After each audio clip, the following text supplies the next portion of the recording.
Buddha's Orphans. Samrat Upadhyay. Dedication. To the women in my family. Ami, Sangeeta, Babita. And my snow leopard Shahzadi. Epigraph. While you see that those close to you are drowning in the ocean of cyclic existence, and are as if fallen into a whirlwind of fire, there is nothing more awful than to work for your own liberation, neglecting those whom you do not recognize due to the process of death and rebirth. Chandragaman, Letter to a Student.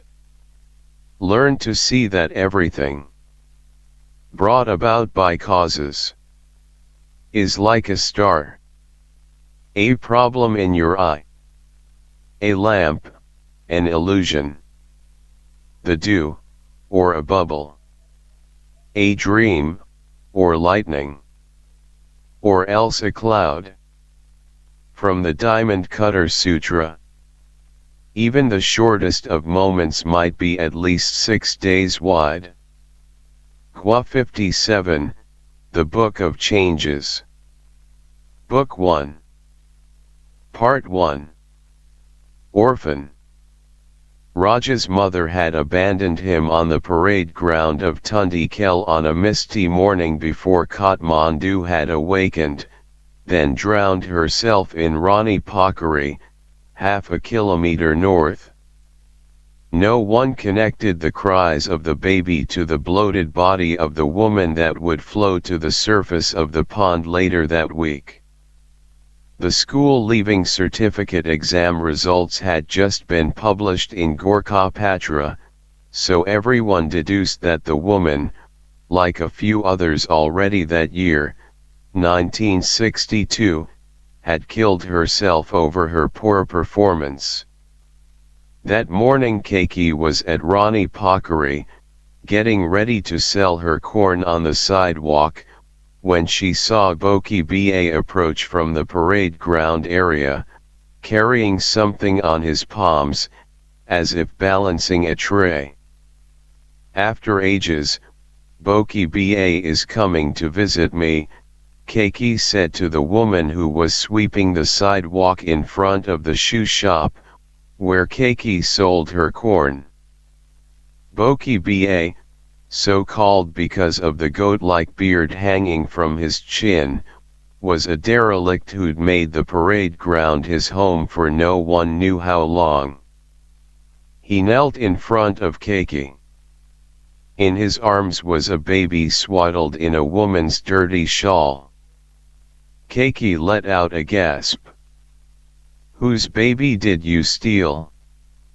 "Look, Vaishali, come here."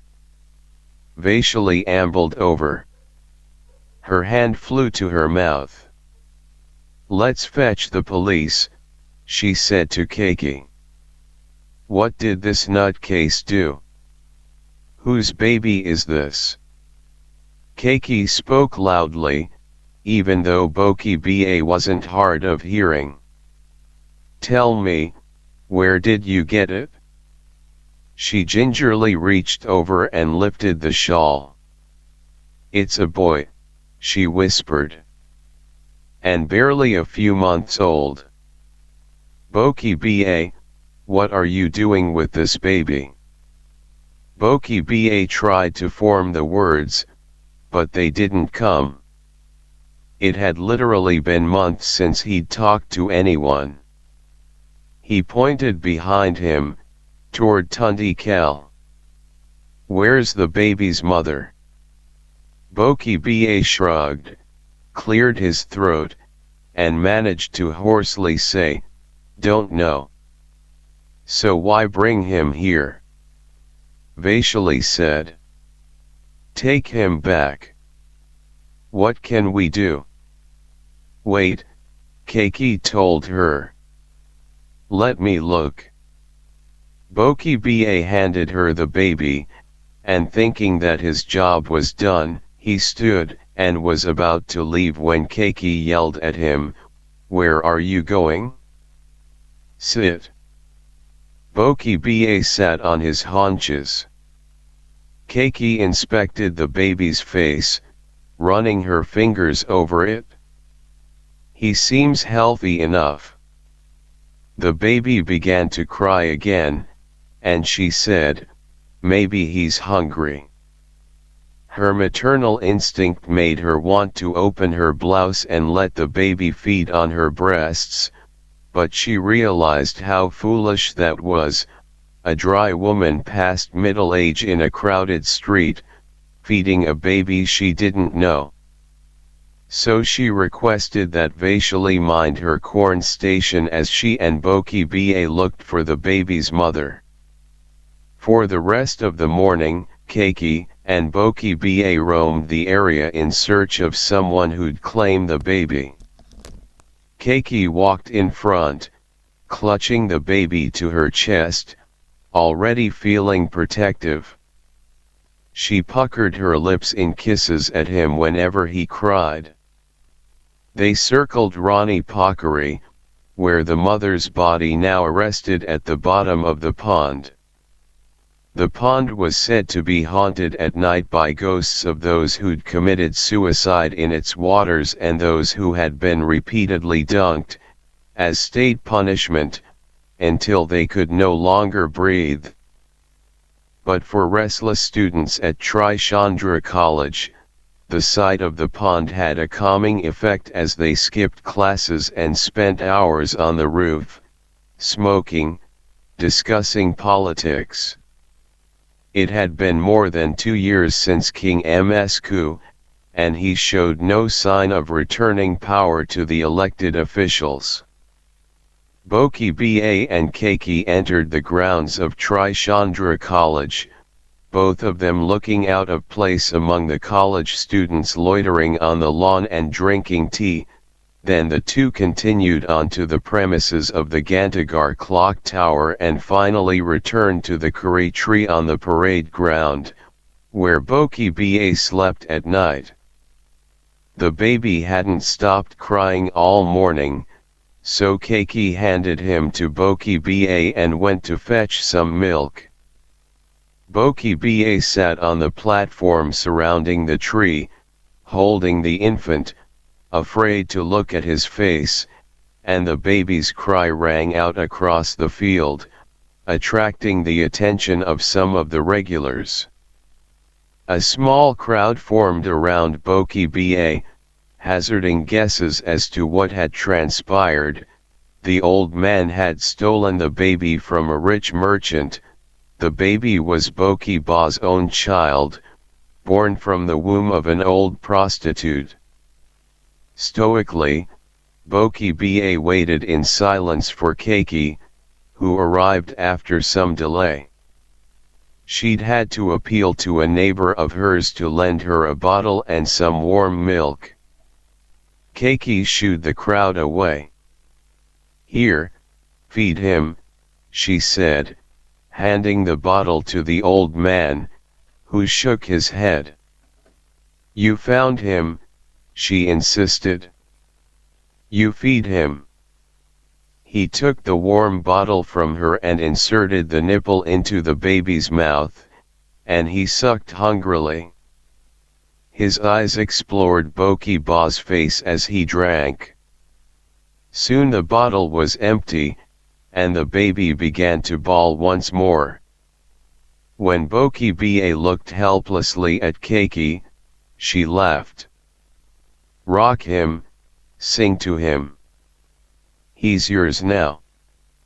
And before Boki Ba could say anything, she traversed the field to her corn station, where Vaishali was battling the coal embers and complaining that the smoke was stinging her eyes. "This is not easy work," she told Keiki, who took over. Keiki grilled corncobs on the sidewalk and sold them at 1 sukha apiece. Early in the morning she'd remove, one by one, the outer husks from corn she had purchased from a farmer. Around 8 o'clock, once the area began to thicken with people, she'd light her earthenware stove, a mokal, which was filled with pieces of coal. She'd first grill the corn over an open fire, then cook it further in coal embers, letting the heat perform its magic and using her fingers, which were calloused and thick, to turn the cobs occasionally. This was a good spot to do business. The bus stop stood across the street, at the entrance to Tundi Khel. The marketplace of Asan was only a furlong away, to the right, and the girls' college, Padmakanya, was up the street, to the east. The girls from Padmakanya College especially loved Kaki's corn, which she dabbed with a special paste of green chutney that teased, tickled, then shot flames in the mouth, making her customers go shuo and shay. The two other corn sellers in the area, one stationed at the mouth of Asan and the other close to the Muslim enclave near the Gantagar clock tower, didn't command as large a clientele as Kaki did. Her advantage was that chutney, and though the two other corn sellers had tried to pry the recipe from her, Kaki kept it a secret and made her chutney at home. The following week, Kaki and Boki Ba took the baby to the Bal Ashram orphanage in Naxal. The lady who ran it told them that no space was available and that the government had decreed that only those orphans who had absolutely no one to take care of them could be accepted. The woman insinuated that she didn't believe Kaki's story, that perhaps the baby was a product of her illegitimate union with the homeless man with the goatee. Boki Ba held the baby in his arms as he and Kaki walked all the way back to Tundi Khel in the afternoon sun. They passed the back of the old royal palace in Tangle.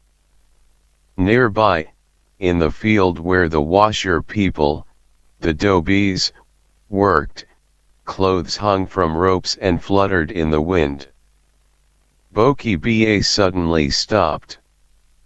Before Kaki knew what was happening, he tightened his grip on the baby with his right arm, and with his left hand he clawed at the wall, feeling for a crack he could grasp to hoist himself up. But the royal wall was covered with moss, and his fingers kept slipping. The baby slid from his grip. Had Kaki's arm not shot out and caught the baby's leg, the young thing would have crashed headfirst to the ground, maybe broken his neck. Have you gone insane? What do you think this orphan is really a king? She scolded the old man and held the baby close to her chest as they resumed their walk. Dark, monstrous clouds had gathered in the sky. Kaki knew that the monsoon season was terribly difficult for Boki Ba. The branches of the curry tree didn't block the lashes of rain, which slanted in under it. Throughout the night the poor man clasped his knees, wet and shivering. Sometimes he slipped in through the hole in the gate of Burr Hospital nearby and waded out the downpour under the awning of its main entrance, in the company of several street dogs. But the baby couldn't survive that, he needed better shelter against the monsoons. As though sensing Kaki's thoughts, Boki Ba left her with the baby. Once they reached Rani Pakari, he hurried to cross the street. She ran after him, the baby held tight against her chest. Boki Ba, you can't do this. Boki Ba stopped at the edge of Tundi Khel, faced her, and pointed to the sky. Rain began to fall, slowly at first, then in a torrent. They ran into Tundikel and sought shelter under a tree. "This baby isn't mine," Keiki said, and Boki angrily gestured, pointing to her chest, then his, possibly to indicate that he wasn't a woman and wasn't properly equipped. Keiki laughed. By this time she'd learned to grasp at least some of the meaning of his strange, at times wild, hand gestures. "My chest is all shriveled up and useless," she told him. "There's no milk." Boki repeatedly jabbed his finger toward the Mahabodha area. "I can't take him home," Keiki said. "I'm lucky my son and daughter-in-law let me live with them at all. Look, I have to prepare my own food, on a separate stove, with money earned from selling corn. I have to sleep in the chindi under the stairs. If I take this baby there, my son will simply kick me out. All he needs is an excuse. Then where will I be? Where will the baby be?" Boki hung his head. Keiki looked at the old man, his nose was running, and small drops fell on his beard. He could hardly appear more defeated. She looked at the baby, who was moving his mouth as he waved his small arm at her. A surge of maternal love rose in her chest, and her eyes filled with tears. This baby needed her more than she needed her son and his wife. Keiki placed her free hand on Boki's arm. "Look, even though I can't keep the baby, I'll help you in any way I can. First, we'll have to build a shelter. Otherwise this baby will die in the rain.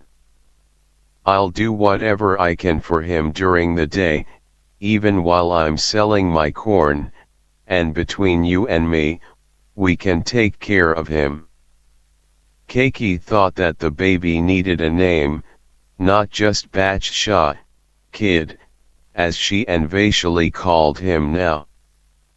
But she couldn't think of any, except the most generic ones: Ram, Shyam, Bharat, Hari.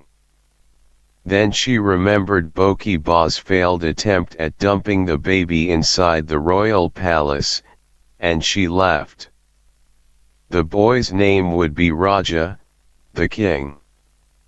Before long, Raja and Boki slept under a blue tarp that Keiki helped set up on the northern edge of Tundikel, across the street from her corn station. The police knew the two slept there, but they didn't do anything about it. To pursue the matter would involve taking the old man to the station in Hanumandhoka and writing a report, which was just too much work. More than a year passed, and under the blue tarp Raja began to grow. Boki wiped the child's bottom with strips of cloth that Keiki had torn from an old dhoti and fed him milk from the bottle that Keiki replenished. Throughout the day Keiki crossed the street to make sure that everything was all right, and when Raja climbed onto her lap and began to play with her nose, she found it hard to leave. "If I stay here to play with you, how will I earn my living?" she chided the boy, who had begun to call her Ka. Once, for a whole week Raja was sick with a hacking, barking cough, and Keiki had to steal cold syrup and tablets from her son's drawer, to give to the boy. Keiki also took the child to Shanta Bhawan, to the elderly foreign couple who ran a hospital there, for his dose of worm medicine. She held Raja straddled on her hip as a young nurse, in a startling white cap, poured the medicine down the boy's throat. Keiki and Upadhyay frequently had to chase Raja as he crawled rapidly across the parade ground to play with the people who relaxed nearby. "What's his name?" young girls asked, cooing to him. "When is his birthday?" And on this last question Upadhyay and Keiki were stumped. Keiki surmised that he was nearly 2 years old, but, growing tired of answering that she didn't know the exact birth date, she asked Vaishali's husband, Dindayal, to consult the religious calendar.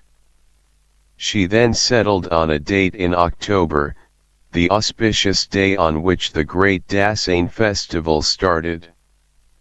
And, 2 weeks later, to commemorate Raja's second birthday, Keiki performed a puja in the Gaheswari temple.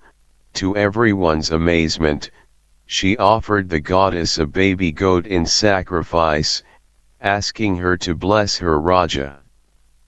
She joked that the baby goat, had he been allowed to live, would have sported a goatee like Boki Boss. One morning soon after, Kaki's son kicked her out of the house, accusing her of stealing money from under his mattress, which she had done to pay for the goat. For the rest of the day Keiki roamed the city, carrying all that remained of her belongings.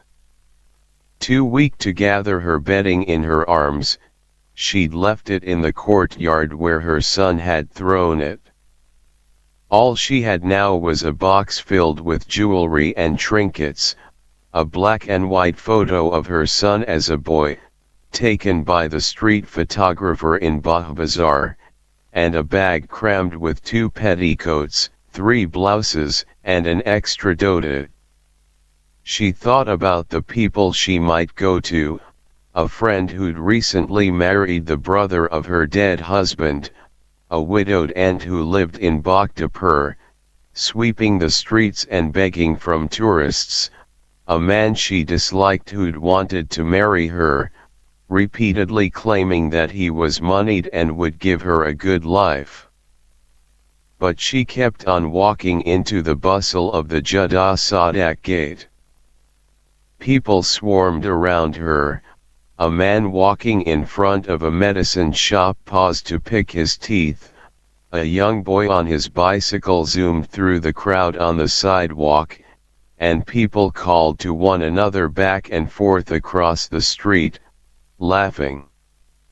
Movie lovers exited Ranjana Cinema and flooded the streets, squinting as their eyes adjusted to the sunlight.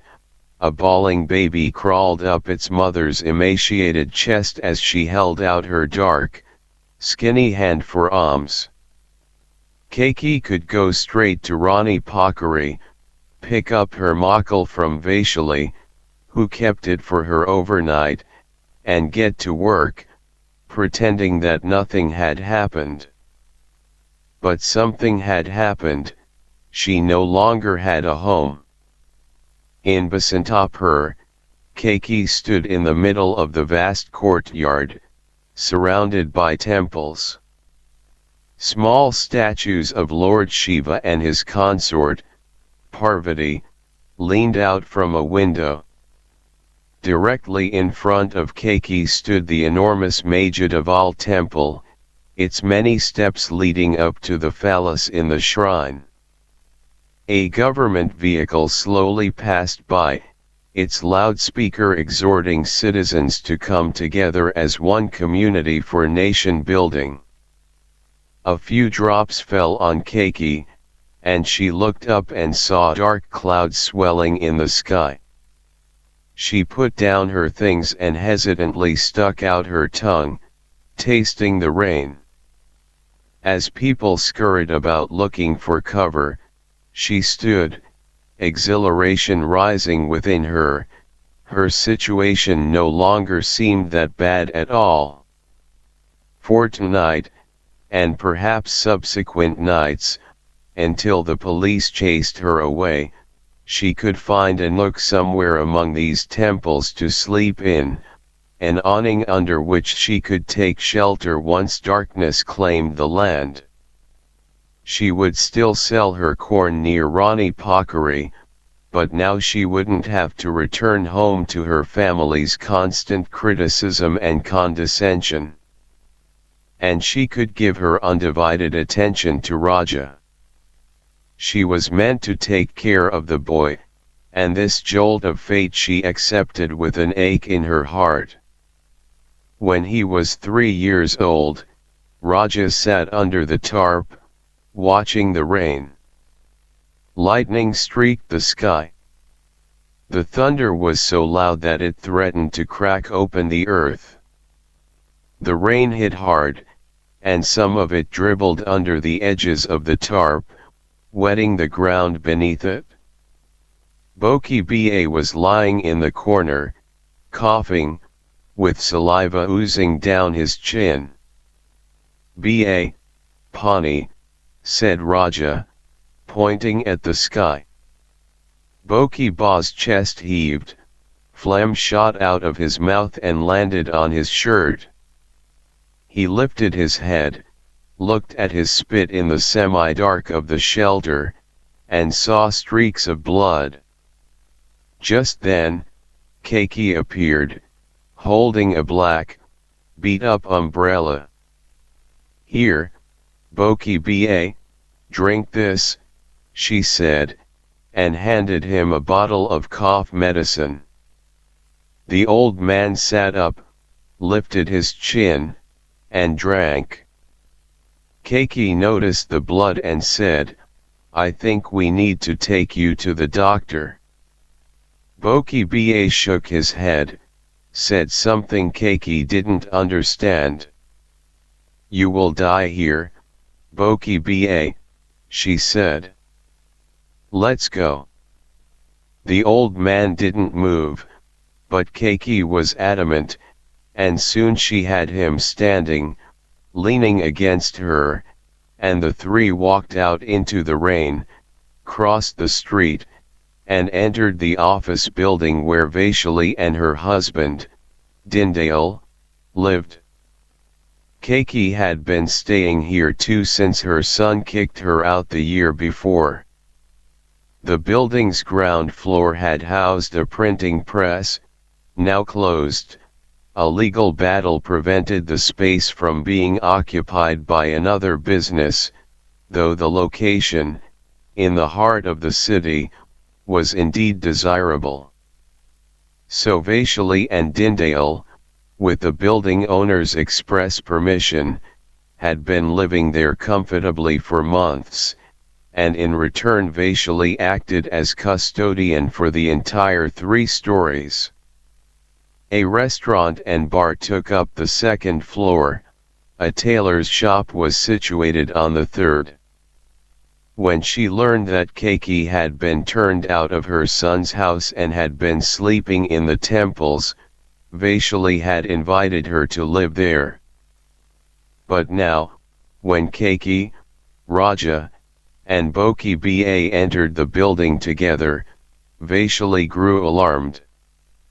"I can't possibly let all 3 of you sleep here," she said to Keiki, who found a towel among her belongings and began to wipe Raja's head and face. Coughing fiercely, Boki Ba had slumped to the floor against the wall. "The owner will kick all of us out," Vaishali said. "Then where will Dindayal and I go?"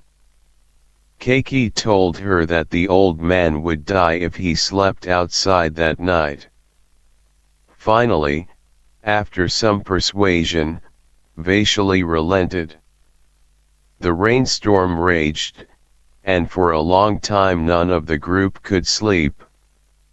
The wind howled like a pack of wolves, and now and then a loud rattle or clatter sounded from the street as gusts hurled and banged things about.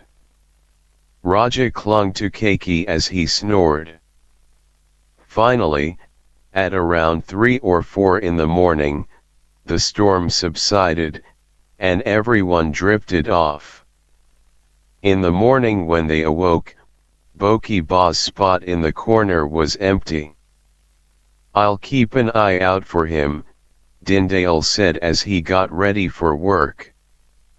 Employed as a peon for a merchant who owned several spice and sweets shops in the city, Dindale rode his boss's bicycle all day, transferring packets of goods and cash between shops.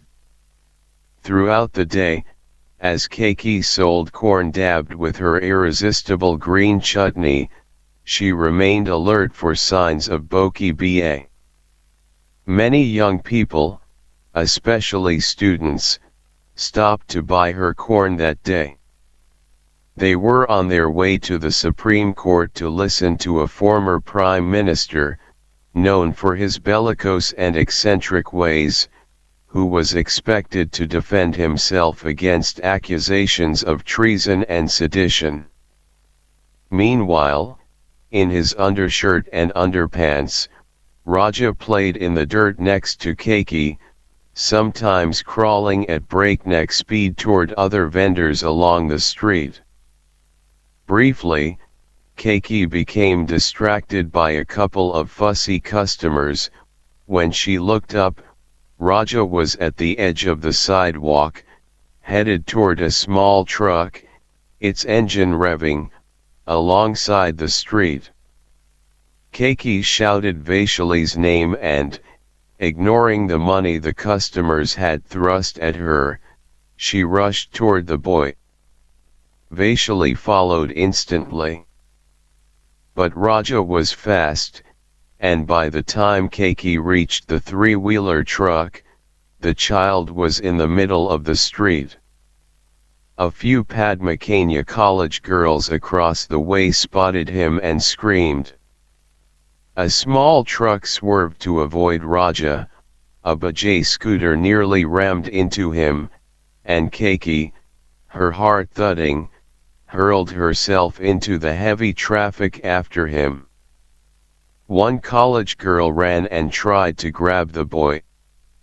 He slipped out of her grasp and soon was at the entrance of Tundi Kal.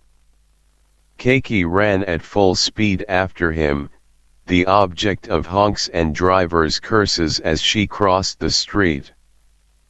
But the boy was already inside, near the shelter where he'd been living for the past few months. There he stopped, staring wide-eyed at the tarp. It had been ripped by the storm, the poles had buckled under the strong winds. "Ba, Ba?" he asked. Keiki stopped to breathe, her chest heaving. "You'll be the death of me," she told him. "Where is Ba?" he asked. His clear speech startled her, and she responded as if he were an adult. "I don't know. Maybe he ran away. Let's go." She lifted him. He felt heavier, and his face now seemed more solemn. As she approached the sidewalk, Kaki's eyes fell upon an object glistening on the ground. She bent to pick it up. It was a button. It featured a photo of a balding man with small eyes, a foreigner. "Here," she said, handing it to Raja. The Padmakania girls who'd been alarmed over Raja now congregated around him, touching him, reprimanding him. One of them spotted the button in his palm and said, "Where did you get this Mao button? Thinking about becoming a communist?" The girls laughed. Later in the day, Keiki noticed a student sporting the same button, with the balding man's broad face. The word communist came to her, and although she didn't know what kind of people were communists, something about the way the Padmakania girl had uttered the term made Keiki uncomfortable. Maybe Mao was a rabble-rouser, connected to the conspiracy against the king. During the night when Raja slept, Keki stole the Mao button from under his pillow and threw it out the door. It rolled down the sidewalk, then clanked into a gutter, where it vanished. Boki Ba didn't return to the building that night, or the next night, or the next week. Keki cursed the old man. He couldn't wait to leave, she fumed to herself, as she fanned the coals in her makal. But as weeks passed and it became obvious that Boki Ba was gone forever, Kaki's resentment was replaced by a slow, sweet happiness, which enveloped her whenever she looked at Raja. Off to Gunga Das. Raja grew to boyhood by Rani Pakari, close to where his mother had committed suicide. At about the same time, the city built a park across the street, at the northern edge of the parade ground, and named it Ratna Park, after the Queen. Suddenly fish ponds appeared, and large stone umbrellas, which shaded people as they sat and shelled peanuts and took long afternoon naps. Bright flowers sprung up from the ground. In the evenings families flocked to the park and took leisurely strolls. Parents used their new cameras to snap black and white pictures of their children. Although by the age of 6 he did not remember the tarp shelter where he and Boki Ba had slept during the monsoons, Raja learned about it from Keki, and sometimes when he crossed Ratna Park to that spot near the Jada Sadak gate, he was certain he could see his baby footprints in the mud. At age 6, his imagination ran wild, and at night, when he saw wide-mouthed ghosts salivating near his feet, he curled his toes under the blanket and clasped Keki so tightly that she pushed him away, saying, "Let me breathe." Raja often said he dreamt of a young woman with a gaunt face. When Keki asked him if the woman spoke, Raja said no, that she only looked at him sadly. The boy acted out the dream, mimicking the woman's expressions.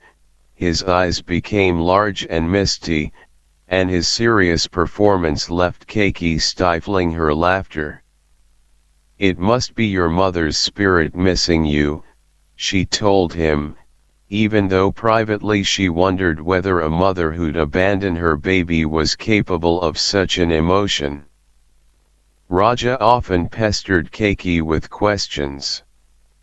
One day he demanded to know whether Boki Ba, whom he didn't actually remember, could tell him where his mother was and whether she'd come back to play with him. "You mean in your dreams?" Keki asked. Raja said, "No, in real life." When Keki said no, he petulantly asked why, and Keki slapped him lightly on the head and said that no one, not even his real mother, would play with him if he continued his bratty ways. Then she kissed Raja on his forehead and coaxed him to sleep. After he finally closed his eyes, she sang a lullaby he liked when he was younger, one that she hadn't sung in a while. "I jas shari katan khan, lay jas shari go sainthan." Soon he slept, snoring a little with each exhalation. Watching him, Keki realized that she hadn't thought of her own son for quite some time, so completely had she given her attention to Raja. What would happen tomorrow if suddenly Raja's mother were to appear and demand that Keki return her son? The unlikelihood of this, especially after 6 years, made her smile. Yet she couldn't sleep. Her mind was engaged in an imaginary argument with Raja's mother, telling her the boy was hers now. She saw herself pleading with the woman, who then left, only to reappear with a couple of policemen. The mother's face was stern, unrelenting, and Keiki saw herself crumpling to the ground as the police pulled Raja from her arms. During the day her eyes lingered over the faces of certain women who came to buy corn, those who looked unhappy, or emaciated, or troubled in some way. At those moments Keiki made sure that Raja remained within her sight, and she watched the suspected woman carefully to make sure that she didn't make any moves toward the boy. Once, as Keiki returned from the Asan market after buying some vegetables, she spotted a woman holding Raja's hand and bending down to talk to him at the edge of the park. Keki's heartbeat quickened, and she rushed toward them. "Who are you?" she asked fiercely as she pulled Raja away from the woman. "Why are you bothering the boy?" Startled, the woman said, "I was just asking what his name was, where he lived." "What business is it of yours?" "I was only talking because I thought the boy was cute." "What kind of a person are you? You want to talk to cute boys? Why don't you go and give birth to your own son?" Out of the woman's earshot, she admonished Raja not to talk to strangers, particularly women. "Why?" Raja asked. "Some women are really bad," Keiki said. "They know hocus pocus and will lure you away with their magic." Raja pondered this for a while, then asked, "Was my mother bad too?" "Yes." Now making a living was becoming more difficult for Keiki. Every year more and more people migrated to the city. They cited hardships in the village farmlands gone dry and unyielding, backbreaking work from dawn to dusk, and they swarmed to the capital. Consequently, every month or so, some poor villager opened a tiny portable shop in the Rani Pakari area. Nothing much, just a nanglo, a basket, filled with Bahadur cigarettes, or Taitura, or candy. The more entrepreneurial offered pencils and thin, poorly made notebooks for school children. 2 more corn sellers had also appeared, and though everyone agreed that their corn was not nearly as delicious as Kaki's, these competitors still diverted customers from her. On rainy days, when people didn't venture out, Keiki barely made a few paisa, and she then had to borrow rice and dal, and sometimes even oil, from Vaishali. Raja loved meat, and Keiki wished they could afford it once a week, or at least once a fortnight. Every Saturday, folks went to the meat shops and haggled with the butchers for choice pieces of goat, or chicken, or buffalo.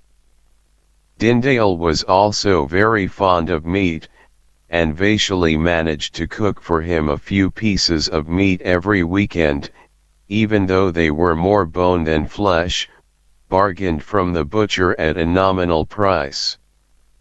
As Dindale sucked out the marrow of a bone or chewed a piece of fat, Raja watched him, salivating.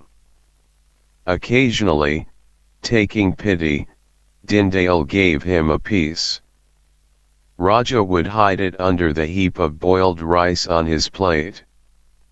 This way the meat would be the last item he would eat, and the aftertaste lingered for hours.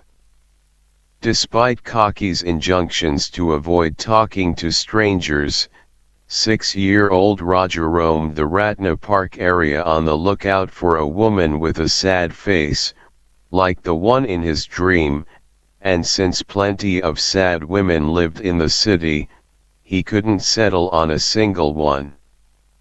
He'd find a woman sitting by herself on the grass, doodling on the ground with a stick, and he'd perch a few yards away.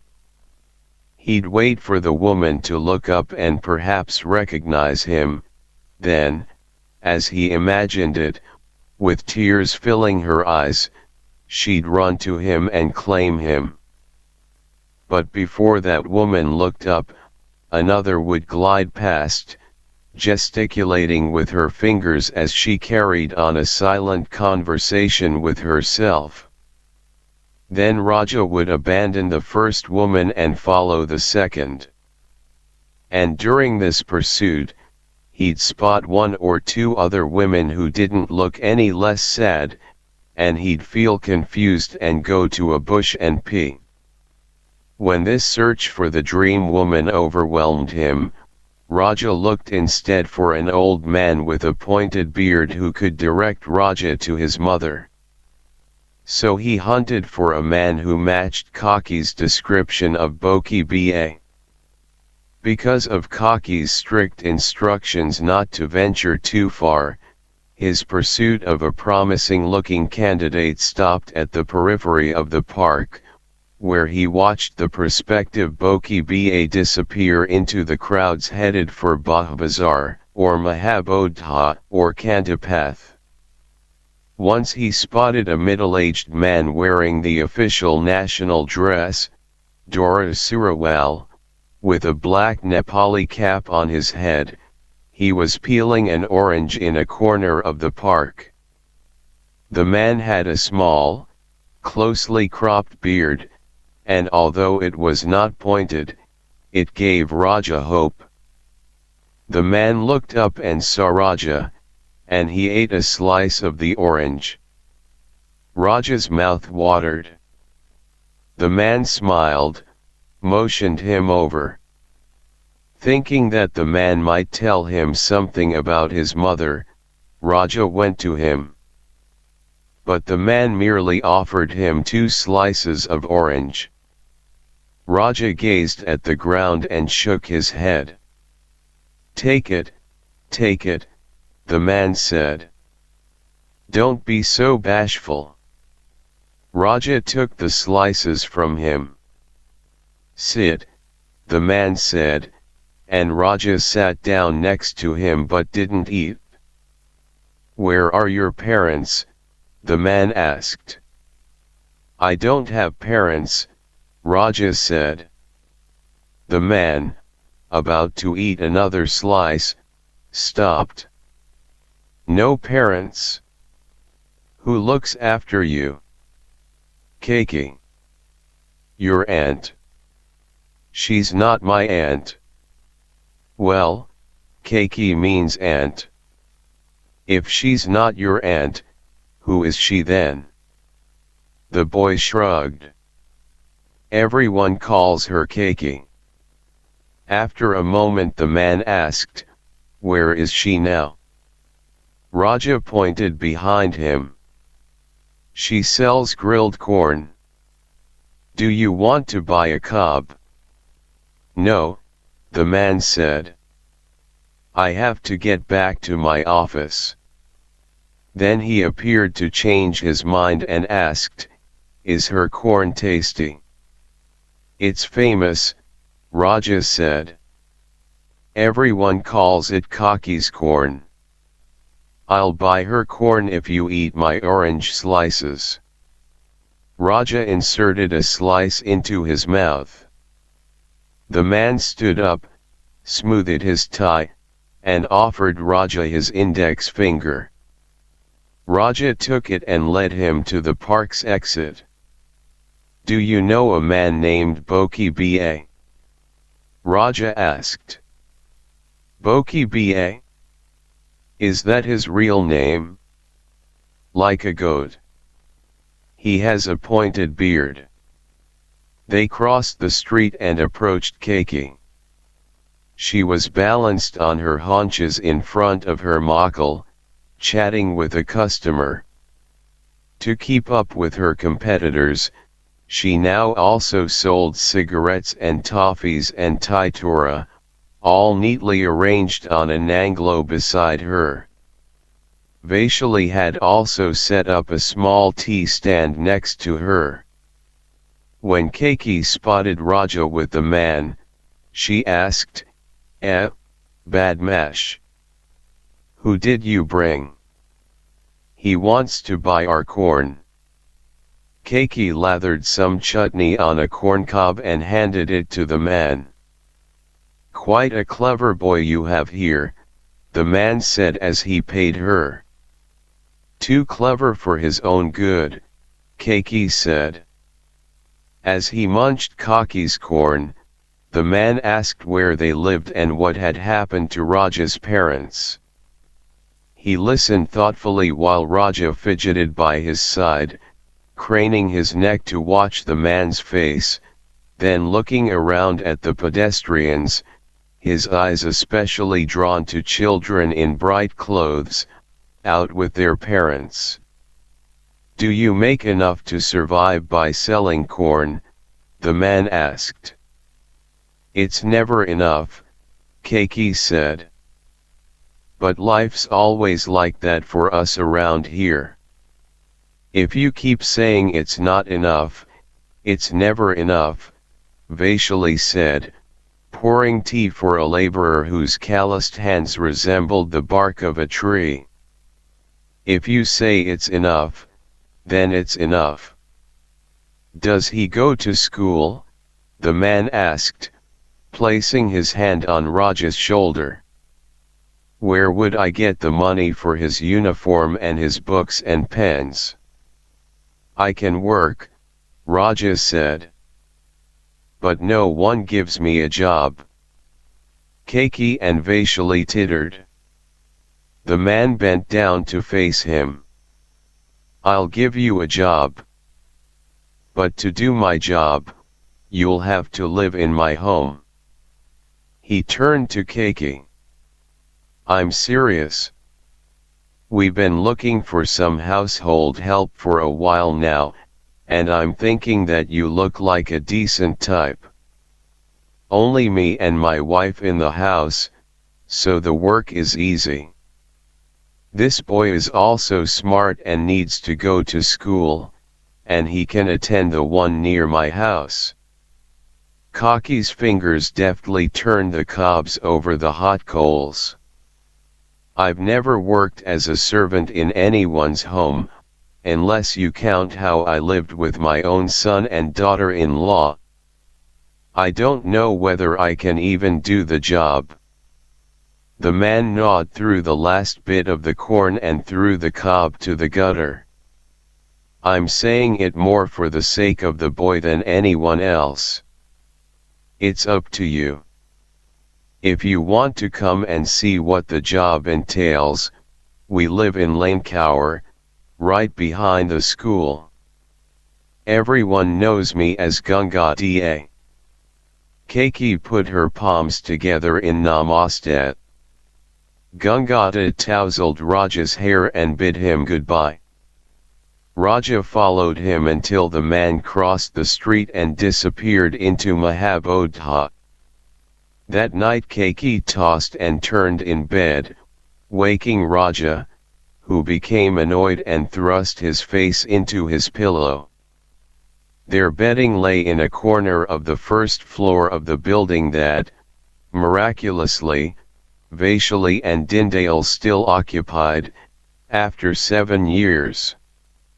The legal battle over this particular space dragged on. Once though, 2 years ago, these first-floor occupants had experienced a turn of bad luck that shook Keiki badly. The police rapped on the door early one morning, tossed their belongings onto the sidewalk, and announced that all of them were evicted. Vaishali and Dindale and Keiki hurried to collect their possessions before pedestrians absconded with them. Raja wrapped his arm around the rusted tricycle that Dindale had fetched for him from somewhere, even though it was now broken, a policeman had lifted it high above his head and then smashed it on the sidewalk. The officers padlocked the door and left the evicted stunned on the street. 2 hours later, the owner of the building, his jaw set in a grimace, arrived with a different group of policemen and broke open the padlock with a hammer and a screwdriver. "Don't worry," he told Vaishali. "As long as I'm alive, these motherfuckers will never get this floor. I have this. See." From his pocket he extracted a paper stamped by a number of officials, and he waved it at them. For close to a year he'd known that Keki and Raja were staying with his esteemed guests, as he jokingly called Vaishali and Dindale, and he'd not objected. The paper he brandished was the legal document declaring the floor to be his property, but apparently his opponents possessed something similar. The eviction had terrified and humiliated Keki. She'd clasped Raja to her chest and avoided looking at the passers-by who'd stopped to observe their sorry-looking bedding and pots and pans and stoves scattered on the sidewalk. Raja asked her whether the police would imprison them. In bed, restless, Keki continued to disturb Raja, who said, "You blame me when I squirm in bed. Now you're not letting me sleep." "Go to sleep," she commanded. "But I can't." She put her hand on his forehead and stroked it in the dark, sighing. "God will never forgive me if I let this chance go by," she said. "What chance?" he asked drowsily. "To have you attend school. You already forgot that, gentleman." "Oh, Gangada," Raja said, in the tone of someone who'd known the man for years. His beard is almost like Boki Baz. Instead of lighting her coals the next morning, Keki headed toward Lankaur with Raja. As they passed Rani Pakari, they noticed people pointing to something on the water, something that resembled the head of a fish, or another sea creature. It was hard to tell. People said it was the monster that lived underneath, now surfacing for fresh air.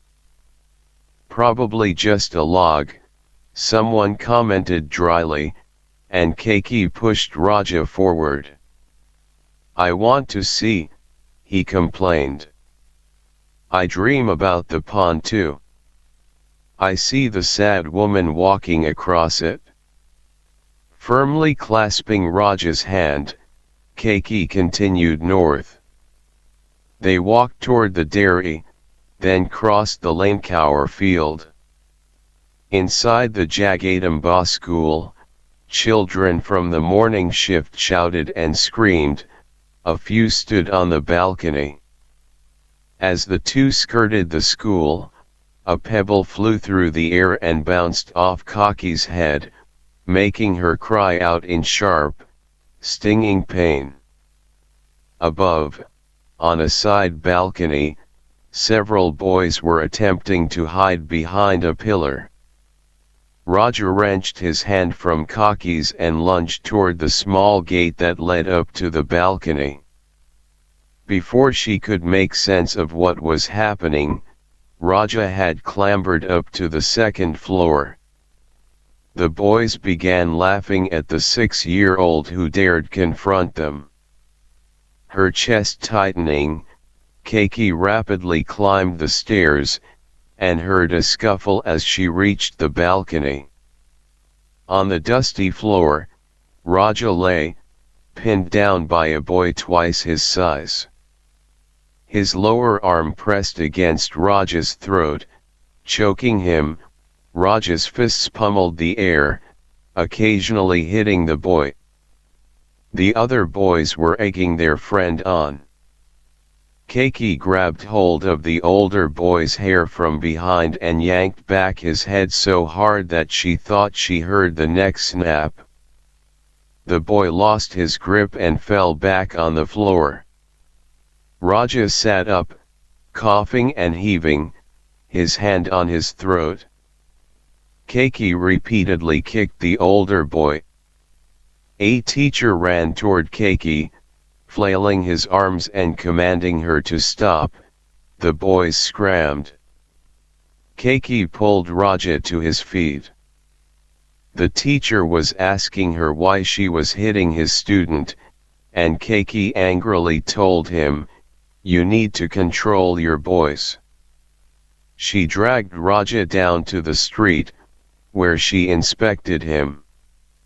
He had a bruise on his throat where the boy had pressed with his elbow, as well as a reddish splotch on his forehead. "Why did you go nuts like that? Who asked you to run up there? The boy threw a stone at you." "At me, not at you." "Why did it bother you so much?" A bunch of schoolboys watched them from the balcony now, and Keiki worried that this could be the school that Raja would attend if she was to work for Gangata. No doubt these boys would bully Raja. She recalled stories of school fights during which eyes had been gouged out. "We're returning home," she told Raja, and pulled him in that direction. "But I don't want to go back," Raja replied, twisting his hand in hers, almost crying. "I want to go to Gangada's house." "This is not a good place," she said, but Raja wrenched his hand free and plopped down on the ground. No matter how much she tried, she couldn't budge him. The schoolboys were jeering from above, and eventually Keiki saw that she had no choice but to agree to Raja's demand.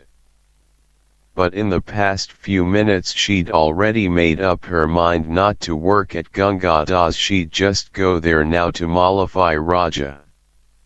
She wetted her fingers with her tongue, rubbed them on Raja's bruises, and told him that his present appearance would make Gangata think he was a bad, undisciplined boy. The two began searching for the house. After about 10 minutes, they heard a shout, "Over here!" Gangata was standing on the roof of a house, a lungi wrapped around his waist. He was holding a toothbrush. "Come, come," he said, and waved them over. He met them at the gate, his lips still crusted with toothpaste. They took off their slippers at the door and entered the house. Gangata ushered them straight into a room where the curtains were still drawn, blocking the morning sunlight. On the bed in the corner a woman was sleeping, her back to them. "Jamuna, oh Jamuna," Gangata called. The woman didn't budge. Scores of bottles and tablets sat arrayed by the bedside. A rancid odor emanated from the woman. Gangata called her name a couple more times, then sat next to her and placed his hand on her shoulder. Abruptly the woman turned and hissed at him. "What? Not one moment of peace for me in this house? Don't you have better things to do?" The woman was slim and pretty, but her eyes were fierce, burning. Raja hid behind Keiki. Without glancing at the visitors, the woman turned to the wall again. "Jamuna," Gangata said gently. "There's someone here who might work for us, for you." "I don't need anyone," Jamuna said. "We've been talking about it for days," Gangata said. Don't do this when I've finally found someone. Keiki thought this was a good opportunity to get away from this disturbing place, so she said, if she doesn't need help, maybe we should go. Gangata lifted his palm, asking for patience. He motioned to Keiki and Raja to sit on the floor, which they did. Our lives will be a bit easier, he told his wife. The woman finally turned, slowly, and a current of air carried an awful smell toward Raja, who put his hand to his nose. The woman's eyes fell on Keiki, and she turned to her husband. Is it becoming hard for you to live with me?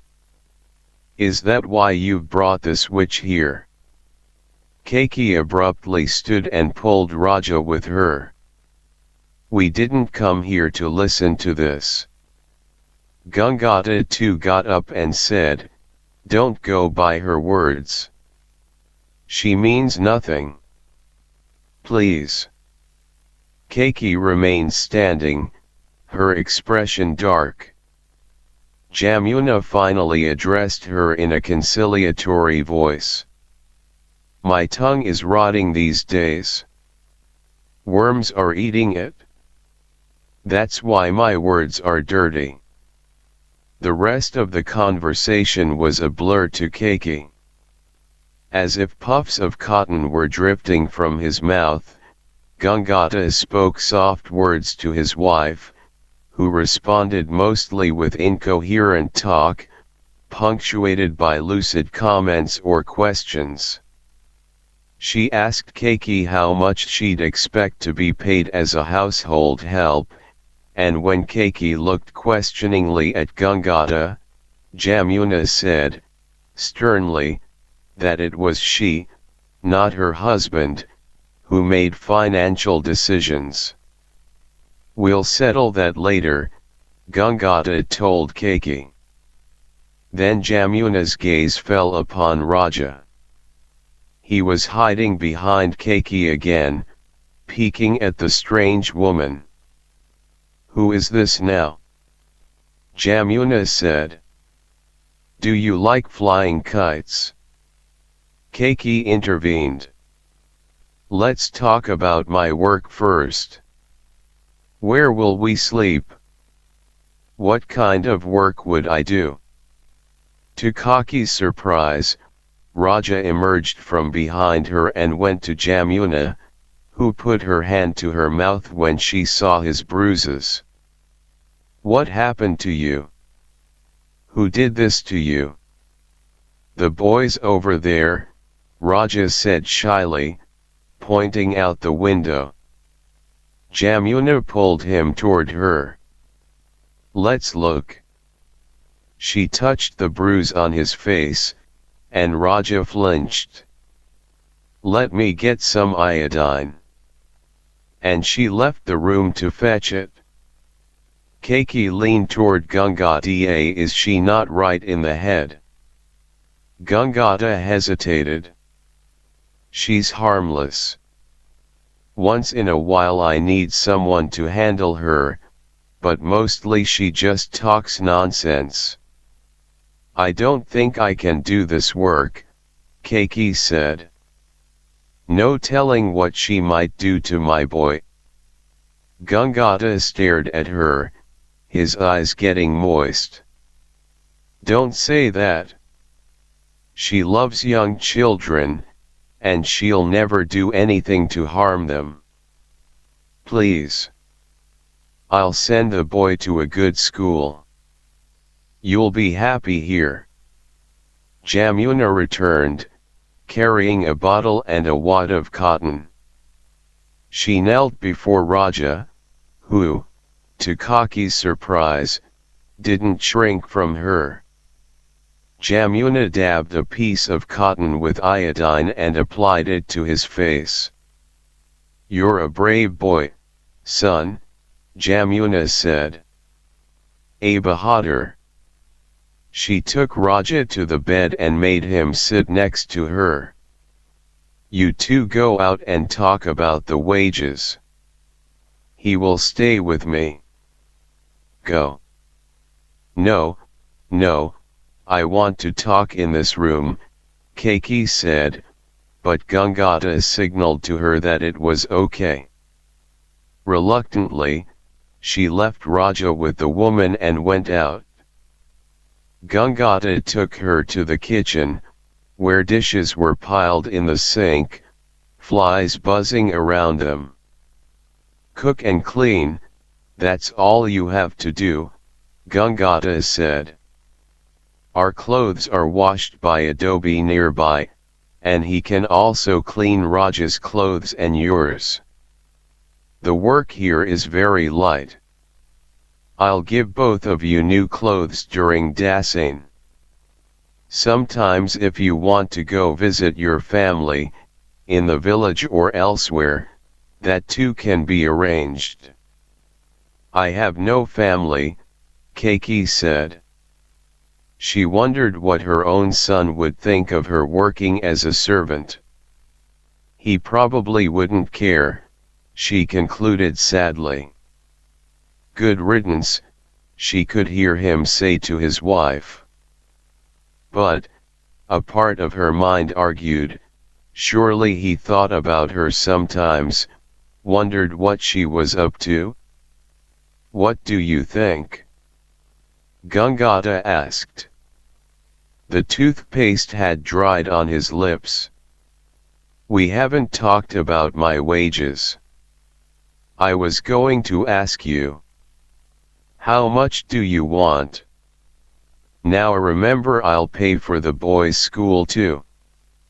Keiki mulled it over.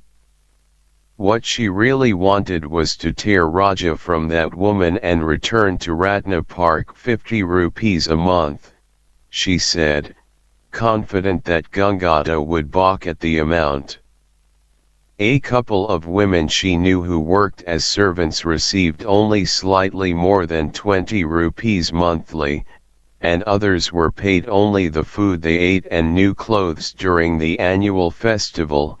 In rare instances, bus fares for visits home were included. Keiki waited for Gangata to laugh at the audacity of her request and dismiss it, which would give her an excuse to walk out. Gangata turned away momentarily, his back to her, then, facing her again, he said, It's higher than what I expected, but I'll give you what you want. Once you start here, however, you have to stay with us. Leaving after 2 days because the work is too hard. If you do that, no one will be a nastier person than me. I want you to understand that. Kaki's breath stuck in her throat. 50 rupees. Within 2 months she'd be able to return to her son and throw his 50 rupees in his face and float another 50 in the direction of his wife. But this line of thinking made her ashamed. She couldn't take this job to satisfy a feeling of vengeance. And remember, the boy will be educated, lead a good life. We'll raise him like he's our son. Gangata's voice jolted her out of her thoughts. Telling him that she needed to check on Raja, she hurried to the other room. Raja was lying on Jamuna's lap, his eyes closed, and the woman was gently blowing on the bruises on his cheeks, where she'd applied iodine. Between her breaths, she hummed a lullaby, Chimi shimi nani chimi shanai, makhan roti chimi shanai. Raja's face was so serene, so content, Keiki could only watch, speechless. Let the poor boy sleep for a while, Gangata whispered from behind Keiki. Come, I'll show you something else. He took her to an empty, narrow room next to the kitchen, explaining that this was where she'd sleep once she began working. "And you can use this bathroom." He led her into the backyard, where an outhouse stood near a water tap. Gangata turned the tap on, and water rushed out in a torrent. "And water flows here 24 hours a day, so you won't have to go elsewhere to fetch it," he said. He came to her and said, "What do you think?" "Everything is fine, but your wife. I'm just a bit scared. What if she gets ideas in the middle of the night?" Gangata laughed. "Is that what you think she'll do? She's tortured more by her own voices than anything else. Sometimes when I'm at work she'll try to leave the house because she gets paranoid that someone will come in and abduct her. That's why I need you." He became quiet, then said, "I talk to you only because you look like a decent woman, and I feel for this boy. Think about it. Do you really want him to grow up on the streets? Here, he'll eat well, I'll clothe him, provide for all of his expenses." Keiki found her will weakening as she considered Gangada's argument. "If you really thought about the good of the boy," she told herself, "you'd take this job. You can always leave if the woman turns dangerous, or too much to handle. This man is right. Compare this to Raja's life alongside Rani Pakari." Finally she asked, "When do you want me to start? We can go to your place and get your belongings right now." He looked at his watch. "I can go to work a little late today. At least I'll be happy that there's someone in the house with Jamuna. Maybe you and I can go to Ratna Park and leave the boy here for now." "No, no," Keiki said. "I want to take him with me." Inside, Raja was still sleeping on Jamuna's lap, and she too had propped herself against a pillow and closed her eyes. "Why wake them?" Gangata whispered. "Look how comfortably they're sleeping. Like a mother and son." There was something touching about the way the two were napping, with the sunlight streaming through the curtains, accompanied by the distant low chorus of children's cries from the Jagadamba school. When Keiki announced that she was leaving to work for Gangata, Vaishali appeared relieved, but then she wept. "I'll miss you, Didi," she said. "And I'll miss Raja." "I'll miss you too, but it's not like I'm moving to a foreign country. Whenever you feel like it, come to visit." She looked at Gangata, who was standing by, eyeing his watch. "I think we'd better go." She left her Makal with Vaishali, thinking that if things didn't work out with Gangata, she'd have to return to sell corn. Gangata carried Kaki's rolled mattress under his arm and grabbed two of her bags, one of which contained Raja's clothes. Outside, Gangata headed toward an idling taxi. The two had come to Ratna Park on a bus, so Keiki had thought they'd return the same way. She didn't get to ride in cars too often. The last time she'd taken a taxi was during her son's wedding festivities. Kaki's first car ride, well, it was actually a truck ride, took place shortly after her own wedding, when, dressed in a bright red bridal sari, she'd accompanied her husband to receive blessings from some relatives. The truck ride had been a grand gesture on his part. He'd gone out of his way to procure the vehicle, which, he proudly told her, had been used only a few years before in the construction of Jeddah Sadak, the road that linked the old city with the new. Now it formed the commercial heart of Kathmandu, overflowing with foreign goods. "Did you have to pay to get it?" she asked her new husband.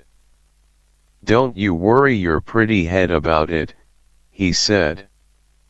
At that time, the Tribhuvan-Rajpati highway had yet to be built, and porters had to carry cars into the city all the way from Upadhyay.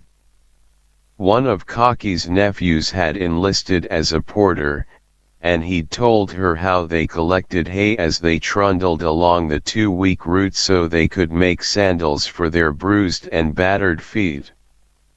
In keeping with the modesty of a new bride, Kaki had softly complained that they couldn't afford the expense of renting a truck. Waving his smoldering cigarette about as the truck rattled to their destination, her husband had declared, "You can't have fun after you're dead, Hoki Hoina." Despite herself, she'd turned her face to the window, away from him, and smiled. It had only been 2 weeks since she'd gingerly entered his house as a bride, and she was getting to know his habits, his gestures. "Hoki Hoina?" he asked, thrusting forward his chin, after commenting on myriad subjects: the weather, the rude shopkeepers, the pestering beggars, the irresponsible cousin. "True or not?" "True, true," she whispered to herself while he was alive, and after he died, only 3 years after their wedding, from, according to the doctors, excessive smoking. "Hoki Hoina?" she chanted to her son as he grew up without a father. "Raja must be crying," she told Gangata in the taxi. "Jamuna is caring for him." Outside Trichandra College, traffic had slowed. The police were chasing some students onto the campus grounds. "What's happening here?" she mused aloud. Without much emotion, Gangata watched as a policeman whacked a young man repeatedly on the back with his baton. "Rabble-rousers all," Gangata said. "That's exactly what they deserve. This king is turning out to be quite stern, isn't he?" Kaki said. It was something she'd heard people whisper in Ratna Park. She herself didn't understand much of what was going on, but she'd suddenly begun to notice buttons, with King M's photo, on the lapels of government officials who stopped by to munch on her corn. Those buttons resembled the one with the Chinese Mao that Kaki had found a couple of years ago and given to Raja. The boy had asked one such official, "Dai, do you have a king's button you can give me?" "Het."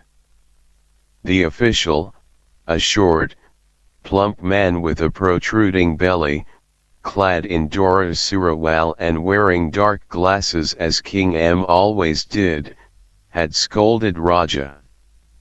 "You think this button is something cheap? To be worn by every vagrant on the street? See here." The official pointed his pudgy fingers at the king's profile. "This is our king, understand? They say he's an incarnation of Lord Vishnu himself. You can't touch our king with your filthy hands." The man's words had stung Kaki, and she could see how crestfallen Raja looked. She had half a mind to not give the man his corn, which she just spread with her special chutney. But all she did, as she handed him the food, was say, "Di, why do you say such a thing to a young boy? Haven't you heard? Raja Sabko Saj Ha. The king belongs to everyone." After the officials left, she pulled Raja close and said, "Don't worry. I'll get you that button. Somehow." But she didn't know where to look, or even whether such a button was sold in shops. But the next day, after Dindale returned from work, he called Raja, asked him to open his palm, placed something in it, and closed it. When Raja uncurled his fingers, there it was, the button. Keki exclaimed and asked Dindale where he got it, but Dindale merely smiled. For days Raja wore the button on his shirt, thrusting his chest forward so that Kaki's customers would notice it. "Raja Sabko Saj Ha," he chanted as he ran circles around Kaki's corncob station, rapidly wheeling a discarded bicycle tire borrowed from another boy whose mother sold knickknacks on another corner. Then one day Keki discovered Raja chewing on the king's button in their room. "Eh, Mula," she shouted. "What are you doing? You can't do that to the king." But Raja, ignoring her, kept chewing. Keki grabbed him by his arms and shook him. "What's wrong with you? Dindale mama goes through so much trouble to get you that button and you disrespect him like that? Apologize to him right now." "I don't want the button anymore," he said, and hurled it into the corner. "A few days ago you were crying for it, and today you don't want it. That king's helper said I was a bad boy. I don't want it." "Which man?" Then it dawned on her that he was referring to the plump government official. What does it matter what he said? Dindale went to the corner, picked up the button, and looked at Raja forlornly. "Look what he made of our king. Look." He brought it over and showed it to Keki. The king's face was crushed, one of his eyes distorted. "You rascal, they're going to lock you away if they see this," Keki said. Dindale laughed. "Look, the king looks like he had a pretty bad accident." Vaishali, who was cooking in the corner, came over, and she laughed with her husband. "Appears that someone took a hammer and smashed his face in." "Yes, you keep talking like that and they'll take both of you, along with this boy, to the slammer." But Raja wasn't laughing. He was sitting with his head down, looking bereft. Keki watched him for a while, her anger gradually melting away. That night after supper Raja ate little. She held him close and asked, "What's wrong with my son?" But Raja wouldn't answer. His chin sagged like an old man's, and his eyes had gone misty. She rocked him in her arms and spoke to him gently. Finally he said, "Where is my mother? I am your mother. My real mother. When is she coming back to get me?" Keki was stumped. Finally she said, "She'll come, Raja, she'll come. I am here for you. What you need, you tell me. I'll give it to you. I want my mother. She rocked him, and for a long time he kept his eyes open, not saying anything. Then he fell asleep.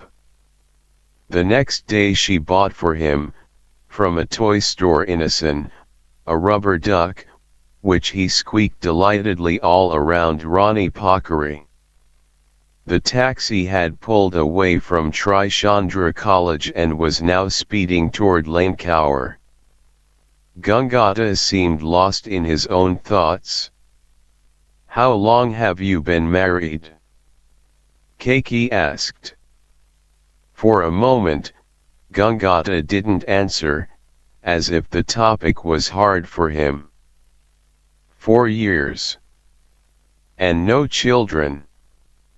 He shook his head. Maybe giving birth to a child would cure her. You sound like my Balamaija from Tangle, he said.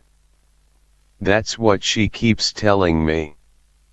He went on for a while about Balamaija, his maternal uncle's widow. She was his closest relative in the city. He missed her but hadn't been able to visit her lately. I need to go see her soon, he said. As soon as the taxi halted outside Gangada's door, Keiki hurried inside and found that Raja was sitting on Jamuna's lap on the living room floor, a magazine open before him. A man on a horse, see. Jamuna was saying. A half-eaten packet of arrowroot biscuits lay next to them. I'll teach him how to read, she said to Keiki, smiling, and Raja too smiled. Jamuna mummy says she'll buy me ice cream every day, he said. For Keiki, the problem at Gangada's was not the work, which was as easy as he'd promised. Early in the morning Keiki made tea with milk, which the milkman delivered in the dark. Give the boy 2 or 3 glasses of milk every day, Gangada had advised, and so she did, astounded that only a few days ago they'd have been lucky to afford 1 glass of milk every other day. After the morning tea, Keiki headed to the Tamil vegetable market, bills and coins bound tightly in a knot of her dhoti. Sometimes Raja accompanied her, but often he'd just be waking up, so she let him be. But as she shopped in the Tamil market she began to grow anxious. Who knew what Jamuna could be doing to her boy? She could twist Raja's arm roughly enough to break it or pinch his nose so hard it'd bleed. With her shopping only partially done, Keiki rushed home, only to often find Raja in the woman's lap. She was reading him a children's book that Gangada had purchased for him. Say it, Kapurika. Jamuna was urging him to learn the alphabet. He'd pronounce the letter, then pick a colored pencil and attempt to draw the word. Gangada, sitting on his bed, remarked, Yes, yes, that's the way, now loop it into a big, fat belly. Then Gangada laughed, which made Jamuna laugh, and Raja looked embarrassed and said, What? What? He turned to Jamuna and said, Jamuna mummy, why are you laughing? The first time Raja called the woman mummy, Keiki had objected. Don't call her mummy, she said on that first day, when Raja beamed at the possibility of a daily ice cream treat. She'd heard some rich children call their mother that, and it seemed that this single word distanced Raja from Keiki. You are Keiki, Jamuna said. I am mummy, and he is Gangada. We're all happy, aren't we all? Gangata took Keiki by her elbow to her room. Let him call her whatever she wants, he whispered to her. You and I know the truth. I don't want her to get ideas. It's just a word. You're still his mother. If Jamuna is happy, it'll make your work easy. What if Roger really believes she's his mother? Look, the boy is very clever. He knows he's an orphan, that even you aren't his real aunt. Gangata was right. Raja was too aware of his own history to fall into the trap of mistaking Jamuna for his real mother. It was also true that Raja's presence soothed the craziness inside Jamuna. Mummy. It's only a word, Keiki told herself. It doesn't mean anything. Kaki's jealousy. Raja clung to Jamuna from early morning to night, and within weeks he began treating Keiki as if she was indeed only a servant in his house. He didn't even bother Keiki when he wanted to eat, he went straight to Jamuna, who in turn asked Keiki to cook him kheer or give him buttered Krishna paratha bread. When Keiki implored him to come to her, he ignored her or walked away. The only time she could hold him tight was at night, and only after he fell asleep, because while he remained awake in bed he pushed her away and cried out for his Jamuna mummy, who then came running from her room and embraced him. Jamuna stroked his forehead and consoled him with her gibberish. Once, Jamuna took him to her own bed, where he spent half the night before Keiki went to fetch him. Let him sleep here, Jamuna whispered, looking pleadingly at Keiki. If he sleeps with you, the snakes will come. Nonetheless, Keiki reached over and pulled him away from her in the darkness. In bits and pieces, Keiki was learning from Gangata how he'd ended up marrying Jamuna and how he'd first learned of her mental disease. At the time of his marriage, he'd just started his job at the National Planning Commission, where he was now a second-class officer. In the years since his father's death, his mother, clad in the white dhoti of the widow, had turned to scriptures and prabochans. The proposal for Jamuna had come through a distant relative who'd known Jamuna's family for years. Ganga's and Jamuna's names refer to two of the holiest rivers of India, the man had said with a smile, whose confluence is a sacred spot, thus this marriage is dictated by the heavens. Within days of Gangada's wedding, his mother left for Banaras to live in an ashram, something she'd wanted to do since her husband's death. The next morning Gangada was reading the newspaper in the bedroom, the glass of tea Jamuna had brought steaming beside him, when he heard a loud clatter in the kitchen. Jamuna, he called. There was no answer.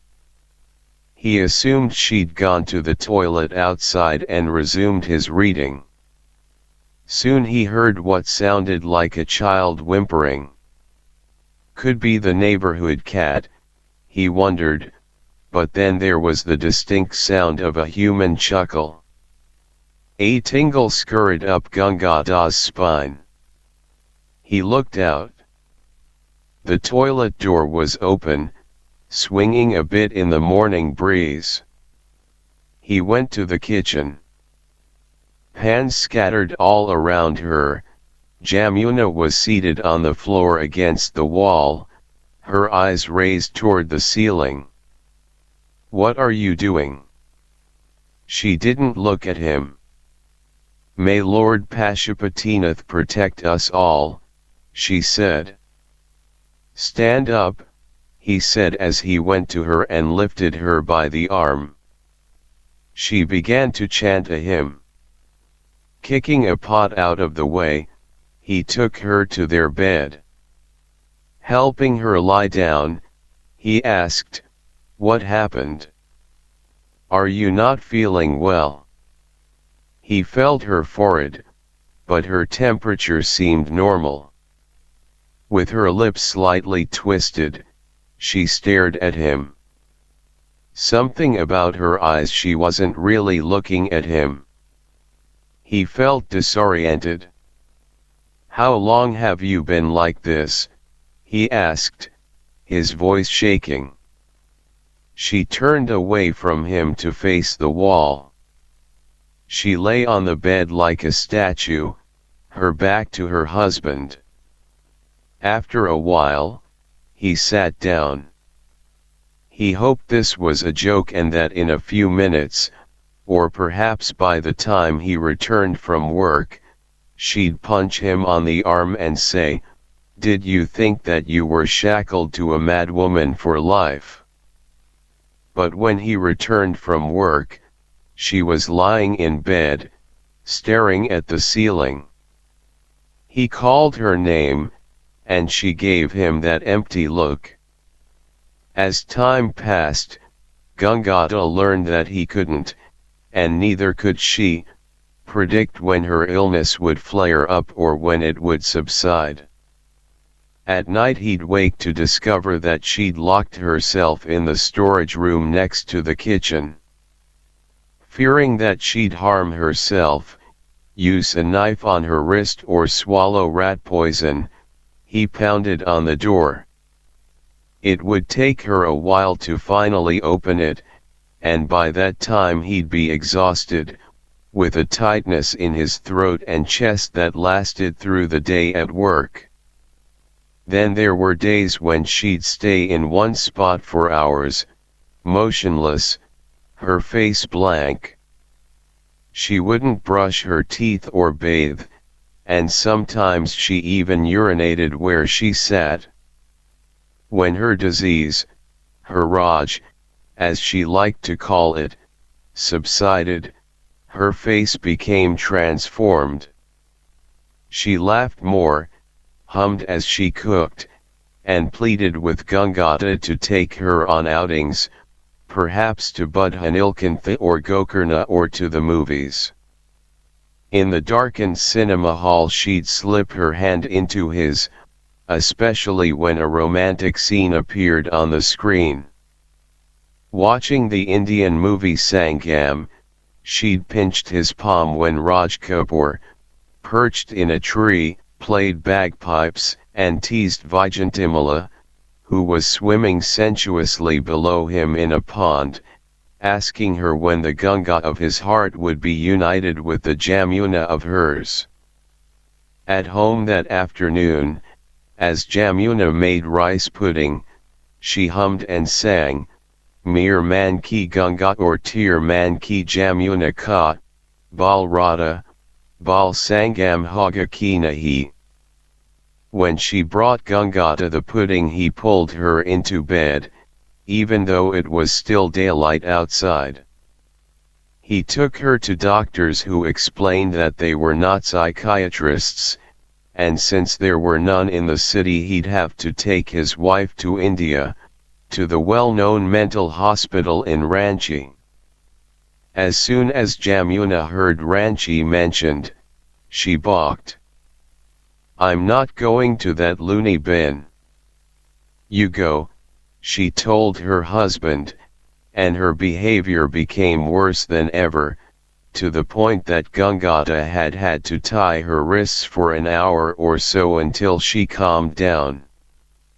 Although he didn't take her to Ranchi, Gangata tried other treatments.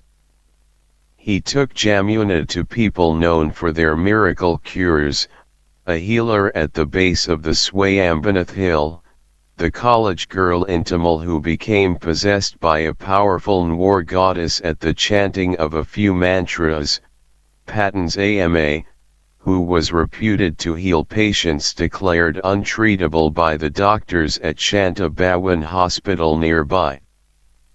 But Jamuna's condition, instead of getting better, got worse.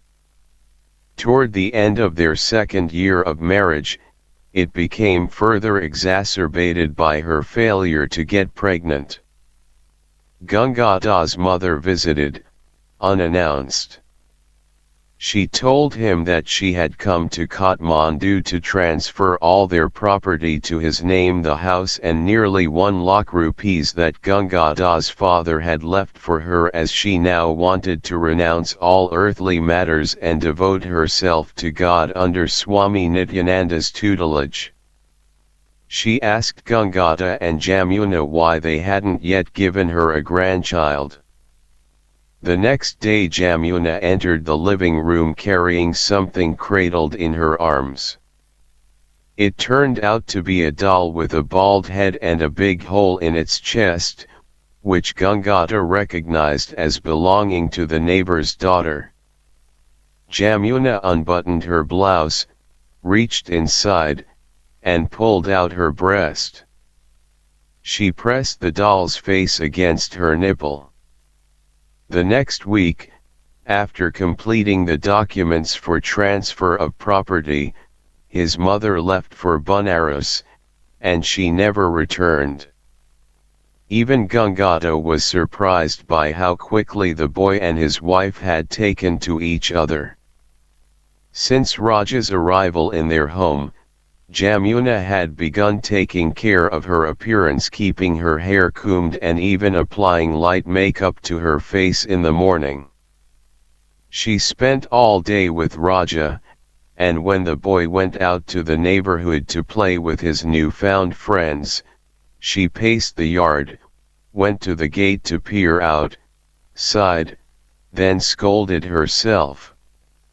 Or she simply sat near the gate, waiting for him, her eyes impassive. Most days when he returned home, his face coated with dust, she took him to the bathroom, where she helped him undress and take a bath. "No, Jamuna mummy, no," he cried when she rubbed soap on his hair and face, which made his eyes burn. "Just one more round, then we're done." She coaxed the boy through it. Watching her, Gangada often wondered if this was the same wife who'd recently cried uncontrollably over a mangled doll. Out of the corner of his eye he could also sense that Keki, who'd be chopping vegetables on the kitchen floor, was listening to the two in the bathroom. After Raja's bath, Jamuna would make the boy lie on the carpet in their bedroom and massage him.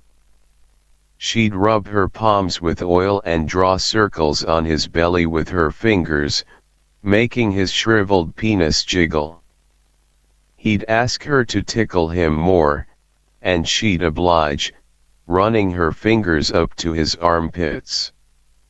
One day, as Jamuna tickled him, Raja said, "Tickle Gangadiye." Unable to bear this, Keki came to the bedroom door and shouted, "Badmash! Watch what you say." She glared at Jamuna. Raja shouted again, "Tickle Gangada."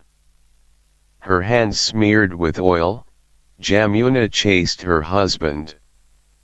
Simultaneously laughing and getting angry, Gangada ran around the house.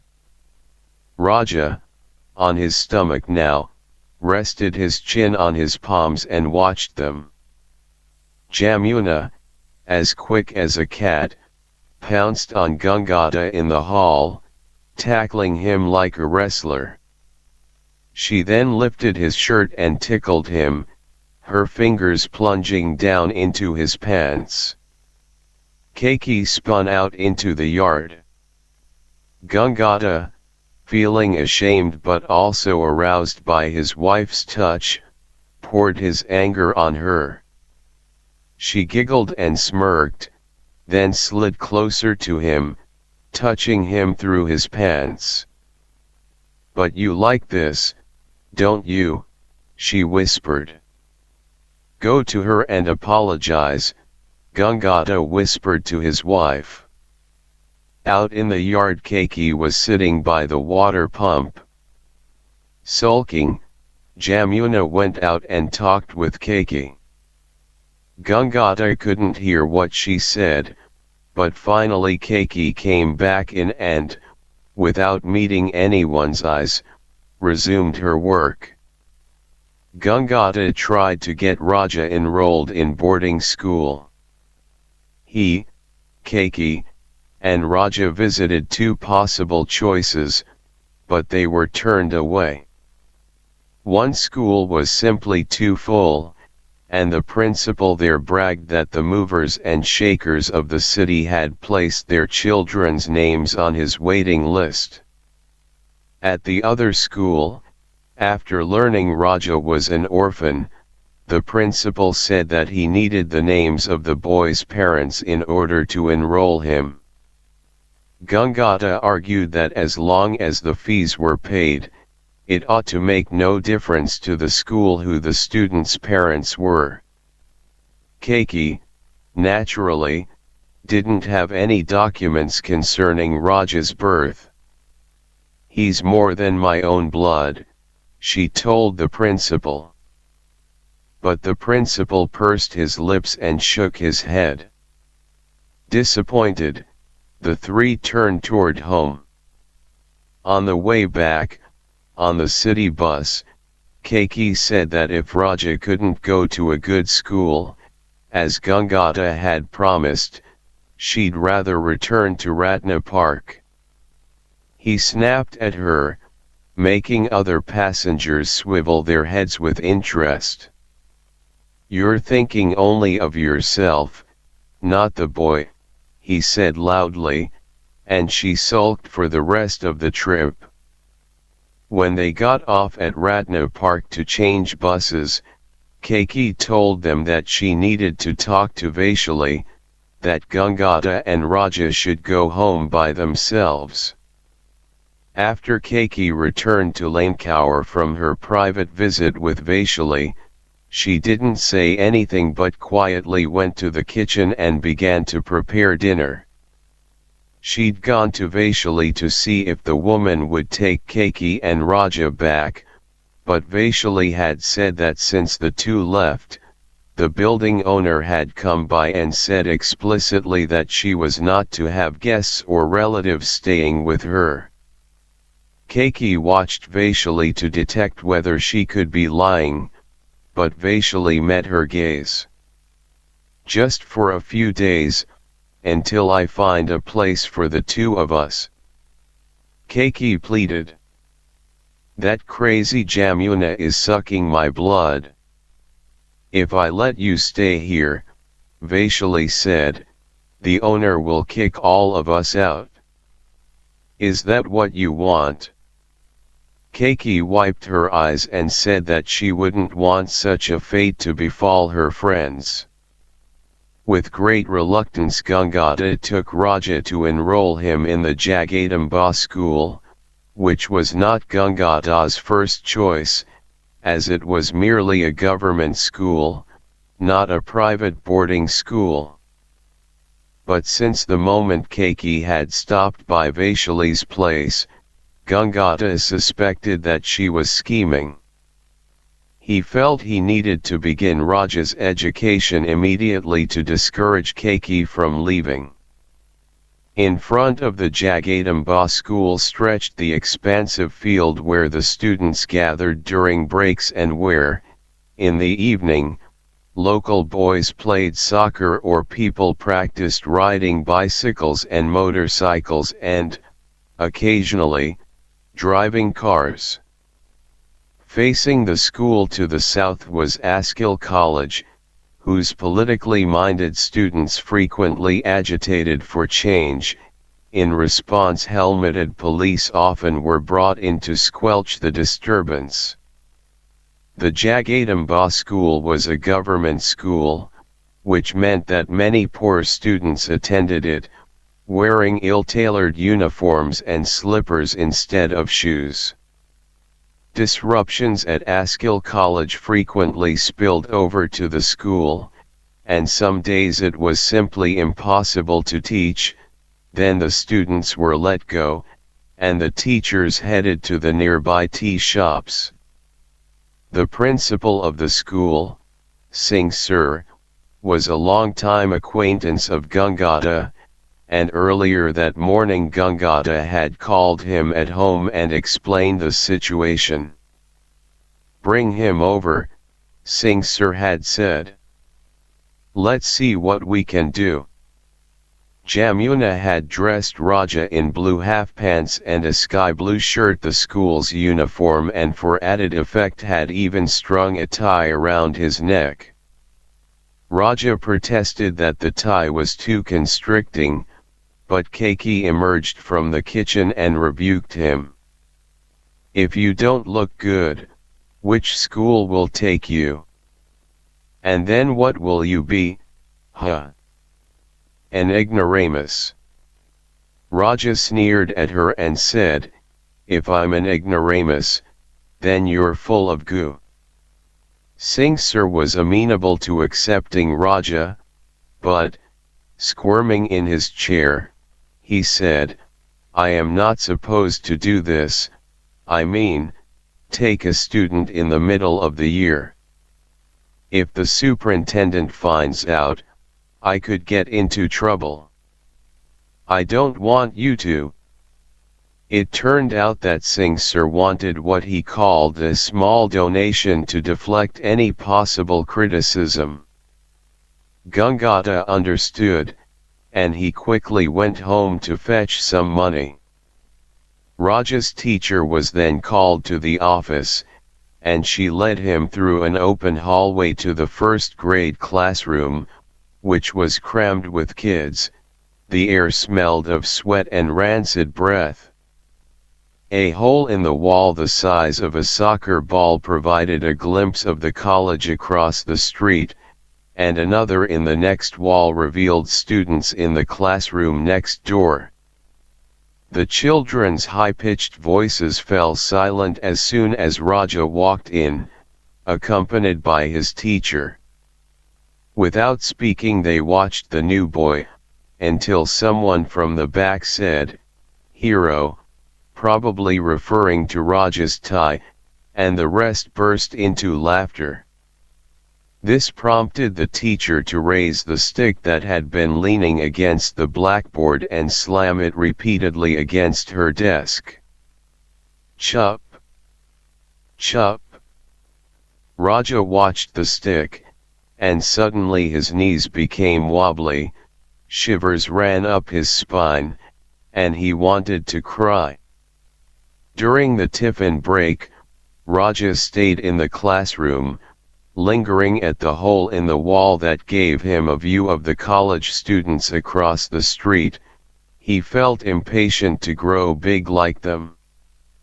He wondered what Jamuna Mummy was doing right now, whether Gangata would come to see how he was faring, and whether once he got back home Keki would scold him for no reason, as she often did these days.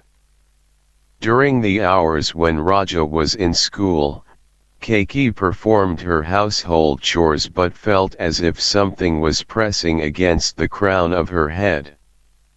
Once in a while her eyes would drift toward the gate, and she'd realize that only an hour or so had passed since Raja had left, that he wouldn't come home until late afternoon. Jamuna, she knew, was also pining for Raja, but Keki felt no sympathy for the crazy woman. For her, Raja was only a distraction from the voices in her head. She had bought his affection with toys and bright clothes. The more she dwelt on Jamuna, the more Kaki's chest smoldered with rage. Her Raja had already begun to forget his street days in Rani Pakari. In fact, he was beginning to lord it over Keiki, treating her as though she'd crawled into the house from the street. Just the other day, when she'd put her arm around him after he got dressed for school, he flung it away and said, "You smell. Do you ever take a bath?" She had just been cooking in the kitchen, and she knew he probably smelled garlic and onions on her. It was a child speaking, but it didn't prevent her from feeling crushed. He'd also taken to calling her Paki, a village dolt. She didn't know where he'd learned the word, but the first time he said it, Jamuna had put her palm to her mouth and tittered. Emboldened, he'd repeated the slur. "You're a Paki, aren't you, Keiki?" Fighting back tears, she'd asked him to stop calling her that, but he wouldn't. He approached her in the kitchen as she sat skinning some potatoes and, mouth against her ear, shouted, "Paki Keiki," making her head ring. Then he ran to Jamuna. And even after Raja returned from school, he hurried straight to Jamuna, shouting, "Jamuna mummy," and ignoring Keiki. It was in Jamuna's arms that he babbled on about his school. It was to Jamuna that he waved his notebook, showing her what he'd accomplished that day, which wasn't much, mostly incoherent drawings, as he still had to learn how to write and string letters together to form words as he read. Keiki knew that she ought not to mind that he shunned her, that he disregarded her feelings. She reminded herself that he was only a young boy, that he'd come around one day, that, if she really cared for him, she ought to be grateful that two strangers with some financial means were showering their love on him, that he was able to attend school, unlike thousands of children in the country who labored on farms or began working as servants at an early age, that one day he was going to be a fine, intelligent young man with a job at an important office. But every day, as Keiki watched Raja becoming more attached to Jamuna, feelings of despondency preyed on her. She saw Raja repeat, in some sense, the treatment her own son had bestowed upon her. Every time Raja's arms reached for Jamuna and not for Keiki, she couldn't help but feel that she'd lost him, that he was never coming back to her. "What is it in me," she asked herself, "that has made both my sons reject me?" Once, she contemplated leaving Gangada's house, thereby freeing Raja altogether from his past on the streets, leaving him unencumbered by his history as an orphan. But she couldn't bear the thought of going back to Ratna Park without him, of surrendering him to Jamuna. How Keiki loathed the way Jamuna called him, her voice dripping with affection, "Raja. Kara. Babu." But then, within a few weeks of Raja's enrollment at the Jagadamba school, Jamuna's symptoms resurfaced. One afternoon while Gangada was at work and Keiki was in the kitchen, she heard Jamuna muttering in the yard. When Keiki glanced out the window, she saw that Jamuna had bent down to draw something with a piece of coal on the rectangular patch of brick next to the porch.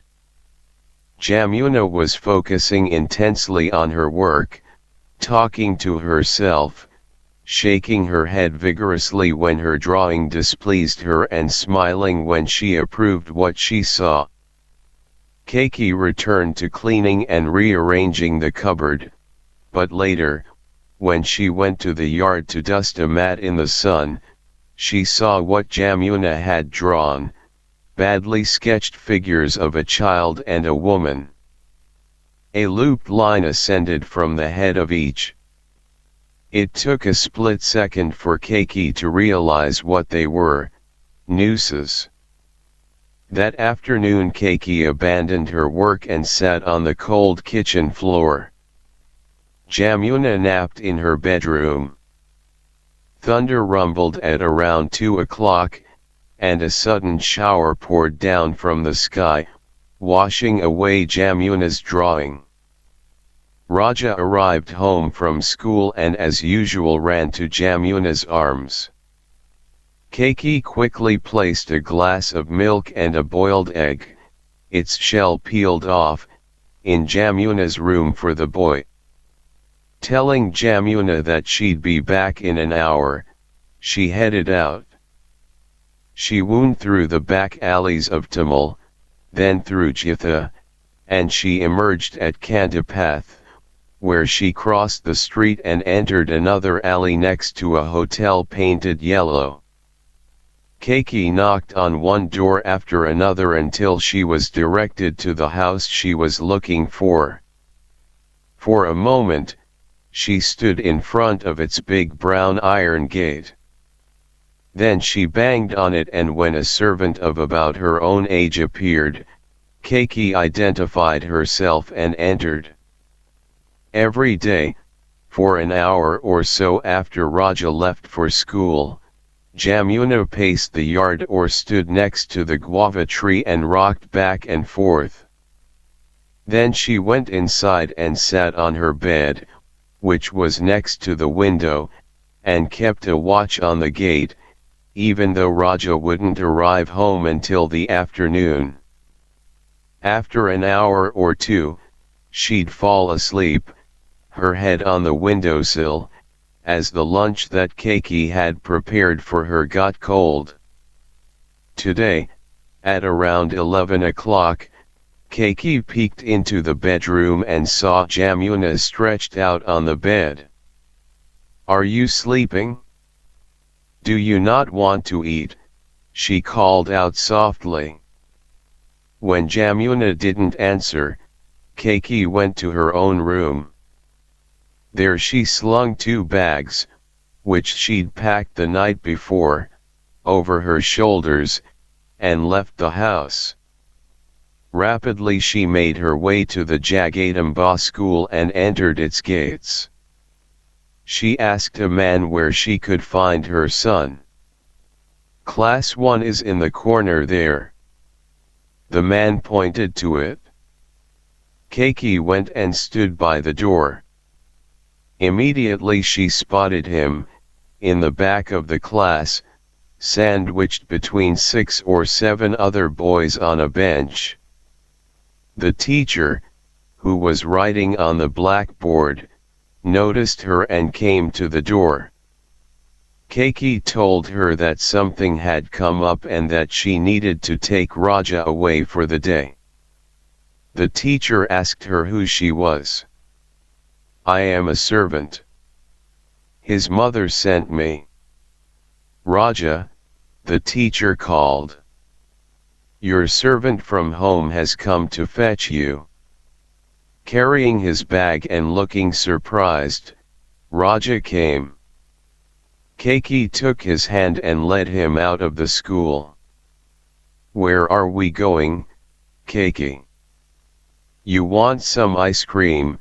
she asked. These days it was so rare, she realized, to be alone with him like this. "Is Jamuna mummy with you?" "Where is she?"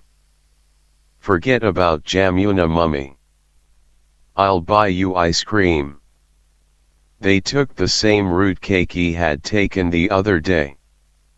"The ice cream shop is around the corner," she said, to reassure Raja as they navigated the alleys on the way to Kandipath, where she bought him a kawa ice cream next to the yellow hotel.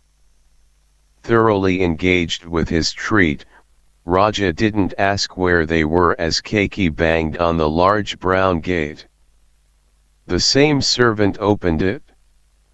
"We're here," Keki said. "Show us our room." Nilu Nikanjay. At Nilu Nikanjay in Jamal, 6-year-old Raja cried for Jamuna mummy, and his wails echoed throughout the halls and rooms so plaintively that the other servant, Ramkrishan, came to the kitchen, where Keki was frying some potatoes. He said, "Isn't there a way you can quiet him? Muwa will have a fit." Keki turned to Raja, who was sitting on the kitchen floor, throwing his legs about, his cheeks damp with tears. She said, "If you don't stop crying, I'll beat you with nettles." "I'll throw you in Rani Pakari," Raja replied. "You and your Jamuna mummy," Keki said. With a spatula she scooped some potatoes into a bowl and gave them to Raja. He took the food and began eating, whining that he needed his Jamuna mummy, that he wanted to go to school. Ramkrishan said that his nephew attended a school nearby, and Raja could also go there. Just then Muwa appeared in the doorway. She wore the white dhoti of a widow and a white shawl. Her face was stern, her eyes were narrow, and her arms were folded at her chest.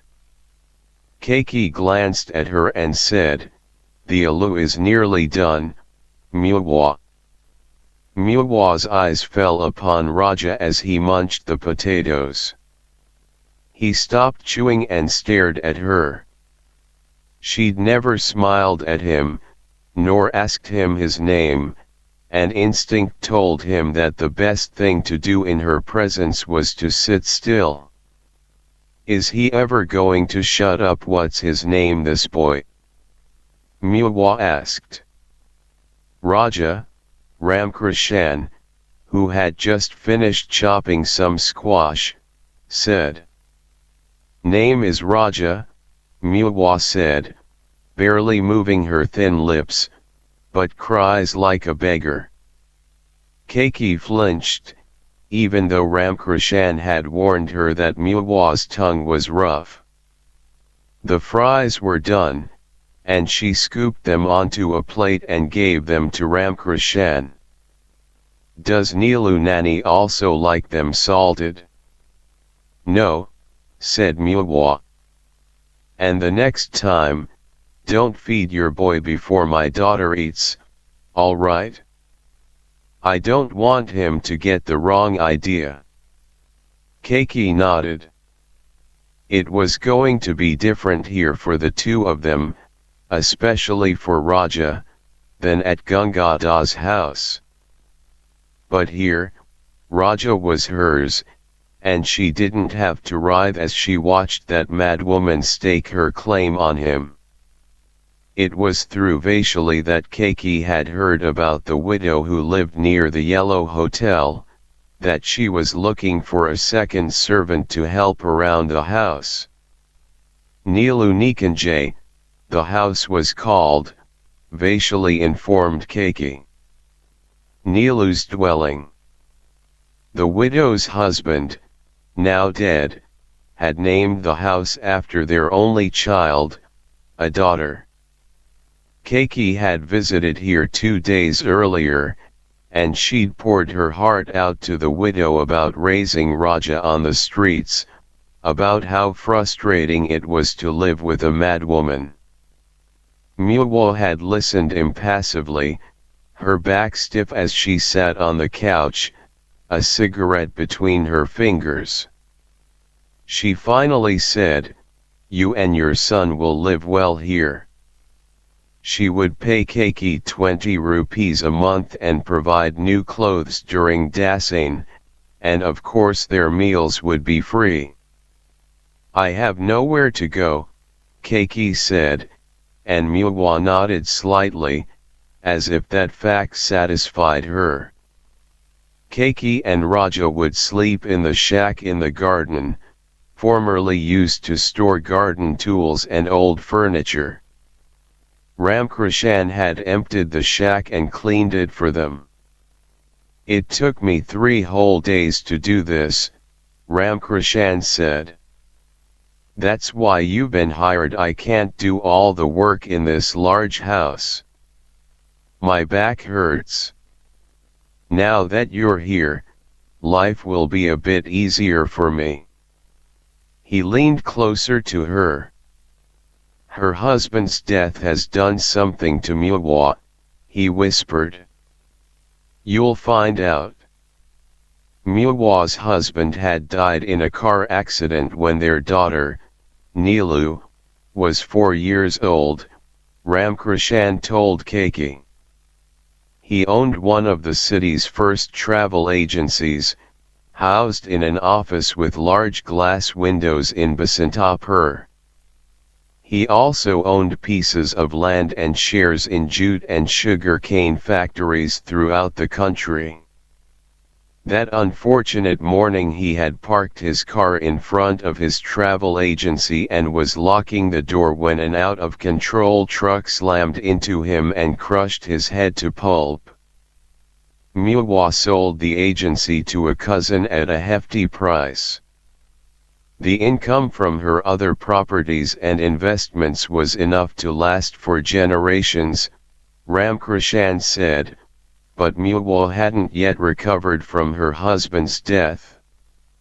While he lived, Mihwa and her husband used to lead an active social life. Now she stayed home most of the time. She likes to. Ramkrishan pointed his thumb at his mouth. Keiki knew this already. Mihwa's mouth smelled of alcohol, and Keiki had seen bottles in her room. All the time, she asked Ramkrishan, who replied that she usually drank in the evening, but sometimes started in the morning. 4 weeks after Saab was killed, Mihwa simply lay in bed, drinking. It's hard on Nilu Nani. She's still so young. Kaki's new life began to take shape. She and Ramkrishan talked as they washed the dishes, cut and sliced vegetables, swept the floor, tasted the food from ladles, and planted flowers and vegetables in the garden. Raja wandered around the house, and now and then Keiki called him to make sure he wasn't bothering Mihwa. When not drinking, Mihwa napped in her room on the 2nd floor or read Indian magazines detailing illicit romances, murders, and decapitations. The room was lit by a bedside lamp, since she kept her curtains drawn. Nilu's room was next to Mihwa's. Large dolls surrounded her bed, their eyes clear and blue, their hair yellow, unlike the sorry-looking handmade dolls Keiki remembered from her own childhood. Her mother had fashioned them out of old pieces of cloth, just like the dolls poor children in the city still played with. Nilu's dolls wore colorful, frilly dresses, and a hint of a smile played on their pink lips. The girl's room too was dark, its curtains closed, as though she were a miniature version of her mother. When Keiki went up to Nilu's room, the girl was often in bed like her mother, her fingers stroking a doll's hair. She looked at Keiki with interest whenever the woman came in to sweep the floor or collect empty glasses and dishes. One day she asked Keiki where Raja was. "Downstairs, Nilu Nani." The girl was flipping through the pages of a picture book, and she asked, "Does he know how to read stories?" He had just started school when we came here. Barely knows his alphabet. Is he not smart? No, no, that's not it, Keiki said. She was folding Nilu's freshly laundered silk frocks and arranging them in the cupboard. He's a hero, and we're poor, so he got a late start. Nilu kept turning the pages, then said, "What does it mean to be a hero?" "It means you don't have parents." Nilu put down her book. "What happened to them?" "I don't know. Someone found Raja in Tundikal." "I've been to Tundikal, but only once." Muwa said that the riffraff hang out there, so we never went back. Keiki wiped the headboard of Nilu's bed with the end of her dota.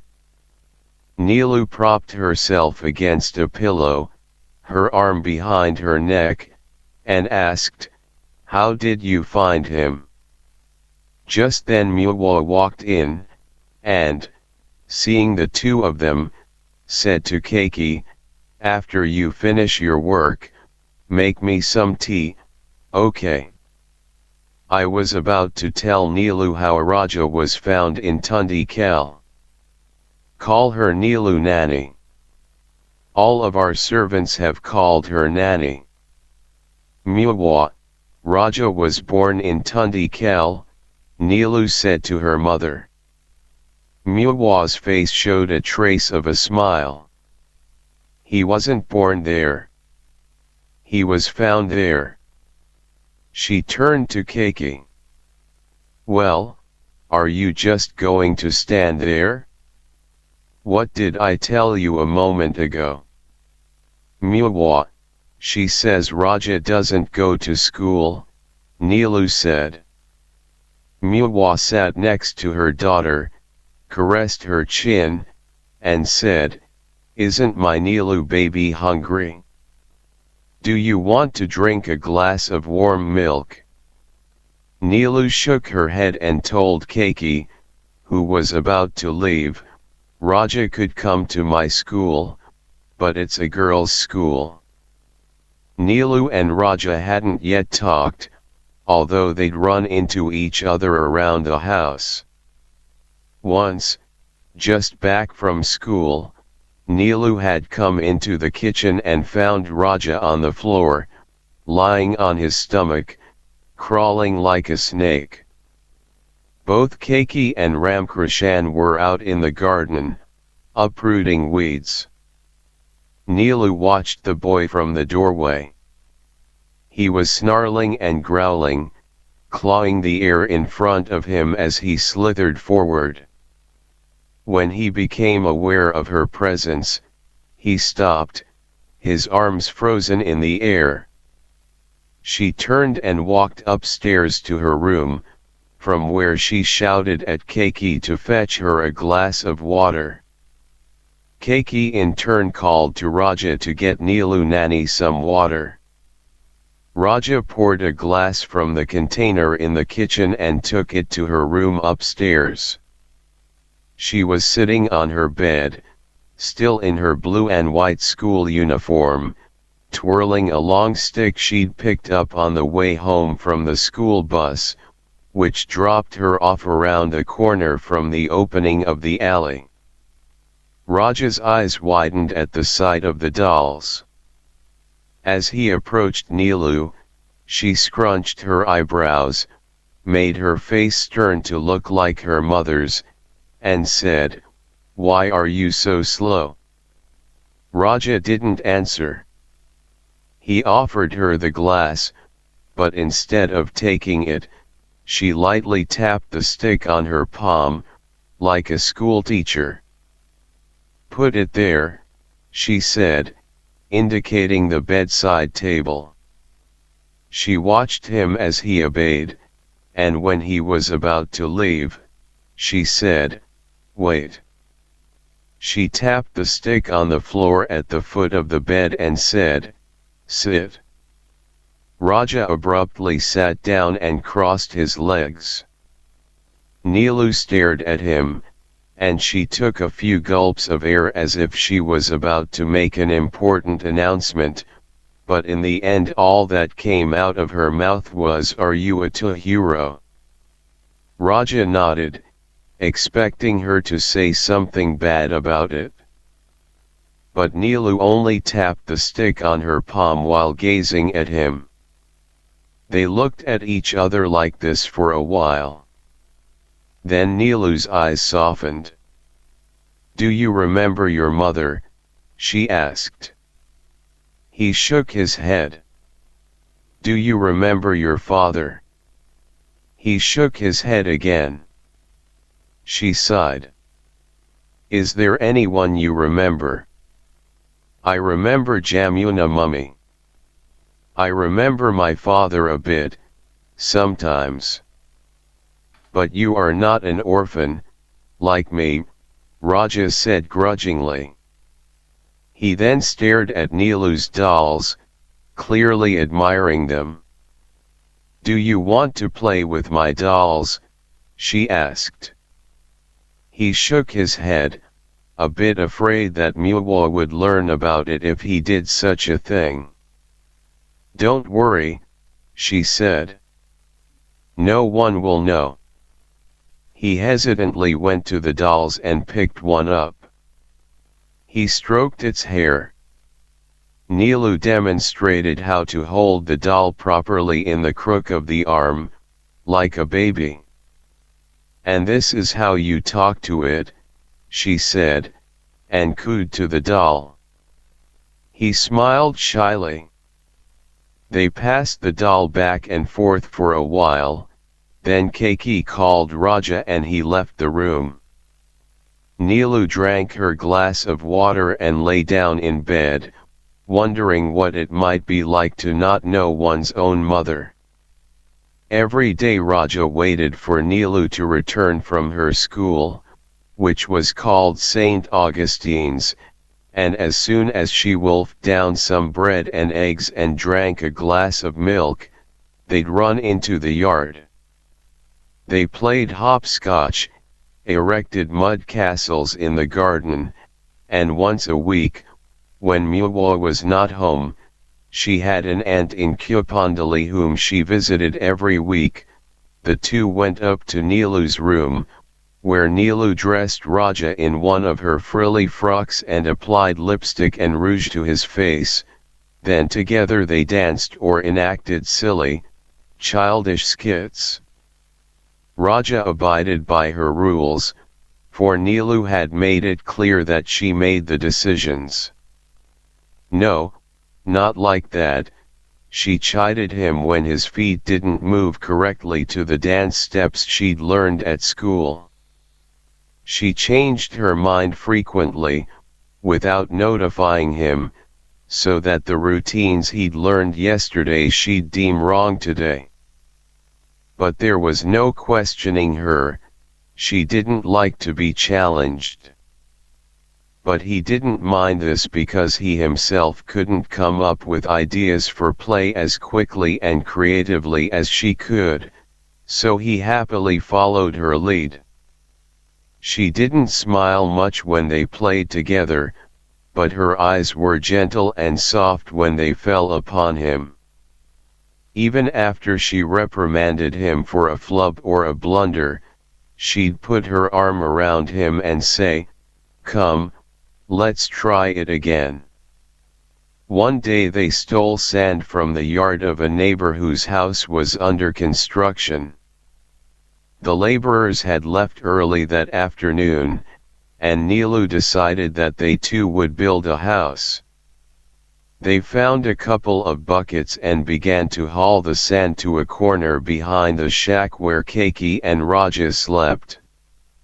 Ramkrishan and Keki were resting in the kitchen, and Muwa was up in her room, so the children carried on their task uninterrupted until they had piled up a fairly large mound of sand.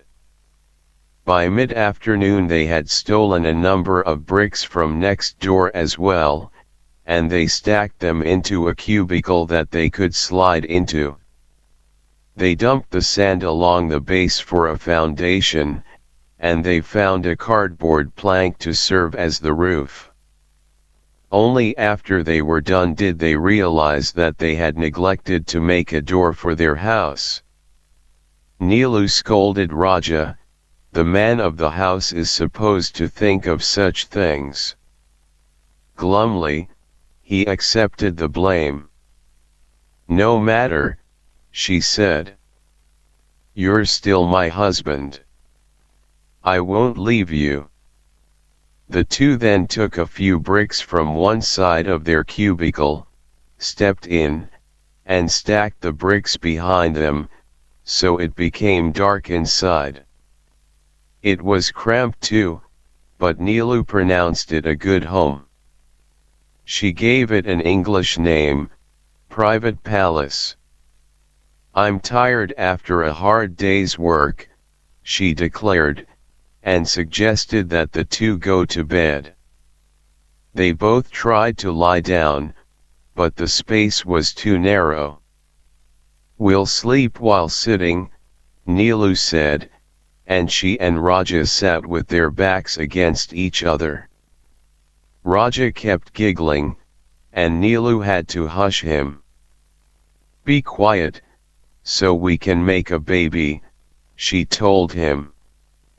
They were still inside Private Palace as the sun went down, and the small amount of light that seeped in began to wane. Raja whimpered. I am scared, he said. Lie down on my lap, Nilu suggested, so he rested his head on her lap and she sang a lullaby to him. Like a baby, he fell asleep in that position, and when, a few minutes later, Keiki called them for dinner, Nilu didn't respond. After half an hour, both Keiki and Ramkrishan stepped out of the house, shouting their names. Kaki's voice became frantic as she and Ramkrishan roamed the yard and the gate area. Keiki went to see if the two had gone up the alley to Kancha's shop. Ramkrishan checked the back of the house. Through gaps between the bricks, Nilu saw that the light in Muwa's room was on, and soon the woman opened the window and asked Ramkrishan what the matter was. When he told her that the children were missing, she didn't say anything. Will she come down? Nilu wondered. She waited. Muwa stayed on the balcony, then, as Kaki's calls grew hysterical, Muwa emerged at the front door. Muwa was the one who discovered Nilu and Raja.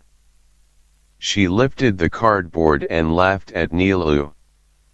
All the clamor never woke Raja. Chi, Muwa said. Sleeping with a servant boy. You are a dirty girl. She must have liked the sound of her own words, for she laughed, then she picked up the bricks one by one and, tottering, threw them into the neighbor's yard. Once Muwa went back upstairs, Keiki pulled Raja to his feet, conked him on the head, and twisted his ears. She threatened to strike him with nettles the next time he did anything like this. Then she embraced him and cried. Nilu dismissively referred to all her friends at school, with the exception of a girl called Pratima, as girls with no brains. Raja loved hearing her say that phrase, and he started silently repeating it to himself at night, like a chant. He expected that at some point she'd call him the same, and he mentally braced himself for it, but she never spoke those words to him, even when she was dissatisfied with his performance at play. That Smita has no brains, she announced abruptly as they dug a hole in the garden to bury worms that they'd held as prisoners. Nilu talked to Raja frequently about school, the strict teachers versus the easy ones, the blind woman who sat by the school gate and begged for coins, and the new playground, which featured a large swing and a tunnel shaped like an alligator that you entered through its toothy, cavernous mouth and exited by squeezing yourself out its narrow arsehole. Raja listened attentively and marveled at this wonderful, strange world of Nilu's.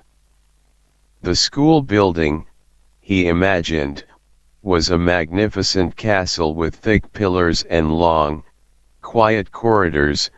The teachers were old women wearing somber gowns, and students gathered daily for something called morning assembly, during which they sang a song praising the king, and the principal offered bits of wisdom about God, hard work, and good morals. St. Augustine's was nothing like the Jagadamba school, and at times Raja felt ashamed that he had nothing exciting to report about his experience there, which was already becoming fuzzy in his mind. Keki, fearful that he'd go back to Jamuna, had stopped his schooling altogether. One day, drinking a glass of milk in the kitchen, Nilu asked Raja, "Why don't you go to school?" Keki was cleaning the bathroom upstairs. He shrugged and said that Keki wouldn't let him. "Well, why not?" she asked. He had no answer for her. "Do you know how to read?" she asked him. He'd heard her read from her English books, stories about the hare and the tortoise, about the poor servant girl who stole the heart of a prince. Embarrassed about his illiteracy, he nodded, avoiding her eyes. "Okay then, read me a story," Nilu said. "Come." She led Raja by his hand up to her room, where they sat on the floor. From her bag she withdrew a book, and he became anxious when he saw that it was in English. She placed it in front of him and said, "Read." He gazed at the marks on the page and said, "I don't know English." She looked at him in disbelief, her face stern. Then she took out another book, in Nepali, and flipped to a page. "Read this," she said.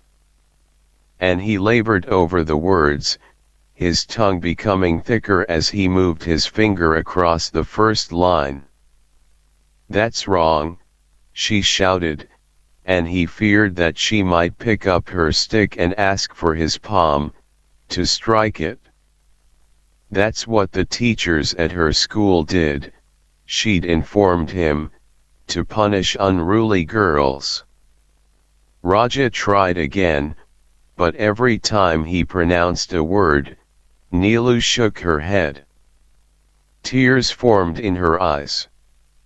She stood, then threw herself on the bed, turning away from him. She muttered something under her breath, and his heart seemed to stop with dread as he waited for her to indict him as a boy with no brains.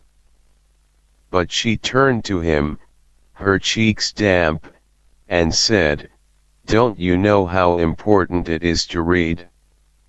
Mother Stevens says if we don't know how to read, then we'll be fools for the rest of our lives. We'll have no brains. Don't you know that?" He shook his head. She'd mentioned Mother Stevens before, and he now pictured her as a woman with an unyielding, judgmental face. "What are you going to do?" she asked. He stood by her bed, his palms pressed against his sides, at attention. "I don't know," She shook her head sadly. You will be a servant until you die. Raja wished he could comfort her. With Keiki cooking and cleaning all day, and their living in the small shack in the garden, he was beginning to understand that his status in this house was that of a servant. But he was incapable of extending that idea all the way to the moment of his death or connecting it to his lack of reading skills. He was baffled, but not for long. Neelu soon said words that came from deep inside her. You have to learn how to read.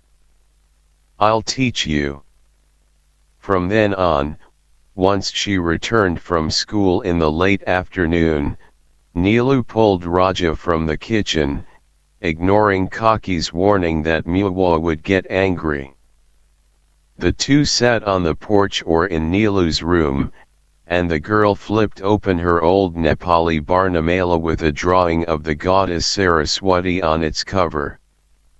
She read aloud the big letters in the book, enunciating carefully, then asked him to repeat them.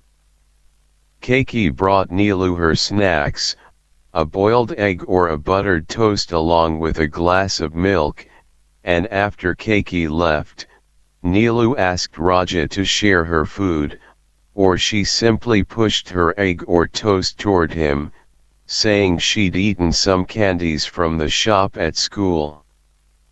By late afternoon Muwa was in a booze-induced stupor in her room, and if the children were loud in their recitations, they disturbed her. She'd call Neelu, sounding as though she had a rock under her tongue. On occasion Neelu simply ignored her mother. But Muwa's voice made Raja stumble over his words. He worried that Neelu would be punished for spending time with him, although he'd never seen her disciplined for anything. Once Muwa, after Neelu ignored her calls, appeared at the door, surprising them. With a crumb of egg yolk on his lips, Raja froze. Neelu kept her eyes on the book. What? You're a big man now. Muwa said to Raja. Go down. He jumped to his feet and stumbled down the stairs. Normally, however, Muwa didn't emerge from her room until late in the evening, after her afternoon days had worn off. Then she ate dinner with Neelu and later sat in the living room, listening to Radio Nepal, with a glass of whiskey by her side. Whenever Raja saw Muwa, with her dry, sunken cheeks and her harsh words, his throat turned dry, and he felt that he became stupid, a boy with no brains. Since he and Keiki had arrived at Neelu Nikanjay, he'd understood that the best way to deal with Muwa was to avoid her gaze, lower the head, and nod yes or no to her questions, which were often sharp when directed at him. When Muwa spoke to Neelu, however, her voice acquired a lilting, loving quality that reminded Raja of Jamuna Mummy, making a lump rise in his throat. He missed Jamuna Mummy's caresses, missed sitting in her soft lap and being fed sweets, missed her lullabies and the funny words she made up as she went along. Every few days he asked Keiki whether they'd ever visit Jamuna Mummy or perhaps even chance upon her on the streets, although Keiki hadn't let him venture beyond the opening of the alley since they moved. Each time, Keiki crushed his hopes, telling him he ought to consider his Jamuna Mummy as good as dead. Then, realizing that she was being too cruel with the boy, she ruffled his hair and said, "You have me, Raja. You don't need anyone else." She stroked his chin, but he winced because her palms were calloused and rough, unlike Jamuna mummies. For her intrusion, and her banishment of Raja from her daughter's room that day, Muwa received a sound tongue lashing. Neelu threatened to report the incident to Mother Stevens, the principal at St. Augustine's, who would be clearly unhappy with Muwa's efforts to snuff an orphan's education.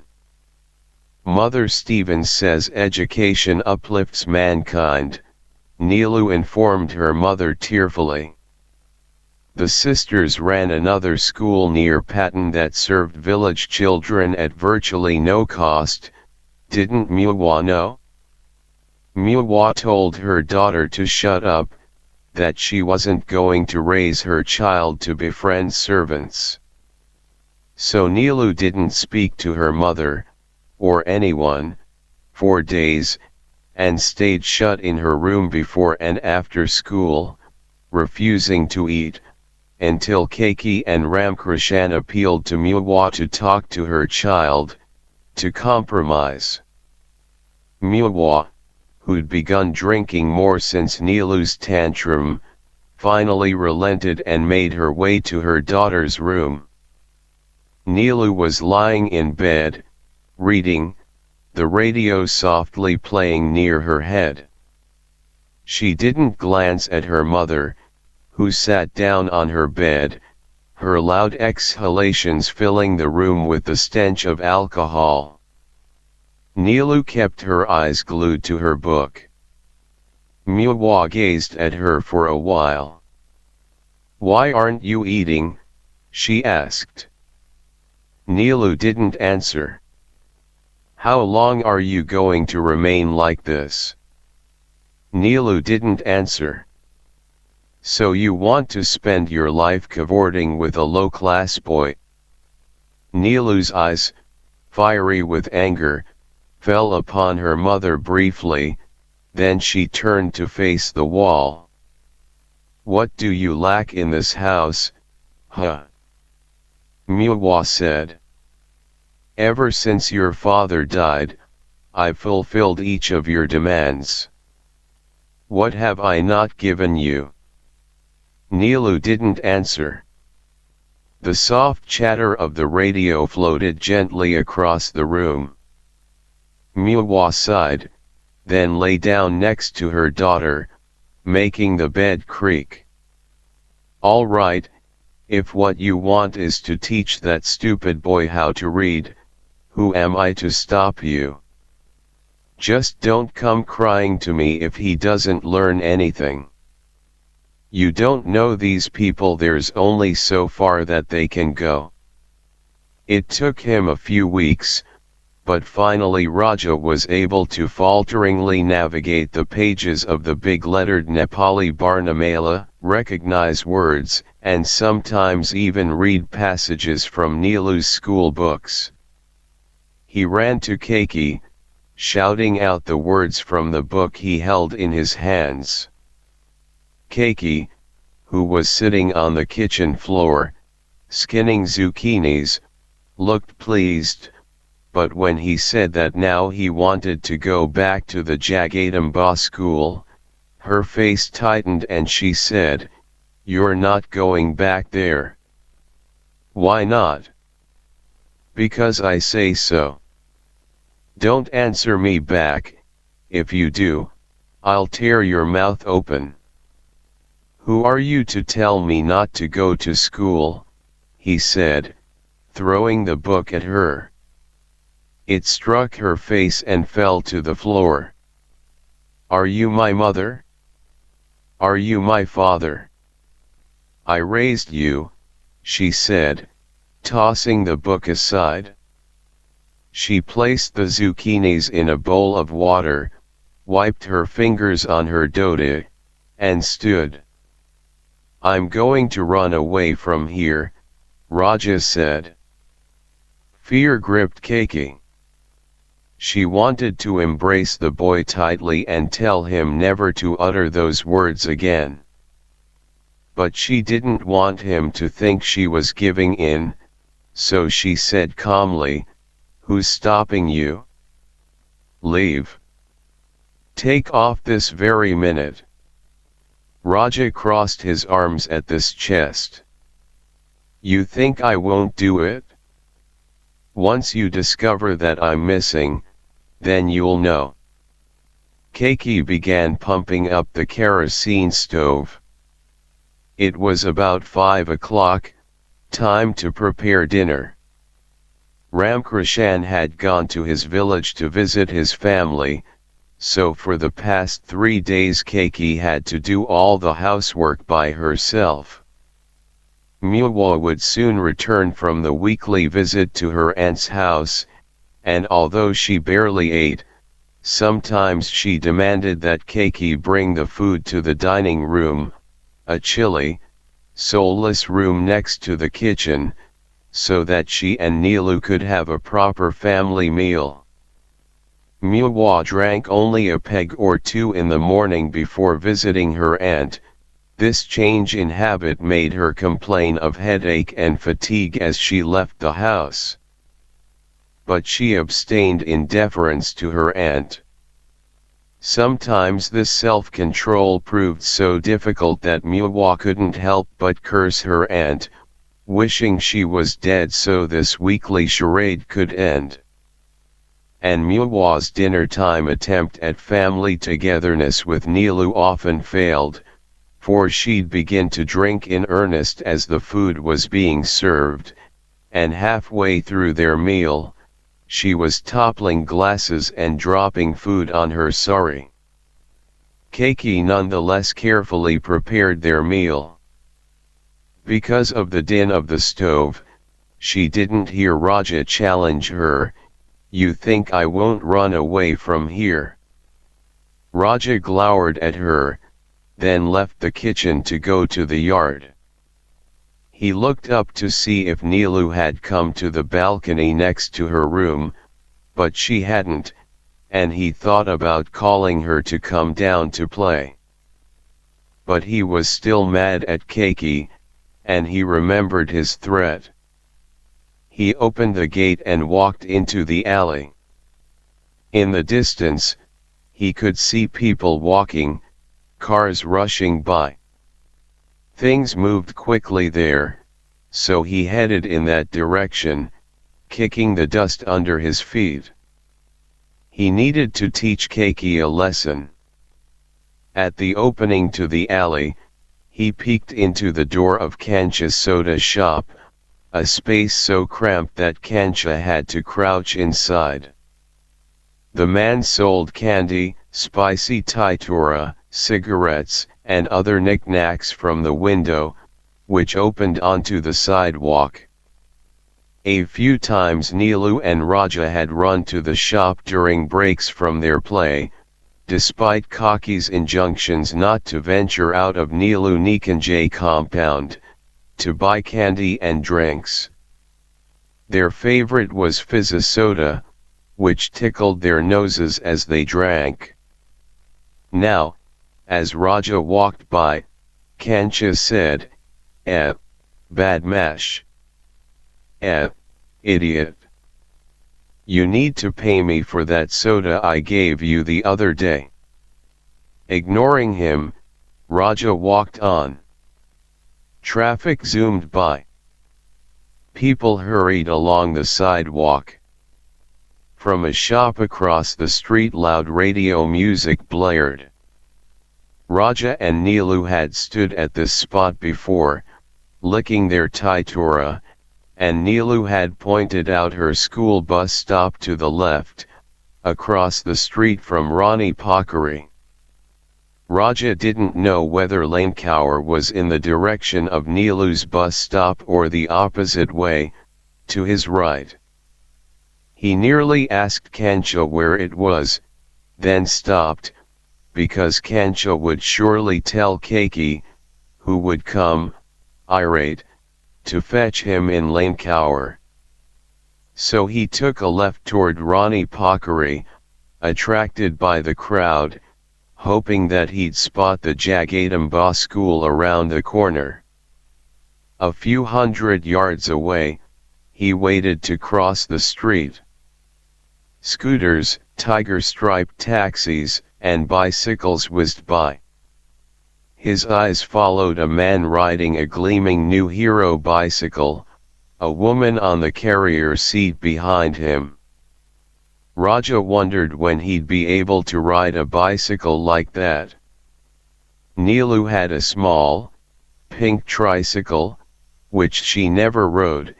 It sat in a corner of the yard. Once, at his request, Neelu had let him ride it in the yard.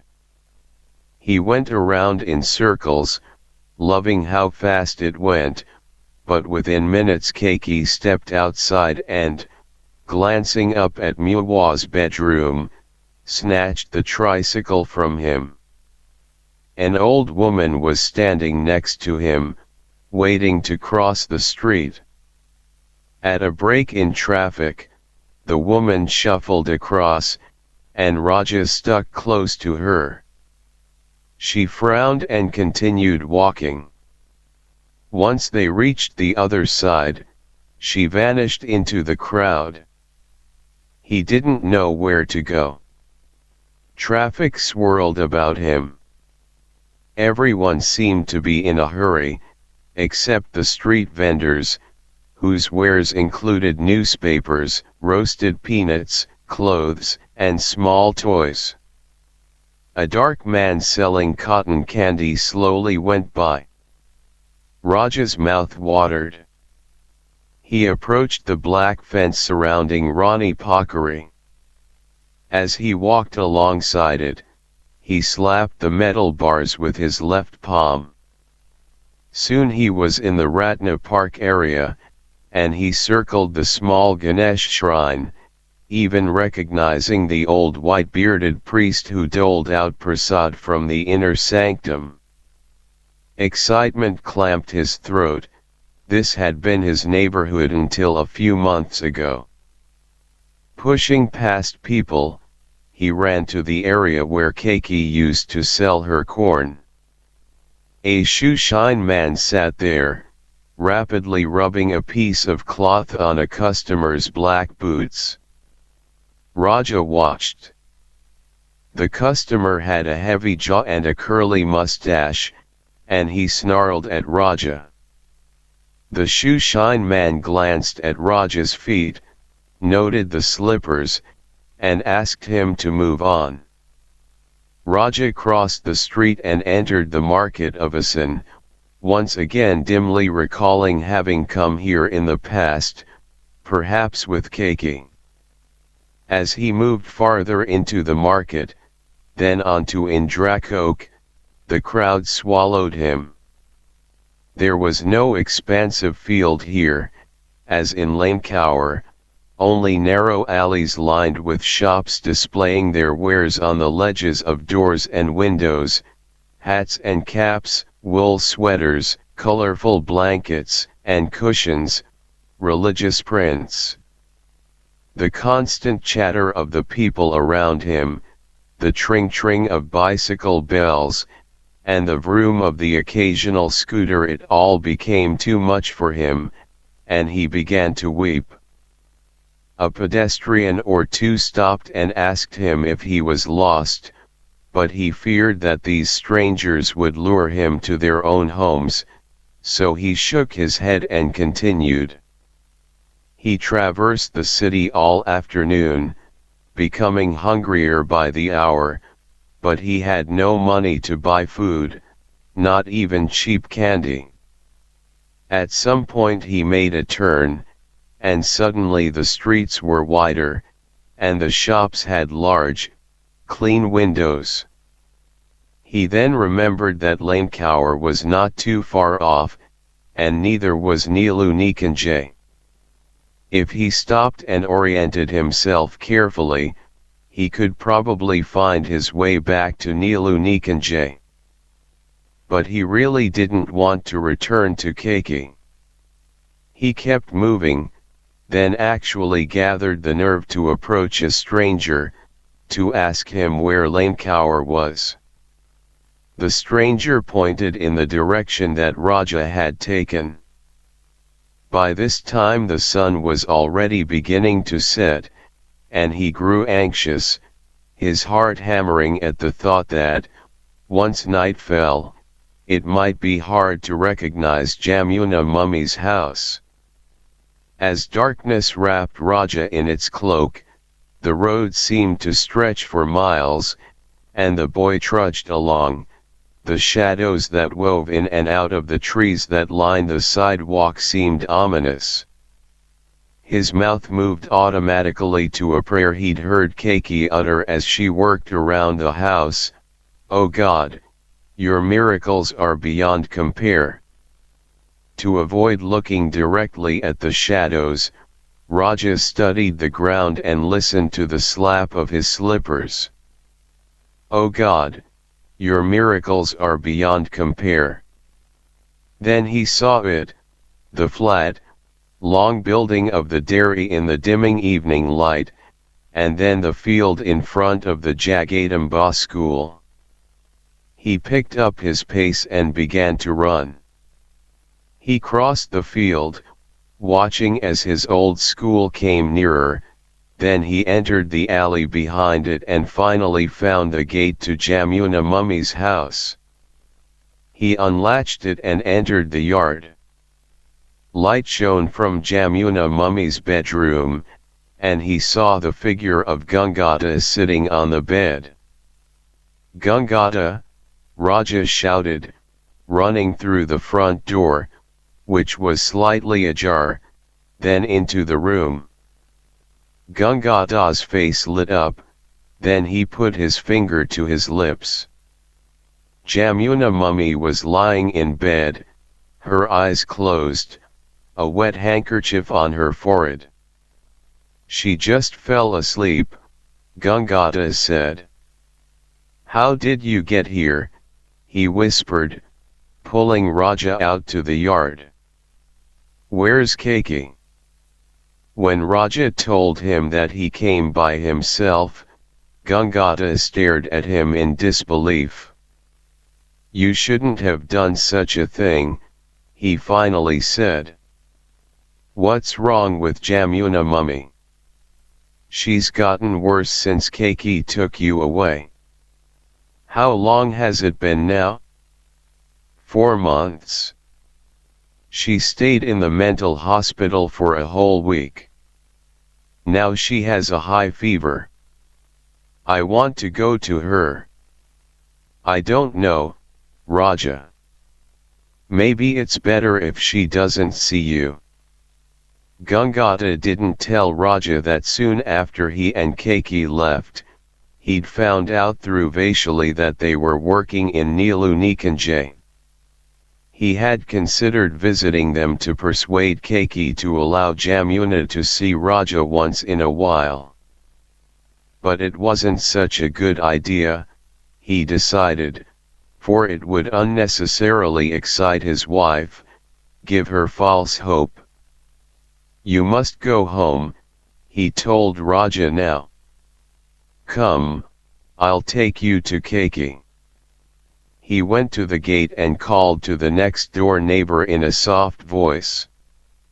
A young man appeared, and Gangata, after explaining to him what had happened, asked him to keep an eye on Jamuna while he took Raja back to Nilunikanje. Over the past few weeks Gangata had had to enlist the help of all of his neighbors to keep watch over his wife. The young man wondered if the boy shouldn't eat something before he left. "You're right. He must be hungry. I'll feed him something in the Mahan restaurant up the street," Gangata said. Raja sat in the yard, overwhelmed by the day's journey. "Raja." It was Jamuna on the porch. The wet handkerchief was stuck to her forehead. "You're too sick to come out," Gangata said. "Raja." Jamuna rushed toward the boy, stumbling. Raja too stood up and went to her, mashing his face against her hip. tears suddenly streaming down his cheeks. She clasped him tightly. Wobbling, she knelt before him and wiped his tears, her hands shaking. "Where were you all these days? Where did she take you?" Her voice was barely audible, as if she'd not eaten or drunk anything for days. "Nilu Nikanjay. Nilu Nikanjay. That's where Nilu and Muwa live." She frowned. "Where is Keiki?" "She's a servant there." "Has she kept you in a cage there?" "Huh. Tell me, don't lie. Did she keep you bound and gagged there?" He shook his head. "But she hasn't let me go to school." "That witch," Jamuna said. "I knew she was a witch when she first came here." "You're not going back." She stood. Pulling Raja close to her, she faced Gangata defiantly. "Raja is home now. Jamuna, he can't stay here. Keiki is probably worried sick about him. Let me." Jamuna's grip almost suffocated Raja. "Who are you to decide that? I've been sick for days without him, and now you care about that witch more than me." The young neighbor also tried to persuade Jamuna, saying that keeping someone else's child was criminal. Jamuna accused the man of peeking through the window while she undressed. "You are a spy for the government," she said. "Where are your dark glasses, huh? Didn't His Majesty give you any?" Gangata signaled to the young man to leave. After he closed the gate, Gangata turned to Jamuna. "Okay, it's already dark, so we'll let him sleep here tonight. But we have to send talk about this tomorrow morning." Remarkably, the wet handkerchief still adhered to Jamuna's forehead, and Raja pointed to it and began to laugh. "Let's go inside," she said, smiling, as Gangata went to the Mahan restaurant to fetch some food. When he returned with a plate of dal bhat and chicken, Raja was displaying for Jamuna the bruises on his legs he'd acquired from playing. She was touching the bruises, commiserating, and also asking him questions about Nilu Nikanjay, what Nilu and Muwa were like. Gangata scooped some chicken and rice onto a plate and brought it to Raja, who ate ravenously, his mouth bulging as he answered Jamuna's questions. Gangata touched Jamuna's forehead to gauge her temperature. Her fever had come down. Once in a while, Raja, who was sitting on Jamuna's lap, would hold a piece of chicken to her lips, and she'd open her mouth and take it, saying, "Mm." Watching them, Gangata wondered where their intimacy came from. He worried that by now Keiki must know that Raja had run away to Lankaur, and she'd come barging in soon, accusing them of stealing him from her. That night Gangata slept on bedding on the floor, while Jamuna and Raja slept on the bed. The boy's head was buried deep in Jamuna's bosom, and he was squirming like a newborn puppy. Now and then Jamuna ran her hand through his hair, her expression blissful. The day Keiki had abducted Raja from school, Jamuna had run around the neighborhood, asking people if they'd seen her son. Helplessly Gangata had tagged along, making hand signals to people behind her back to tell them to humor her. Raja will come back, I promise, he told her repeatedly as he led her home late that night, after a fruitless search in the neighborhood and the Ratna Park area. All night she sat in bed, looking out the window, cursing Keki, or chuckling and saying, "Coming. He's coming." The moonlight made her face look ashen, and Gangata wondered if this was the moment when her mind would completely and utterly lose its grip on reality. Tired, she let her head fall to her chest. "Come lie down here," he said, but she remained in that position for the rest of the night. The morning after Raja left, as Gangata was cooking in the kitchen, Jamuna walked into the yard and took her clothes off.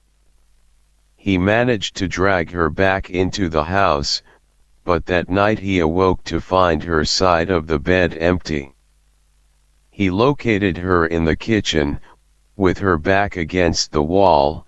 She was holding a little knife used for peeling potatoes. She struck at him, missed, and ran into the darkness outside. Minutes later he found her by following the incessant barking of the neighborhood dogs. They had cornered her outside the closed shutters of the Mahan restaurant. Half a dozen of the mangy creatures, who in daylight went slinking about, tail between their legs, now growled at Jamuna, baring their teeth as they closed in. Jamuna was wildly waving the peeling knife at them under the street lamp. That night, with the help of the owner of the Mahan restaurant, Gangata took her to the mental hospital in Patan, where she stayed for 3 days on a cot with stained sheets. The whole ward, consisting only of 9 beds, with several patients sleeping on the floor, smelled awful of antiseptic, body odor, even urine, and Gangata had to cover his nose with his handkerchief. He managed to arrange a proper bed, instead of the cot, for Jamuna only after he pushed 20 rupees into the hands of the head nurse. A doctor gave Jamuna several injections, which made her drowsy. The days in the hospital were a blur to Gangata. A girl in the bed next to Jamuna laughed hysterically at the ceiling fan every few minutes, pointing to something only she saw. An old woman clawed the air, and a man in tattered clothes hovered around Jamuna's bed, contorting his eyebrows until a nurse took him away. On the 7th day, Gangata asked Jamuna, whose eyes had begun to sink into their sockets from the electroconvulsive therapy, whether she wanted to go home, and dumbly, she nodded. The doctor advised Gangata against it, but the hospital atmosphere had become too much for him. Every time the girl on the next bed cackled, he wanted to leap up and clamp his hand over her mouth. Toward late afternoon, when the doctor and the nurses were away, he enlisted the relative of a patient to help him walk Jamuna out of the hospital and into a taxi, to go home. Now Raja had somehow escaped Keki and ended up back with them. Who would be blamed for thinking that this boy, sleeping so contentedly on Jamuna's lap, was indeed born from her womb? Watching the two turned Gangata's thoughts toward his own mother. How soft and inviting her lap had been when he was a child, how comforting the feel of her hands as she cupped his chin with her palms. His mother was now lost among the ghats of Benares, captivated by a smooth-tongued Swami who was promising her liberation from this samsaric world. Gangata missed her and tried hard not to begrudge her this last-minute salvation, but now, watching Jamuna and Raja, he felt in his own bones his mother's absence, with a pang of resentment at her for vanishing from his life. Tomorrow he'd have to wrench Raja away from Jamuna because he was not her child, and tonight the woman, Keiki, who'd wiped the boy's bottom and helped him learn how to walk, was tossing and turning, worried about where he was, a woman who had more of a claim on this boy than anyone else did. Or did she? Gangada's eyes fell upon his wife's face. How calm she had become since she'd been able to hold Raja in her arms. Raja was her cure, and God knew, she needed a cure. It was incredible to Gangata that despite all that Jamuna had put him through, when he looked at her in sleep, a feeling of intolerable compassion rose in him. Nothing mattered, not what others said, not the unpredictability of his wife's behavior, not the fitful nights he'd spent worrying she'd harm herself, or him, in one of her episodes. Despite everything, this was the woman whose hand he was meant to hold on his deathbed. An idea pushed itself into the forefront of Gangada's mind. Throughout the night, as he drifted in and out of sleep, he pondered it, and by dawn he knew what he needed to do. He quietly changed his clothes, opened his small steel safe inside the cupboard, extracted 800 rupees, and left the house.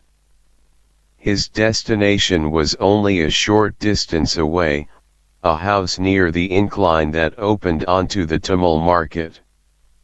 He spotted the house owner, Bhimnadi, in his garden, taking a bath, with a lungi wrapped around his waist.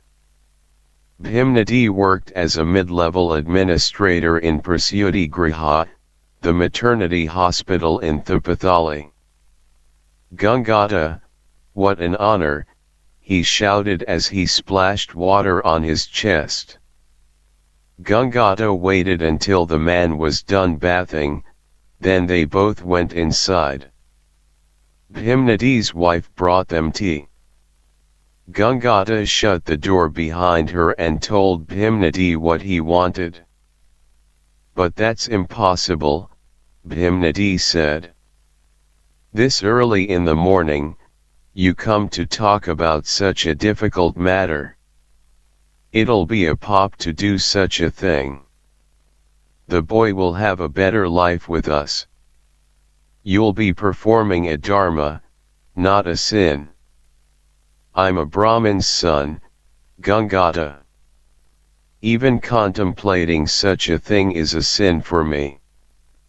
Gangata reached for his wallet, took out 500 rupee notes, placed them on the mat in front of him one by one, and smoothed them. Everyone will benefit.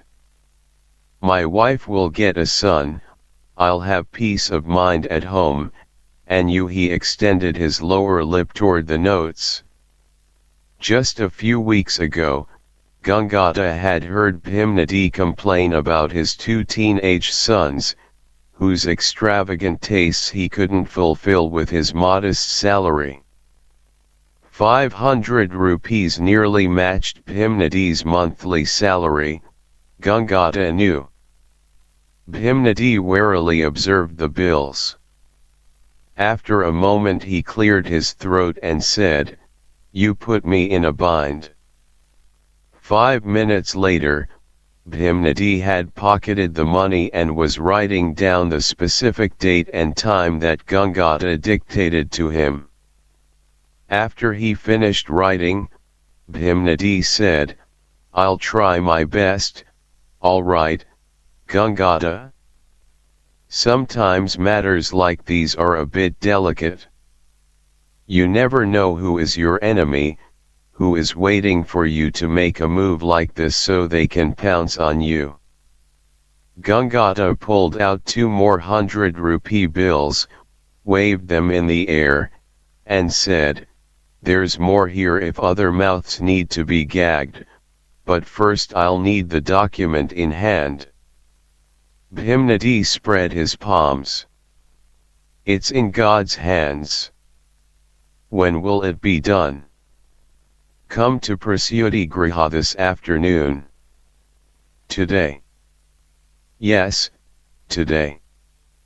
If it needs to be done, why delay?" "But whatever happened to our famous Nepali way of putting off until tomorrow what can be accomplished today?" Gangata joked. Bhimnadi laughed heartily, and the 2 men departed in a jovial mood. Before he left the gate, Bhimnadi asked that he bring the additional 200 rupees to the hospital, as more hungry mouths might need to be fed. This elicited even more laughter from both men. At home, Jamuna and Raja were still sleeping. Gangata woke them and asked them to quickly get ready, as they had to leave. "Where?" "Raja hasn't eaten anything," Jamuna said, rubbing sleep from her eyes. "Right now it's more important that you 2 go before Kaki comes." At the mention of Kaki's name, Jamuna promptly stood, picked up Raja, and carried him to the bathroom, where she washed the half-asleep boy's face, offering him water from her palm. She made him gargle. After Jamuna and Raja dressed, the 3 of them left the house. They walked toward Tangle, and Gangada's heart jumped to his throat every time he saw a woman's figure that remotely resembled Kaki. They made their way behind the royal palace, past the moss-covered walls that Boki Ba had attempted to climb with baby Raja in his arms. The 3 moved speedily. Raja sometimes walked on his own, sometimes was carried by Gangata or Jamuna, until they reached an old house in Tangle with a large unkempt yard. They opened the gate and went inside. A woman in the white dhoti of a widow, her hair graying, came out to the porch. Her face brightened at seeing Gangata, and she gave a curt nod to Jamuna. Before she could ask who the boy was, Gangata raised his palm and spoke quickly. "Bala Maiju, you'll need to house Jamuna and the boy for a few days here." Bala Maiju looked shocked. "What's wrong? Is this the boy whose mother worked?" "She's not his mother," Jamuna said testily. "That's not important right now," Gangata said. "When the time comes, Bala Maiju, I'll explain everything. This doesn't look right to me. What is going on?" Gangata went to her, put his arms around her, and said, "You think your nephew will do anything untoward and get you involved? What would Gaurav uncle think of you if he were alive today?" Invoking Gaurav uncle, Gangada's maternal uncle, always worked with Bala Maiju, whose eyes teared up at the memory of her dead husband. He had doted on Gangata. "That's not what I'm saying," Bala Maiju said. "But keeping someone else's child without their knowledge? I assume the mother doesn't." "It's just a legal matter," Gangata said. "It'll get resolved in a few days, and I'll bring them back home. You know that you're welcome here for as long as you want, Bala Maija said, looking directly at Gangata, not Jamuna. Of course I know that. In fact, you shouldn't bear the sole burden of these 2 extra mouths to feed, so he took out the 200 rupees he'd waved in front of Bhimnadi. A certain type of madness had come over him. Bala Maija slapped his hand and said, "Don't insult me like this. What would your Gaurav uncle think of such a shameful gesture?" Smiling, Gangata put the money back into his pocket and raised his arms in surrender. The 3 of them went inside, where Bala Maija once again tried to pry from Gangata why they couldn't stay in their own house. But Gangata kept shaking his head, saying he'd reveal everything at the proper time. After drinking some tea and eating a leftover roti, Gangata left, heading straight to his office, as it was nearly 10. Once there, he signed in, then sat at his desk for about an hour, taking care of some paperwork. He yawned, scratched his throat, then went to the corridor, which looked out on the lane that led to his office building, to see if Keiki had appeared. Every hour or so, Gangata wandered back to check again. The colleague who shared his desk remarked gently that it seemed as if Gangata was impatient for a lover to arrive. "Doesn't he look like a restless Romeo?" the man said, addressing everyone in the room. The others nearby murmured their assent and either went back to work or kept sipping their tea. Around noon, Gangata purchased tea and samosas from the canteen. As he ate, he eyed the manager's office, which was right across the corridor. The sliding sign outside the manager's office had been stuck on out for years now. The perpetually unreachable manager, thought Gangata. He carefully pulled out a long piece of hair that was stuck between the peas inside the samosa, threw it away, and plopped the rest of the samosa into his mouth. The manager emerged, wiped his hands on his door curtain, stretched, then ambled off to the canteen, which was in the adjacent building. Gangata gulped his tea and, turning to his colleague, said that he'd be back within an hour. The colleague raised his eyebrows, but Gangata quickly made his exit. The Prasyuti Griha hospital was about a 20-minute walk from where he worked. It was located right next to the Bagmati River, and the sweet smell of the water followed him as he went into the building. A baby cried ferociously somewhere inside, and a quick glance through an open door revealed a young woman moaning in her bed. He found Bhimnadi in a room with another man, who looked at Gangata as though he already knew his secret. Bhimnadi closed the door and asked Gangata, "Did you bring it?" Gangata patted his pocket. "Give it to me." "Where is the paper I asked for?" "That will happen," Bhimnadi said impatiently. Gone was his earlier cheerfulness, now he looked serious, almost rude. He spread out his palm to Gangata, who reluctantly placed the 200 rupees in front of him. A nurse's muted shout sounded outside the doorway.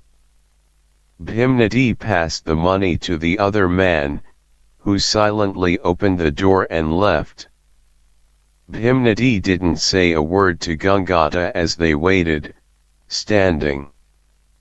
The man returned within 2 minutes and handed Gangata a yellow sheet of paper. He studied it and said, "This is it? This small paper. That's it?" Gangada's next stop was an astrologer's dim room in Hanumandhoka. He handed the bearded man the yellow paper and told him what he wanted. It didn't surprise Gangada when he saw Keki stationed outside his gate in Lankaur, her hands on her hips, her face dark. "Raja is missing since yesterday," she said, cutting right through his pleasantries. "Where is he?" He told her he didn't know. Her eyes probed his face, half in contempt. "This is the only place Raja could come to. He couldn't have gone anywhere else." Gangada opened the gate and went in. "Did you inform the police?" He didn't know how long he could keep up the facade. She followed him and said, "No, I was hoping that he'd return to me or that I'd find him." "Here." Her eyes scanned the house, the yard. Then she noticed the big lock on his door, and said, "Where's your wife?" "She's gone to her mother's." Suspicion marked Kaki's face. A wave of guilt washed over Gangada. But he couldn't let her presence weaken him, so he mentally evoked, and amplified, the resentment he'd felt toward her for violating her promise, for leaving. He said testily to her, "You didn't think twice when you took him with you, and now you have the nerve to come here. Even if he was here, why would I tell you? You've hidden him somewhere, haven't you?" Keki hissed. "Where is he? Tell me before I fetch the police." Gangada folded his arms on his chest. Keki shouted Raja's name. She ambled to the back of the house and peered in through the window, then came to the front and banged on the door, all the while shouting the boy's name. Then she sat down on the veranda and began to weep. Gangada remained with his arms crossed. Neighbors appeared at their windows, and Keki appealed to them, asking if they'd seen Raja in this house. They quickly withdrew their heads, then peeked through gaps in the curtains. Keki turned to Gangada. "You've stolen him from me," she said. "You've conspired with that wife of yours to rob me of my boy." She placed her head against the pillar on the veranda and closed her eyes, apparently weakened by the ordeal. His throat tight, Gangada sat next to her, took her hand in his, and said, "Come, I'll take you home." He was acutely aware of the yellow sheet of paper in his shirt pocket. It felt hot, as though it were ready to burn a hole in his chest. She shoved away his hand and stood, saying, "Don't touch me. I spit on people like you. I'm going to the police." For the next hour, Gangada sat on the veranda, watching the sun set behind the Nagarjun hill. Some of his neighbors were still at their windows, whispering among themselves. He didn't know what would happen next. He knew he ought to go to Bala Maija's house, tell Jamuna that Keki had come to look for Raja, that the police might be involved. But the tussle with Keki had exhausted him. Raja belonged to Keki. She had raised him, had taken care of him when the rest of the world hadn't. And now he and Jamuna were yanking him away from her. It was wrong. He felt a bit dazed at the thought that the police might come knocking on his door in the middle of the night. They could ask for Jamuna's whereabouts, and he'd just have to keep saying that she had left town, gone to a relative's place somewhere. But in truth, he just couldn't see why the police would take the complaint of a servant woman seriously, unless Keiki managed to involve her current employer. But he'd deal with events as they happened. He had promised Jamuna that he'd go to Balo Maija for the night, but now he became suspicious that Keiki might be lurking in the shadows nearby, waiting for him to go to his wife and Raja so she could then follow. It was a silly thought, but it made him scrutinize the yard and the surrounding walls as darkness began to slowly spread and the crickets started to chirp. He sat still, his heart hammering, and out of the corner of his eye, he saw something move in the tulsi bushes. Who? He stood up, and two bird swallows swooped through the air and disappeared into the darkening sky. Part 2. The document. Normally Sister Rose combed through each piece of writing before Nilu, who was now in the 10th grade and the editor of the school magazine, took them all to the printer to be typeset. Sister Rose scoured the articles for innuendo criticizing the school or its policies, parodies of teachers, or love poems containing hidden sexual messages, especially from one girl to another. This year Sister Rose had already forced Nilu to remove improper lines from several articles. During the winter, in one of these proofreading meetings held informally on the bed in Sister Rose's narrow room next to the library, the two reviewed the pieces for the next issue. The early afternoon sun warmed their faces and legs. 16-year-old Nilu's back leaned against the wall, while Sister Rose lay on her side, head propped by an arm, knees pulled in, her shoes on the floor. A faint odor emanating from Sister Rose, like a mixture of men's aftershave and the potatoes she'd eaten for lunch, was making Nilu slightly nauseated. As far as Nilu was concerned, the pieces they were reviewing were fine, and she wanted to be done quickly so she could go and finish her homework for her next class. What is this girl trying to say here? Sister Rose asked, holding a Nepali poem up to the sunlight. What does she mean by Tayo Sararik Nashako Shugand? Let me see, that means that smell no, fragrance of physical drunkenness, right? Or intoxication. What does this girl, Pratima Ganguly, mean by that, pray tell me? She's just marveling at her own body there, sister, almost in a spiritual way. But doesn't Tayo refer to the body of the man she's just talked about? In the previous line. No, Nilu said, although she knew that to be precisely the case. She even knew the man that Pratima Ganguly, her best friend at school, was writing about.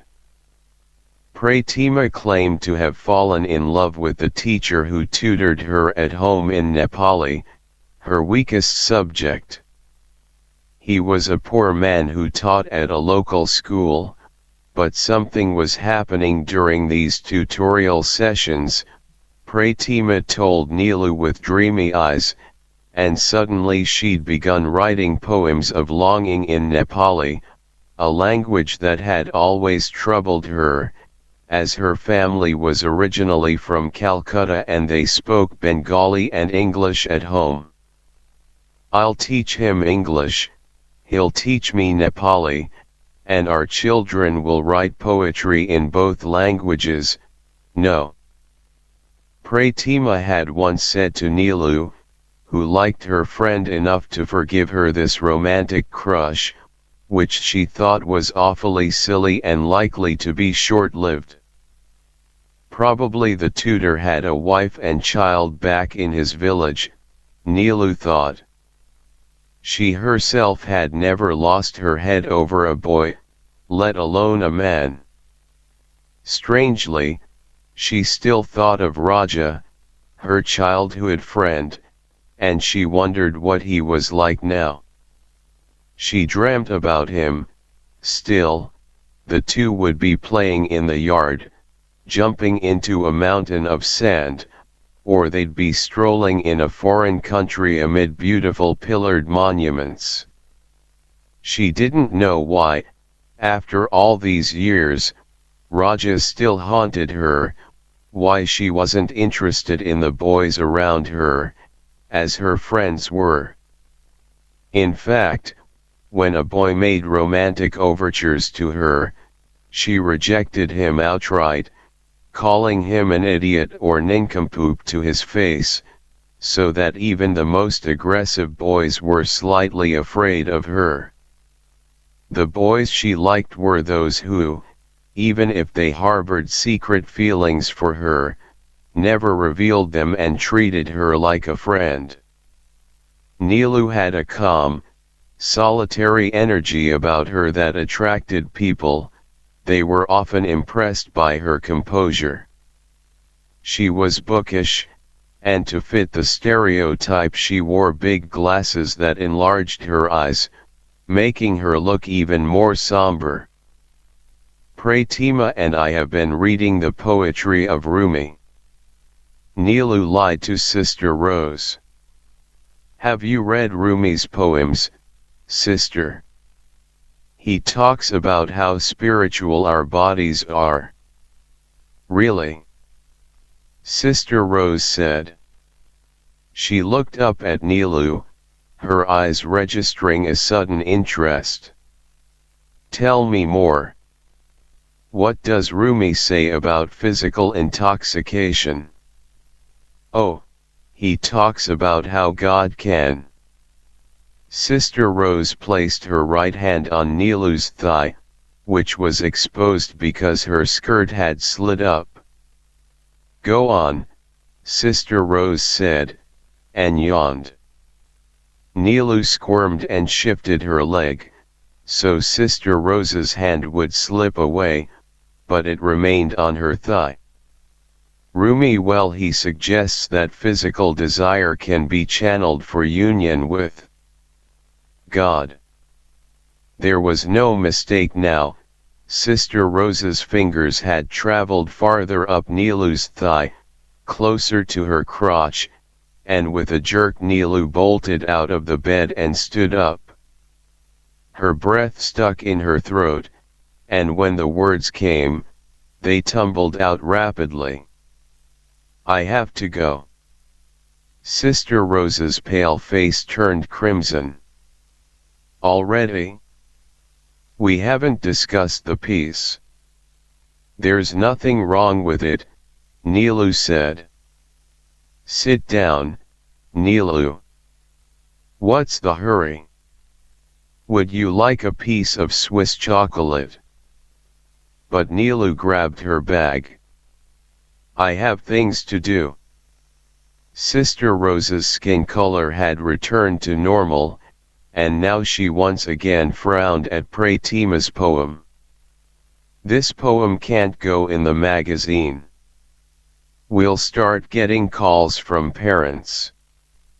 I don't care. I have to go.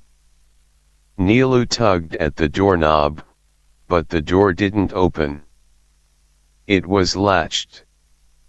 Nilu felt her body grow hot. Sister Rose must have fastened the latch when they entered the room. She clanked it open and strode out, running to the nearby bathroom, where she locked herself in a stall, breathing hard. She swallowed a few times, and the nausea subsided. She contemplated going to the principal, Mother Man, and telling her what had happened, but even as she rehearsed what she'd say to her, she found herself fumbling with the words. The sisters at the school often put their arms around the girls, pinched their cheeks, or rubbed their backs in gestures of affection, so Mother Man would most likely brush aside Nilu's version of the event, saying that she had imagined it, that Sister Rose's touch was innocent, a gesture of fondness from a teacher to a student with whom she was working on the school magazine. Mother Man might even yell she liked to yell, provoking a vein on her throat to throb viciously at Nilu for casting aspersions on Sister Rose. Nilu thought about going to Sister O'Malley, her favorite teacher, an iconoclast who favored jeans and a flowery kirtan to her nun's robe and frequently fought with the other sisters about draconian school rules. Among the students Sister O'Malley was popular, and a flock of girls were always hovering around her in the hallways, or on the playground, or in the canteen, which irked the other sisters. For her part, Sister O'Malley mocked her own colleagues, mimicking their speech patterns and facial expressions and making the girls hysterical with laughter. Sister O'Malley would most likely believe Nilu and curse Sister Rose under her breath. She didn't shy away from words that made the girls giggle and blush, but what more could she do? She was already treated like a pariah by the other sisters, and rumors were circulating about her possible transfer to a small Jesuit school in a village in southern India. For another hour or so Nilu sat on the commode, hoping that the teacher wouldn't notice her absence from class. The opening words of Jonathan Swift's A Modest Proposal, which she'd read in English class, taught by none other than Sister Rose, floated into her mind, and her own words began to mimic the style of Swift's, for preventing the schoolgirls of St. Augustine's from becoming independent thinkers. The words kept coming, so she took her notebook from her bag, tore a piece of paper from it, and wrote them down. In a cacophony of chatter, girls entered and exited the bathroom. Stall doors opened and slammed shut. Finally Nilu left and walked toward her classroom. As she turned the corner in the hallway, she saw Miss Ariel leave the classroom, her sari dragging behind her. "Where were you?" Pratima Ganguly whispered to Nilu as she took her seat. "Miss Ariel was asking about you." "I'll tell you later," Nilu said. Sister Rose entered the room. She asked the students to take out the brief essay sheet assigned as homework. Nilu crossed her arms. Sister Rose glanced at her, then sat at her desk. "Okay, you girls in the first 2 rows, come up here and read your essays." One by one they went to the front of the class and read, after which Sister Rose assigned each one a grade. 100, she said, or poor quality 30. When Pratima returned after her essay was graded, it was Nilu's turn. She didn't move. Sister Rose was scrutinizing a paper, and finally she looked up. "Who's next?" "Nilu," someone said. Nilu stared defiantly at Sister Rose, who blushed slightly. "Come up here and read your essay," Sister Rose said. No. You don't have it? Nilu looked steadily at her without answering. A brief staring match ensued. The other students looked at Nilu, then back at Sister Rose. Nilu could sense that Pratima was holding her breath. Nilu's eyes burned, but she kept them focused on the sister, who finally looked away and muttered something under her breath. Looking out the window, Sister Rose said, "If you girls want to act so hoity-toity, then I can't teach you." She picked up her books and left the classroom. Fortunately, only a few more articles remained to be vetted and delivered to the printer, and one day after school Nilu and Sister Rose stiffly went over them in the staff room. The math teacher with the military mustache was reading an old newspaper nearby and sipping tea. Every now and then a teacher or a janitor came in. Sometimes a girl would burst in, breathless, asking in a sing-songy voice whether a certain sister was there. The two reviewed the articles in silence, with Nilu making a correction here and there and Sister Rose nodding gravely after she finished reading a piece. The sister didn't mention Pratima's poem, and Nilu didn't bring it up. After they were done, Sister Rose left silently, her back a bit stooped.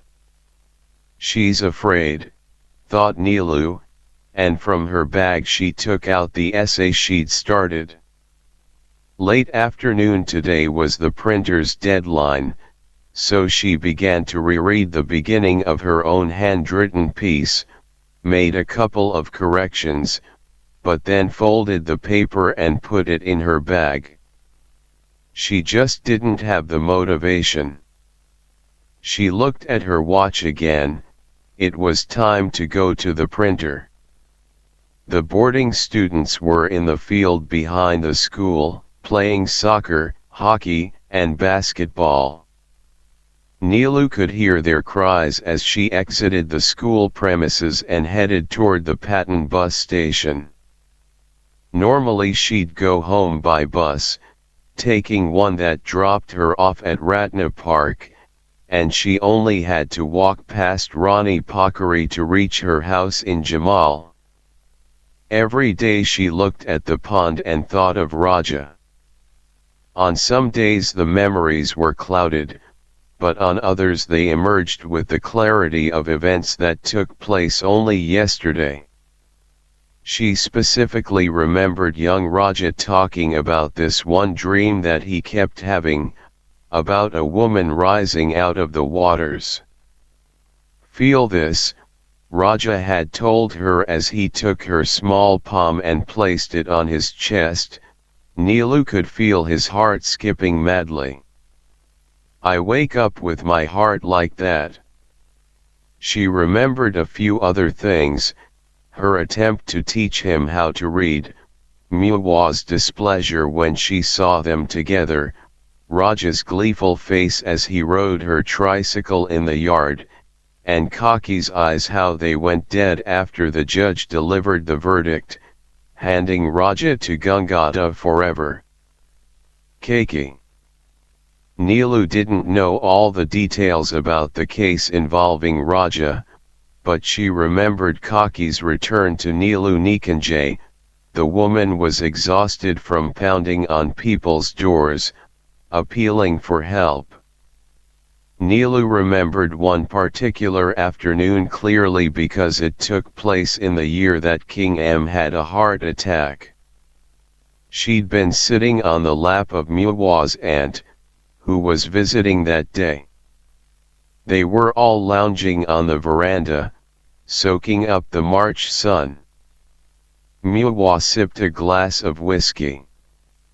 As soon as he fired the shot, he fell, said Muwa's aunt, who possessed a small fraction of the royal blood. Her grandmother's cousin was related to King M's sister and liked to pretend that she knew everything that went on inside the palace. Nilu felt thirsty, wiggled out of her great aunt's lap, and went into the kitchen, where Keiki was splitting some beans. "What do you need, Nilu Nani?" Keiki said, looking up. Her cheeks were soaked in tears. "Nothing," Nilu said, and turned to the wall, pretending she had spotted a lizard there. Outside, Muwa's aunt continued. "Imagine having a heart attack while hunting, seated on the platform amidst the treetops. And right after he fires the shot, King M falls smack on top of that minister, that big-nosed one, what's his name?" "Kirtanidhi Baista," said Muwa, burping. "I already heard." Sometimes when Nilu was alone, she brooded over the events of those days after Raja, angry at Keiki, ventured out of Nilu Nikanjay to find Jamuna mummy, and Gangata hid him in his aunt's house. Over the years, through snippets of what Keiki revealed and what Ramkrishan told her, Nilu had formed pictures in her mind about what had happened. Keiki had somehow managed to find Bala Maija's house in Tangle, and after staking it out for an afternoon and seeing glimpses of her Raja in an upstairs window, had returned the next day with two young men, Dindale's relatives, in tow. The young men carried large bamboo sticks, but they were soon cowed by a giant of a man, Bala Maija's neighbor. This man had a lungi wrapped around him, his stomach bulged and heaved as he planted himself in front of them. Keiki attempted to sneak past him, but the giant moved to block her each time, as in a children's game. The young men finally gave up and left, and Keiki sat on the ground next to the gate, taking a meditative posture, legs crossed lotus style, palms at her knees, eyes staring straight ahead, at the level of the giant's shins. Passers-by lingered to watch, then wandered off. The day crept toward afternoon, then evening. The giant went home to eat. When darkness began to fall, Gangata came to the gate. "Raja is not here," he told Keiki, who didn't blink. He knelt in front of her as if he'd been enlisted to make her face reality. "Go home. You've tortured yourself enough." He lost patience and shouted at her, "What do you think you are doing?" Then he strode back into the house and slammed the door shut. All night Keiki stayed outside Bala Maija's house. Early in the morning the police came and took her away in a van. Her lips had turned blue from the cold, she was also running a fever. When she didn't speak, even after repeated requests, the police decided to let her out near the Martyrs' Gate. She wandered around Tundi Kal. The sun was bright, the sky intensely blue, and she lay down on the grass, where she fell asleep. The rest of Kaki's battle with Gangata to win back Raja involved the courts. This much Nilu knew. Though she didn't know the details, Nilu remembered that, surprisingly, the only person with a degree of power whom Keiki could rely on was Muwa, who secured a lawyer for her. Nilu imagined a courtroom scene wherein the lawyers argued, Then suddenly Gangada's lawyer flourished a piece of paper that he said proved conclusively whom the boy belonged to. He handed the paper to the judge, who scrutinized it and said, "It's the boy's birth report, issued by the Prasyuti Griha Hospital. It's dated and stamped." He thrust the document toward Keiki, who snatched it from his hand and inspected it. But Keiki didn't know how to read, and she flung the paper away. It floated to the floor. Gangada's lawyer handed over 2 other documents to the judge, who said, "And here's more proof." He lifted the smaller piece of paper. "Here's a tippany stating the boy's birth." The other document was a scroll, with paintings of Lord Ganesh and tables of planetary positions at birth. "This here is a chinya, the boy's astrological chart. It states clearly who the parents of the child are. Jonathan Swift." Whenever she was out, Neelu scanned the streets for Raja, thinking foolishly, she knew that she'd recognize him if she saw him. Would he have a pencil mustache by now, as most boys his age did? Would he also be a loudmouth, like them? She pictured him as soft-spoken, with an errant lock of hair falling onto his forehead. Neelu didn't know why she thought about him at all. It had been so many years. Probably he wouldn't remember her. If she ran into him, would she have to prod his memory, and then would he feign remembering her, just so her feelings wouldn't be hurt? As she got off the bus at Harihara and made her way to the printer's shop, she observed the shop window displays, but even in the reflections in the glass she saw Raja, saw Keiki. She also thought she discerned the man called Gangada, who stole Raja from Keiki, even though Neelu hadn't ever seen the man himself. Whenever she thought of Gangada, she likened his face to that of Samrat, the young man who now spent hours in Neelu Nikanjay and lounged with Muwa in her bedroom in the afternoon.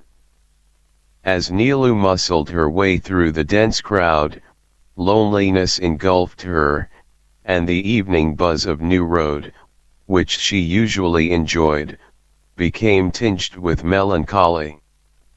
She wanted to go somewhere and lie down, but not at home, where Muwa and Samrat would be, where the sight of Keiki would add to her gloom.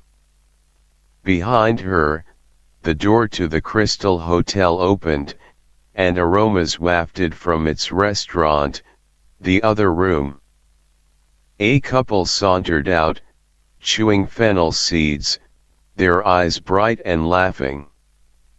The man said something to the woman, and she pinched him on the arm and giggled. Neelu caught a glimpse of the restaurant inside, with its comfortable-looking seats right next to the lobby, and on a whim she entered. The printer would be waiting for her, but right now she wanted to get away from the crowd. She'd never gone to a restaurant alone, without her friends, and certainly not one situated in a well-known hotel. When Neelu was about 4 or 5, even right after her father died, Muwa used to take her to restaurants for kulfi ice cream, for fat lal mohans that dripped with sweet juice. But those days were long gone. Now Muwa called Neelu only when she wanted to make sure that her daughter still lived in the house, or was still alive. Lately Muwa had started taking pills, which she claimed were prescribed by a doctor, some unnamed physician who kept plying her with cures in the form of colorful tablets. The doctor, Nilu knew, was Samrat, who visited Mihwa almost daily, often carrying a bag to transport drugs. Samrat was often leaving the house just as Nilu returned from school, and he'd smile at her, revealing a gold tooth. "You doing well, Nilu Nani?" he'd ask. The first couple of times she smiled back at him, but when he began staying in Mihwa's room behind closed doors for whole afternoons or evenings, Nilu stopped acknowledging him. When Nilu asked Mihwa about him, Mihwa said, "Oh, Samrat. He's all right. He's the son of an old friend of mine." When Nilu pressed her mother about which old friend, Mihwa simply said, "You don't know her. She died when you were young." Poor Samrat. He has no one. That's why he comes to see me. But one afternoon when Nilu went up to her mother's room to look for a book it was long overdue from her school library and probably lost, she found the door locked. When she knocked, Samrat opened it, only halfway, and asked her what she wanted. "Could you move, please?" she said, not masking her annoyance. "I need to get something in there." He replied that Mihwa had a headache and didn't want to be disturbed. Nilu simply pushed him aside and walked in, her eyes on her mother's bed, where the woman seemed to stay all day, reeking of alcohol, surrounded by pills. Today another smell permeated the room, but Nilu couldn't identify it. The curtains, as always, were closed, and in the semi-dark, she failed to spot her book. Mihwa, whose back was turned, moaned. "Who is it, Samrat? Come back to bed." In the doorway, Samrat's face was shadowed. "Mihwa," Nilu called softly. But Mihwa didn't turn at the sound of her voice. Instead, she said, "The light is hurting my eyes, Samrat." Nilu headed toward the door, where for a moment it seemed as if Samrat wouldn't let her pass. Then he stepped aside, and as she exited, he lightly touched her back. The other room was empty. Nilu removed the piece of paper from her bag, placed it on the table, and began to write. The waiter came and handed her the menu. Everything was pricey here. One samosa cost 5 rupees, whereas in street-side stalls you could get them for 50 paisa. Tea here was 4 rupees. But Nilu always carried crumpled 10 rupee bills, sometimes even 100 rupee bills, in her school bag, in the pockets of her skirt, or even between the pages of a book. At school, it was she who treated her friends to snacks and Coca-Cola. When she ran out of cash, all she had to do was go to Mihwa's room, open the drawer, and take whatever she wanted. Nilu ordered 1 samosa and a cup of tea and reread the essay she had written. The last word seemed to be frozen on the page, blocking everything else. She stared at it as the waiter delivered her order. Some commotion was stirring outside, people shouting, the clatter of footsteps. One waiter peeked out of the door, then reported back to the other waiter, "A Julus. A rally is coming our way." Then a group of middle-aged men wearing Dora Surawal entered the restaurant. A waiter deferentially escorted them to a table, where they ordered some lassi to drink. Their conversation soon revealed that they had sneaked away from the rally, which they were required to attend. On such a hot day, one of them, a thin man with a dark face, said loudly as they took their seats close to Nilu's table, "How long can we shout the praises of the Panchayat and the king? My throat is parched." The others hushed him, but the man obviously was irked, for he continued, "What is anyone going to do to me? Take me to jail? Let them. If they can jail great men like BP and Ganesh Man, what do I matter? If you don't shut up, we'll all end up behind bars," another whispered urgently. "And what would you rather have me do?" the thin, dark man said. "Extol the virtues of this government. Without a strong king, India will gobble up Nepal, as it did Sikkim," his friend said.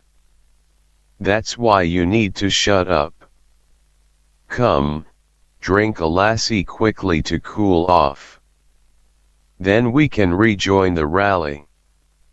It's all that which Indira Gandhi's doing," the dark man said. "If she hadn't put India under emergency rule, our king wouldn't be so emboldened. Now India has become a convenient role model for him as he lashes out against his enemies." "Actually," another tall official said, "I am going to return to the Julus. If the others notice that we're not there, it's not going to be good. I'm going back." With that, he hurriedly exited the restaurant. The rest glanced at one another anxiously, then they too, shouting to the waiter to cancel their order, bolted out the door, except for the dark man. When the last departing official turned at the door to summon him, he waved his hand in the air and said, "I'm not moving an inch until I finish my lassi." The chanting outside got louder. The thin, dark man, looking miserable and increasingly worried, waited for his lassi. His eyes briefly met Nilu's, and she thought she saw a semblance of a smile, but she looked away at the wall, where a photo hung showing King B during his coronation ceremony the previous year. Wearing a fountain-like crown, the king rode an elaborately decorated elephant. Nilu had actually witnessed that parade last year, as it passed a few hundred yards from her house.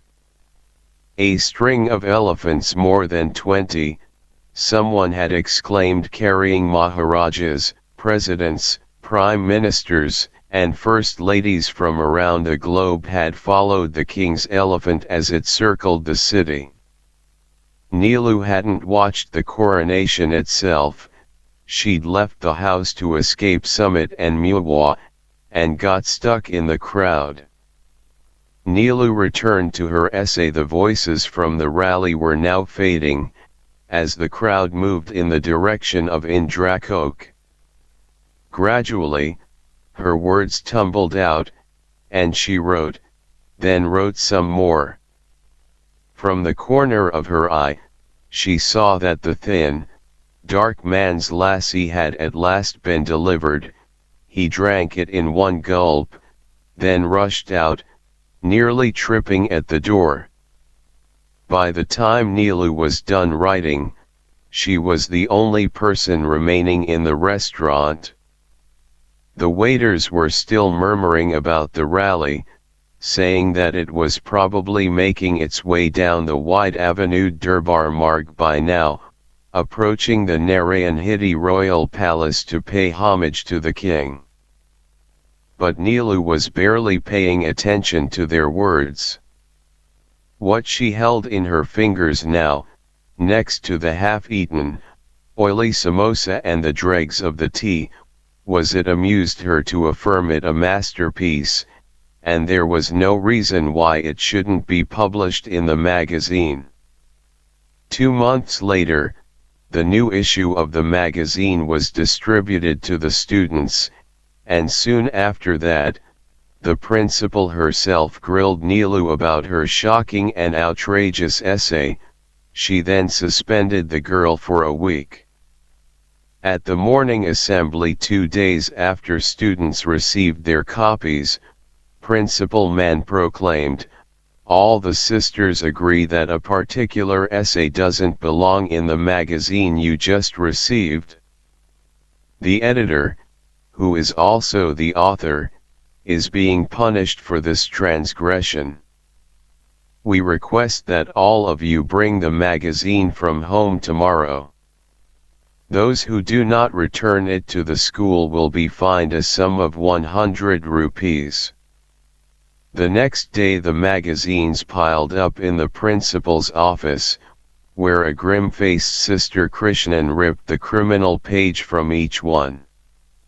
The maddest proposal argued that the girls at St. Augustine's should be enlisted as slaves to the sisters, 75 girls per sister, and perform a long list of tasks: sewing, mopping floors, washing smelly robes for the grand madams, and caring for all their needs, including scrubbing their big behinds with a wet towel every morning and comforting them at night, in bed.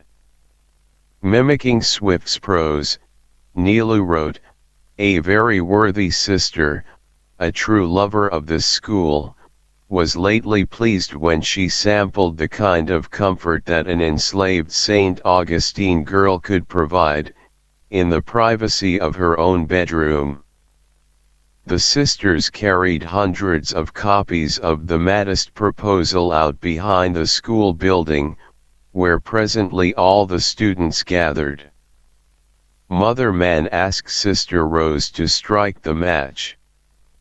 Soon the pages burst into flames, and threads of smoke twirled up to the sky. During the week of her suspension, Nilu expected Mother Man to call her at home and tell her she'd been expelled. She didn't know what she'd do if she could no longer attend St. Augustine's. She supposed she'd start going to that local school a stone's throw away from Nilu Nikanjay, the one tucked in an alley next to the exercise gym. But there were others. Didn't Raja attend the Jagadamba school? Nilu wondered. If she was expelled from St. Augustine's, she could attend that school, she thought. On the evening after she was suspended, after making sure that Sumit had left, Nilu pushed open her mother's door. "Muwa," she whispered. Muwa was lying in bed, eyes closed, mouth slightly open, a smoldering cigarette in her right hand. A nearly empty vodka bottle lay by the bedstand. She appeared to be dozing as the cigarette burned, the ash lengthening at the tip.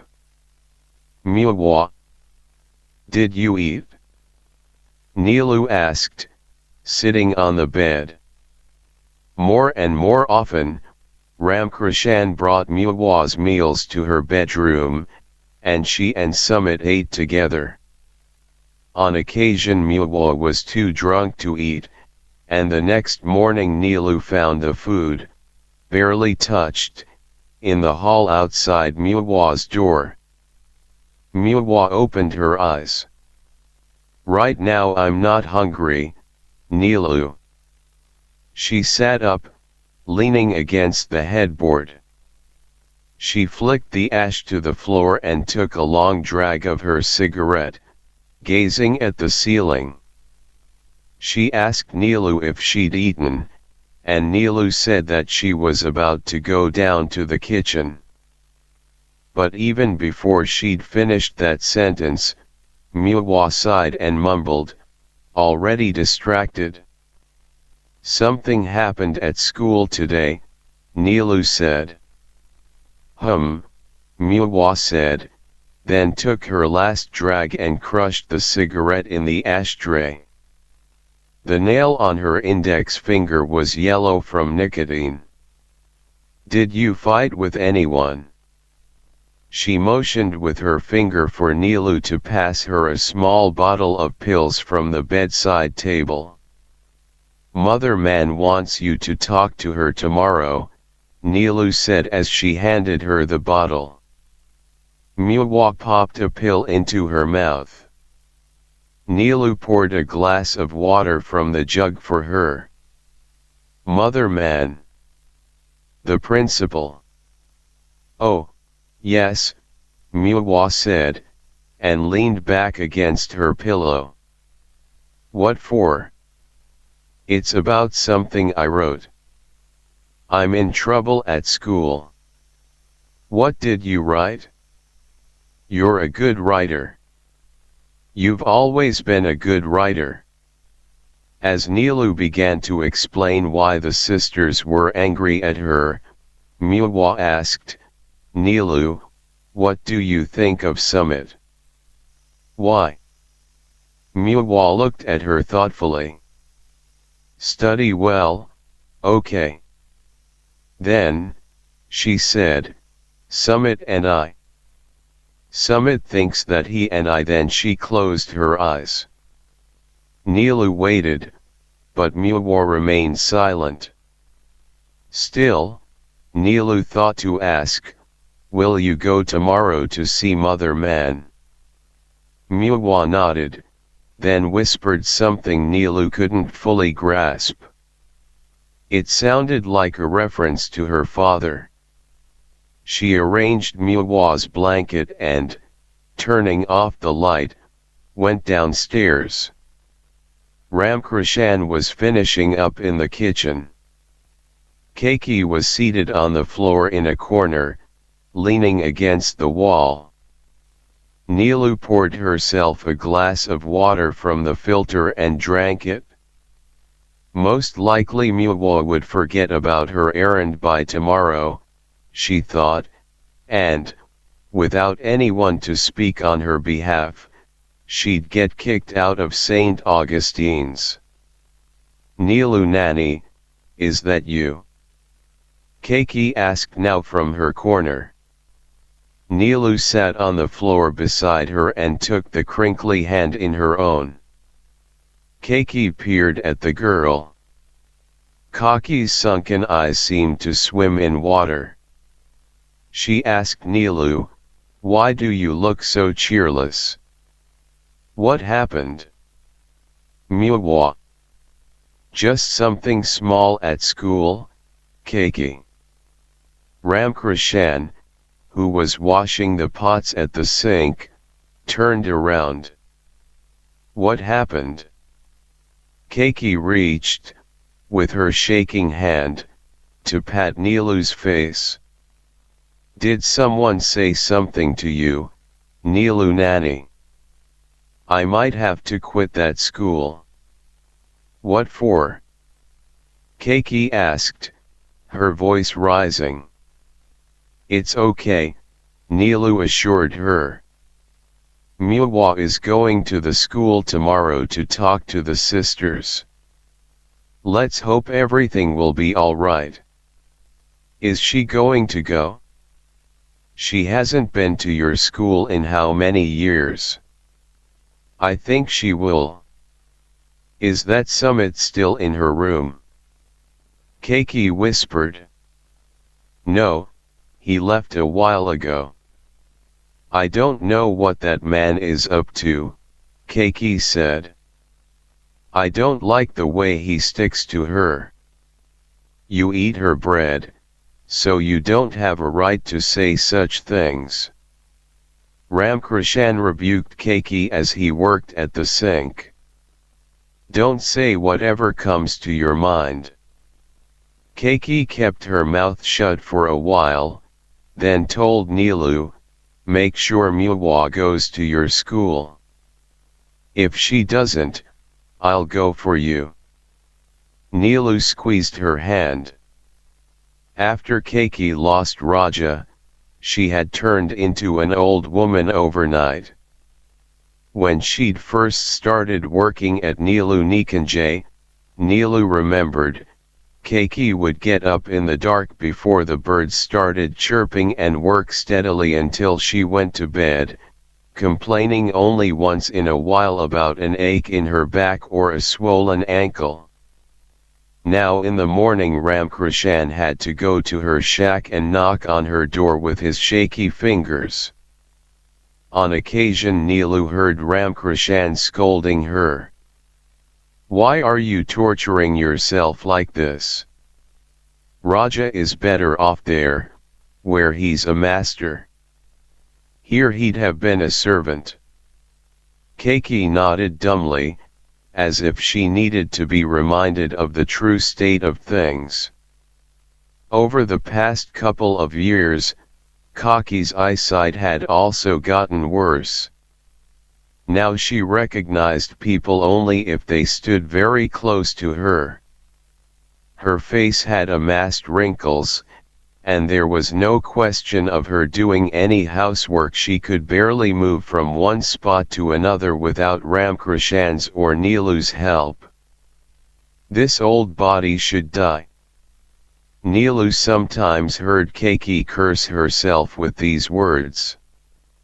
Every day that week, Nilu expected Mother Man to call to ask why Muwa hadn't come to talk to her, before delivering the news that Nilu had been expelled. On the seventh evening, a Saturday, Nilu sat on the balcony that extended from the guest room next to her room, still expecting the phone to ring and Ramkrishan to announce that it was for her.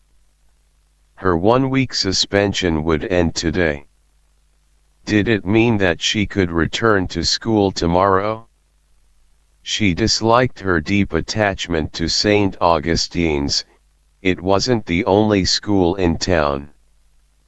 But St. Augustine's had been an integral part of her life for 10 years, and it seemed unthinkable to relinquish the many things she loved about it. Her friends, especially Pratima, Sister O'Malley, and her funny impressions of other sisters, the well-stocked school library where she spent many lunch periods poring over magazines and books.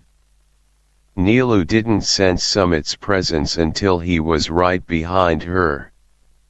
Then she heard the shuffle of his footsteps and his labored breathing. She'd left her door unlocked, and he'd entered without knocking. She closed her eyes, hoping he'd think she was napping and go away. But he remained, waiting even after a long minute passed. She felt something crawl on her back, so she opened her eyes and stretched. "You shouldn't doze in the evening like this," he said. "It'll disturb your sleep at night." She turned around to look at him. He hovered close to her, his hips almost touching her chair. "I can do what I want in my house," she said, and stood up. "Sit, sit," he said, and pulled another chair close to hers. "You don't have to run every time you see me." "I have homework to do," she said, and tried to slip around him, but his chair was blocking the doorway. "Just a few minutes," he said, not budging. "Don't treat me like a stranger. After all, I've been coming to this house for months now." She remained standing, her arms crossed at the chest. "Nilu," he said, and she cringed at the slippery way he said her name. It reeked of suggestiveness. What do you need to talk to me about? Don't look so annoyed. Am I not like your uncle? When she didn't respond, he said gently, what if I were to come and live in this house permanently? How would I feel if you were always like this? She eyed him. What do you mean? No, I'm just making conversation. Why can't you think of me as your uncle? If I were your uncle, wouldn't you be treating me more nicely? She once again tried to leave the balcony, but he didn't get out of her way. He even stretched out his arm to block the door. Sit down, please. This will only take a couple of moments. Miwa appeared behind him. What's going on? She tottered in the doorway. She too was smiling. Oh, nothing, Samrat said. I was just telling Nilu that I'm like her uncle. Come, come. Let's all sit down together. I waited for you to come back from the bathroom, Miwa said to Samrat, reaching out to him.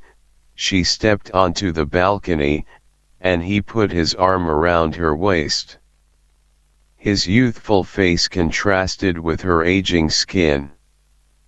They could be mother and son, Nilu thought. Nilu went to the balcony railing.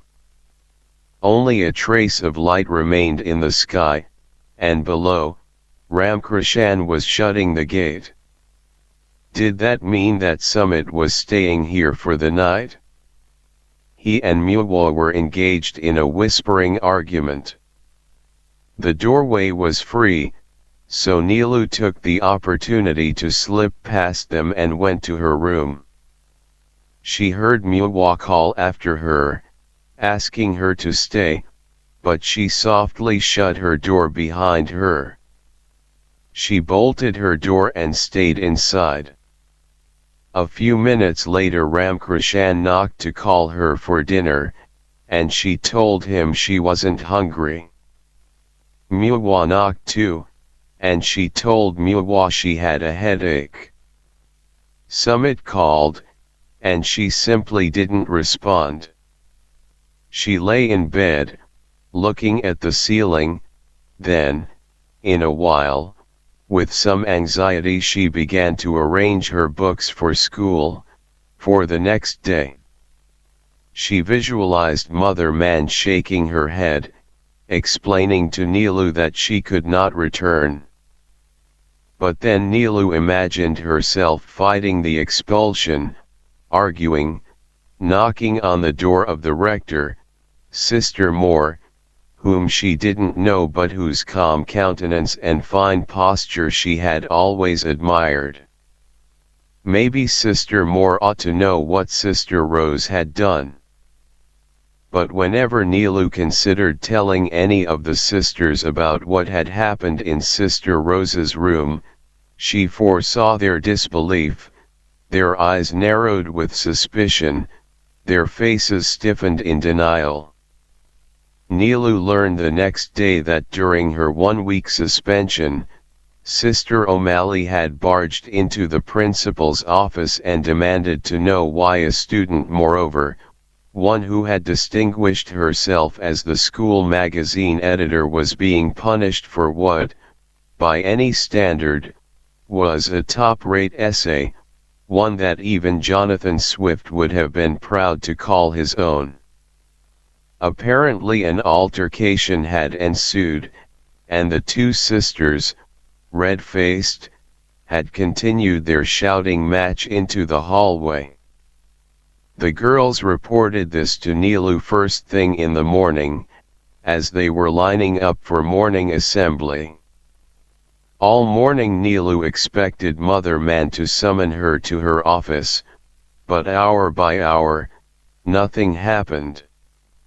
During the morning recess, then during the lunch break, girls kept approaching Nilu, in the hallway, in the yard, asking her questions about the essay, about what she meant by a particular line in it, whether it was true that she had composed the piece under Sister O'Malley's guidance, and whether she was going to submit it to the Rising Nepal. Over the next few days, Neelu found herself in a remarkable new situation. The girls' admiration for her was overflowing. Even junior girls from the lower grades, who still couldn't control a runny nose and needed a handkerchief fastened to the front of their blouse, followed her around shyly, wanting to be seen with her. Other girls brought autograph books for her to sign and peered over her shoulder as she wrote their names, drew hearts, and penned words of encouragement and praise. When Mother Man discovered Neelu's newfound stardom, she gave a lecture during Thursday morning's assembly, exhorting students to find correct role models and shun improper influences, especially during the impressionable years of youth. All that day Neelu remained quiet, prompting a scolding from Pratima, who had thus far basked in her friend's popularity. When the bell rang for afternoon recess, Neelu silently put her books in her bag and told her friends that she was going home because she wasn't feeling well. "Make sure you get permission from Mother Man," Pratima advised her, and Neelu said she would, but when she reached the principal's office, she kept walking. The guard at the main gate normally asked to see a permission slip from girls who left early, but he was dozing inside his guardhouse, and Neelu simply slipped past him. At the Patton bus stop, she boarded a bus headed toward town, planning to go home and lie in bed for the rest of the day. The bus dropped her off at Ratna Park, and she walked past Rani Pokeri, where, right across the street from the entrance to Durbar High School, a small crowd clustered at the black bars surrounding the pond, watching people in a boat as they poked long bamboo sticks into the water. The talk was that someone had dived into the pond. A young man claimed it was a woman. "I spotted her climbing the bars from there." He pointed a bit to the side, toward the Ganesh shrine. "She had a baby with her, and she left the baby at the steps of the shrine." Another man swore that he saw the baby too but didn't know what had happened to it. "Maybe the police took it away." Another man said that he saw a baby on the lap of the white-bearded priest who sat in the Ganesh shrine and dabbed red tikas on the foreheads of devotees. As Neelu headed home, she remembered Raja, how he too had been abandoned across the street in Tundi Khel, near the famous curry tree. Keki had said although that tree had been felled within a few short years of Boki Baz discovering the boy. In front of the alley leading to Neelu Nikanjay, Neelu lingered. Muwa most likely was in bed, drugged or drunk, or both. Sumit could be sitting next to her, or perhaps even lying alongside her, his palm casually placed on her stomach. If Neelu went home now and Sumit heard her footsteps, he'd rush to meet her at the door. Instead of turning down her alley, Neelu moved on toward Keshar Mahal. She kept walking, even past the palace. The bats in the tall trees above her made an uproar until she reached Lankaur. It wasn't often she came to this part of the city, but it was hard to miss the school, which sat right at the end of the large field. Judging from the noisy chants coming from inside and her occasional glimpse of students in blue uniforms on the balcony, the school was still in session. Was Raja inside? Did Gangata and his crazy wife still live in the same house, which Neelu knew to be in the vicinity? She entered a lane by the side of the school and stopped at the Mahan restaurant, where a man was frying fritters in an enormous vat. She mentioned Gangada's name and asked him if he knew where his home was.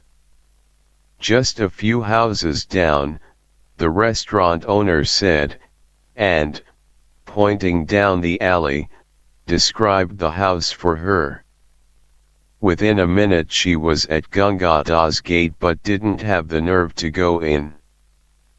Peeking through the narrow gap between the gate and the walls surrounding the house, she saw a woman sitting on a mat in the yard, squinting at the sky.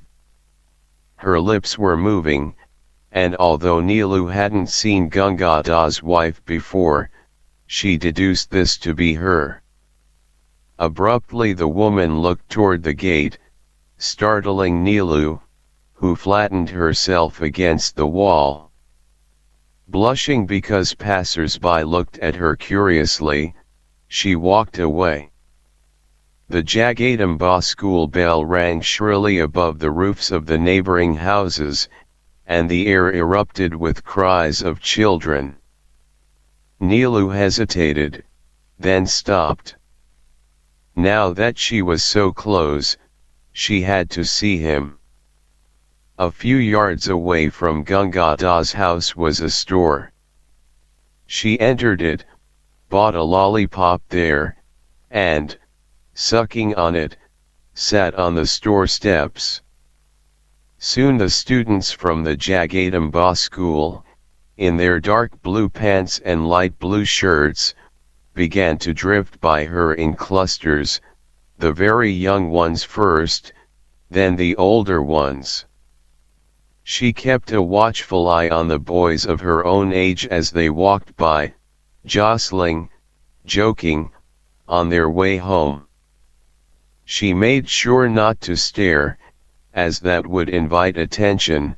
She pretended to gaze at a poster on the side of the shop and darted glances at the boys to see who would break from his group and lift the latch on Gangada's gate.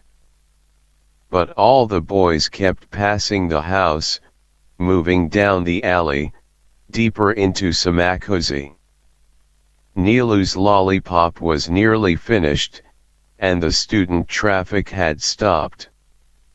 She was about to head home when she noted the lone figure of a uniformed boy, one who was long-haired, tall, and gangly. He sauntered down the alley. His hands were thrust in the pockets of his bell-bottom pants, and he was looking down, whistling as he walked, kicking pebbles. When he was a few yards away, he looked directly at Neelu. Color drained from her face, and she quickly looked away and sucked on the last bit of her lollipop. Something about his eyes, dark and probing, told her he was Raja. Or was she making it up? At once she became exasperated with herself for this foolish venture. Raja most likely didn't remember her, and here she was, far from home, waiting for him, stalking him even. The boy stopped in front of her, and she searched his face. He had barely visible sideburns, and small hairs grew on his chin. His nose was long and thin. He was looking at her expectantly, and hope grew within her. Then she realized that he simply wanted to get to the shop counter. Since the rest of the steps were stacked with boxes, she needed to let him pass. She scuttled against the wall, flattening her body.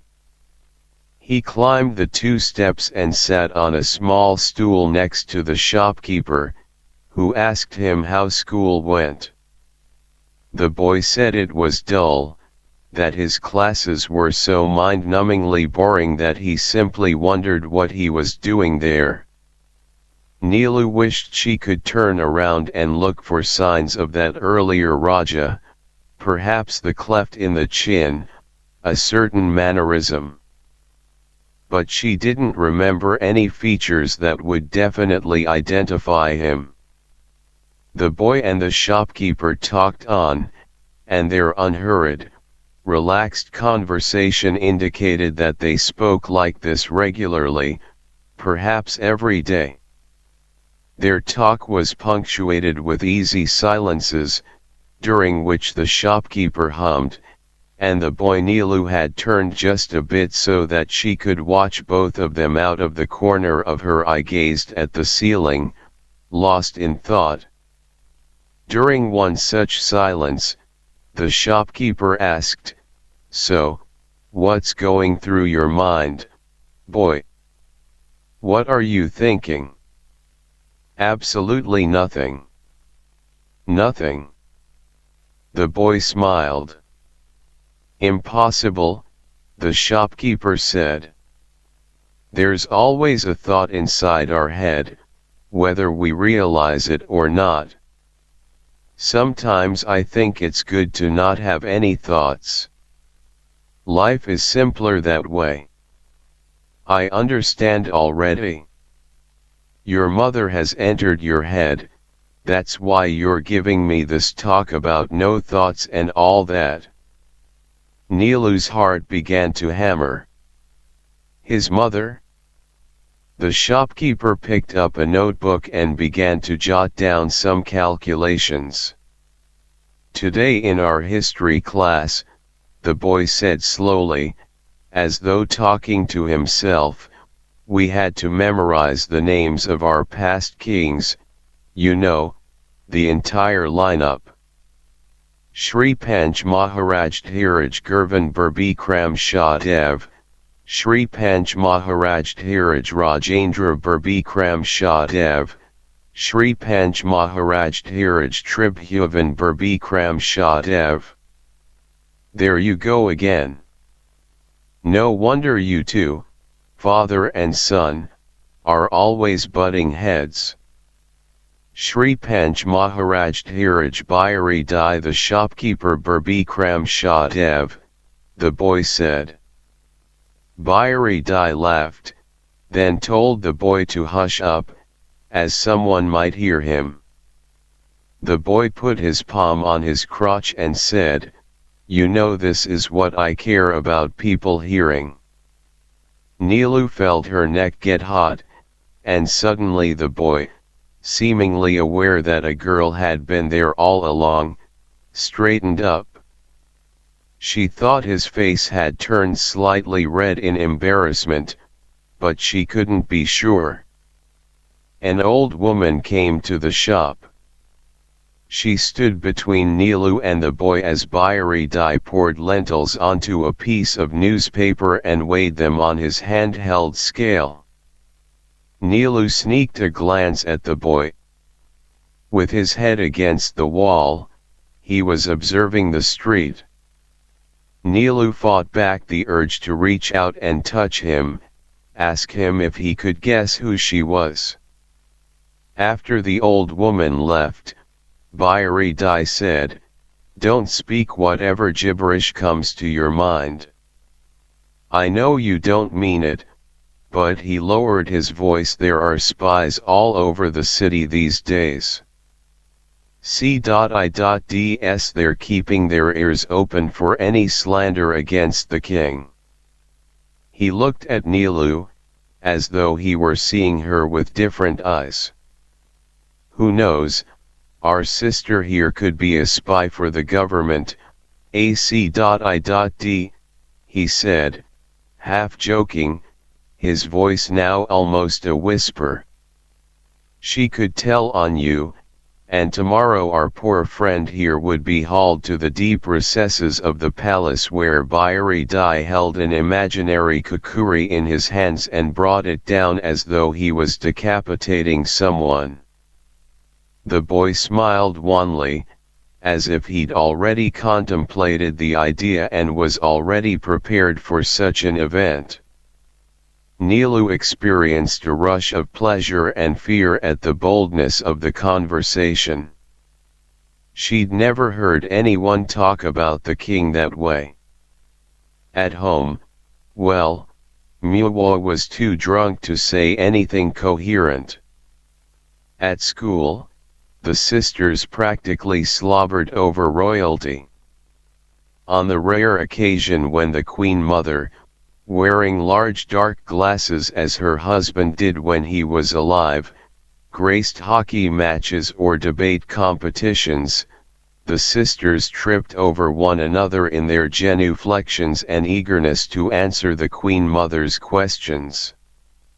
St. Augustine's was filled with girls from the aristocratic Rana and Shah families, some of whom still lived in the European-style mini palaces scattered throughout the city. They spoke of silver cutlery in their houses. They described family trips to Hong Kong, or London, or Kashmir, where they were driven around in luxury cars as they shopped. During tiffin breaks, their nannies brought them aromatic lamb and special chutneys and fanned the girls as they ate or didn't eat, if they found the food smelly or if their delicate tummies were upset. Some of these girls, knowing that Nilu too came from a well-to-do family, tried to befriend her and entice her into their circle. But Nilu rejected them and stuck to her friend Pratima, whose dark skin and Bengali origins automatically excluded her from the hoity-toity bunch. Just then, a girl of about 11, wearing a dirty frock, appeared with 2 glasses of tea and, squeezing past Nilu, handed them to the boy and the shopkeeper. "Rajadai, how was school?" the girl asked.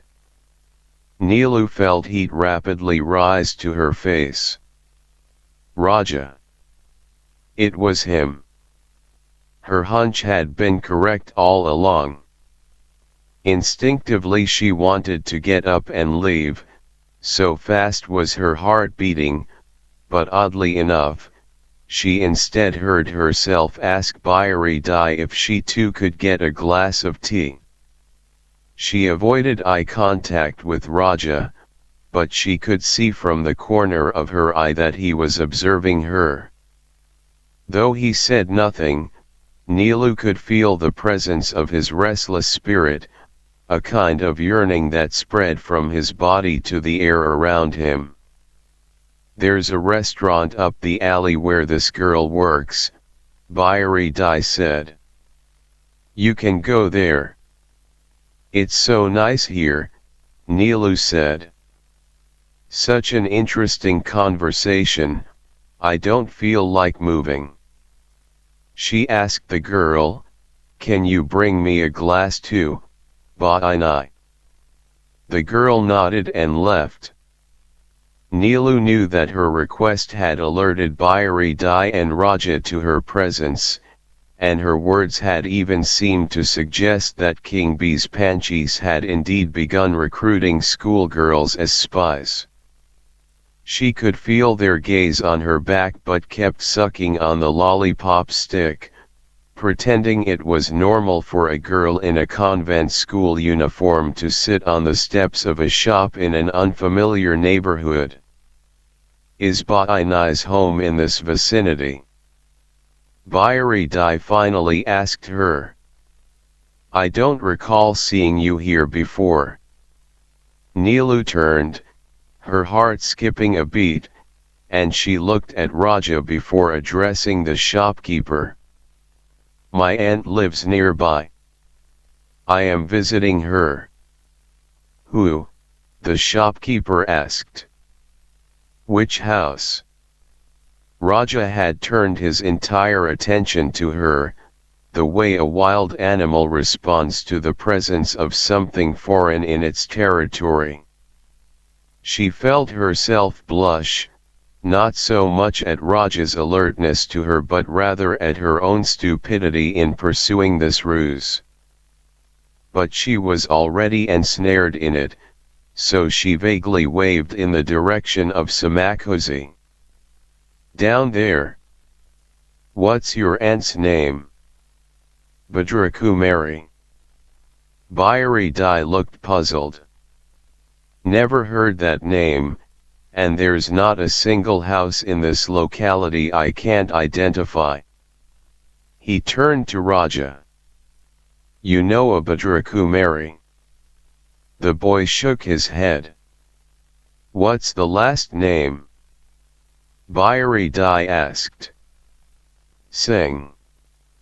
"Did she move here recently?" "Yes." The shopkeeper laughed. "No wonder. And I thought something was amiss." The girl from the Mahan restaurant arrived with Nilu's tea, and Nilu asked her how much it cost and handed her the money. The tea was dark and tasted horrible, but now that she had found Raja, she could survive the most vile tea in the world. Raja's glass was empty, but he was still holding it between his palms. Their silence was broken by small talk. Mohan Bagan versus the RCT soccer team at Dashrath Stadium, the recently opened table tennis center by the dairy, and the neighborhood library that some energetic youth had recently opened and filled with steamy Nepali detective novels. Nilu was considering what to do next when the gate to Gangada's house opened. The woman Nilu had seen squinting in the sun thrust her head out and shouted, "Raja, isn't it time to come home?" Raja made a face, said goodbye to the shopkeeper, and stepped out. "I'm coming," he told the woman. "Why don't you come straight home after school?" "Huh," the woman said.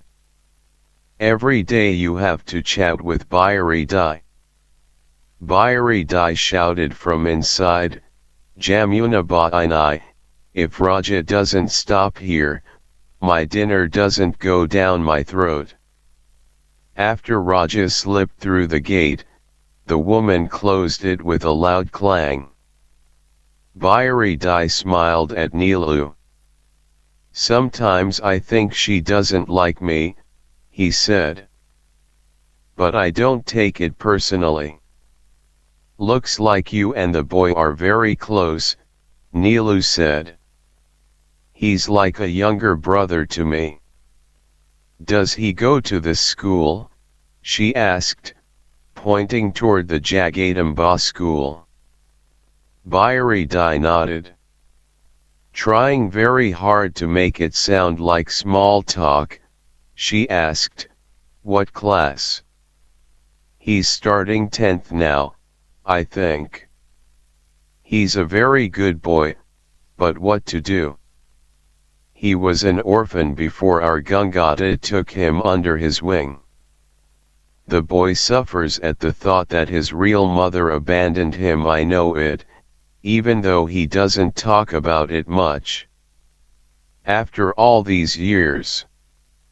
It's a strange thing, Bhainai," Bhairi Dai said, "this blood connection we have with our parents.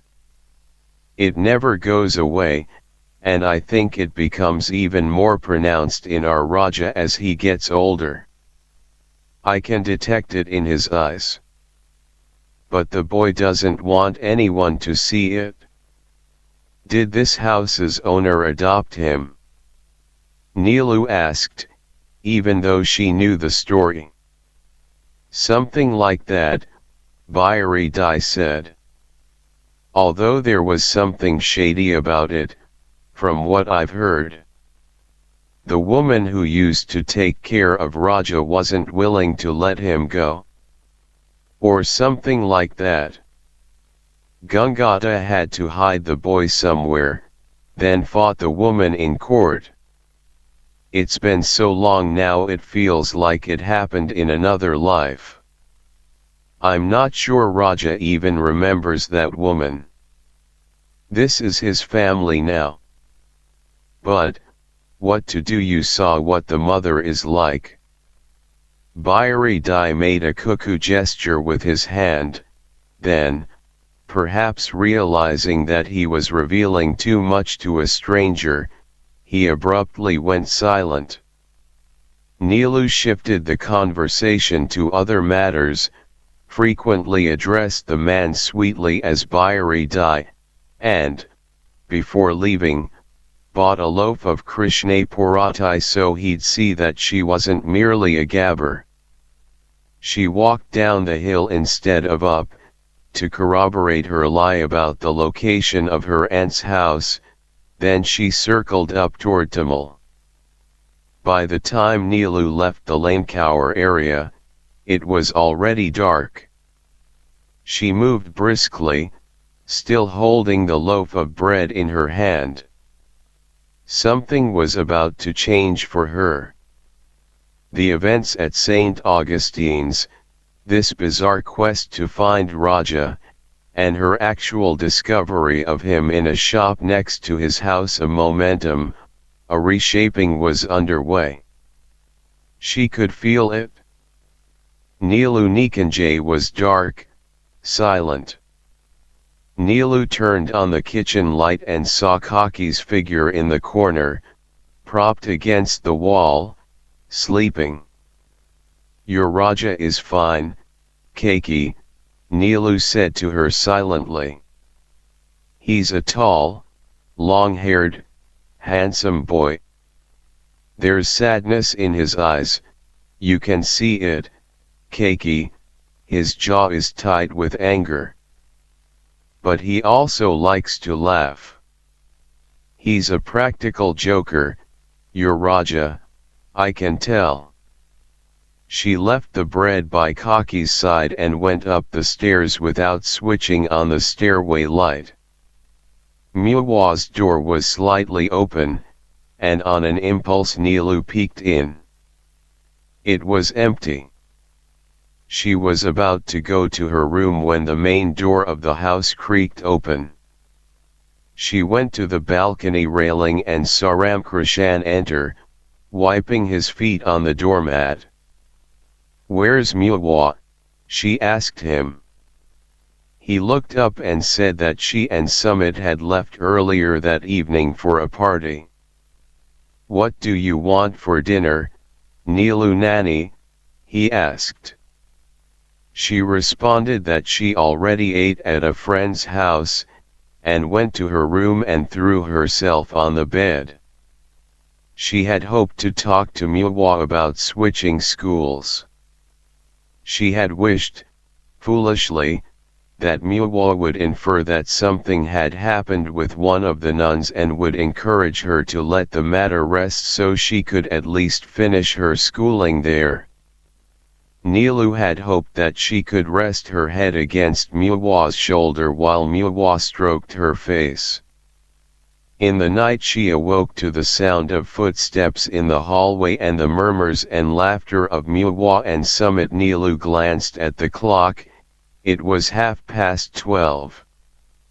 No, no, Muwa said slowly, in a drunken voice. There seemed to be a small scuffle, accompanied by much tittering and whispering. Muwa's door creaked open, and it slammed shut.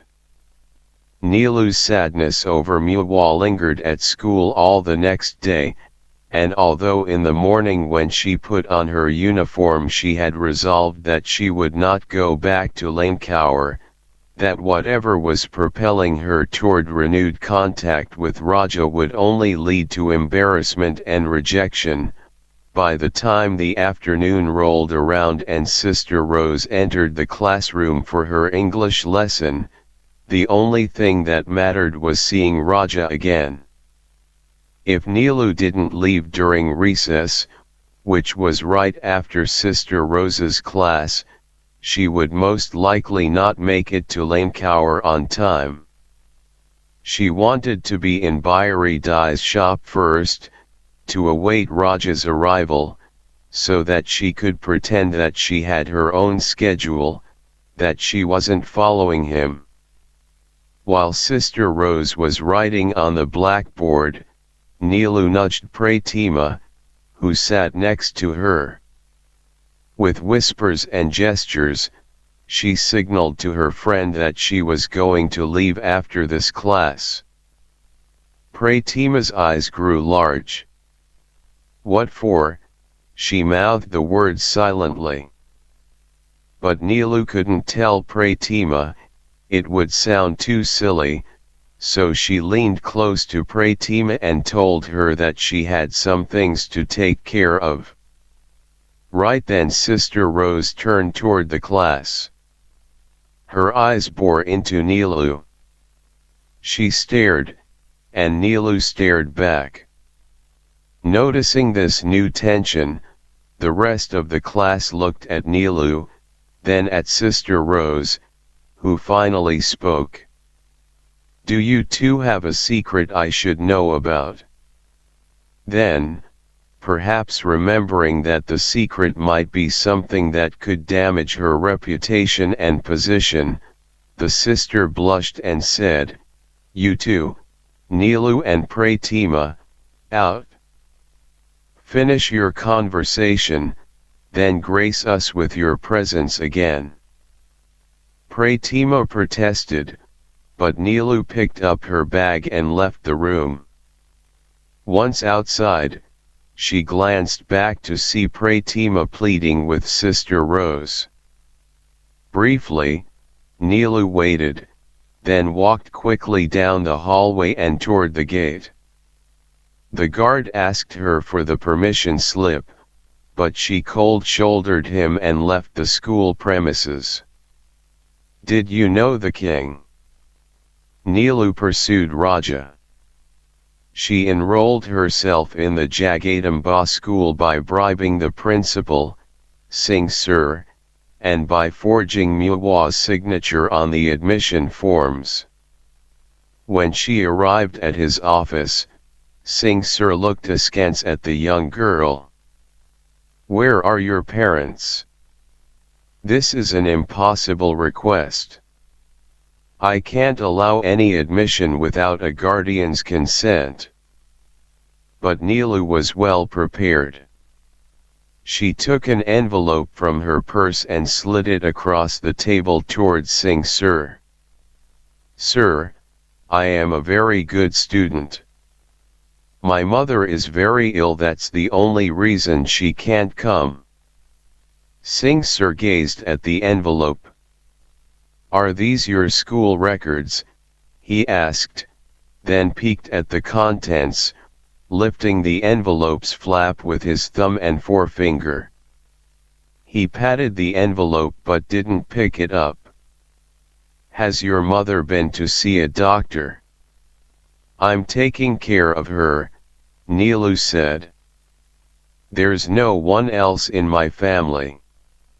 It must be very difficult for you." "I'll manage. But I can't afford St. Augustine's anymore." Singh Sir's fingers played with the envelope. "Normally, I don't allow any breach of admission rules. But you have unique problems, so I'm forced to make an exception." He asked her to bring her records from St. Augustine's and told her she could start attending classes the next day.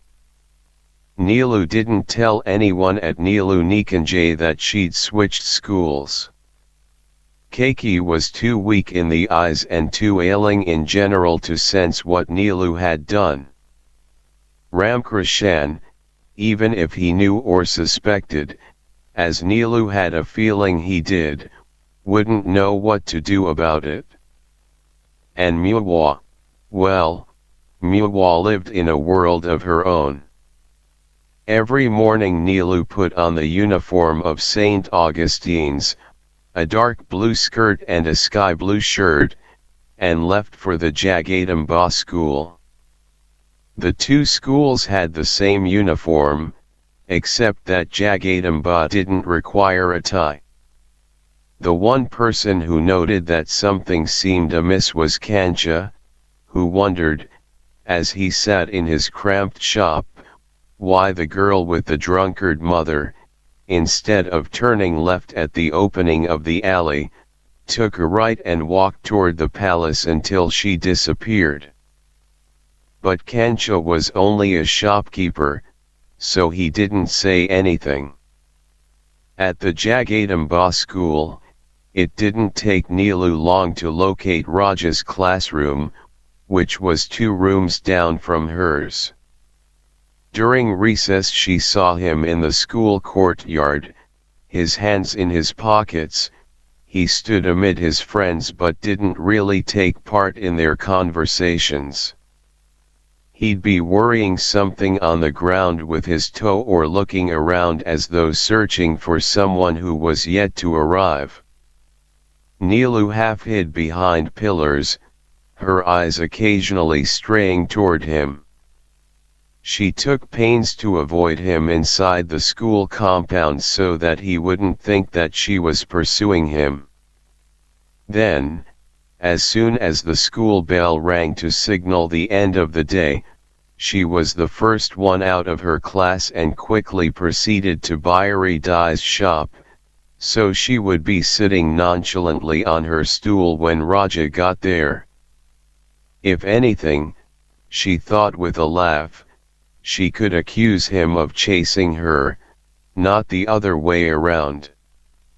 A few days later, she did bump into Raja at school, outside Singh Sir's office, where she had gone to deliver her St. Augustine's records. There he was, sitting on a bench, looking bored. He glanced at her, recognized her as the girl from Bayari Dai's shop, and gave her a slight smile. She asked coolly, "Is he in?" "I think he is." "Do you need to see him?" He nodded. Even though there was space on the bench next to him, Nilu leaned against the wall and waited.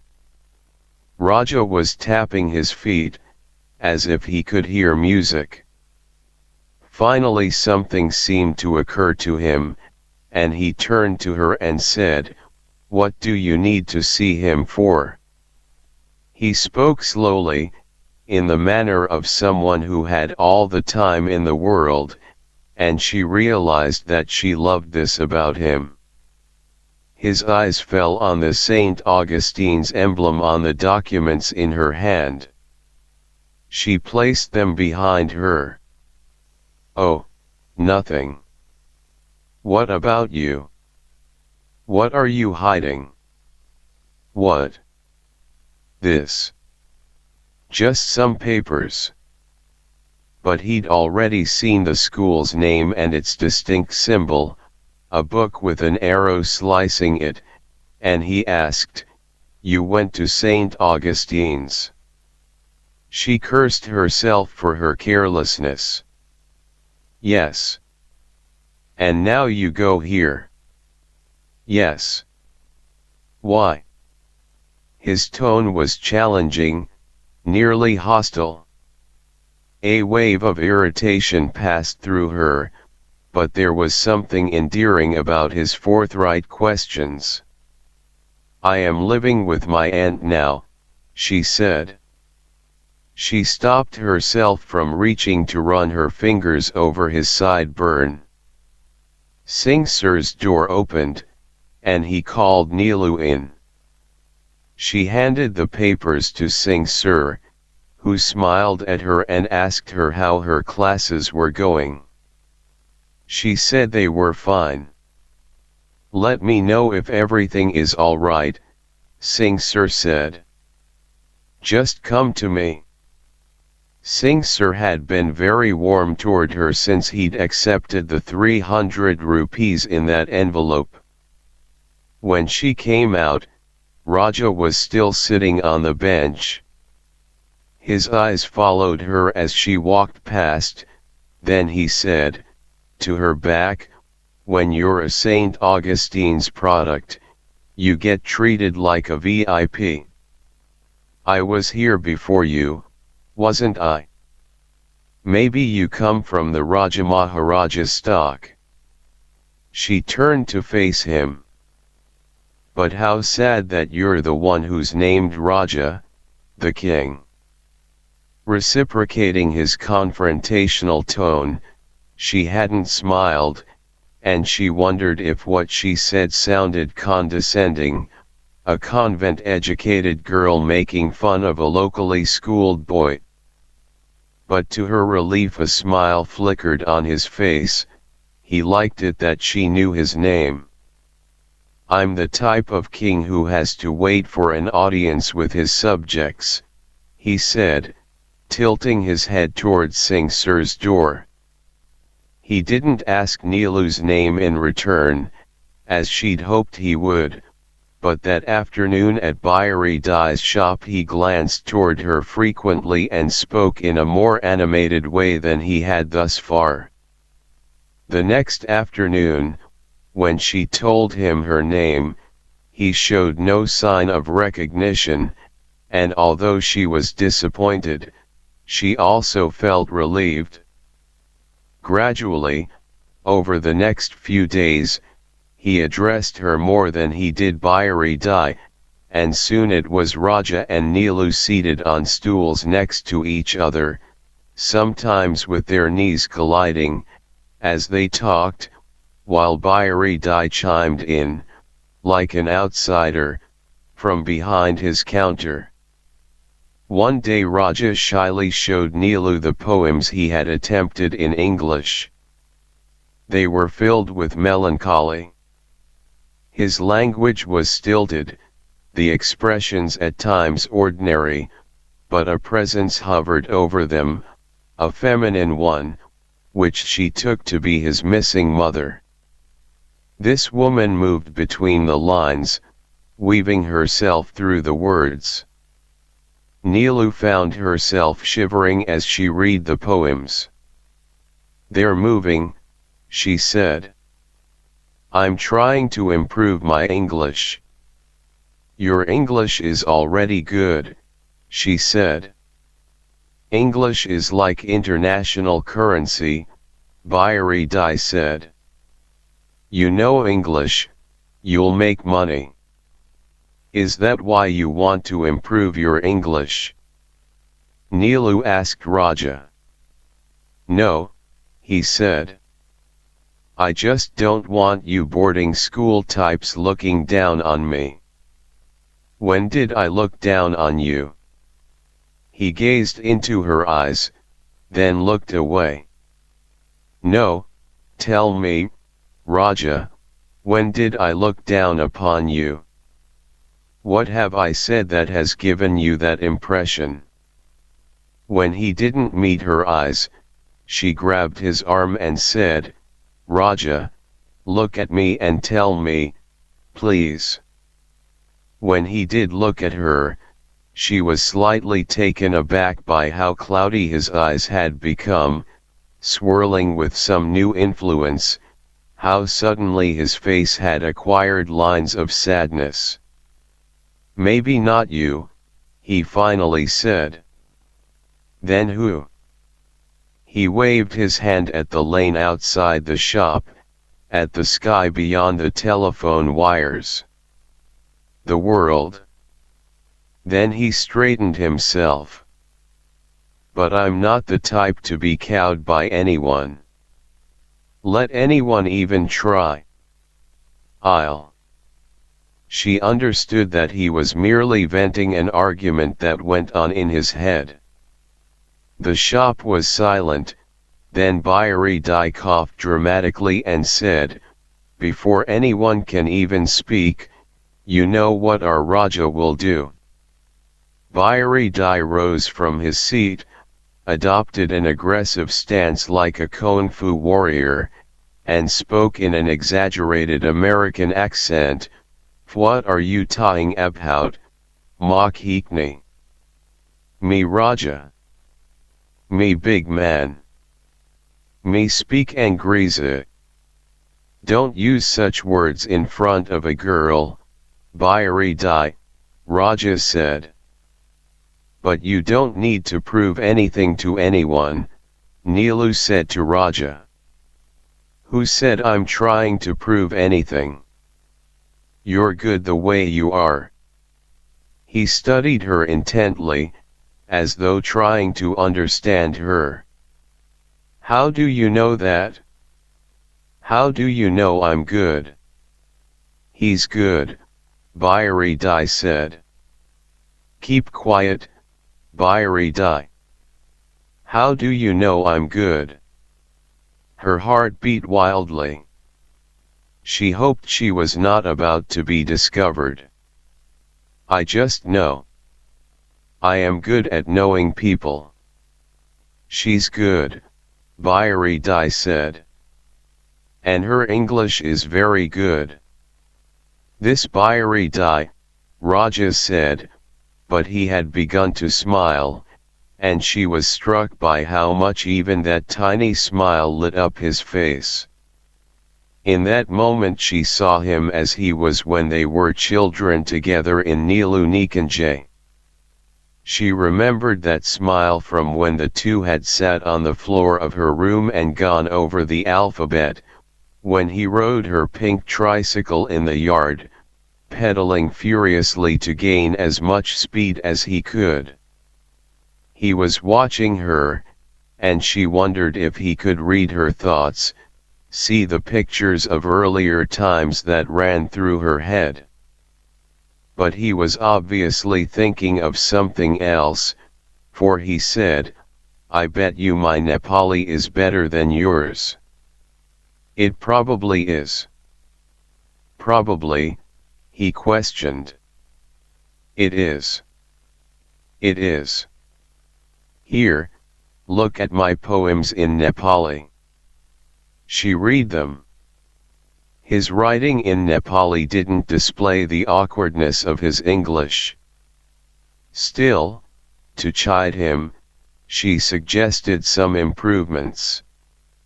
He observed her carefully, then asked her why, for someone who'd studied at an English medium school, her Nepali was as good as her English.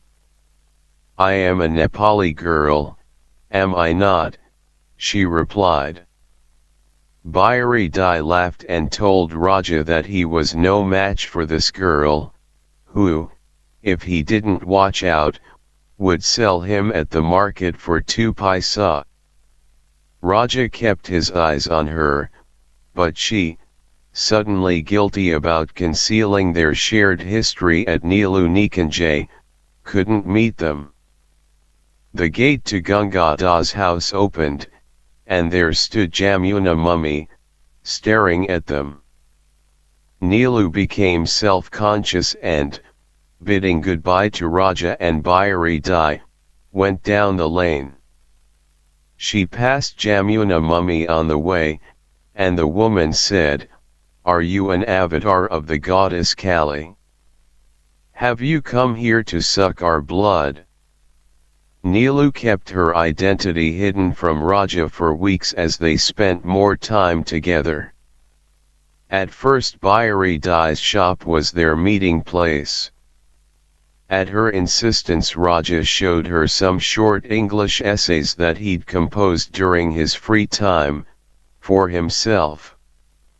These pieces were a mishmash of slapdash humor, long soliloquies on the meaning of life, and short skits featuring a man in the official Dora Surawal uniform, often a bureaucrat in a government office, arguing vehemently with a young boy. The official and the boy mocked each other, often in scatological terms, and they inevitably exploded into vociferous accusations and counter-accusations. Raja watched Neelu expectantly as she read, and it dawned on her that, despite his bravado, she was most likely the first person with whom he had opened up enough to share his writing. He had problems with grammar and punctuation and syntax, but what did it matter? She hesitated to tell him about any flaws in them, but he wouldn't let her off so easily. He told her that as a friend she had to be honest with him. So she was. "And you are my friend, aren't you?" he said, half in jest, and she clasped his hand and assured him that yes, of course she was his friend. "Are you my Maidani?" he asked. "Yes, I am your Maidani. Friend for life." She wondered if he remembered the strict, school-marmish ways of the Neelu whom he knew in Neelu Nikanjay, and she marveled at the fact that here they were, thrust together again in a situation where she was, in a sense, giving him English lessons. At moments she became anxious that he was beginning to suspect who she was, and that any day now he was going to accost her, ask her to confess her real identity, demand to know why she hadn't revealed herself. But apparently her name hadn't jogged any memories. She felt sad, and foolish, when she contemplated the possibility that he might not remember her at all. Bihari Dai also offered his opinions as Neelu commented on Raja's English, although, he admitted laughingly, he didn't know English from a monkey's ass. After a few weeks, Bihari Dai's presence interfered with their chats, and they stopped meeting at the shop. "It's all right," Bihari Dai told them with a sigh when they stopped by after several days' absence. "I'll have to entertain myself by thinking about my own romantic teenage years, when my heart used to flutter so badly at the sight of beautiful girls that I thought I'd collapse. And look what has happened to me, I'm stuck with a woman I can't stand." Everyone knew of Bihari Dai's domestic troubles. Neelu and Raja smiled. It was in Biswajyoti cinema, as they watched a movie starring Jitendra, that Neelu told Raja who she was. The slim, handsome Jitendra was dancing on the screen, wrapping himself around trees, the lock of hair on his forehead shaking as he shimmied his hips. Neelu leaned over and spoke in Raja's ear. Grinning, Jitendra danced in circles around Asha Parakh. All Raja did after she stopped speaking was squeeze her hand, then rest his head on her shoulder. The song was followed by a comedy scene involving Jitendra and Mukri. Neelu did wonder, in the days that followed, if it hadn't mattered to him that she was a childhood friend, for he didn't raise the topic again. At the same time, something had shifted in him. She found him gazing at her at unexpected moments, and his eyes appeared even softer. Only after a fortnight or so did he approach the subject. He teased her a bit, in that quiet manner of his, that she was a cheat for not revealing to him right away who she was. He tried to recall some events from the days in Neelu Nikanjay, but he couldn't come up with much, except that he was aware, without conjuring any specific details, that he had lived there as a servant boy. Keiki. He said the name 2 or 3 times. Gangata had mentioned her name. Nilu watched his face carefully to see if she could discern how much he knew about the woman who had once cared for him and the tactics Ganga had used against her. But clearly he was in the dark, so finally Nilu asked, "Do you remember anything about her?" He seemed on the verge of saying something, then stopped, then started again, and finally shook his head, clearly disappointed with himself, and a bit worried that Nilu would be disappointed in him. And to tell the truth, she was crushed, for she'd hoped she realized how foolish it was that something would awaken inside him when he heard Kaki's name, perhaps a long-lost memory that would then spur others, culminating in a strong sense of connection to Kaki, and a strong desire to see her. She must be old by now, was all Raja said, and more as an attempt to console Nilu than as evidence of any real feeling for Kaki. Nilu nodded, said that Kaki was in fact elderly, then changed the topic. Perhaps it was better this way, she thought. Even before she'd revealed her identity to Raja, she'd contemplated how and when to inform Kaki that she'd found her much-loved son. She'd been tormented over what that might do to Kaki. But now, since Raja appeared to have no memory of the woman who'd turned old and useless overnight because of grief over losing him, Nilu didn't have the heart to tell Kaki anything. One day after school, Raja took Nilu to his home. "We spend so much time together. Might as well let my parents know about you," he said. It was clear that he couldn't be bothered with what they thought, or if they approved of her. This dismissal of the world's opinion was an essential part of his personality. There was an air of defiance about him, the way he sometimes looked insolently at people on the street, the way he held his shoulders tight, as if he was waiting for the moment when he'd be asked to prove himself. Over the past few weeks, Nilu had glimpsed the yard in front of Raja's house numerous times as they sat in Bayari Dai's shop, especially when Jamuna Mummy opened the gate and asked Raja to come home. Nilu had never seen Gangada, and she was anxious about how he'd react to her. It was Gangada's, and not Jamuna's, approval or disapproval of her that would matter, if it mattered at all, Nilu surmised. When she expressed her anxiety about what Gangada might think of her, Raja looked at her in puzzlement, then pulled her to him and kissed her hard on the lips, so hard that she struggled for breath. Nilu wondered if he was unhappy with his home life, if somehow his adoptive parents had turned neglectful. Nilu frequently compared her own home life to that of her friends. Whenever the other students at school spoke of something that had happened at home, Nilu listened intently. She imagined a family led by loving, doting parents.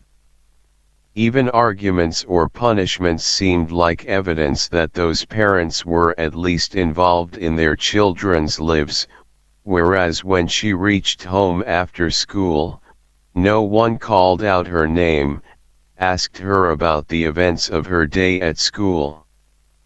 When she trudged upstairs to her room, Muwa's door was always shut. That the large house with its empty hallways, its aging servants on the ground floor, and its mistress upstairs with her lover in a room reeking of alcohol and cigarette smoke was named after Nilu felt like a terrible joke. "I too am an orphan," she thought at such moments. Like Raja. but judging from the way Jamuna mummy clanked open the gate every afternoon to call Raja from Bihari Dai's shop, and from the way Raja spoke of, and derided, Gangada's concern about him, Neelu knew that Raja's angst had nothing to do with lack of love at home. Gangada didn't appear a bit surprised to see her. "I have been hearing about you," he told her in the living room. She and Raja sat together on the long sofa.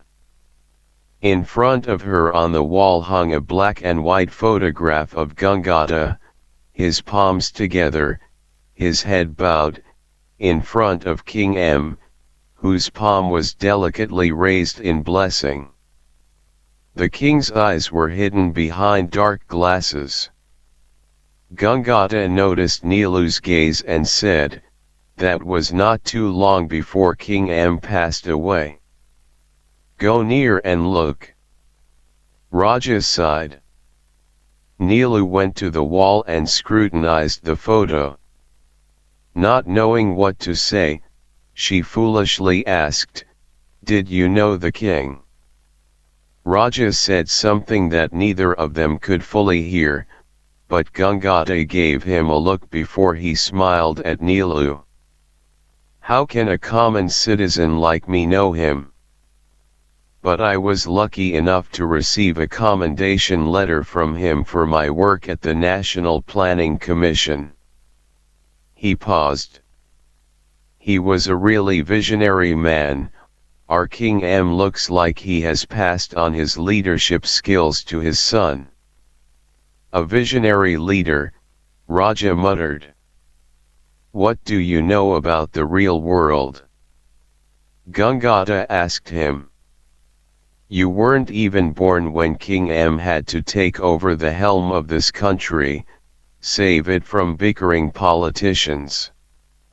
Do you have any idea how hard it might be to bring a country out of the Stone Age?" "I have no idea. My mind is blank. Nothing up here."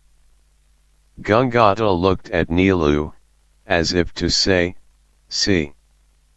Other photos of royalty were displayed on the wall, King M in full regalia, his small face and black glasses contrasting with the absurdly long gown flowing from his body onto the floor, the preserved head of a tiger, its jaws open as if the beast was roaring, had been placed next to the king's feet. In his right hand he held a rajdanda with a bulbous end, resembling those carried by the gods as they clashed in heaven. Another photograph, right above Raja's head, showed young King B and Queen A at their wedding, when the king was still the crown prince. Seated in separate chairs, they looked straight ahead. The king appeared slightly astonished in his black spectacles, his Nepali cap, with his hands clasped in his lap. Behind the queen's elaborate gauze veil, her large, beautiful eyes were visible. After Neelu sat down beside Raja, an awkward silence ensued. Neelu imagined that the father and the son butted heads like this frequently, and today too they'd have likely continued their standoff, had it not been for her presence. Just as Raja seemed on the verge of speaking to Gangada, whose jaw was clenched, they all noticed, simultaneously, what Jamuna mummy was doing in the yard. Earlier, when Neelu and Raja had entered the gate, they'd seen her at the side of the house, her back turned. Now she was signaling with her hands toward the sky, at the sun, repetitively raising her arms, joining her hands, then separating them again. She twisted her fingers into various shapes, like the mudras in religious textbooks. Then she'd observe the ground, as though expecting to see the fruits of her actions. The three of them watched for a few moments, the father and the son as engrossed as Nilu was. It relieved the tension that had accumulated in the room. Finally, Gangata sighed. "Her son salute," he said, then asked Raja, "How many times have I taken her to the hospital now, just this year?" Raja shrugged, as if to say he hadn't kept track. Gangata watched Raja briefly, gauging his mood, then turned to Nilu. "This is my life here, Nilu.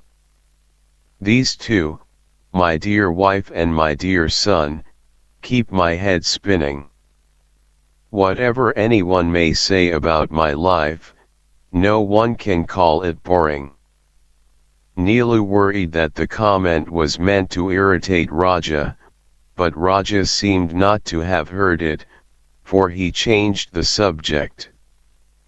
Pointing at Nilu, he asked Gangata, "Do you know who she is?" Nilu and Raja hadn't discussed beforehand whether they would reveal this information to Gangata.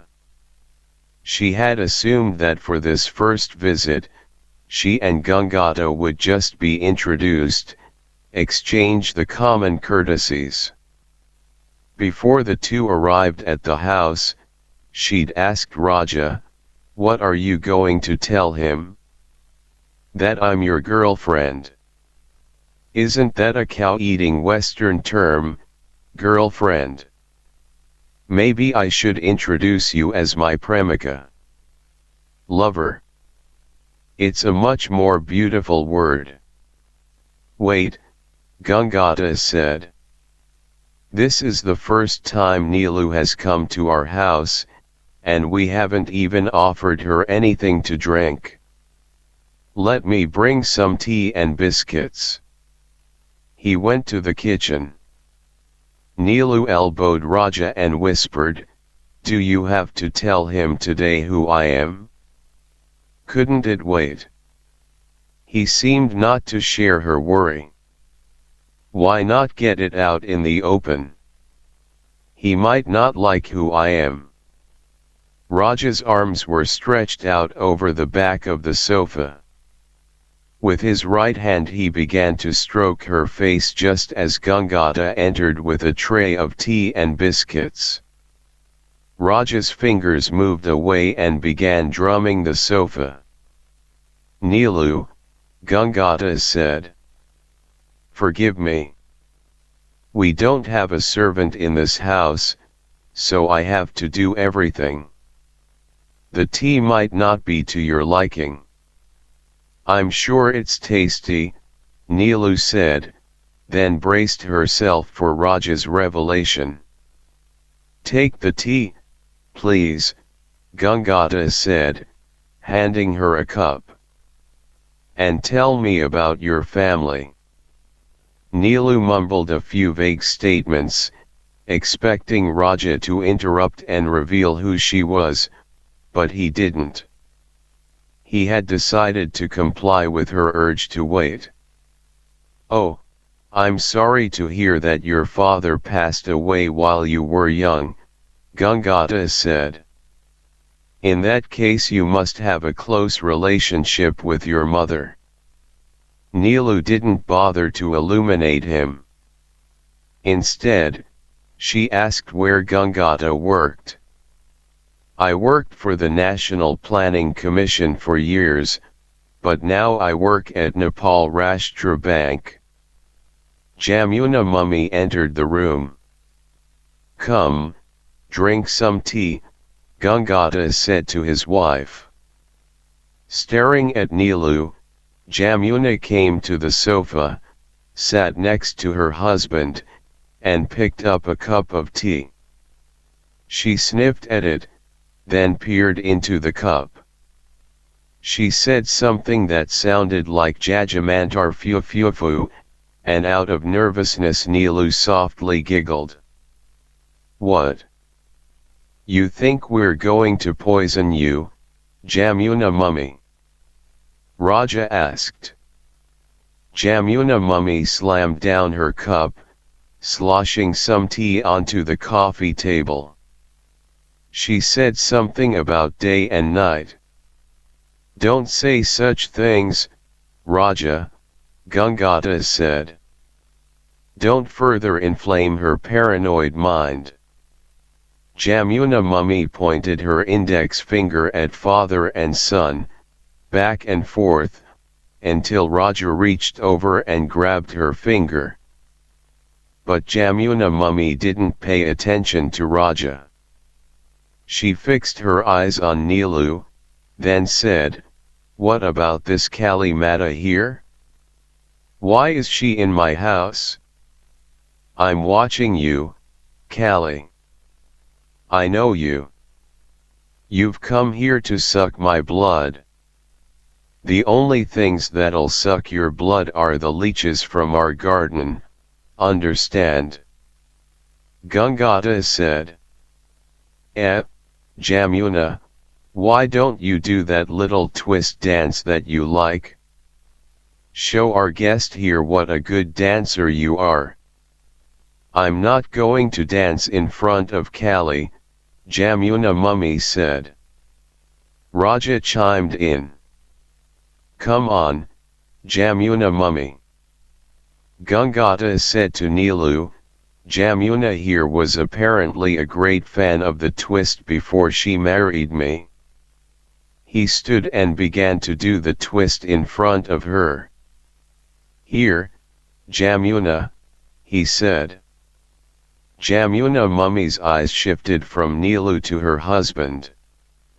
Then she slowly stood, tucked the end of her dhoti into her waistband, and began to dance, jiggling her hips, her arms swinging and her elbows jutting, her face contorted to match the movements of her body. Sleeping dogs can lie. Raja didn't reveal Nilu's identity to Gangata that day, but he did 2 weeks later.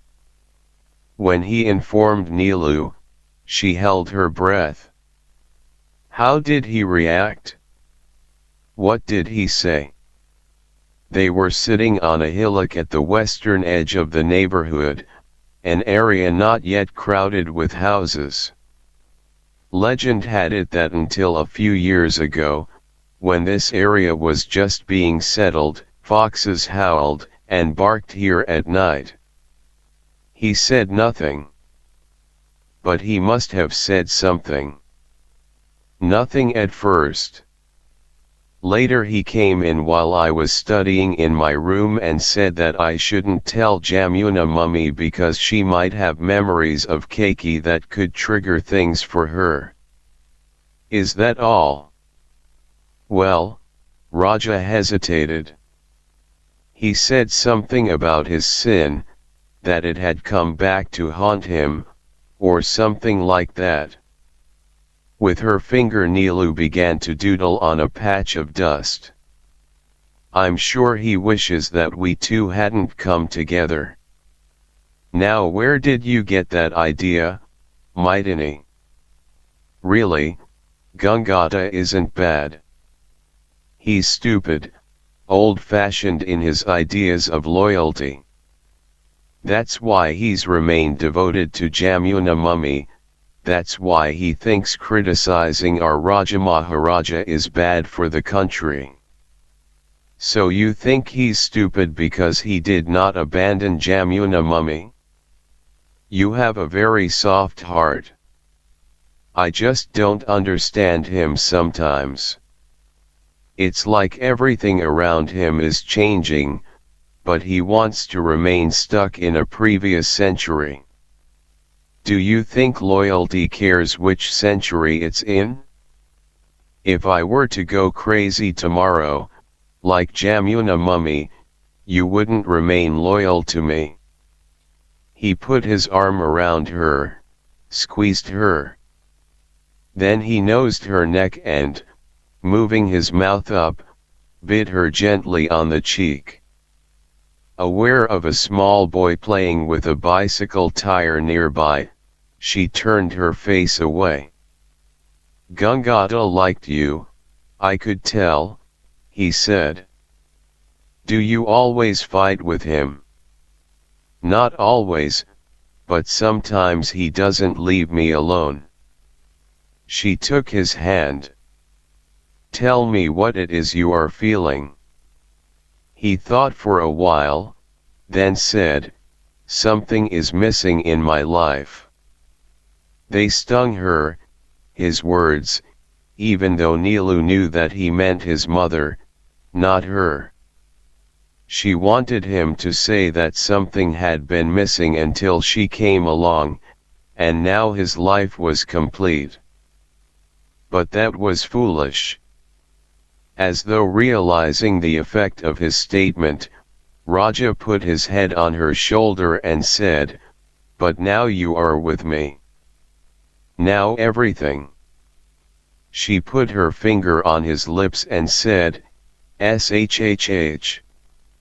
I'll tell him later, Nilu kept telling herself, at a more appropriate time.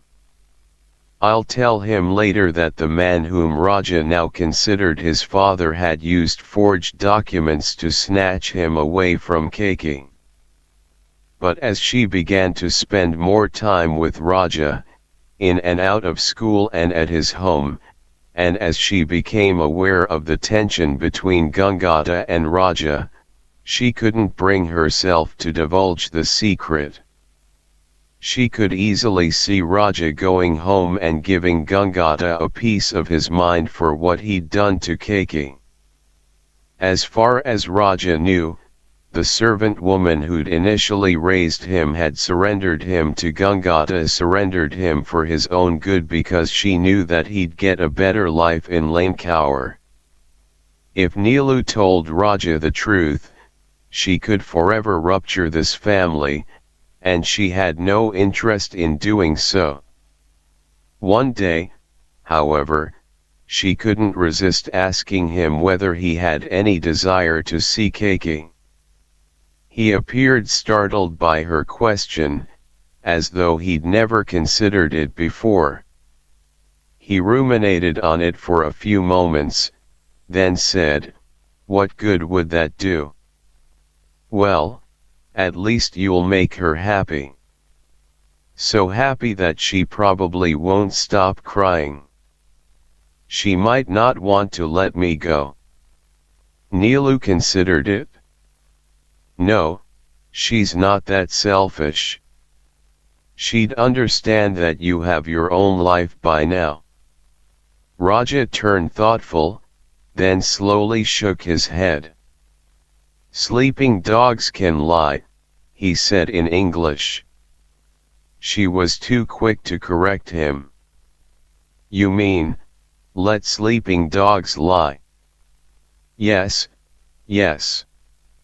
He continued after a moment. "Nilu, I can't even recall her face. What is the point in my visiting her? It'll only inflame old wounds. Let it just go." She didn't fully understand his reasoning. She'd thought he'd want to visit Keki, embrace her, thank her for saving him from a life of destitution. After all, he could have ended up in a cold, uncaring orphanage with no one to love him. At the same time, what he felt was what he felt, and it was foolish to expect him to fit a mold, to think what she wanted him to think.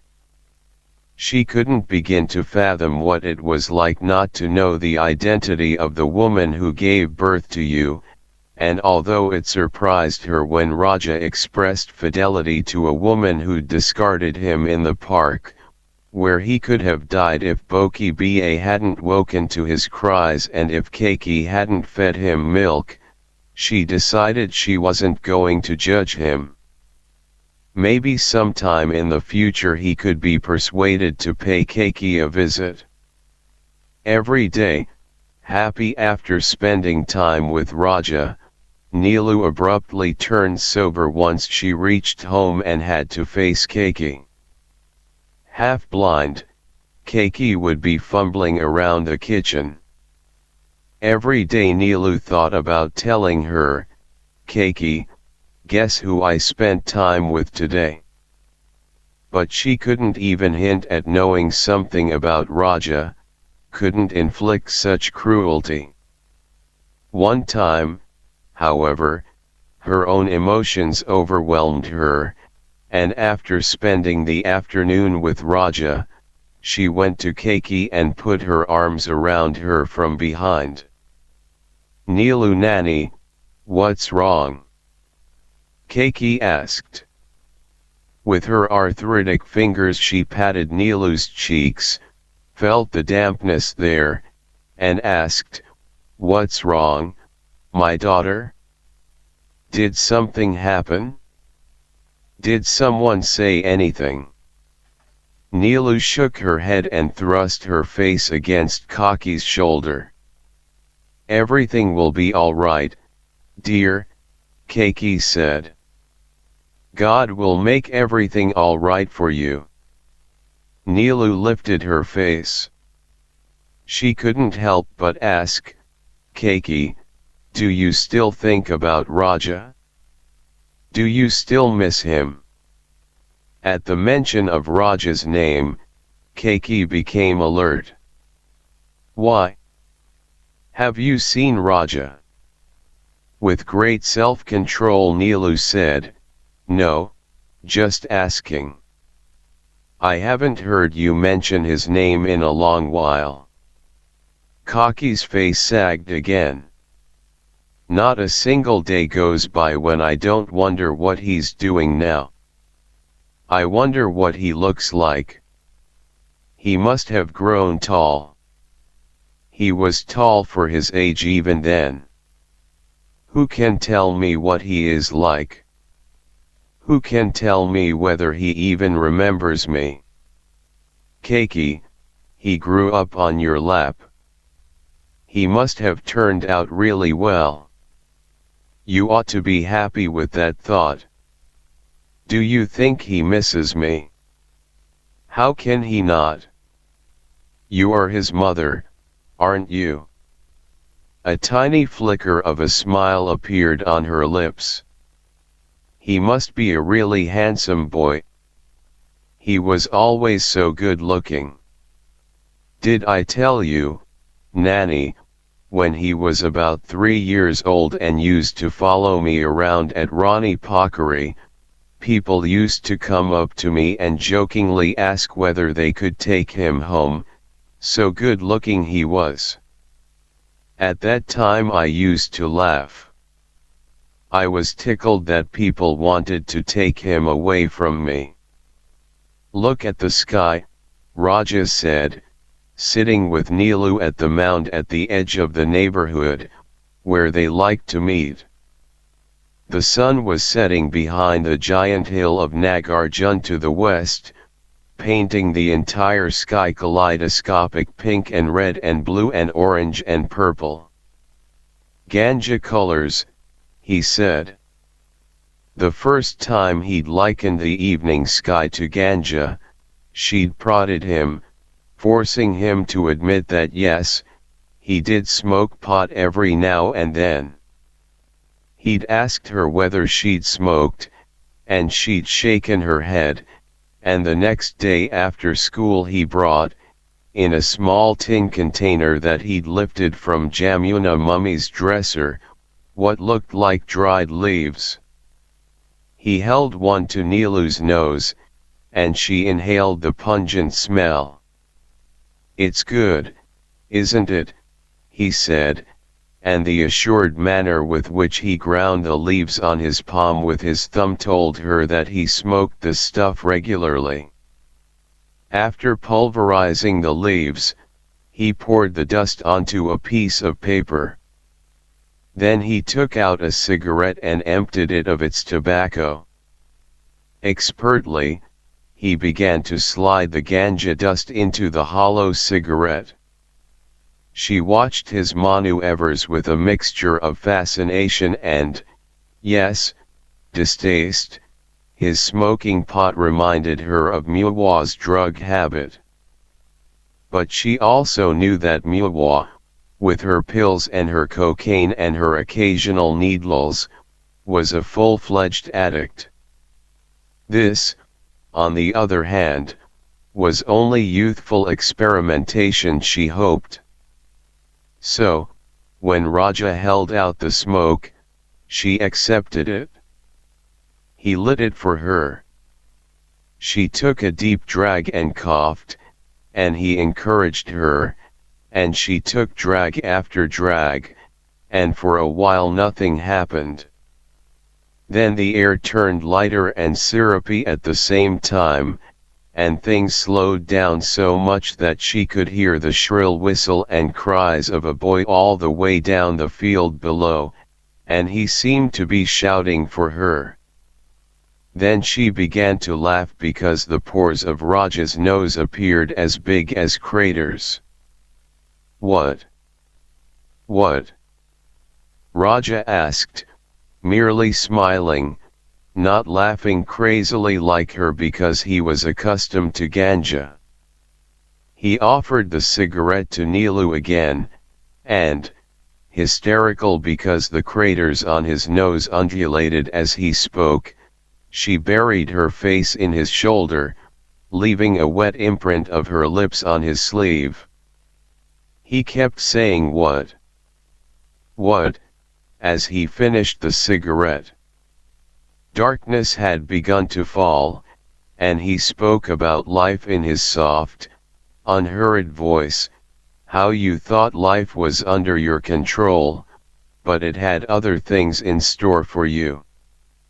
Occasionally a silky laugh escaped Neelu's mouth because he was so serious, but gradually his words mesmerized her. I want to live in a different age, he said. I want to live during the days of the Ranas. Why? She asked. Why do you want to live during the days of the Ranas? I like old times, he said. All those palaces, all those servants bowing down to you. Neelu laughed and said that maybe what he really wanted was the dozens of concubines that the Ranas had. He squeezed her tighter. No, it's not that. I want to experience what it was like to live in your grand palaces as the citizens around you walked about in tattered clothes. What it must have felt like. Did it really feel good? How good? How good it must have felt to sleep in your luxurious bed at night when more than half of your country slept on hard floors, with their roofs leaking. Raja's eyes were staring into the distance, as though he were already living those times. The question came to Neelu like an apparition appearing out of fog. Why is Raja talking about those despots of those bygone days? Despots. Her mind swirled around the word for a while, unable to relinquish it, so delicious it was. What must it have been like, Raja said, to have the power to punish common citizens who didn't bow their heads as you walked by, to command your soldiers to flog them until they cried out for mercy. How good it must have felt. Raja's words entered Neelu's bloodstream, vibrated in her bones to force your own soldiers to pay you levies out of their pathetic salaries. I want to experience all of that, Neelu, Raja said.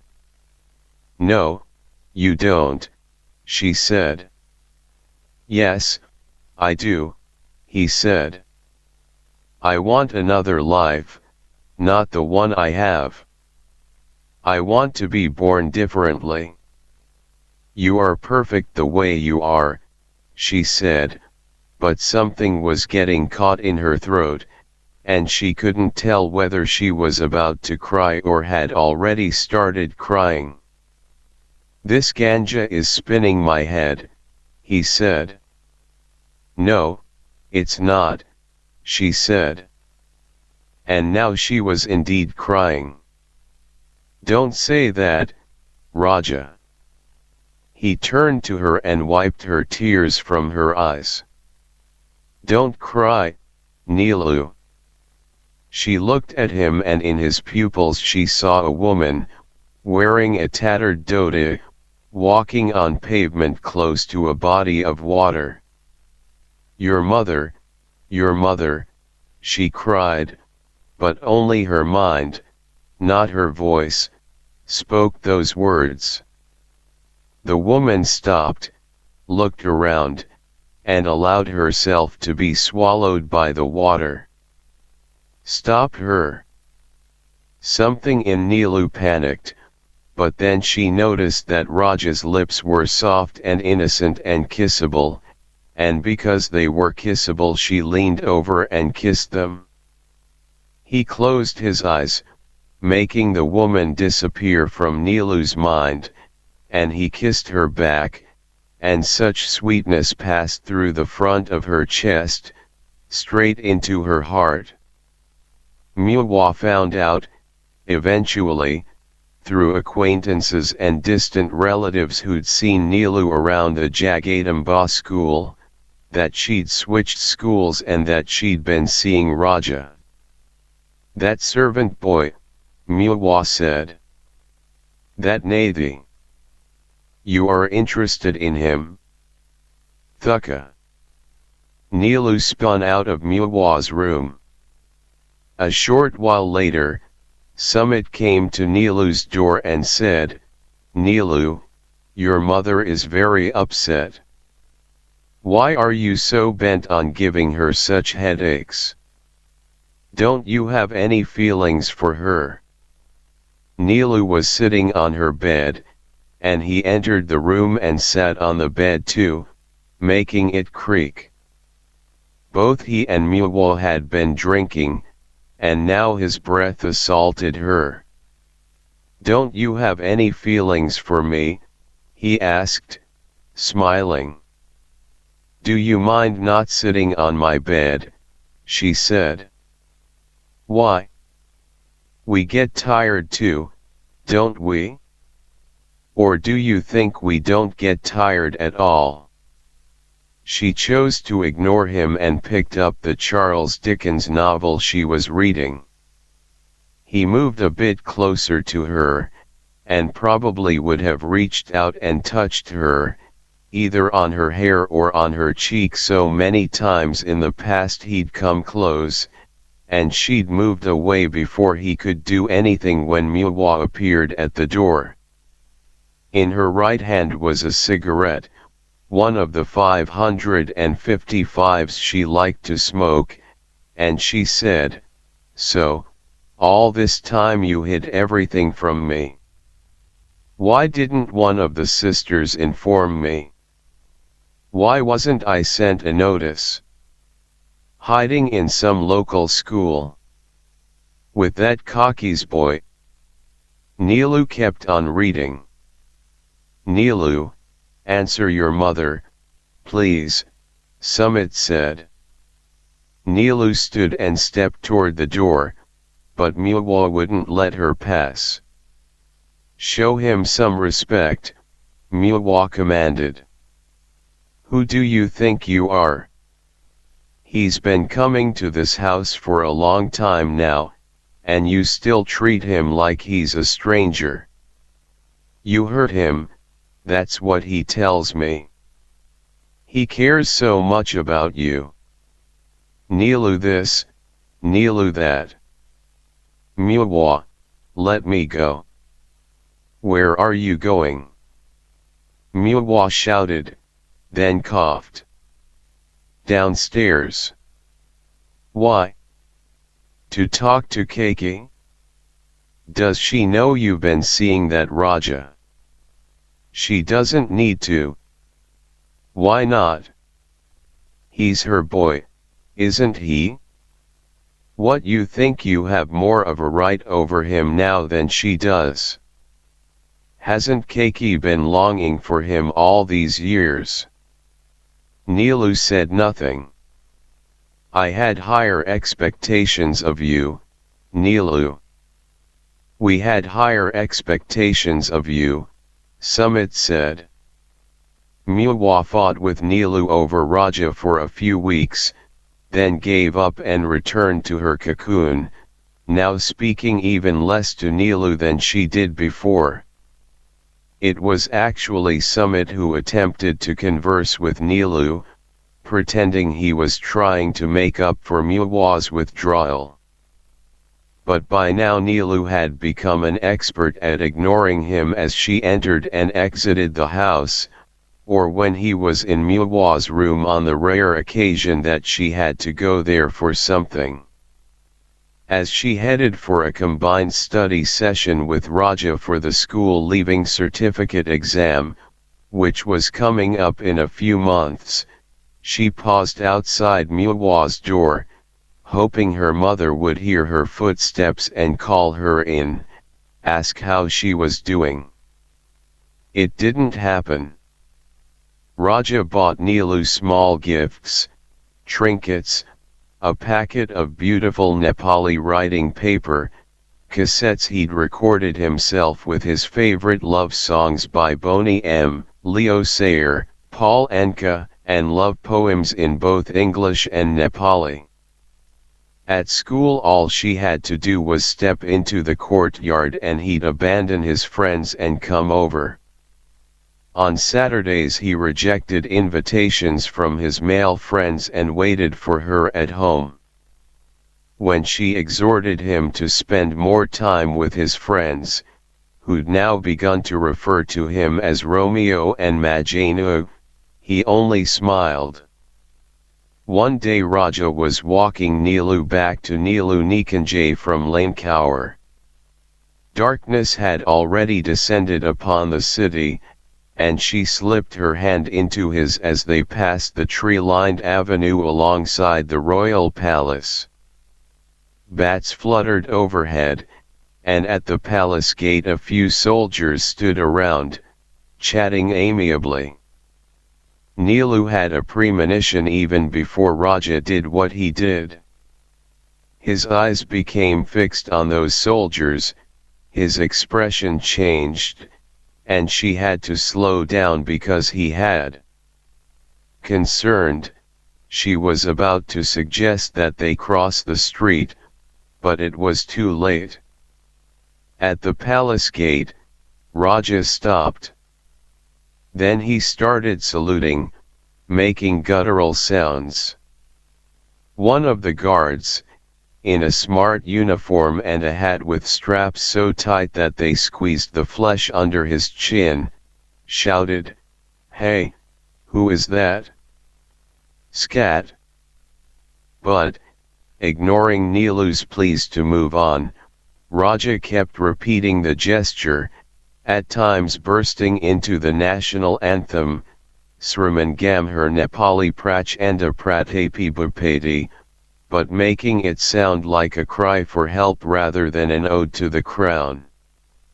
The soldier briskly walked toward them, grabbed Raja by the ear, and dragged him to the guard station by the iron gate, which opened onto the long driveway to the palace.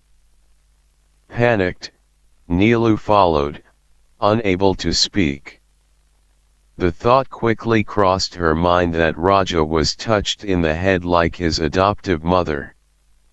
At the guard station, the soldier slapped Raja a few times, asking him who he was, asking Nilu who she was, asking her who he was, demanding to know whether they knew what they were doing, asking them whether they were college agitators from Askil College, asking Nilu whether she was a whore and what she was doing with a boy this late at night, then laughing along with another guard who never left the guard station but watched the commotion with a smirk. Raja stood there, massaging his cheek where the soldier had slapped him. Finally, when the soldier stopped speaking, Raja asked him casually, "Dai, what is it like inside? Are the walls made of gold? Are the dishes studded with diamonds?" "Shoot him," the soldier commanded his buddy in the station, and the man lifted his gun and pointed it at Raja, a smile cracking his lips. Raja put his hands up in surrender, a comical gesture, as if he were obeying a hands-up command in a movie. Then, grabbing Nilu's arm, he stepped away from the gate. Nilu, her body hot and cold with fear, couldn't utter a word until they'd passed out of the range of the guards. She still didn't speak as they crossed the street in front of Keshar Mahal and walked past the Fohara Durbar. She didn't look at Raja's face, afraid of what she'd find there. He still had his hand on her arm, and she jerked it away. When he finally spoke, he seemed to want to apologize, but she said, "Crazy. You're crazy. He could have killed both of us." He shook his head, then said, "I wouldn't have done it if I knew you'd get so angry. I don't want to speak to you." Nilu's heart was hammering in her chest and in her throat, and all she wanted to do was get away from him, so she walked even faster, almost sprinting. But he kept pace, offering apologies. "Please, please, Nilu, I had no idea you'd get so scared." "Do you know what they are capable of?" she asked, suddenly stopping. "Haven't you heard enough stories?" His mouth moved to speak, but nothing came out, and in disgust Nilu resumed walking. He grabbed her arm. "I'm sorry. I won't do it again. Let go of me. Nilu, please." Then she cried, walking more slowly. They were passing the Rum Doodle ice cream place near the British Council, and Raja took her arm and guided her inside. "I don't want any ice cream," she said. "Let's just sit for a moment, okay?" He calmly ordered some pistachio ice cream, and as she watched him eat it, with a serene expression on his face, incredibly she couldn't help but admire his nonchalance. What made him so disdainful of the power of those guards? She couldn't fathom such daring, especially in the imposing setting of the royal palace. "You are crazy," she finally said to Raja, hating the awe that had crept into her voice. "I have really wondered," he said, licking his wooden spoon, "whether the walls inside the palace are made of gold." "I worry about you," she said, placing her hand on his. He scooped up some ice cream with his spoon and offered it to her, and her heart became filled with longing for him, even though he was right there in front of her. She opened her mouth and slurped the ice cream. "Nothing will happen to me," he said. "I can feel it." Nothing. When Bhutto was hanged by the military junta and students flocked to the Pakistani embassy in protest, Raja was there, jostling with the others, his face contorted with reserved fury, acting like the college students around him even though he had yet to enter college. When the police, wielding batons, charged at the students of Askil College, Raja, who stood out in his blue school uniform, hurled stones at them. He joined the college students despite Nilu's pleadings.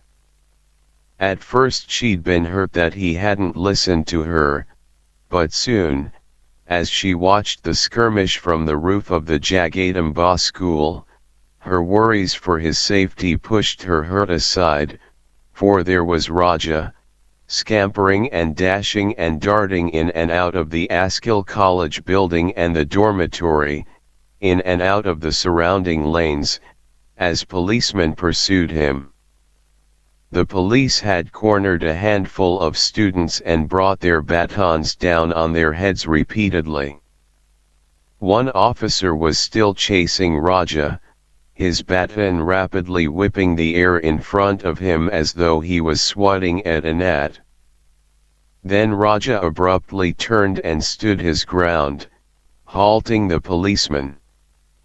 The officer raised his baton to strike Raja, then he paused and merely stared at the boy. Someone else might have thought that Raja had uttered a magic word to freeze the man in place, but Nilu knew that all he did was stand there. The policeman said something to Raja and walked away. Only after the officer was a couple of 100 yards away did Raja turn and hurry into the alley.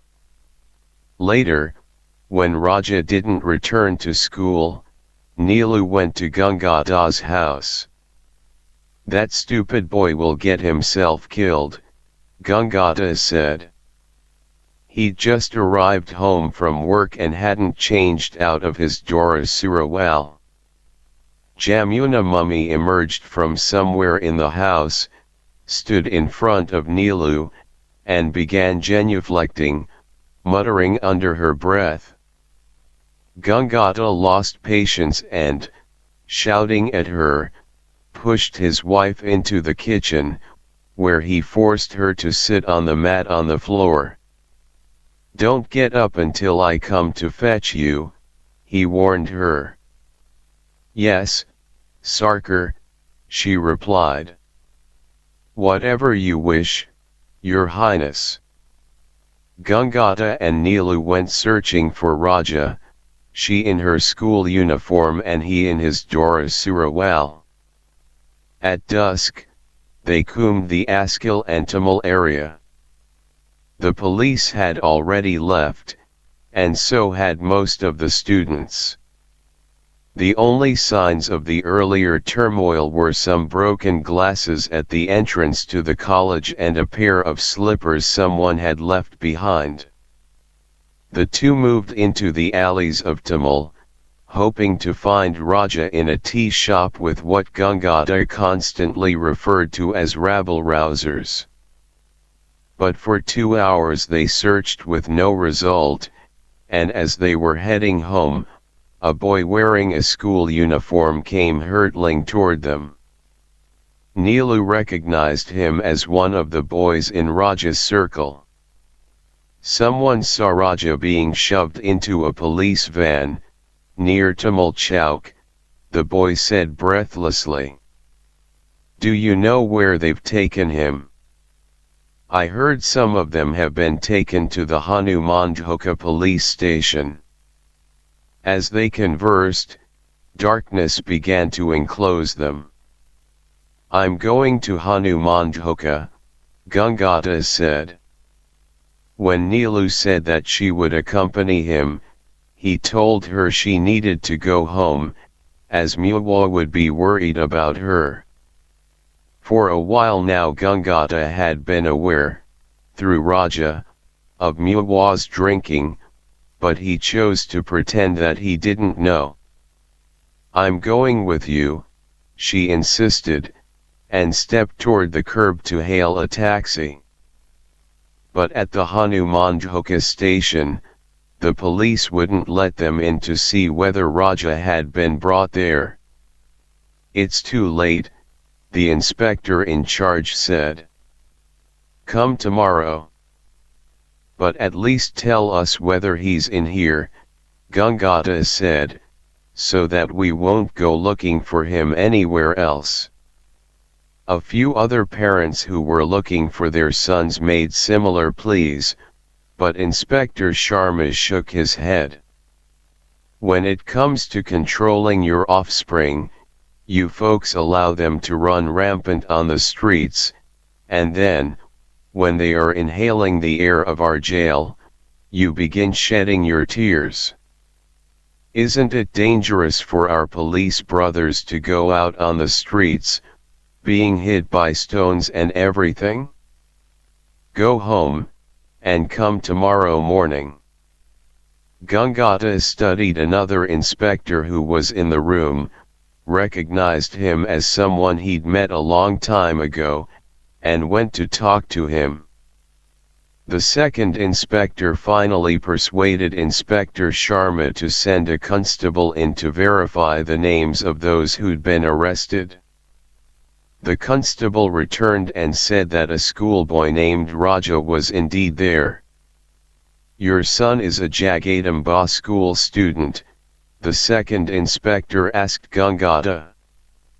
"Yes." Inspector Sharma laughed. "What has happened to this country? Now even school students are going to start rioting." The next morning Neelu went to Hanumandhoka by herself, and Inspector Sharma recognized her and said, "Bhainai, why are you getting into politics so early? Shouldn't you be focusing on your studies now?" "I've come here to see Raja." "Yes, Raja. Raja, the name evokes a king, but indeed he's like a common crook. Can I see him?" "Are you his sister?" "No. Just a friend." "Oh, I understand," Inspector Sharma said. "A girlfriend." He seemed to slobber at the word. "Can I go in now?" Inspector Sharma briefly met her gaze, then jerked his head to indicate she could go in. A constable accompanied her. Raja was holed up in a room with at least a dozen other students, all of whom were older than him. When he saw Neelu, he came to the bars.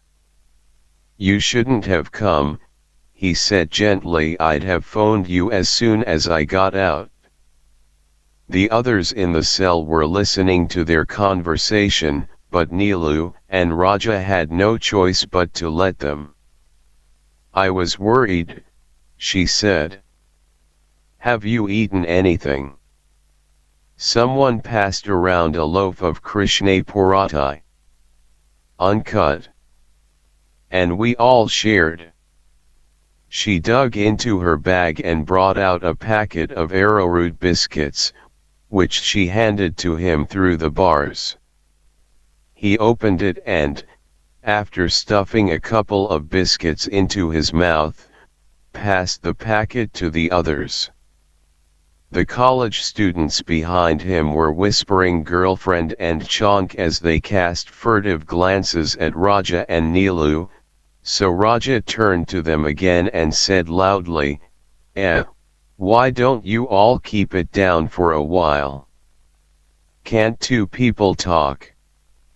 And incredibly, even though Raja was a mere high school student, the college students stopped whispering. Raja turned to her. "And how is my Maidani?" A snippet of a whisper he called her Maidani was stifled by the others in the cell. "I didn't sleep a wink last night," she said.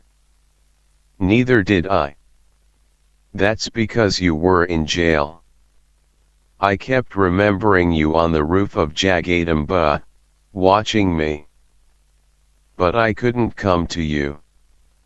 Raja, you rushed down despite my pleading." "I couldn't control myself," he said. "What difference does it make to you," she asked, "what they do in Pakistan?" He searched her eyes. "Don't say that. You have to fight against injustices in this world. Why? Where is it written that we must, especially if some of these things don't concern us? It's not written anywhere. Raja, seriously, she pleaded, not liking the stridente of her voice. Please don't do this. He looked down and shook his head, kept shaking it for a while, then said, this thing is getting bigger. People are in an uproar about what happened at Askil yesterday. How long are they going to keep you here, Raja? Instead of answering her, he moved his mouth closer through the bars. Thinking that he was about to whisper something important, she leaned forward, but instead he brushed his lips against hers. Right then, Gangata appeared. For the longest moment Gangata stood and shook his head at Raja. He was in his Dora Surawal, just like last evening, but now on his way to the Nepal Rashtra Bank. Finally he spoke. Happy? This must be a glorious day for you. It's indeed a proud moment for a father to visit his son who is in jail for breaking and shattering property belonging to the government and to other people, for acting like a vagrant raised on the streets. He didn't mean it, of course, the street reference, and Neelu saw that he wanted to take it back even as the words escaped his mouth, but it was too late. Raja said, everyone knows I was raised on the streets. Don't twist my words. Gangata said. I didn't raise you to be a Gunda and a Lefanga, like the rest of these people here. Gangata. Neelu's voice cautioned him. The college students gathered around Raja and challenged Gangata to repeat what he said.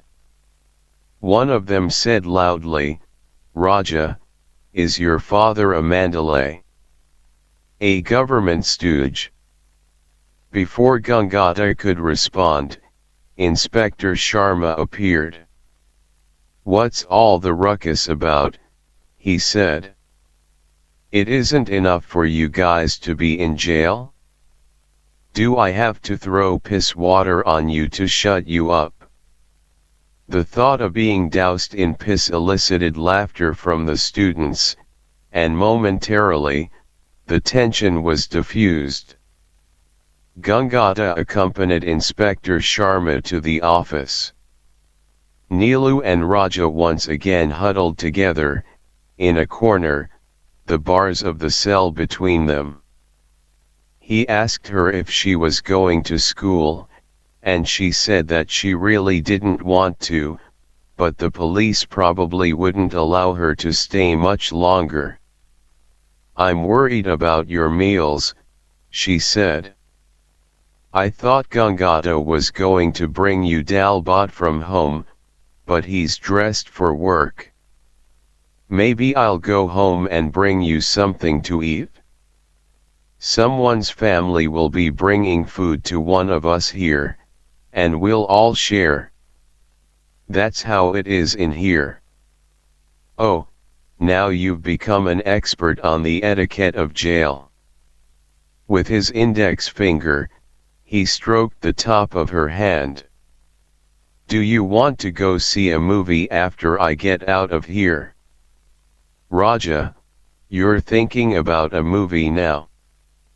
That video parlor in Maccan is playing Love Story. Ryan O'Neill. Love means never having to say you're sorry. It's a sappy story, Neelu said. I've read the book. Besides, I've begun to hate those video parlors. They're so crowded and uncomfortable.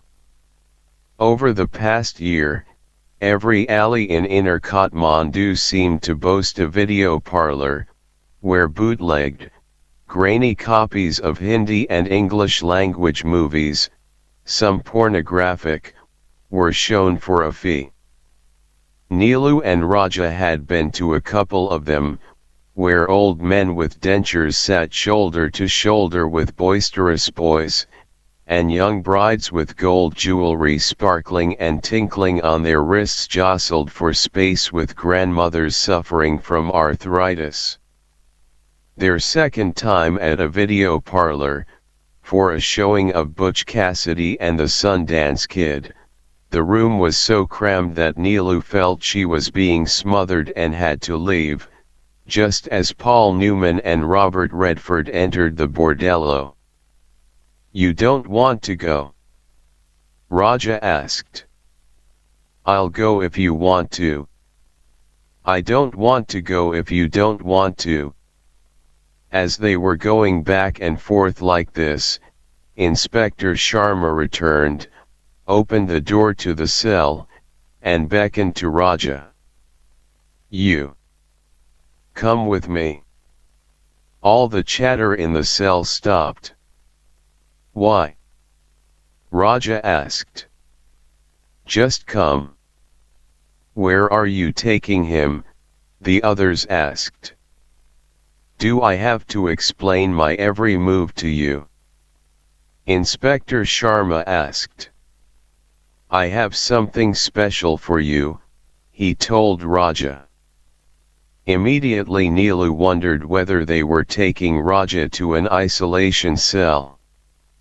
She'd read that the police often tortured political prisoners to extract information from them. And Raja was a political prisoner now, wasn't he? She looked toward the hallway for Gangata, but there was no sign of him. When Raja didn't move, Inspector Sharma said, "Are you going to come quietly, or do I have to drag you out of there?" "Don't go, Raja," the college students advised. "What can he do if you don't go?" "Mujaharu," Inspector Sharma snarled. "You want to incite him more? Are you playing games with me?" Inspector Sharma was a short, pudgy man but had a menacing voice, and his threat worked. The room went silent. Raja left the cell and accompanied Inspector Sharma. Neelu followed. The inspector said nothing as they entered his office, where Gangata was seated. "I should have him sign a confession," Inspector Sharma said. "He'll sign whatever is necessary," Gangata said. "What confession?" Raja said. Inspector Sharma touched Raja's chin with his baton. "He's still a bachcha, a kid. Look. He doesn't yet know how to wash his arshhole properly, and yet he's out on the streets, shouting obscenities against the king." Before Raja could respond, Inspector Sharma said, "Forget it. You can take him home now." Outside the police station, Gangata said to Raja and Neelu, "Go straight to school now, you two. Who knows what else could happen today? There are agitators everywhere." "Okay, Raja. Can you promise me that you won't get involved with any of this nonsense? Please." Raja looked at him mockingly. He gave a Nazi salute and said, "Heil Hitler." Gangata scowled and, saying that he was already late, briskly walked away. "You have to respect him a bit, Raja," Neelu chided him.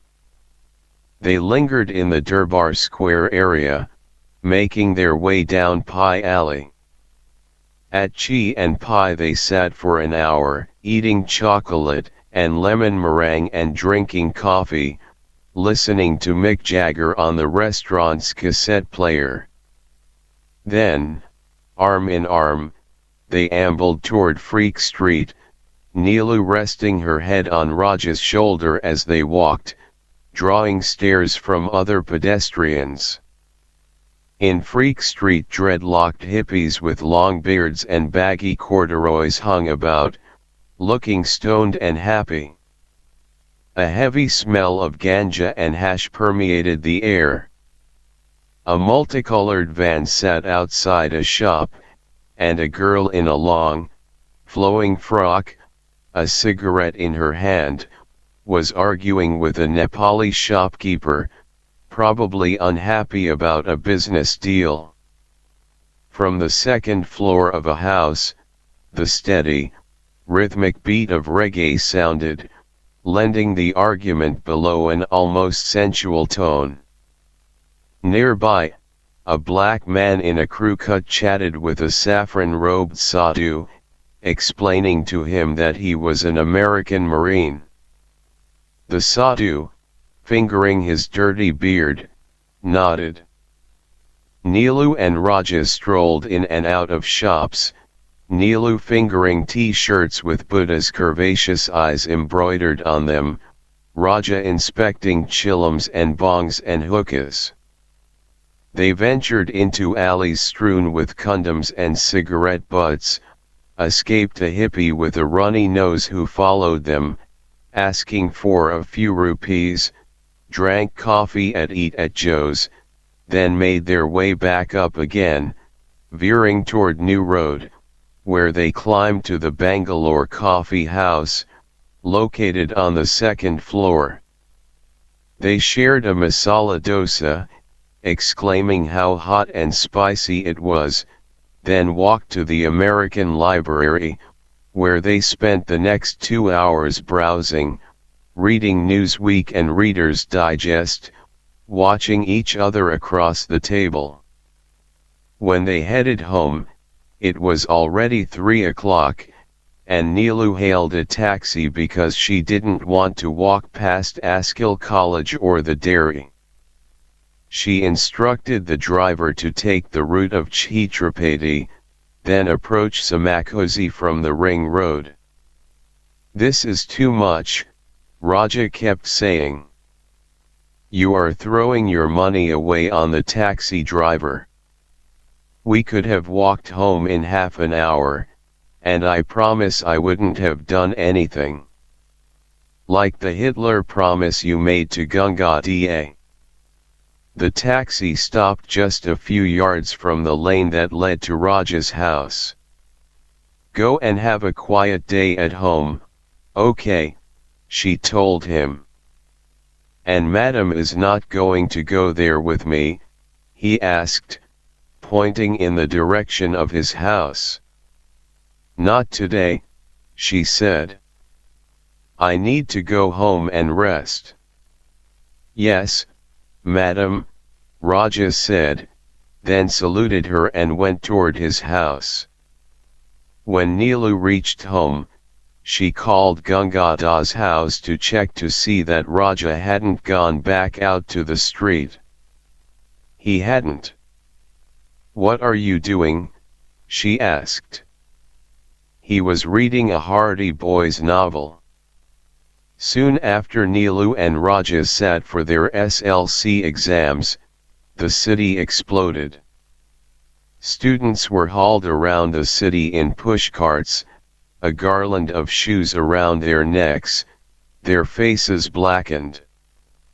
The Royal Nepal Airlines office in New Road, right across the street from the parade ground where the Rana autocrats had gathered their soldiers for pompous and useless ceremonies a century ago, became a focal point of public discontent. Cars were torched, and further up the road the buildings of the government newspapers were set on fire. Raja, incredibly, stayed away from the tumult, thanks in large part to Neelu's vigilance. At school, she kept a close eye on him, making sure to meet him during recess and tiffin breaks so he wouldn't slip out and join his college friends. After school she walked home with him, saw him off at the gate. She could see that it was hard for him. Whenever they walked by a tea shop that reverberated with the sound of the BBC radio, he paused, straining to hear the nasal voice of the reporter detailing the scuffles and arrests across the city, until Neelu pulled him by the arm and dragged him away. "Why are you so afraid for me?" Raja asked her once. "What could possibly happen to me?" They were sitting on the ground in a corner of the alley leading to Raja's house, hidden partially from pedestrians by a large bush, although if people stopped and listened they could hear murmurs and detect the young lovers, in their blue uniforms, through the leaves. The lane was not well traveled, except just before and after school, when groups of students walked the path with their backpacks. You could get a bullet in your chest. It's not going to happen. If not that, then you could be crippled for life.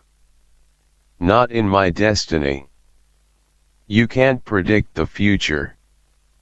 Once you know your past, then you know your future too. But you don't know your past. I know that my mother didn't want me. You don't know that. He laughed. Neelu, if my mother wanted me, I'd be with her right now. She could have wanted you but still have been forced to give you up. He shook his head. Then she didn't want me badly enough. There was truth in that statement, Neelu knew, so she didn't press the matter. A short while later she said, "Raja, please, for my sake, don't get involved in any of this." "But Neelu, I have nothing to lose," he said. After a moment she said, "You could lose me." "Really? Really? I can't take it anymore." He pressed his finger gently against her lips, and that softened her feelings, although she did note that Raja didn't promise her anything. Still, Neelu kept up her vigilance until King B unexpectedly announced a referendum, allowing people to vote to continue with the panchayat system or open the government to other political parties. "He's calling for his own demise," people said. But their pronouncement turned out to be false. The election came and went the next summer, and the Panchis remained in power. "See," Gangata said to Raja one afternoon. The three of them were sitting in Gangada's living room. Jamuna Mummy was sleeping on a blanket on the floor of the kitchen, another blanket covering her entire body, like a shrouded corpse. "The people have decided. They don't want change. This election was rigged. That's what losers always say." "Let it go, Raja," Neelu said. "I'm so tired of hearing about the elections." By now she'd begun to feel quite comfortable in Raja's house, mostly because Gangata had been so affectionate and accepting toward her. He'd begun to call her Khori, and he indeed treated her as though she were his daughter. "You are arguing against life itself," she told Raja once. "Gangata, Panchis, the king. They are mere symbols of something deeper." He shrugged, which to her suggested that even if he did agree, it didn't matter, because he had no other choice but to fight. As though to demonstrate this point, a few days later Raja got into a meaningless scuffle at a disco. That evening Raja and Neelu had gone to the foot tapper in Tangle, where Neelu was meeting Pratima and a couple of other friends. Pratima had to concoct an elaborate lie to tell her parents in order to come, so she was giddily nervous as she danced. The problem began when a boy their age, wearing a hat, started dancing very close to her, and though Neelu and another friend tried to block his way, the boy managed to slide past them and thrust his hips at Pratima. The boy appeared impossibly drunk and was likely harmless. Neelu was about to appeal for help to the boy's friends, who were sitting in a corner, when Raja grabbed the boy's collar and sent him sprawling across the floor. 4 or 5 of the drunken boy's friends swiftly surrounded Raja, pushing and shoving him. Neelu tried to intervene, but a girl stood in her way and challenged her, saying, "What? You also looking for trouble?" Neelu tried to slide past her to Raja, but the girl, who was bigger, wouldn't let her. Raja, meanwhile, wouldn't back down. He'd have received a sound thrashing but for the muscular bouncer, a former Gorkha soldier, who lifted all of them like rabbits and threw them out the door. Neelu hailed a taxi and quickly shoved Raja into it. Shortcut BAJE. After passing the SLC exams, Neelu in first division, Raja in second, the two began attending Shankar Dev campus. Often they were together, rarely relinquishing each other's company to join their other friends, who were not too many. Raja had a group of friends who sat around admiring him for his bravado, but he didn't hesitate to abandon them when he saw Neelu walking through the campus gates. Neelu in general kept to herself, preferring Raja's company to that of her women classmates, who seemed to enjoy gossip and talking about fashion more than anything else. The entire city, it seemed to Neelu sometimes, knew about her and Raja. It wasn't surprising, of course, because many people saw them together, before and after class, walking the length of Bah Bazaar, strolling through the neighborhood of Lanecower. But she couldn't help but feel annoyed when even her distant relatives, when they ran into her, asked her if she was on the verge of getting married. Classmates at Shankar Dev also teased them about being invited to the wedding feast. But Neelu and Raja were in no hurry. They didn't talk about getting married, it never came up. One day after returning from Shankar Dev, where she was already in her 3rd year, Neelu stood on her balcony, watching Ramkrishan dig up a patch of garden with a hoe, when Samrat sneaked up from behind and put his arm around her. Startled, she attempted to throw his arm away, but he tightened his grasp. He was stronger than she'd thought and thrust his face close to hers. "How are you, Neelu Nani?" he asked. His breath gave off the strong minty smell of the pan masala he'd been chewing. "How are you, Mike Hori?" he hissed. It was a long-suppressed craving in him, she recognized, to call her his daughter. He'd rehearsed this moment every time he'd spied her on her balcony, every time he'd seen her return from school, first from St. Augustine's, then from the Jagadamba school, and now from college. Where was Muwa? In her room, Neelu was sure, deep in a coma, and today Samrat had probably fed her an extra pill or two to ensure that she'd remain in her dark world until he accomplished his task. Yes, he had planned it, he'd waited for this day when she'd forget to lock her room, so he could just slip in. Poor bastard, all the time he'd been with Muwa, he'd been plotting to seduce her daughter.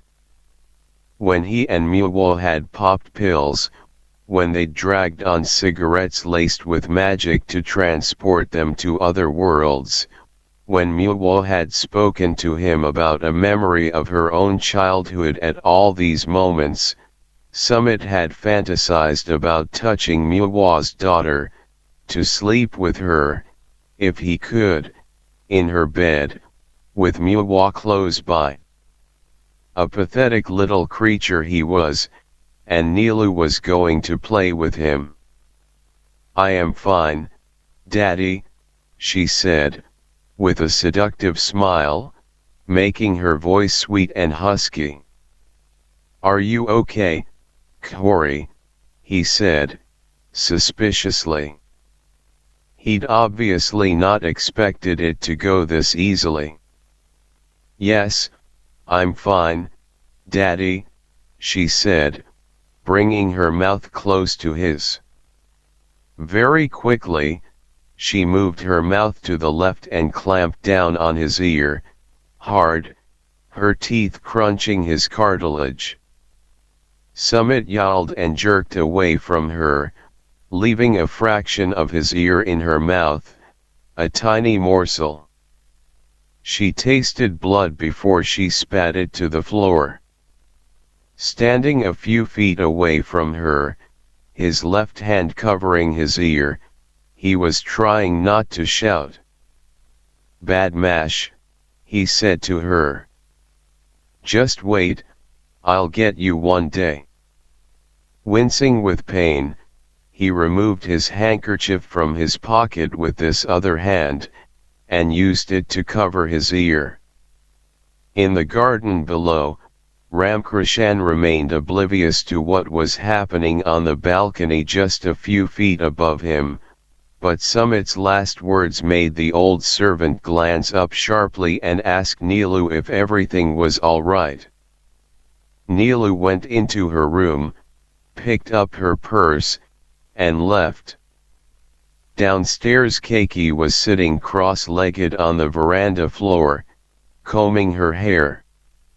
Hearing Neelu's footsteps, she asked, "Where are you going, Neelu Nani?" The taste of Samrat's ear was still fresh on her tongue. "I'll be going away, Keiki. If Muwa wakes up and asks after me, tell her that I'll return in a few days." "Where are you going?" Keiki cried. "I don't know."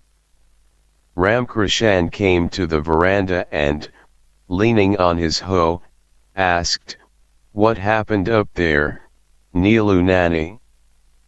I thought I heard an argument. Was it that man?" In Samrat's absence, both Keiki and Ramkrishan referred to him as that man. "Something like that. Listen, Ramkrishan Dai, I'm going away for a while. Take care of Muwa." Samrat came bursting through from inside the house, his palm covering his ear, and without looking at anyone, hurried down to the yard and out the gate. They watched his departure. "Nani, a young girl like you," Keiki said. "Where are you going to go? Where will you stay?" Neelu went to Keiki, embraced her, and said, "I'll find a place." She left home without really knowing where she would go, except she was certain that she wasn't going to return to Nilu Nikanjay to spend the night. She had to get away. More than Summit, it was Muwa she couldn't look at anymore. She couldn't even look at Ramkrishan and Keiki, because every time she saw their faces, she began to feel sorry for herself. They were not her parents, but here they were, the two people in the world who worried about her, who wanted her to be happy, who cared what she ate and what she drank, who wished that she was safe and protected. Yet they were mere servants, with fewer rights than other people. Even in a court of law that was supposed to protect their rights, they'd be trounced. Gangata knew this very well, that's why Keiki had lost her battle before it even commenced. Nilu found herself meandering toward Lanecower, a path with which she was very familiar. This had been the route of her first liberation from Nilu Nikanjay, the road she'd taken when she'd gone to search for Raja. But today she didn't want to go to Gangada's house, where Raja would be expecting her. She'd have to call Raja from somewhere and tell him she wasn't coming. She took a left at Keshar Mahal and moved toward Tamil. For a while she just wandered around the tourist district. She went into a couple of bookstores, drank tea on the narrow balcony of a restaurant, then wandered around some more. In front of the Kathmandu guest house, she paused, then walked in. She called Raja from a room in the Kathmandu guest house. "Where are you?" he complained. "I've been waiting for you for more than 2 hours now."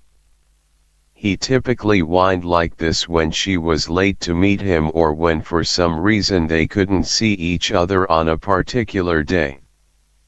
They had become so attached over the past 3 years that she didn't know what she'd do if for some reason they were to be separated. A couple of times when they'd talked about it, Raja had shaken his head and refused to even contemplate the possibility. "I would simply die, Nilu," he'd said. "I don't even want to think about it." She felt the same way, but she sensed that his attachment to her was much deeper, needier, and it emanated from a place deep inside him. Her presence in his life had turned him into a happier young man, this much she knew and took pride in. He had become a bit softer than before, more likely to laugh than to brood. She told him where she was and that she planned to stay the night there. "Maybe more nights," she added. After some silence, he said, "Really?" "Yes, Raja, really." "Do you need a friend?" "You?" she asked. "Yes." "You, I'll take you anytime." "Okay, I'm coming over." It was only a 15-minute walk from his house to the Kathmandu guest house, and he arrived just as she stepped out of the shower, her towel wrapped around her. Before now, they'd petted each other in alleys, he'd sucked her breasts in his house in Lanecower, and she'd given him a hand job. But they hadn't gone farther. One time, in Lanecower, with Gangata and Jamuna Mummy away at Manakamana, they had come very close.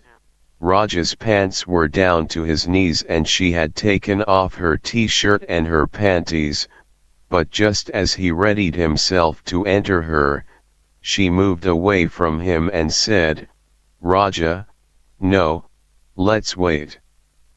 He hadn't argued with her, just held her tight.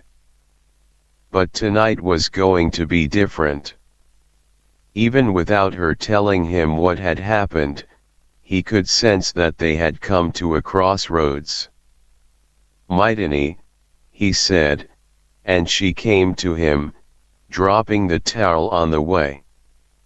He'd never seen her completely naked before. He stroked her breasts, felt them stiffen against his fingers, and said, "Now." She shook her head. Later. That evening they ate at the hotel, in the garden, listening to a German tourist sing Grateful Dead songs as he strummed his guitar.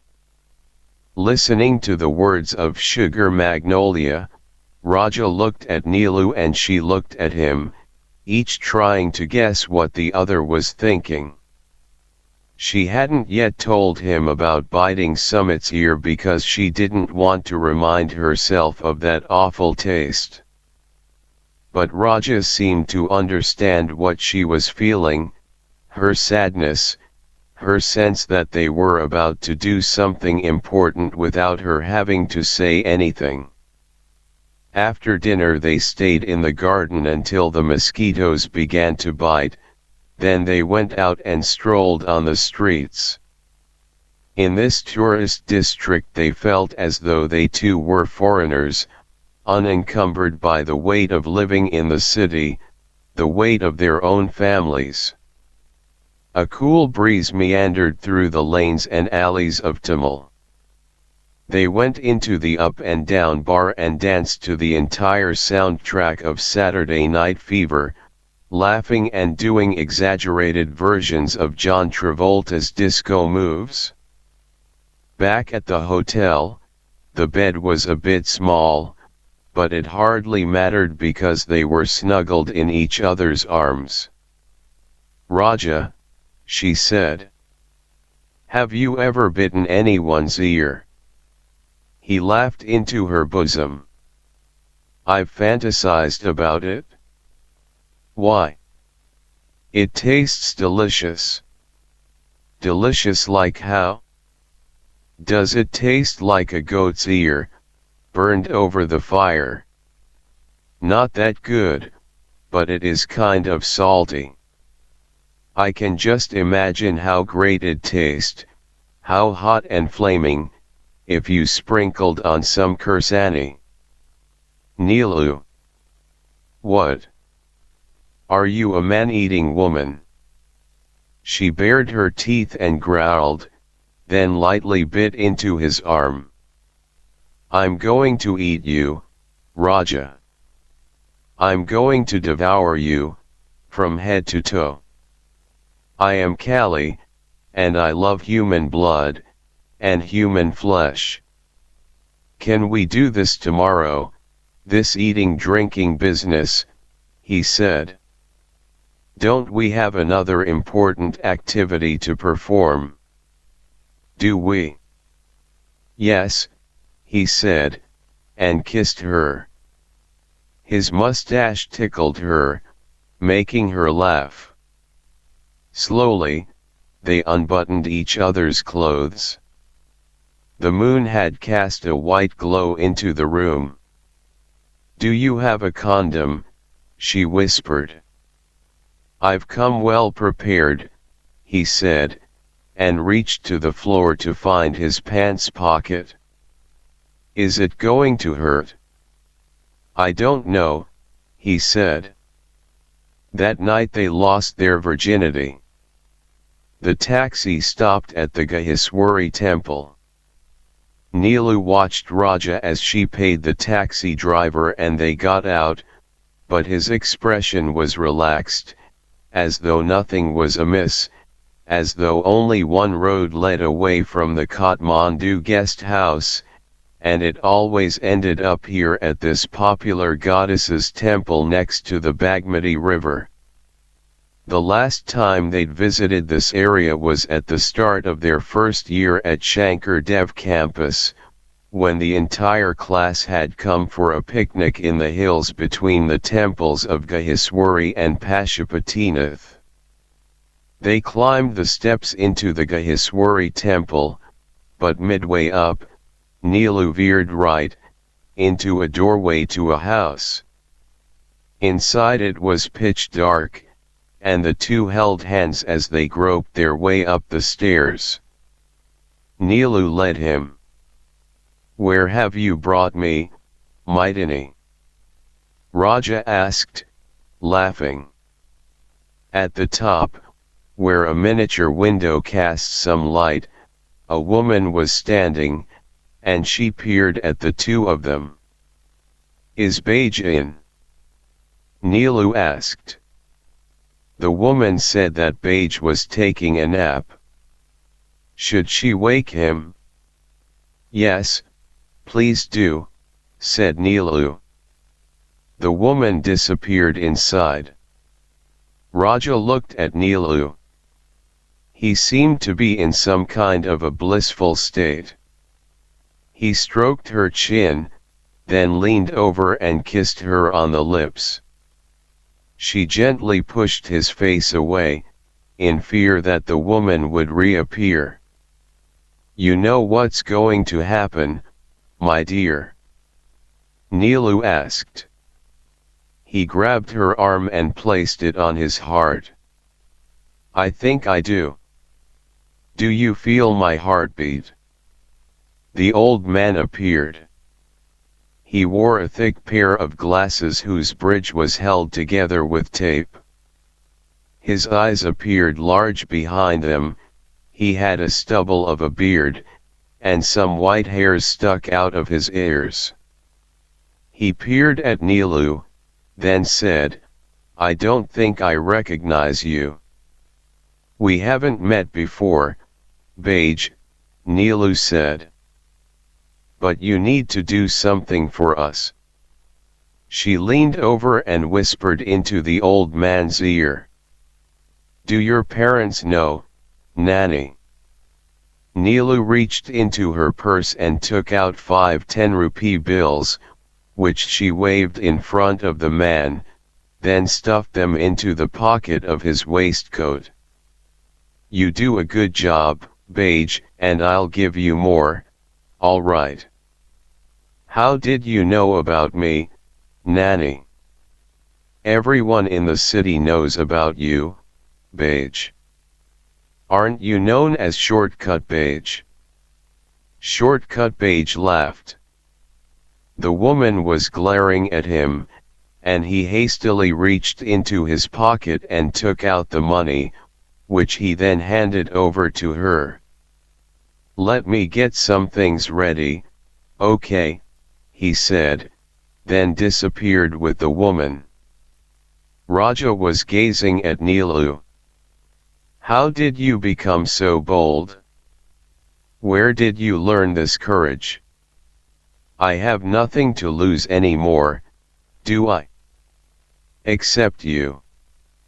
The priest came down shortly, having changed into a clean white dhoti, which showed his thin arms, and bearing a tray of rice grains, colored powders, and other religious knickknacks, including glass bangles, a necklace, and vermilion powder for Nilu's forehead. He led them to the temple, where he asked them to descend a short flight of steps into the shrine of Gaheswari, ask for the goddess's blessing, and come back out. They did so, and on the way back up, Nilu said to Raja, "Are you going to back out now, Raja? Are you going to flee?" He whispered into her ear, "If I'm fleeing, I'm taking you along." At the top of the stairs, surrounded by chattering monkeys, Shortcut Baj was waiting to unite them in matrimony. Tamil days. They found a flat the day after their wedding. The ceremony, true to Shortcut Baj's reputation, was short, with the priest chanting a few key mantras, sprinkling on the bride and the groom holy water from the nearby Bagmati, placing small morsels of sweets on their tongues, and making them circle the temple a few times. Raja was half tittering, half weeping. Toward the end, when the priest had them face the shrine and chant hymns that solidified their marriage for multiple lives to come, Raja grew solemn, which made Neelu giggly. On the way back to the hotel, she leaned against him in the taxi and said, "How does it feel, hubby?" She kissed him on the cheek, which made the taxi driver frown through the rearview mirror. "So what now?" Raja asked as the taxi sped toward the hotel. "Well, we're married," Neelu said. "What do newly married couples do?" "Go on a honeymoon." "Where do you want to go?" "Let's go to Nagarkot. Great mountain views there, I've heard. You can even see Mount Everest from there," the taxi driver chipped in. Raja and Neelu looked at each other. "Di," they asked him. "Can you take us there?" "Now?" "Yes, when else?"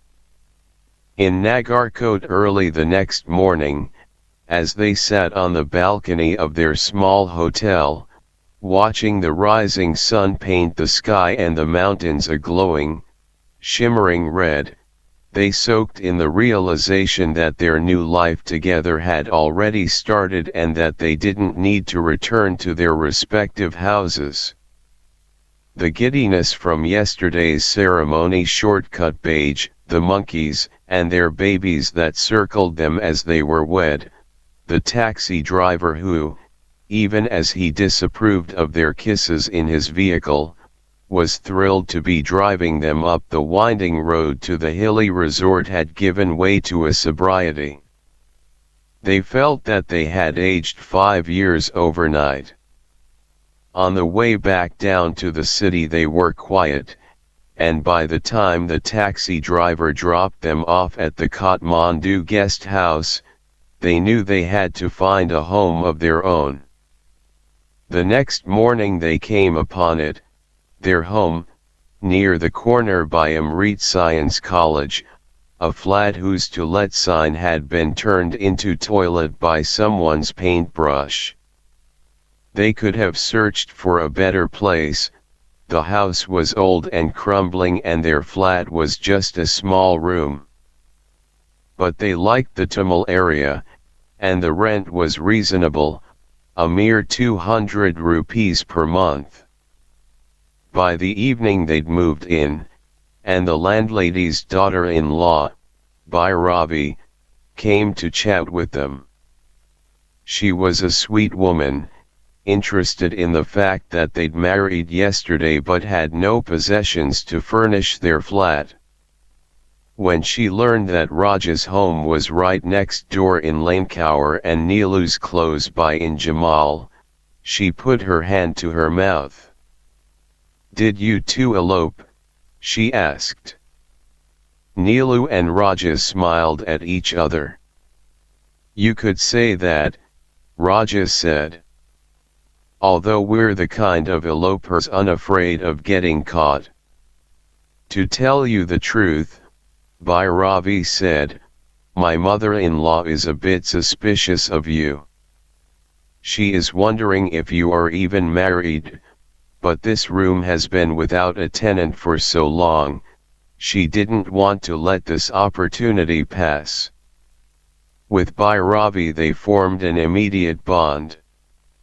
Her husband had a slight limp in his right leg.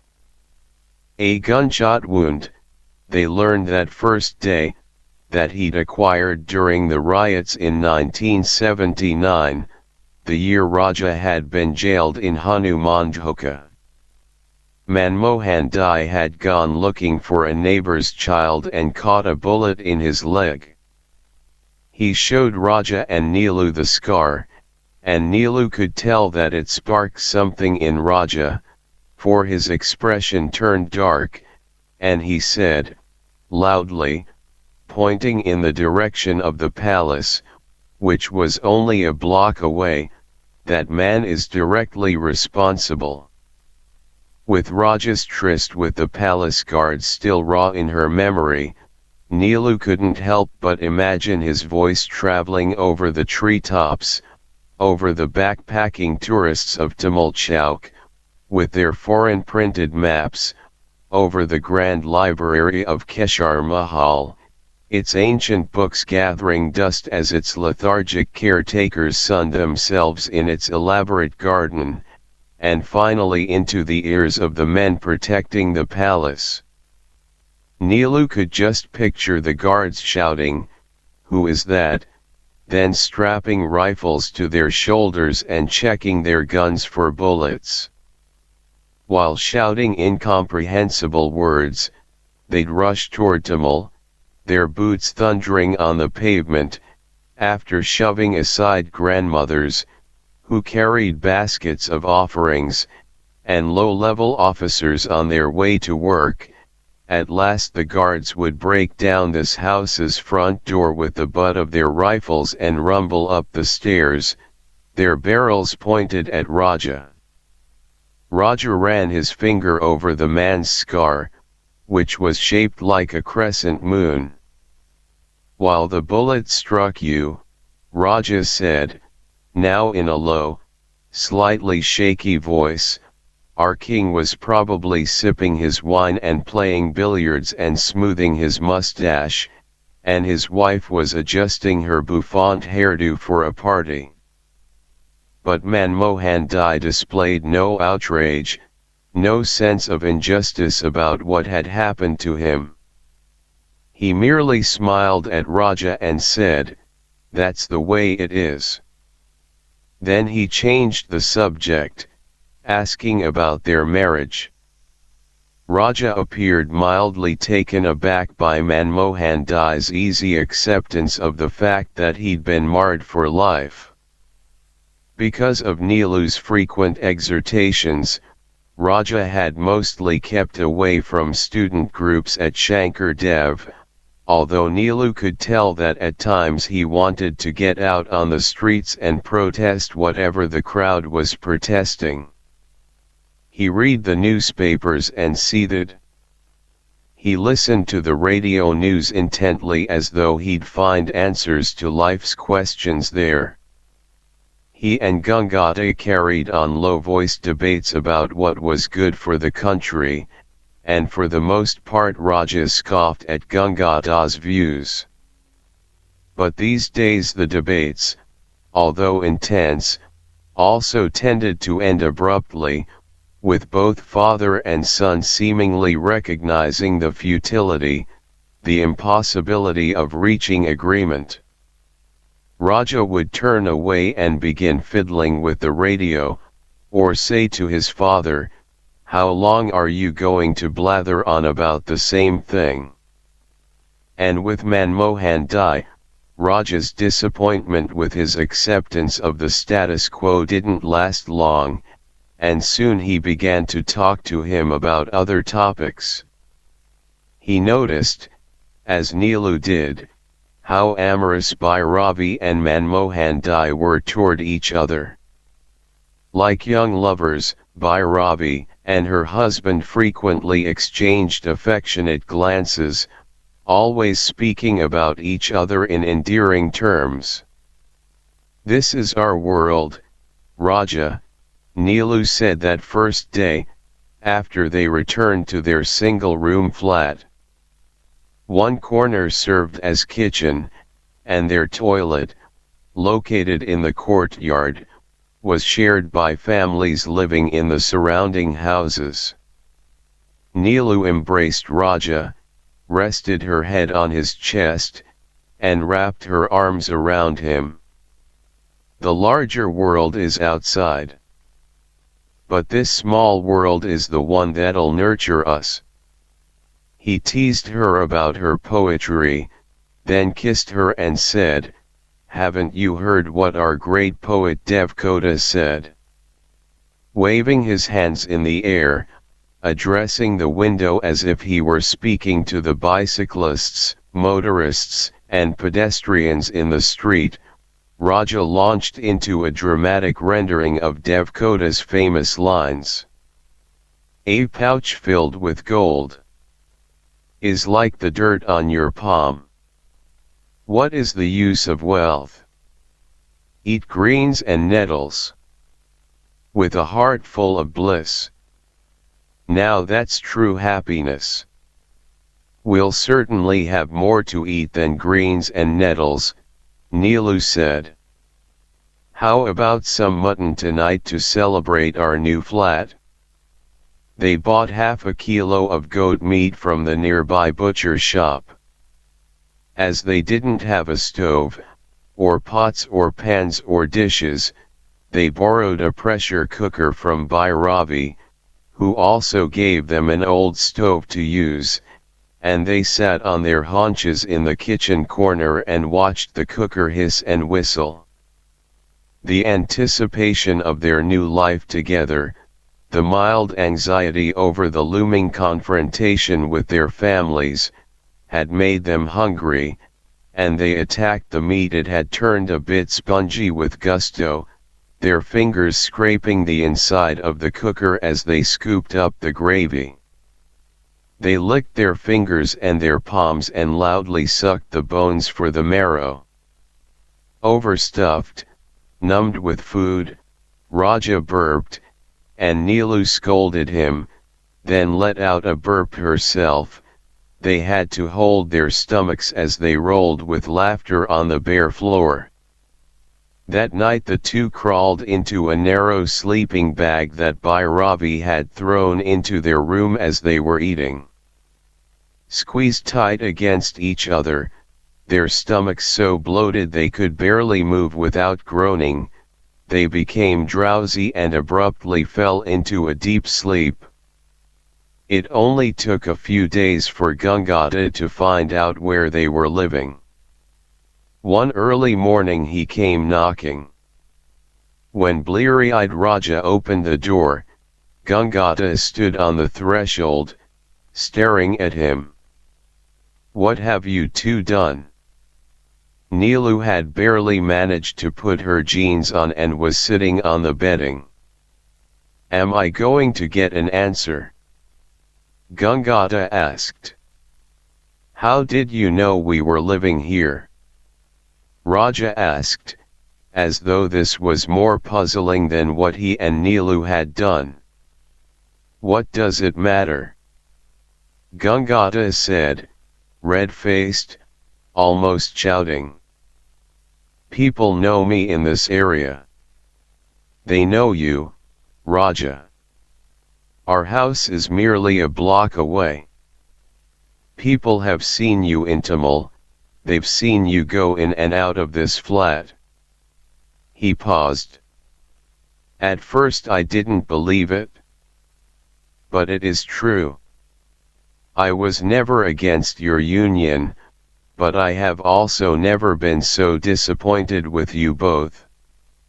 Why did you have to do everything so secretively, as though I was your enemy? It has nothing to do with you, Gangata, Raja said. Then why behave like this? Why live together like this without the benefit of marriage? Do you know what people are saying? Raja glanced at Neelu. We did marry. In the Gaheswari temple. Maybe you need to fire your sources. Gangata appeared speechless, then shook his head. That's not what people are saying. They're saying you two are living together without the benefit of a marriage. Your Muwa, he addressed Neelu, thinks that I have a hand in all of this, that I've somehow incited you two. Gangata, will you please at least come in and sit down? Neelu said. Gangata stepped in and looked around, then sighed heavily. I'll arrange for some tea, Neelu said. He snapped at her.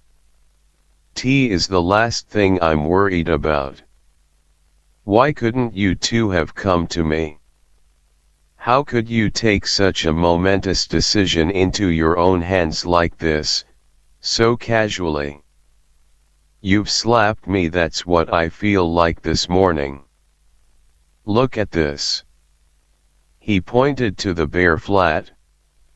You have to come and live in this unbearable place while down the road a perfectly fine house is sitting empty. And why did you decide not to let anyone know? First, I get Raj's call from the hotel. Whoever thinks of seeking shelter in a hotel when both of you have your own houses to go to? Then I hear from others that you've shacked up together in a flat. Well, what's done is done, Raja said.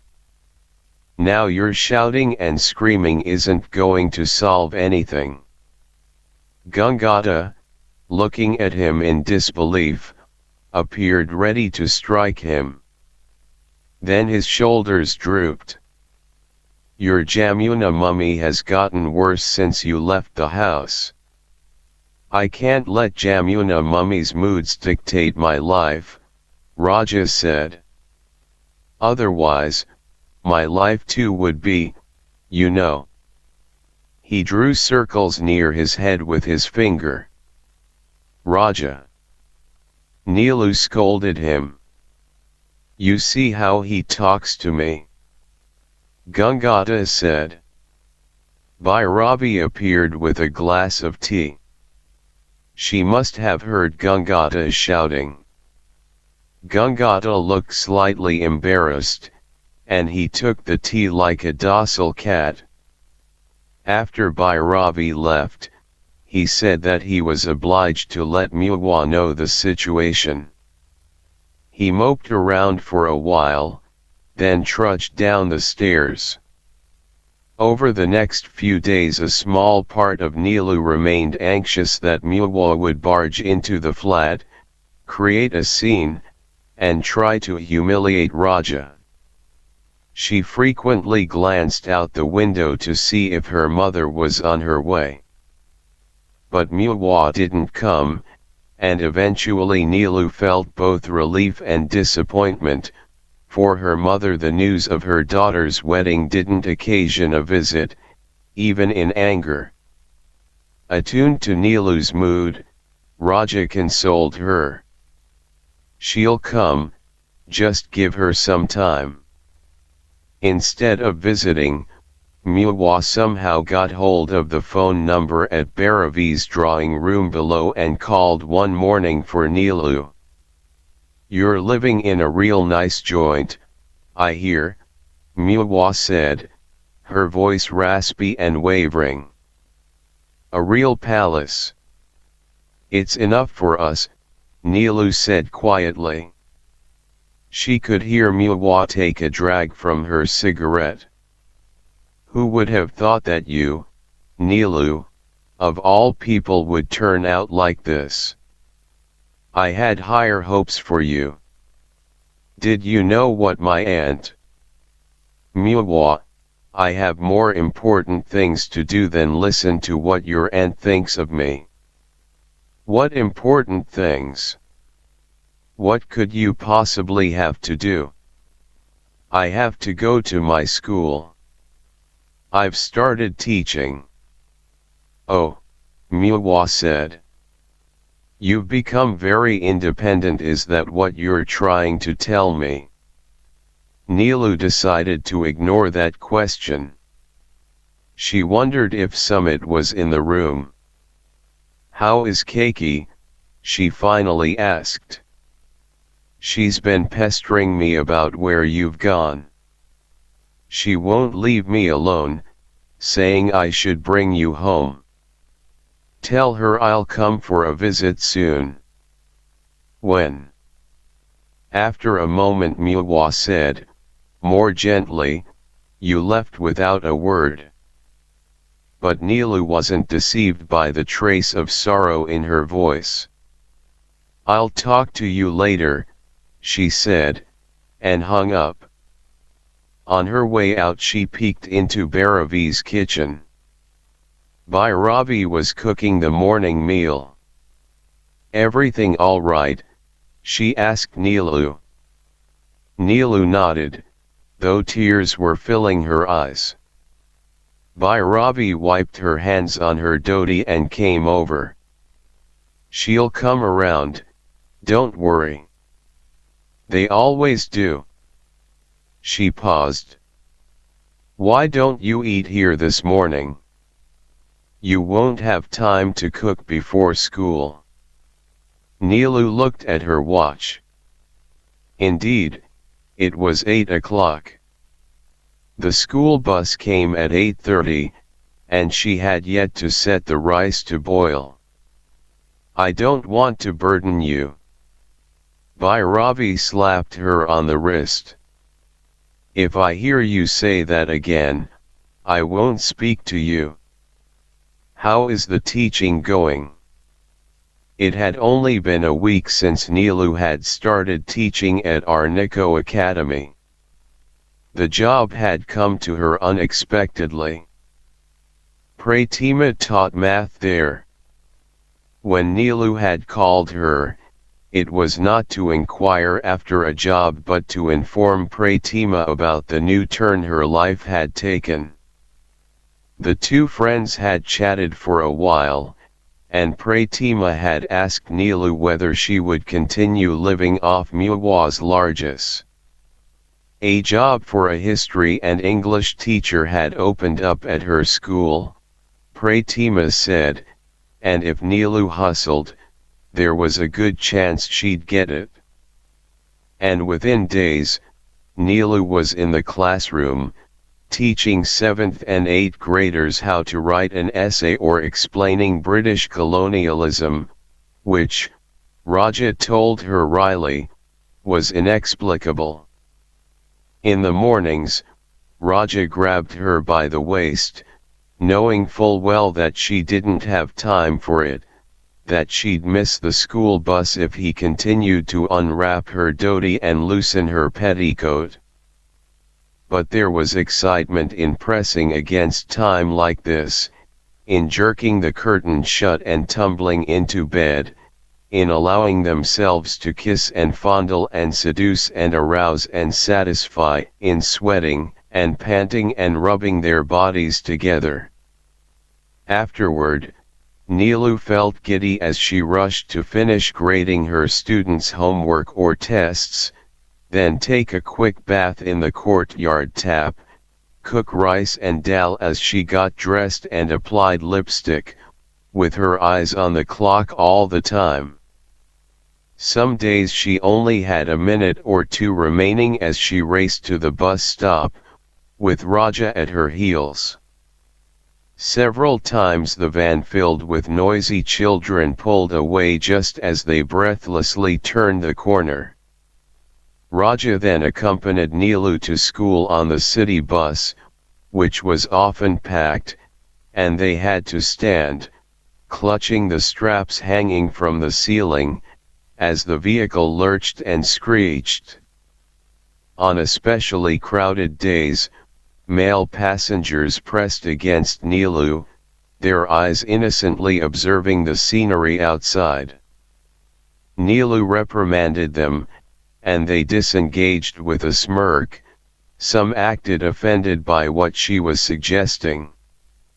Raja scowled, threatened to break their jaws if they didn't move.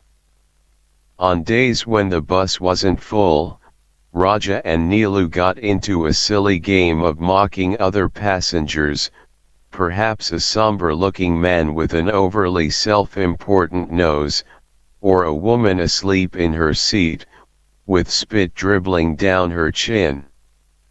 Outside Arniko Academy, Raja would hold her hand, and if she was not vigilant, pull her to him and plant a kiss as her students walked by and chanted, "Good morning, miss." She'd push him away, tell him he'd better be home when she got there in the evening. She'd say this half chidingly, because at the end of the day he was usually there, waiting for her. The two went for long walks in the neighborhood. They stopped at shops to finger cotton bags crocheted with the image of the white Himalaya.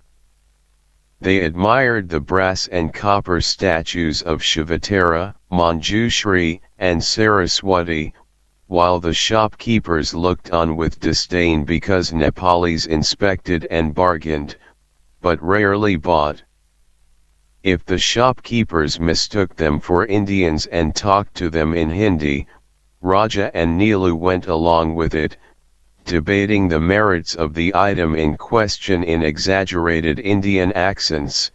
Then, just as the shopkeeper thought they'd finally purchase something, they switched to Nepali, often with a question unrelated to the merchandise, such as "Brother, do you have any children, or die, for how long have you been running this shop?" For the rest of the evening, they recalled the astonished face of the shopkeeper as they traversed the crooked alleys and lanes of the city. On the way back home the shopkeepers would look at them sternly, or, if the day's sales had gone quite well, with smiles. Sometimes in their walks they ventured as far as the Swayambanath temple to the west and climbed the hundreds of steps, which left them breathless. Under Buddha's beautiful eyes on the white stupa, they spun the prayer wheels and circled the base, chanting Om Mani Padme Hum because that's what some of the other devotees were chanting. From the top, surrounded by monkeys, they'd watch the city. Boy monks in saffron robes would stand a few feet away, their arms crossed at their chests, gazing longingly at Neelu. These young monks, mindful of doctrines on the impermanence of desire, only watched, but the bands of young men on the street corners teased, heckled, and badgered. Neelu would ignore them, muttering idiots under her breath. They can only bully in groups, she'd tell Raja, who'd become agitated, ready to fight. When the boys made vulgar gestures or remarked on Neelu's breasts, Raja would break away from her and confront them. Once, Raja received a black eye, another time, a split lip. Neelu warned him that if he wanted to act like a Hindi movie hero, he should find himself another heroine. He did gradually learn to turn a deaf ear to these taunts and jeers on their evening strolls, though he'd be seething inside. On Friday nights Raja coaxed Neelu to the Third Eye or K.C's restaurant, and they joined other regulars, often tourists, to drink beer or ching or tangba and snack on juicy kodis and momos. They reveled in the names of these eating places, which felt foreign on even their tongues: Asthamangalam, Nankadhing, Tsogan restaurant. But their favorite was Utse, right near Tamal Chowk, where they spent long hours. Neelu, who got drunk easily, would nurse a gin and tonic all evening, while Raja would guzzle beers and make broad gestures as he debated and pontificated.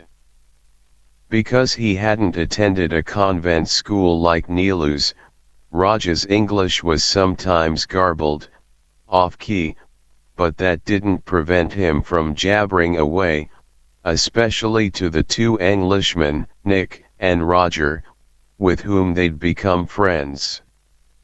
Raja had become a bit more talkative in recent years. Neelu had noticed a sign that he was happier, she concluded, that he no longer suppressed his emotions. Neelu often worried about how much they'd have to pay at the end of the evening, since Raja was often magnanimous, ordering chop sueys and drinks for the whole table. Frequently his long arm shot out to hail the waiter for more beer, more momos. At home Neelu complained that Raja acted as if he owned the restaurant, and he laughed and said he was rich in heart, wasn't he? She didn't want to ruin his good mood, so she'd say, "But you don't have to pay for everyone at the table, don't you see? People like Nick and Roger get paid in English pounds. That restaurant bill is nothing to them." But Raja disapproved of such talk.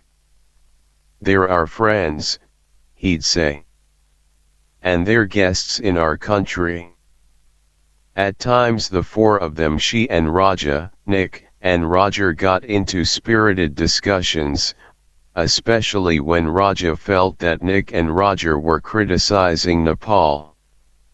When either Englishman commented on the corrupt bureaucrats, Raja would agree, then raise a finger and proclaim that some of the trouble was natural in a poor, third world country. "You come from a position of luxury," he told the Englishman. "You sit in your leather chairs in your spick and span offices. You weren't born here, you didn't grow up here, you haven't lived our poverty." If they dared to debate this point, he told them that if they thought Nepal and Nepalis were hopeless, they should pack their bags and return to good old England. Nick and Roger would laugh, ridicule what they called Raja's snot-filled patriotism, then light up a hashish-filled cigarette, which they appeared to smoke all the time when not at work. Raja would take a hit or two and hand the cigarette back to the Englishman, who took deep drags and, while exhaling, would proclaim that smoking ganja and hashish was the only cure for the ills of Nepal.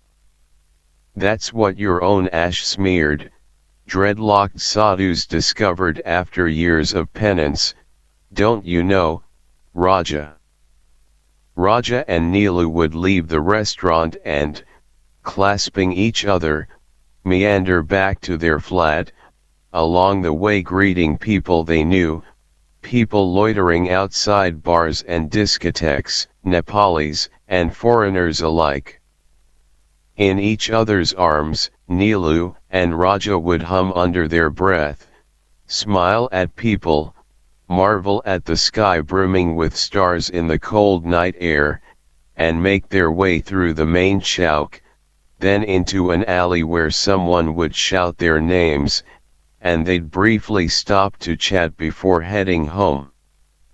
Lying in their bed, they'd talk, Raja still fuming about something Nick or Roger had said, until Neelu would lean over and place her lips on his to hush him.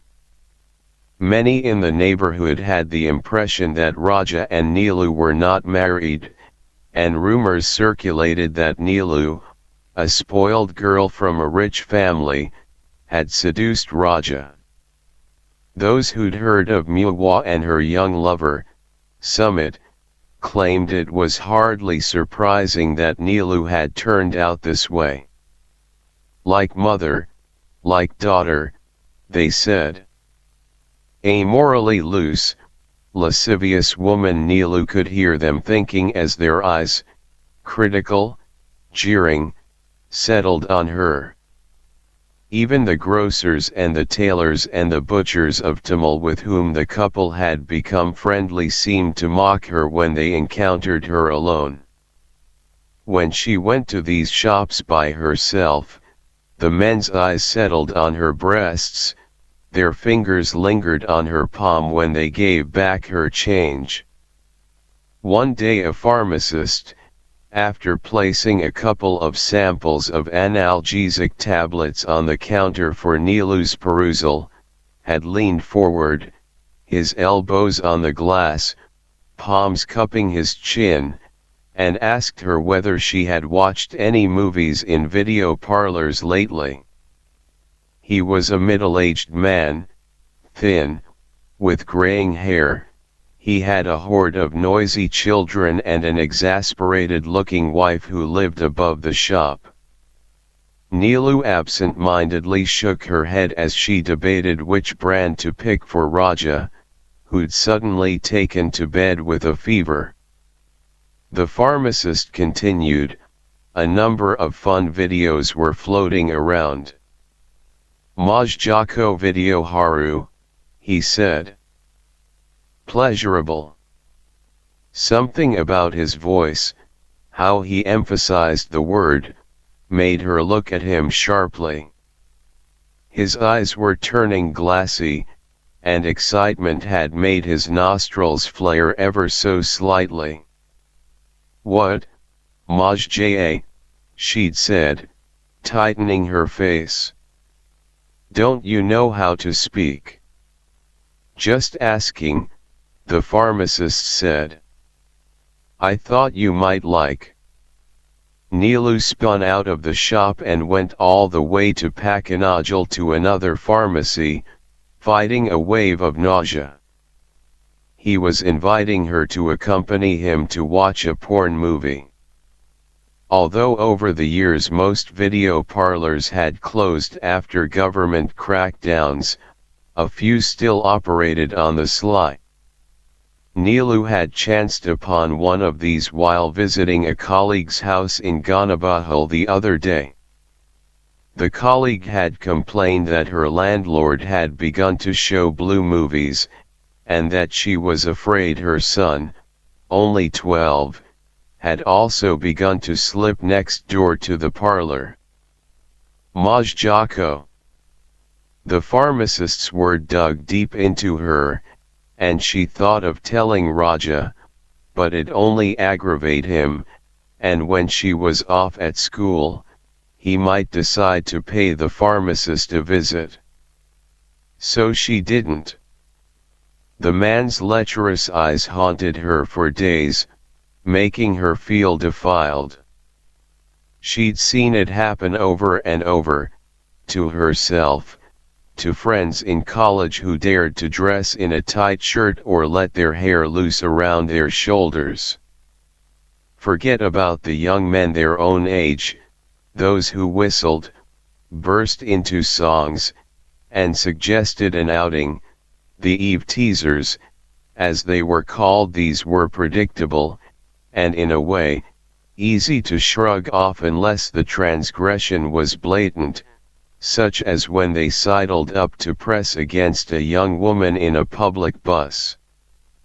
The more disturbing ones were the middle-aged men, those with overworked wives and well-loved children at home.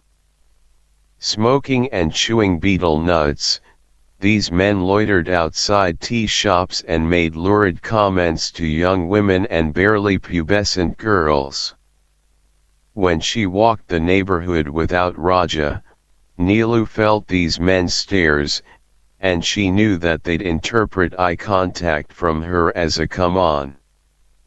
Let them imagine whatever they want, Neelu thought, and every day her defiance grew against these men and the whole idea of domesticity that gave them the upper hand while their long-suffering wives wrung huge piles of wet clothes in the yard and chased their children to make them swallow another mouthful of rice.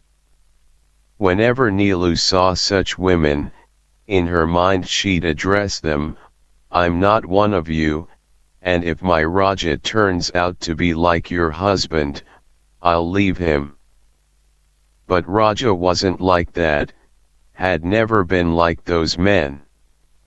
He didn't know how to cook, but when Neelu became overwhelmed with grading and preparing for the annual exams, he went to the market to buy vegetables and meat and spent the morning in their corner kitchen in their one-room flat, asking her for instructions as he rinsed the rice and salted the spinach. They laughed at the lumpy rice, joked that Raja could be the head chef in the city's fancy-dancy hotels, So Alti Oberoi, or Hotel de El Annapurna.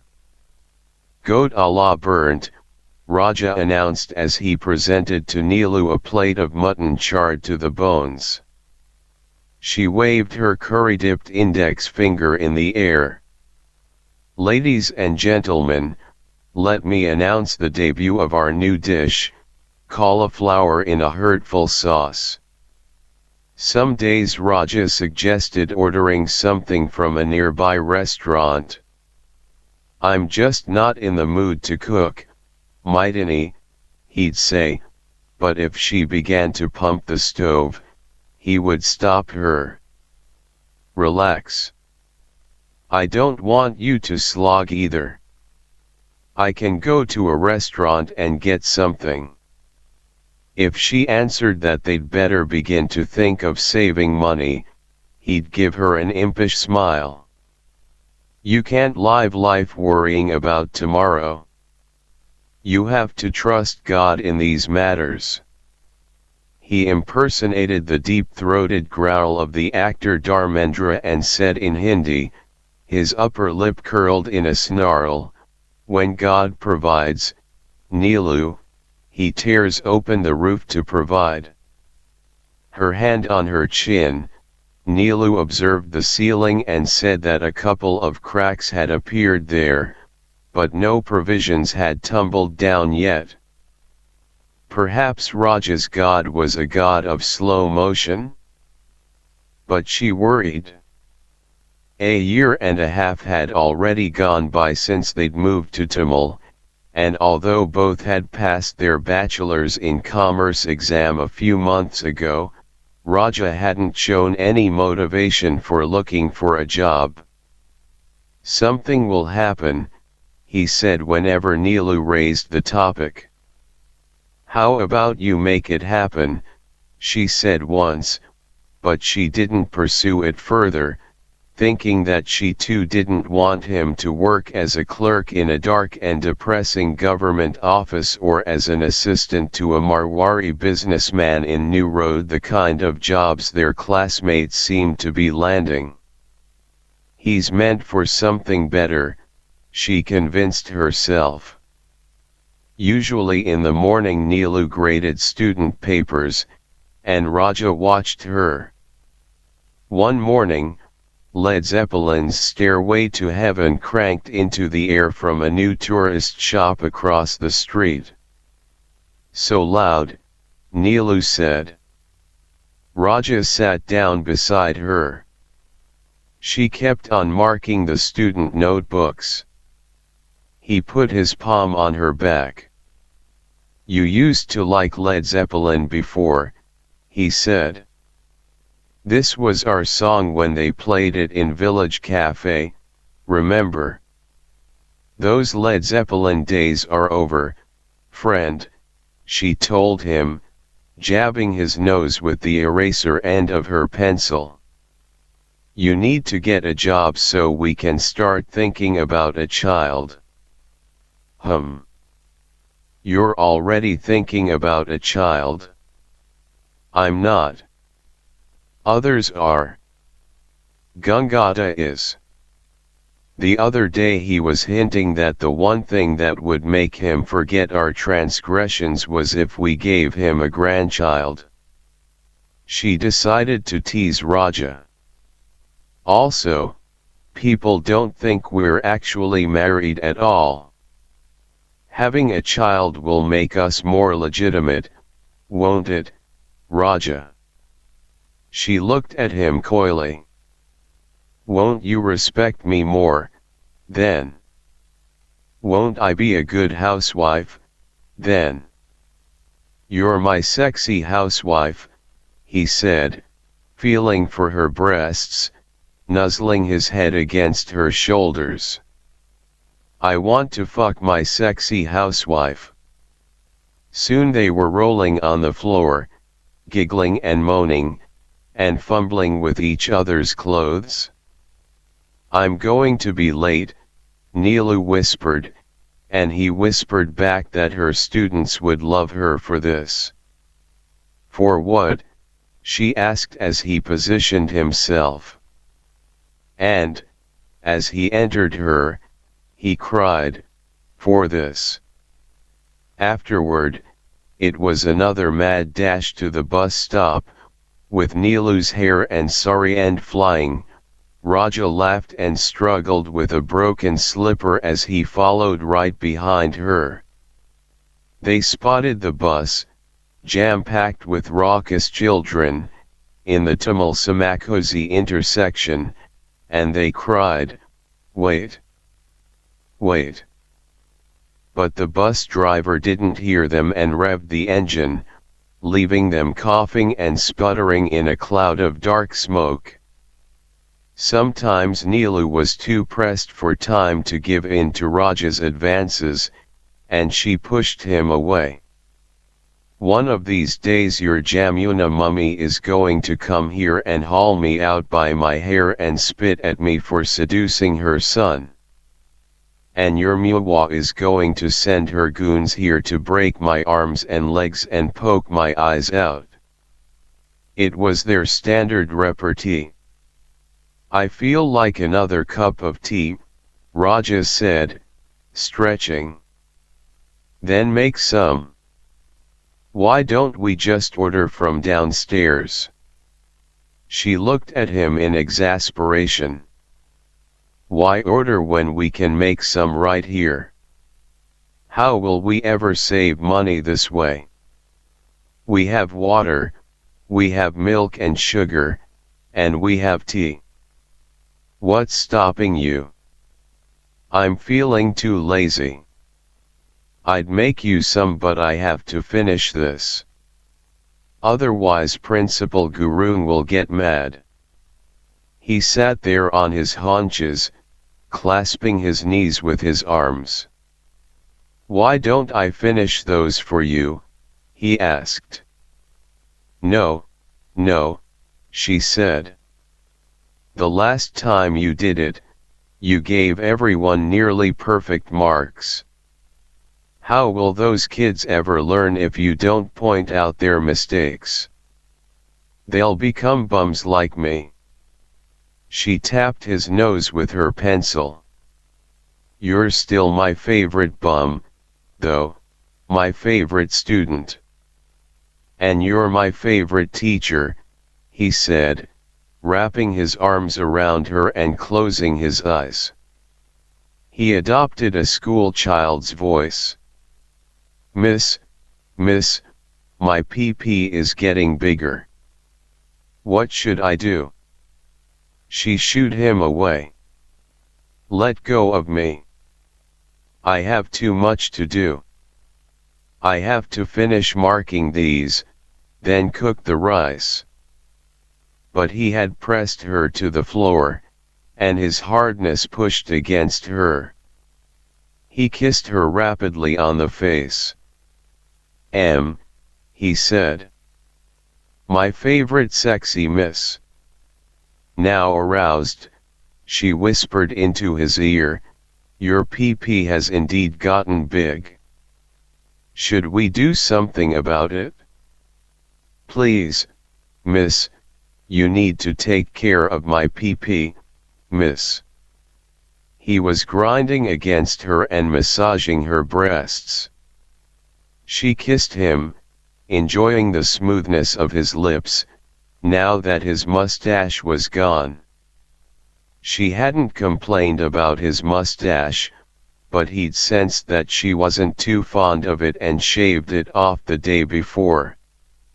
He was considerate of her in this way, thinking of small things to make her happy.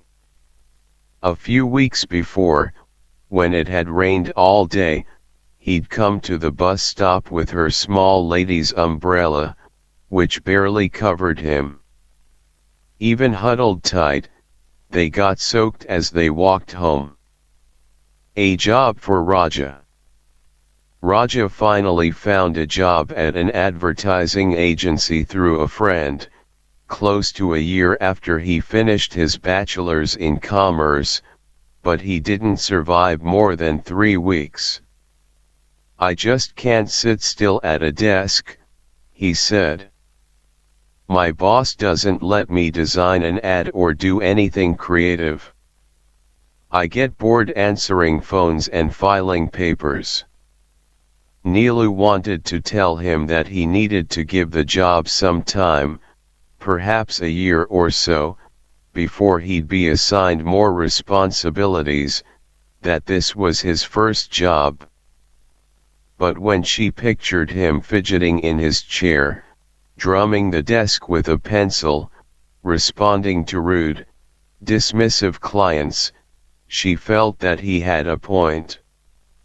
Still, she was about to ask him to stick with the job for another week or two when he said, "That's it? I'll submit my Rajinama at the end of the week."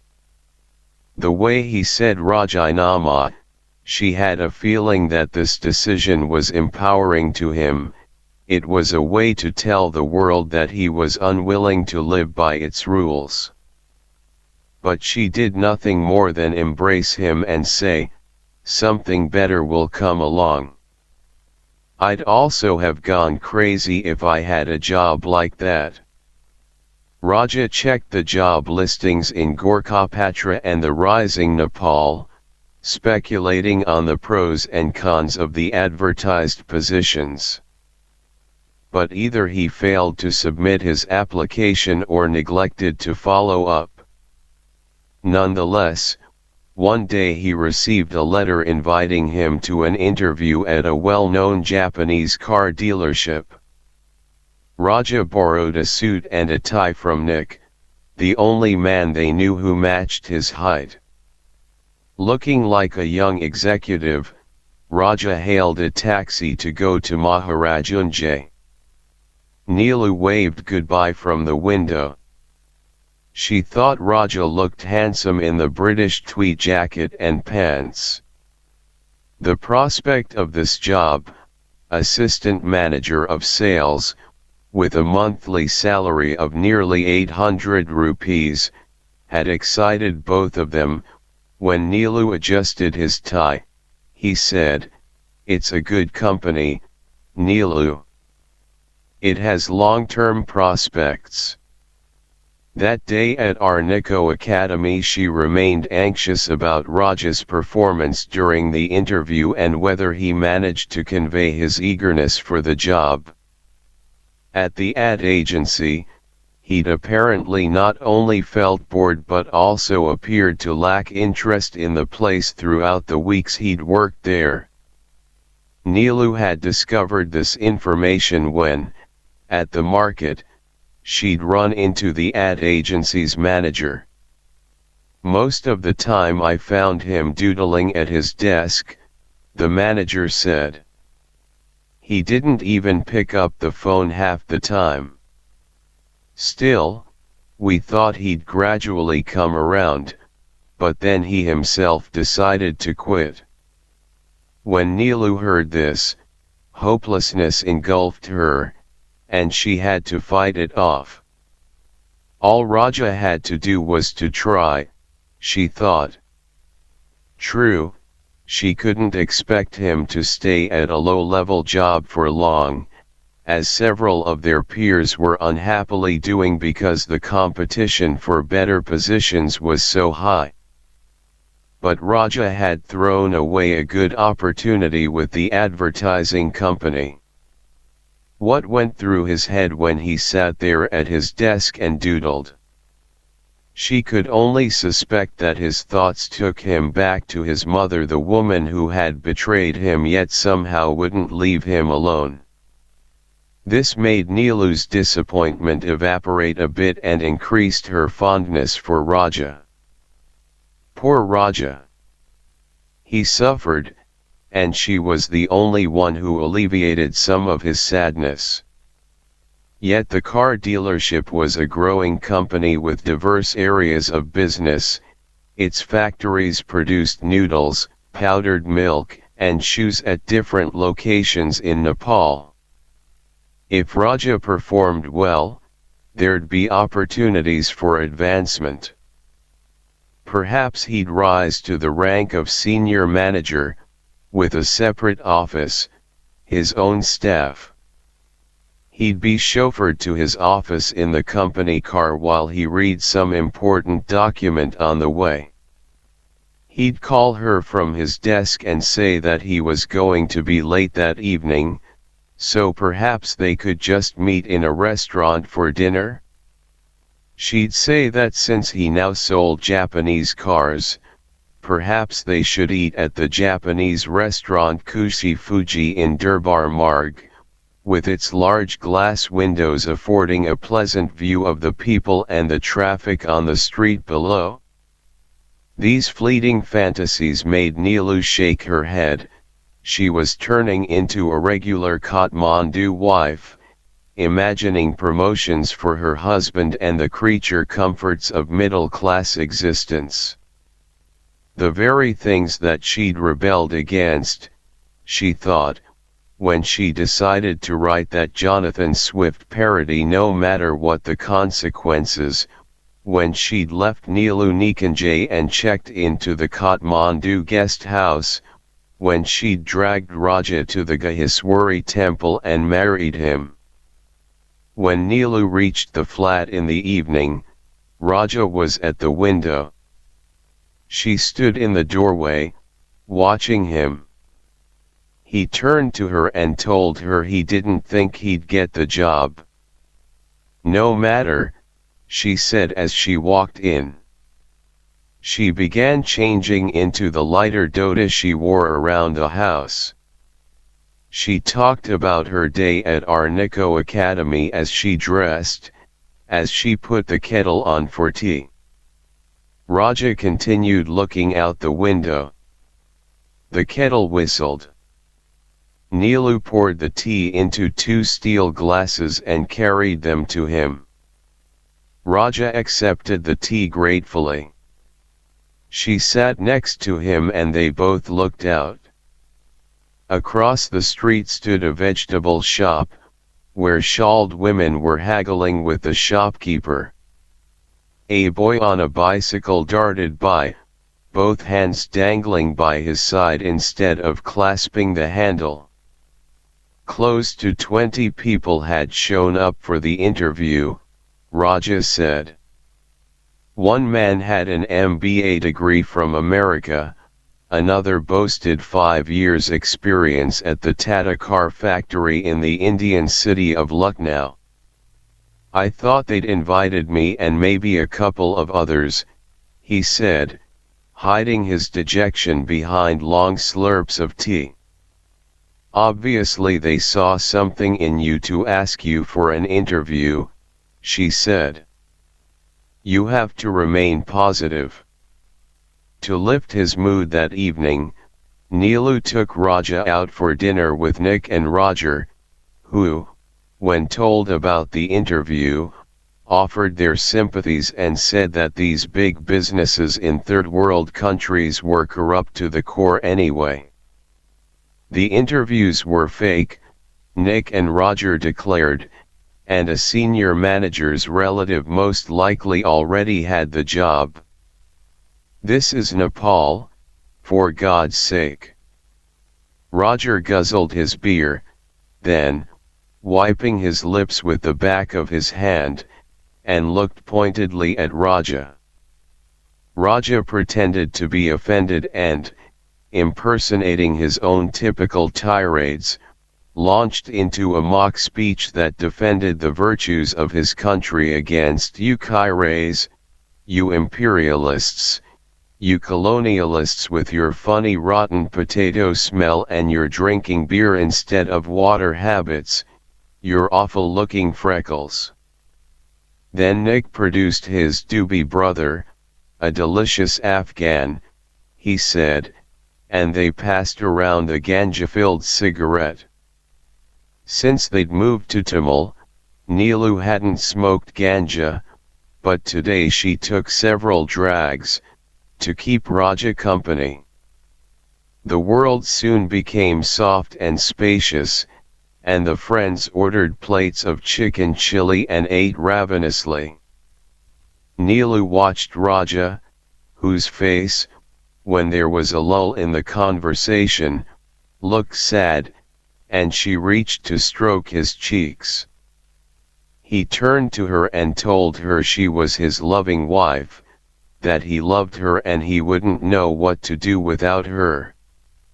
"You won't leave me, will you, ever, for being such a loser?" Raja cried then, sobbed on Nilu's shoulder, and Nick and Roger laughed, thinking that he was faking it, but it turned out he wasn't. All three of them, Nick and Roger and Nilu, especially Nilu, were amazed at this display of emotion. They looked at one another to confirm that he was indeed crying, and even as they watched him, in soft-hearted fascination, they expected he would lift his head and grin. But he kept weeping on Nilu's shoulder. Gangata visited now and then, still resentful, after 2 years, of how the couple had ignored their family's feelings and gotten married on the sly. "Why couldn't you have waited a bit? Maybe allowed Muwa to come around," he asked. "Wouldn't everyone have been happy then? Now look at what has happened, Nilu. Your mother seems to have completely severed her ties." Somehow Gangata had decided that the new couple needed Muwa's blessing. Surprising thoughts from a man whose own mother, once Jamuna Mummy's madness was exposed, suggested that he abandon his new wife. By now Gangata knew well enough about Muwa's drug habit, her muddled brain, her lover. Still he insisted that Raja and Nilu ought to have waited. He had envisioned a grand wedding for them, he lamented, with a sumptuous feast, a brightly dressed band playing music all night. He would have invited everyone he knew, even long-forgotten friends and colleagues. Besides, he said to Raja, "That's what your Jamuna mummy wanted. That's what she tells me in her saner moments. Do you know how many times I've had to take her to the hospital since you left the house? 4 times already. Her brain is half fried from electroconvulsive therapy. Your wedding would have given her a morsel of happiness. Now she's cursing Keiki again, saying that Keiki stole her boy. She thinks Keiki has imprisoned you in the Naka jail. These days she sits on the kitchen floor, spreads all the spoons and the forks and the ladles around her, then chants gibberish so you'll be released from your shackles there." Nilu and Raja had also come to know by now that Gangata was building a house elsewhere in the city, although he'd not been forthcoming about it. The money, Raja surmised, came from what Gangata had inherited from his mother. Raja sat by the window, wearing a wistful smile and watching the activities on the street. "Old man," Nilu declared him, like the Buddhas in the city who, their thick dirty shawls wrapped around them, haunted their own windows all day long, observing meticulously the happenings on the street below. "And you're only 22, she said as she fastened the folds of her sari with a safety pin. He said that the details of the world outside might reveal to him how the world really worked. "Look at that woman," he said, urging Nilu to come to the window. Even though her bus would be arriving within minutes at the corner, he no longer accompanied her to the stop. When she bent to watch, all she saw was a middle-aged woman standing in the street, her finger on her chin, lost in thought or perhaps figuring out what to do next. "What's there to see?" Nilu said. "She's just on the verge of a decision." Raja nodded. Don't you find that incredible? That woman is out there, in the middle of a busy street, exposing her thoughts to the public. You can almost hear them, can't you? Raja also put his finger on his chin, and imagined the woman's thoughts. I should have bought those radishes at 1 rupee a kilo. Should I go back? But that'd be admitting defeat with the vendor. Then again, my husband likes radishes so much. If I cook those radishes, he'll be in a good mood all day, and maybe he'll take me to see that film I've been wanting to see for so long, the one with Rajesh Khanna as the jolly chef. On the other hand, why should I always have to be the one to put him in a good mood? Why can't he put me in a good mood for a change? Just the other day, when I was complaining to him about his mother, how she always manages to make me feel small, he brushed aside my concerns as though they were petty grievances. But I shouldn't think like this about my husband. He's my husband. I should feed him well. Incredibly, the woman was still standing in the same position, seemingly frozen in time, as if corroborating Raja's version of how her mind worked. You're going to end up like Jamuna Mummy, in an asylum soon, Neelu told Raja. Why don't you try going for morning walks? It'll clear your mind. You'll meet people and talk to them instead of letting your mind rot like this. He stretched, then said that he'd become too lazy for walks but that he'd do it if she kept him company. She usually had her students' homework to look at in the morning. But for Raja's sake she started getting up earlier, around 5 o'clock while it was still dark outside, and lit a candle, instead of turning on the switch, in a corner of the room where she reviewed her students' work. Raja got up at around 6, and they both went down to the courtyard to use the bathroom and to brush their teeth and gargle and wash their faces at the tap, before heading out. During these walks they saw the city waking up. Street dogs stretched and yawned amid garbage piles. A few elderly men in jogging suits were walking unnaturally fast, their arms swinging wildly. They said, "Good morning," to Neelu and Raja, and after a few days when Neelu and Raja saw them approach, with their funny strides, they exchanged glances with each other and mouthed good morning before presenting their public faces to the men and shouting their greetings. All winter long they walked. Some days the streets were shrouded in a heavy fog.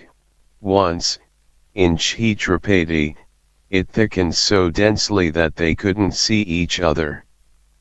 When Raja stopped to pee against a wall and Neelu waited a few yards away, out of nowhere a swirl of thundercloud-like fog encased them, completely obscuring their vision. "Are you there?" Neelu asked. As he zipped up his trousers, Raja said, "I'm here." Then, to tease her, he did not respond again. "Raja," she cried out. "I'm here," he said, then circled her, judging his distance from her voice. "Where?" she said, swinging her arms. Her heart hammered in her chest, and she remained petrified until he wrapped his arms around her from behind. Gradually, Raja began to show less interest in these hikes. At first, he insisted on returning after only 15 or 20 minutes. Soon, he was reluctant to leave his bed. "I'm just not in the mood, Maidani," he said.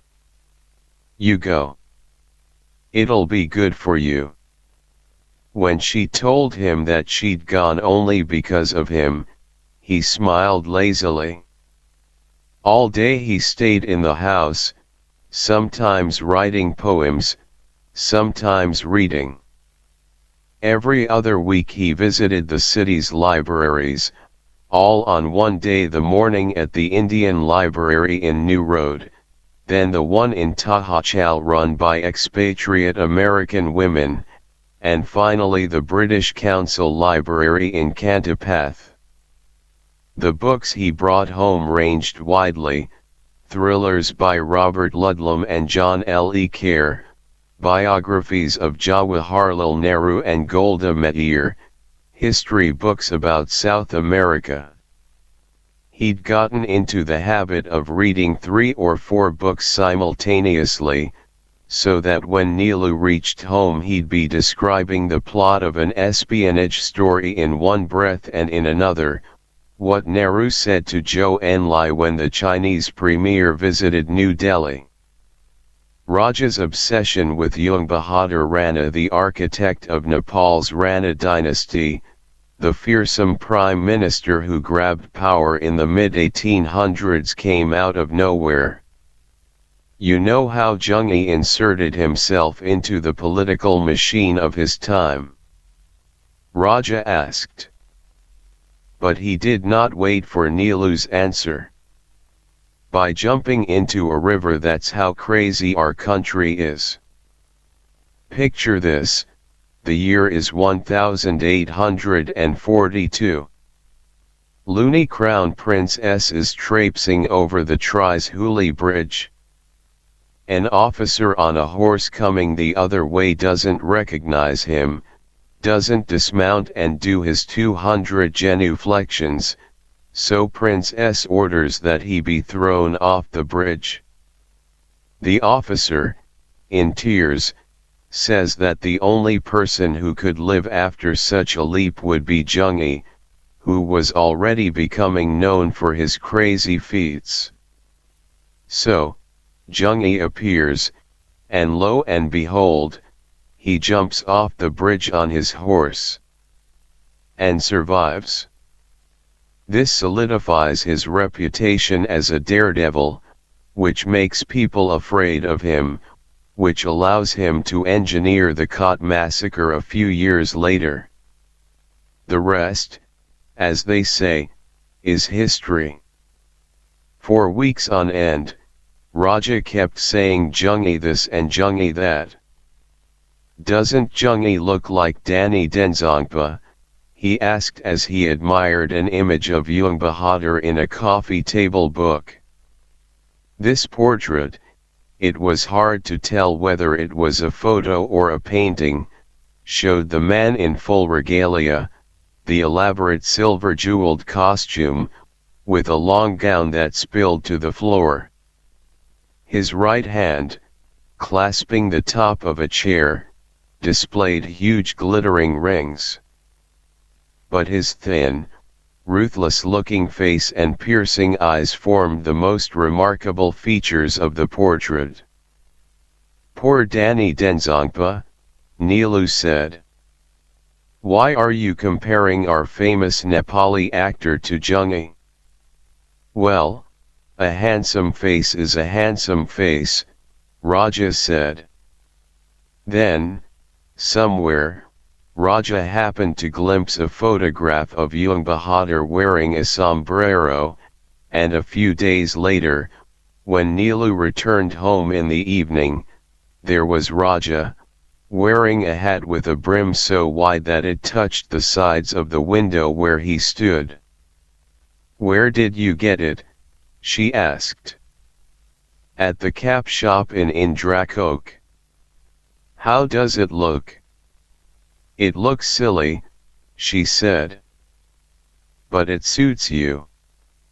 "What's the occasion?" She wanted to ask how much it cost, but she didn't. No occasion. He told her that Jungi wore a sombrero when a foreign delegation visited Nepal. Holding his hat's brim, he did a short jiggle, singing, "Sombrero, sombrero." She cautioned him against disturbing Bharavi's mother-in-law, whose room was directly below. "What? Your life's aspiration is to turn into a bloody dictator now?" Raja unsheathed an imaginary sword and slashed the air in front of him. Nilu drew the curtains and began to change her clothes, but as soon as she'd discarded her work sari, he grabbed her and pressed himself against her. "Jungi needs some love." "Raja," she said wearily. "Not now, please." But Jungi is tired from plotting conspiracies and thwarting conspiracies, from accusing his brother of being weak, and from eliminating his enemies one by one. "Jungi is hard," Nilu said, feeling his penis strain against her crotch, becoming aroused even though she was mildly irritated. "Jungi loves wifey. Is quick relief all that Jungi wants? Or does Jungi actually want a long, elaborate dance?" With the youngest, most lissom of his wives, wifey number 7, Jungi can imagine a quickie. And they tumbled into bed, careful not to rock it too much, lest ceiling dust powder Bharavi's mother downstairs. Raja kept his sombrero on as he peeled away his clothes, and Nilu kept referring to him as Jungi, which appeared to excite him.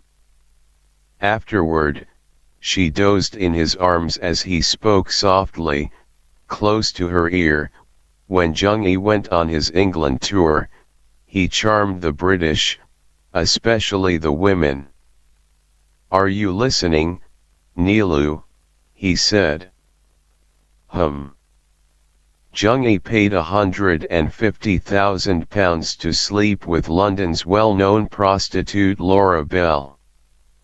"And how do you know this, my friend?" Nilu asked drowsily.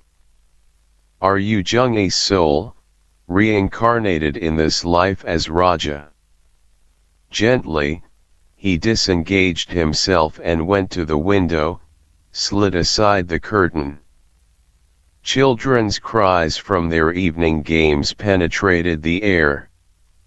"When I visited Paris," he said, adopting a low, gruff voice, "I was so impressed with a ballerina's performance that I presented to her on the spot the diamond bracelet I had on."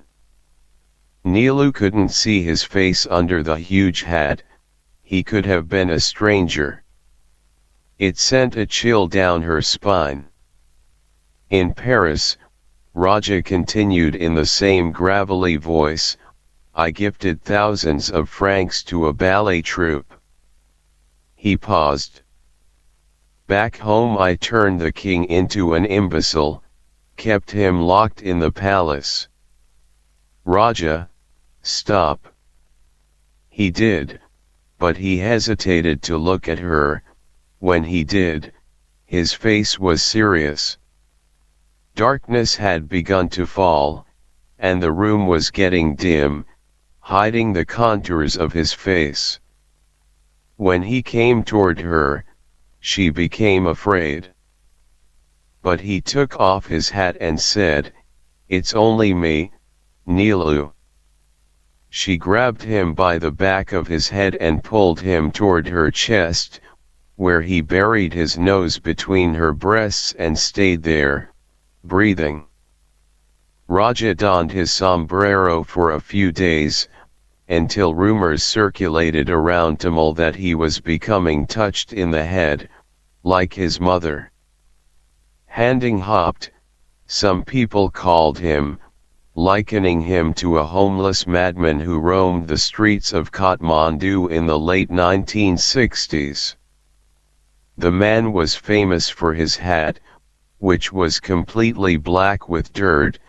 Often he'd walk into the middle of traffic, gesticulating. Soon after Raja found out who Handing Hopt was, he lost interest in Jungi, and the sombrero was slipped under the bed, to gather dust. To stay close to Raja, after dinner Neelu would read the same books he did.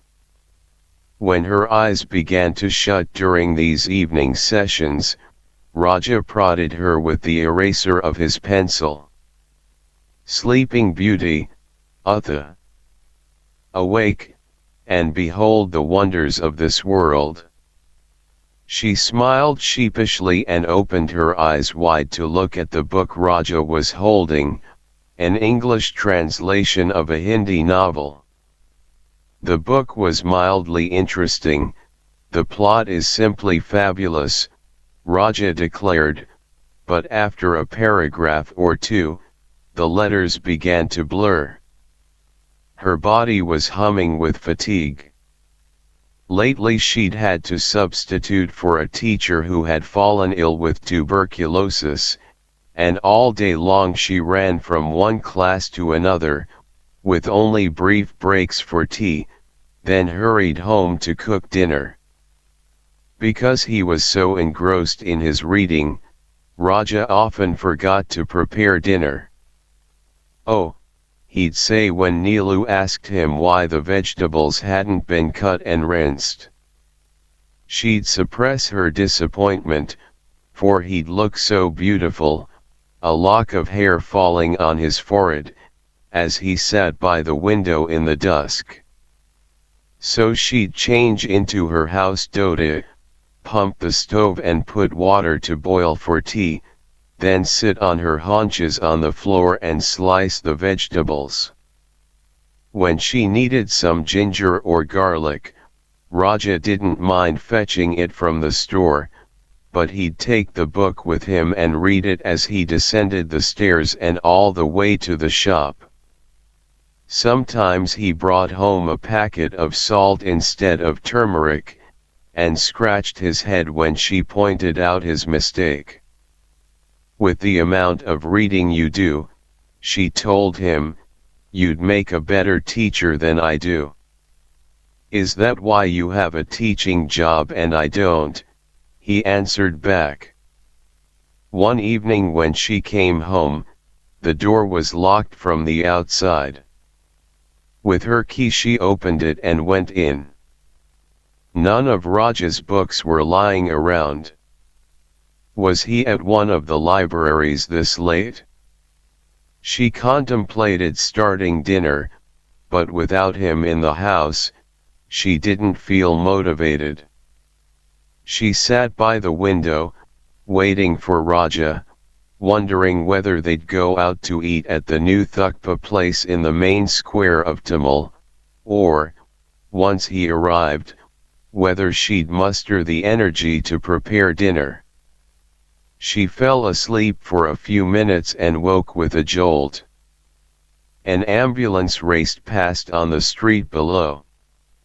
She glanced at her watch, 6 o'clock. She decided to head out to look for Raja. She first tried the Kanchanjanga Cafe, where Nick and Roger now spent their evenings. It had been weeks since she and Raja had seen them, so he could have sought out their company today. But they were not at Kanchanjanga. Reluctant to return to the empty flat, Neelu began to check the restaurants and bars in Tamil, even though some of them, she knew, were not places Raja visited.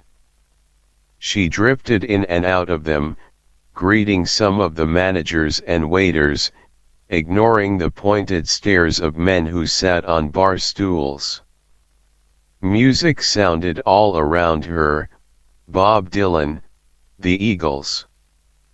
When one shopkeeper tried to entice her, in Hindi, to buy his masks, she remembered those times when she and Raja spoke in exaggerated Hindi to fool the shopkeepers into thinking they were Indian. She found him at the edge of Tamil, a block away from Chhatrapati, in a dingy Japanese restaurant, with dirty tatami mats and broken bamboo curtains. He was sitting in a corner. Judging from his half-closed eyes and the pungent smell in the air, she knew he'd been smoking hash. A bottle of beer, half empty, sat in front of him. If he was surprised to see her, he didn't show it. "Come, come, my wife, the love of my life," he said loudly as he spotted her. The other guests, a European couple, glanced at them. "How did you find this place?" Neelu asked. He put his arm around her. "I just wanted to get away from the hullabaloo there." He pointed in the direction of Tamil. "And here I was, thinking that all you did was read at home." He poured a glass of beer for her, and although she didn't feel like drinking, she took a sip for his sake. "All that reading is rotting my brain," he said. Then he added, in a low voice, his cheeks sagging, that he had been reading a Leon Uris novel when suddenly everything got dark and he felt that he would suffocate. He felt that he was going mad. "Can you believe it? All those years my crazy mother raised me, I never felt like this, and then, when I move away from her, I too start to begin to feel as if I'm going crazy." Neelu wanted to console him but couldn't think of what to say, so she merely squeezed his hand. He leaned over and kissed her on the lips, ignoring the scowl on the face of the Nepali restaurant owner, who stood at the counter. Neelu returned his kiss with fervor. Then she said, "But smoking hash will make it even worse, will make you even more anxious. Today I needed something to calm this tumult inside," he said. She pressed his head against her shoulder, making soothing sounds.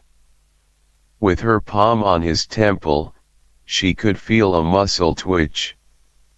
"You're disappointed in me, aren't you, Neelu?" he asked. "I've let you down." "Stop saying such things," she said. "Disappointed by what?" His face was close to her breasts, and for a moment she felt as if he were her child. His voice vibrated through her. "I can't seem to do anything. I don't have a job, can't seem to find one or hold on to one. What is wrong with me?" "There's nothing wrong with you, sweetie. Why do you think that way?" "It's not only me, Neelu, you also think so. I see it in your eyes. You are imagining things." The stereo in the restaurant was playing the Cat Stevens song about a hard-headed woman. "I sense her presence when I'm alone," he said. "Right here inside me." He pointed to his chest, not at his heart but at his sternum. "As if she's been living inside me all this time. I feel her in my body." It didn't surprise Neelu, his awareness of his mother. Children can sense the presence of their mother, no matter how far apart they are, how distant in time, she thought. It made her queasy, this notion, as if it had a direct bearing on her life. A picture traveled through her mind, a young child, a boy, roaming the streets, pursuing her, following her every move, pausing when she paused, looking away when she observed him, disappearing when she approached him. He was a serious-looking boy, and his face was one she knew well, but when she reached out to touch him, he disappeared, only to re-emerge at another point, another juncture, as if he was playing hide-and-seek. MUWA visits mate Raya. Impending fatherhood galvanized Raja. As the delivery date drew near, he sprung into action, leaving the house at sunrise to search for jobs. A look of controlled desperation had entered his eyes. The idea of Raja swallowing his pride and knocking on doors for jobs, for the sake of their baby, endeared him to Neelu.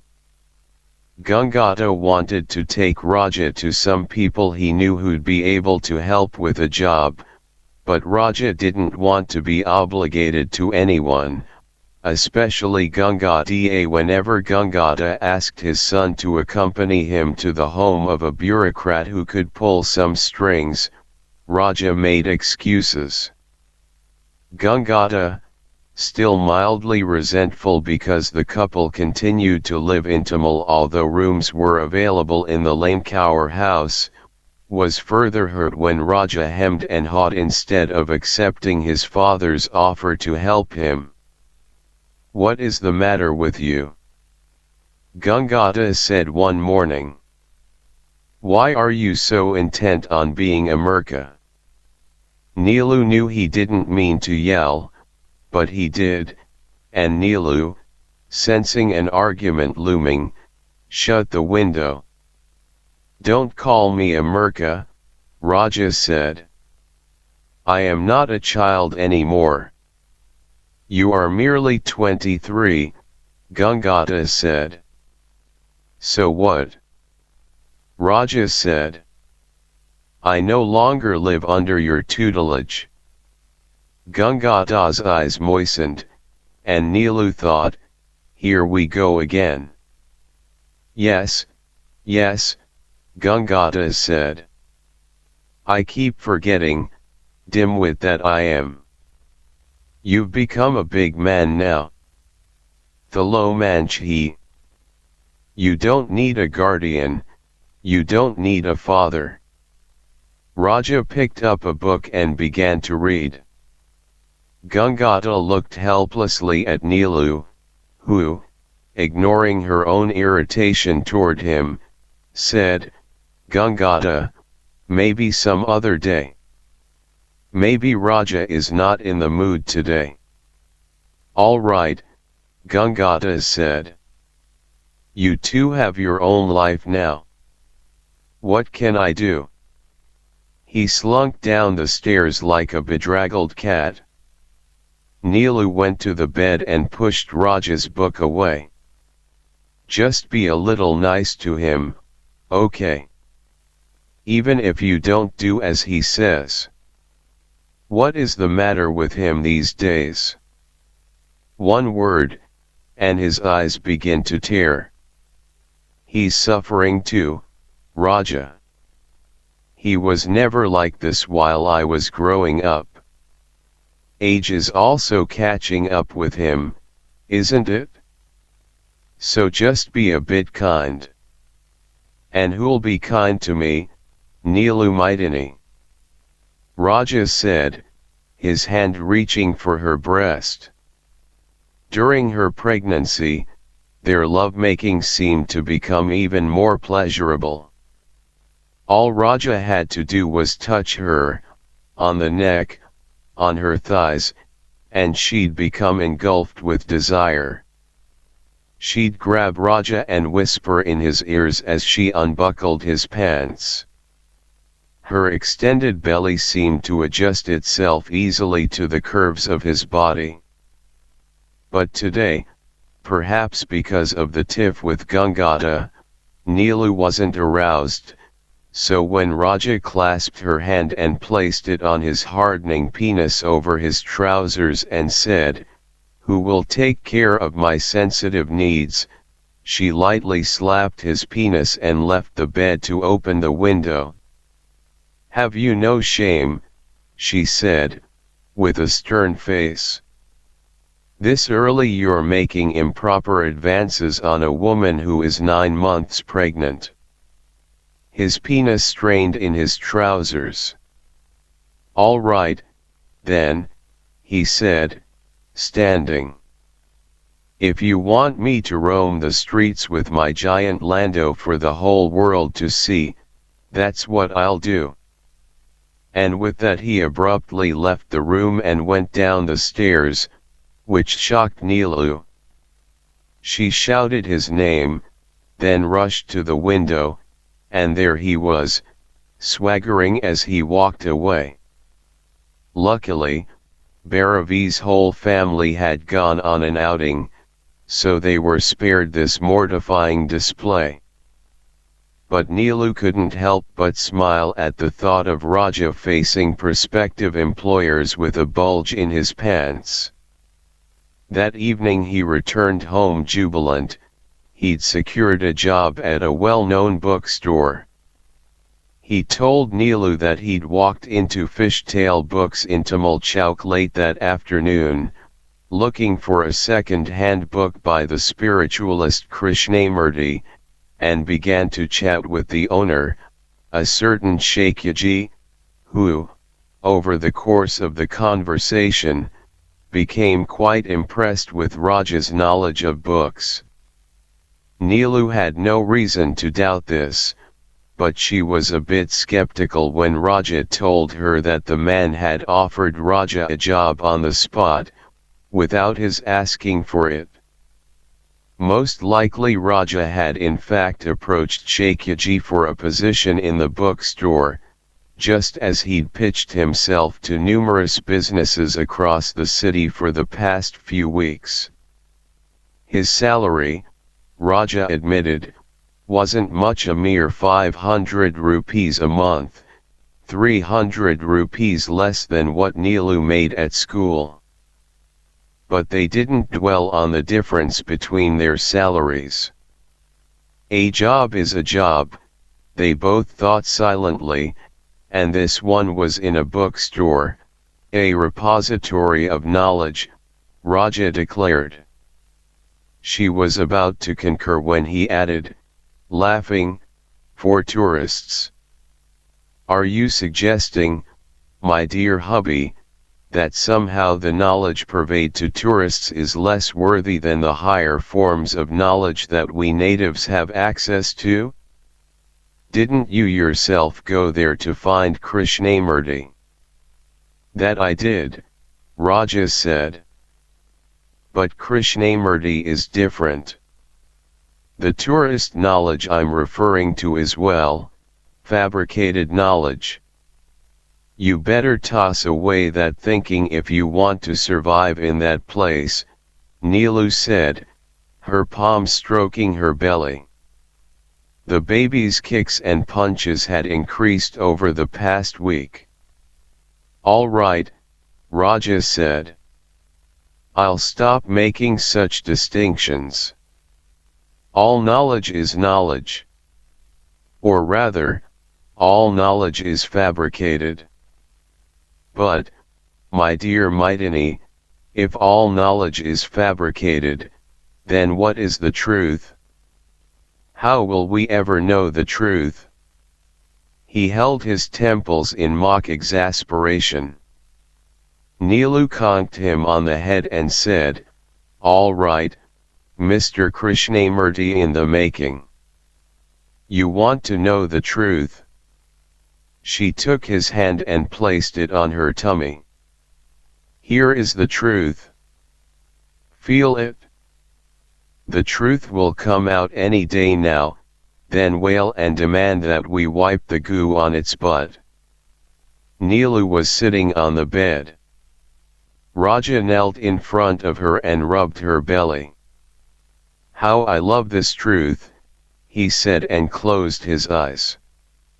Within a few days he'd read all the tourist guides to Nepal and could talk to his customers with authority about places he'd never visited. This fascinating hike takes you north of Pokhara to the Gurung settlements of Gachik, he recited as he massaged Nilu's lower back, which ached more as the big day neared. She lay on her side on the bed, while he knelt on the floor to reach her back easily. She placed one hand protectively on her stomach in case Raja needed her back a bit too strongly and toppled her. "Please remember that some Nepali men think Western women want nothing other than to fornicate," Raja continued, in an exaggerated version of the tourist guidebook's cautionary advice to women travelers. "So, in order not to incite them, wear a sari when you go trekking." They'd begun to refer to the baby as their third person. When Raja told her how he'd cursed an arrogant tourist who'd shouted at him in a thick French accent because Raja hadn't been able to grasp the kind of book the customer wanted, Nilu shushed him. "You can't use such language in front of our third person," she said, and Raja had dutifully bit his tongue, grabbed his ears, and performed sit ups as penance. "Sorry, third person," he repeated each time he sat up. Late into the night they talked about their baby. "What do you think our third person will grow up to be like?" Nilu asked. Because their flat was a bit removed from the tourist hotels, it tended to be fairly quiet at night. Occasionally a motorcycle thundered by, but there were no shouts from drunken revelers or bursts of foreign language in the middle of the night. "He'll grow up to be like me," Raja declared nonchalantly. Somehow over the past few weeks they had concluded that the baby was a boy.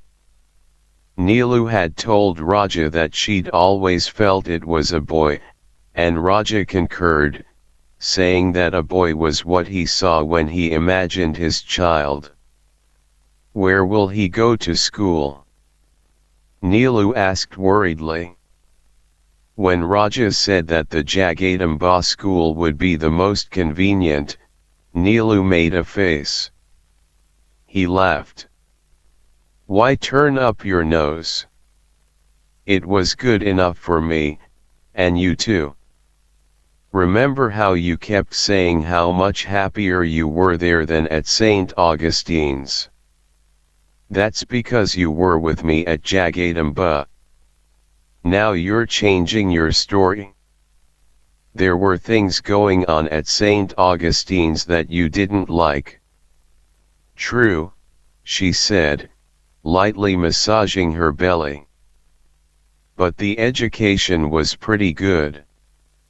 You saw how quickly I got a teaching job at Arnico." "Well, he'll go to Arnico then." Nilu made a face again. "No, I want him to attend a better school, then go to America or England to study. What if he turns out to be the non-studying kind, or even a nincompoop? Like me." "You're not a nincompoop," she said. "Nincompoops don't love to read. They don't get jobs in bookstores." He snuggled close to her. "Are nincompoops allowed to be happy?" "We're happy, aren't we, Nilu?" "Yes, we are," she said. "I was getting worried about you, but now you've also found a job you like." With satisfaction about Raja's employment and some nervous anticipation about the approaching birth of their child, those nights Nilu and Raja felt a happiness that was exuberant, expansive, seeping into the nooks and crannies of their small flat and radiating into the streets, into Tumulchauk, which pulsated with travelers and peddlers, with music as varied as Bob Dylan's Nasal Just Like a Woman and the Nepali folk song Risham Firari, with the sounds of flute and saxophone and electric guitar. That happiness embraced everyone. A few days later they rushed to the hospital, where soon enough they were startled by the piercing, demanding cry of their newborn son. Not too long after Maitreya was born, Muwa visited the new parents in Tamil. Neelu was in the process of trying to feed the baby. Leaning against the wall near the door, she held him in her lap. Raja was on the bed, watching anxiously, for Maitreya had problems latching onto his mother's nipples. Neelu was trying to direct her son's mouth to her breast when she saw Muwa at the door. Neelu returned her attention to her son. It was Raja who darted to the door and ushered in his mother-in-law, the woman who had until now refused to recognize him as her daughter's husband. Muwa had seen the adult Raja only once before, soon after Neelu and Raja got married, at the Kamalati Ganesh temple. That morning, Neelu and Raja had been circling the temple during their morning walk when they came face to face with Muwa, who was on her way out of the shrine. "Oh," said Muwa, her gaze falling upon the young man whom she'd last seen as a boy in her house. Raja, naturally, didn't recognize her, but, judging from the discomfort on Neelu's face, he immediately understood who she was. "Everything all right?" Muwa asked, and didn't wait for an answer as she put on her slippers and walked away. Today Muwa gave Raja a curt nod, then looked for a place to sit. Raja gestured toward the chair by the window, the place where he, until a few weeks ago, sat in the afternoons and watched the world go by. But Muwa ignored him and went to the bed against the wall. There she sat, forcing Raja to take the chair. Neelu hadn't bothered to meet her mother's eyes, and for a while the room became encased in silence, which Raja broke by declaring that he was going to make tea. Neelu nearly choked because Raja's tea typically looked grey and tasted too sugary. Even during late pregnancy and right after Maitreya was born, Neelu herself had gotten up to put the kettle on. Now Muwa would get a taste of her undesirable son-in-law's tea. Unsmiling, her eyes fixed on the baby in her daughter's lap, Muwa said, "No need for tea. I came to see the Badshaw. Not my grandson, but the kid." Muwa didn't even bother asking what name they'd chosen for the baby, the name that would be formalized at his initiation ceremony in a few months. "You didn't have to come," Neelu said. "That's not for you to decide," Muwa said. She smelled minty. Obviously she'd taken care of her breath before she came. But she looked worse than before, more lines on her face, slightly swollen cheeks, eyes retreating deeper into their sockets. In the silence that ensued, Raja was the one who seemed the most nervous, as if Muwa's impressions of the couple, of their flat, of their baby, with his puckered lips, mattered a great deal to him.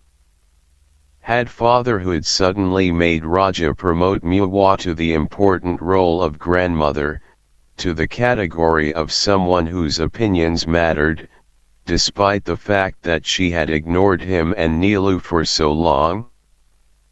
But this reaction was not unusual for Raja. Of the three mothers in his life, the one who shunned him was the one he pined for. Neelu felt annoyed with him. "Don't act silly," she wanted to tell him. "Don't kowtow to Muwa." Muwa kept her eyes focused on her daughter and the baby, then finally said, "I meant to come earlier," but Summit she caught herself in time, cleared her throat, and said, "Everything all right? Your health is fine." "Ah, Summit. So he was still around." Neelu stated curtly, "There's nothing wrong with my health." Outside someone belched out "Merbuba Merbuba" from the hit film Sholay, and nervously Raja began to whistle the tune, then stopped abruptly, embarrassed. Muwa was looking around the room, at the rotten wooden ceiling beams, the fist-sized hole right above the bed, the stove in the corner. Her disdain was obvious, and when her gaze stopped at Neelu, she seemed to be saying, "What person in her right mind would want to leave a house like Neelu Nikanjay to come live here?" Neelu met her gaze and hit back with her own unspoken retort, "This is better than what you ever provided me. What name have you thought of for him?" Muwa finally asked. "Mate Raya," Neelu said. Muwa took a deep breath. It's not a name I've heard before. We like it?" Muwa nodded slowly. "That's what's important." "Muwa should go there and look at him," Raja said. The distance from the bed to the wall, where Neelu sat, wasn't more than a few feet, but Muwa made no attempt to traverse it. If Muwa had expected Neelu to stand and hand the baby over to her, Neelu thought, she had another idea coming. But Muwa didn't signal such a desire, and the three of them remained quiet. Mate Raya had finally latched onto his mother's nipple and was sucking gently, his eyes shut. "So, how much is the rent here?" Muwa asked. "It's adequate for us," Neelu said. "Have you taken some time off from the school right now?" "What is the name of your school again?" "Yes, for a few days." "And you?" She addressed Raja. "You've found a job." "I work in a bookstore." "Bookstore?" Her face indicated clearly what she thought of bookstores. "Right here in Tamil.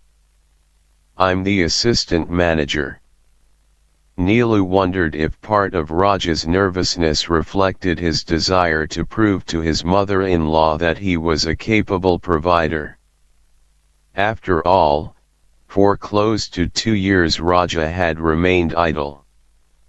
Neelu couldn't tell whether Raja's job title impressed Muwa, but her mother did say, "Well, I imagine jobs are hard to come by these days."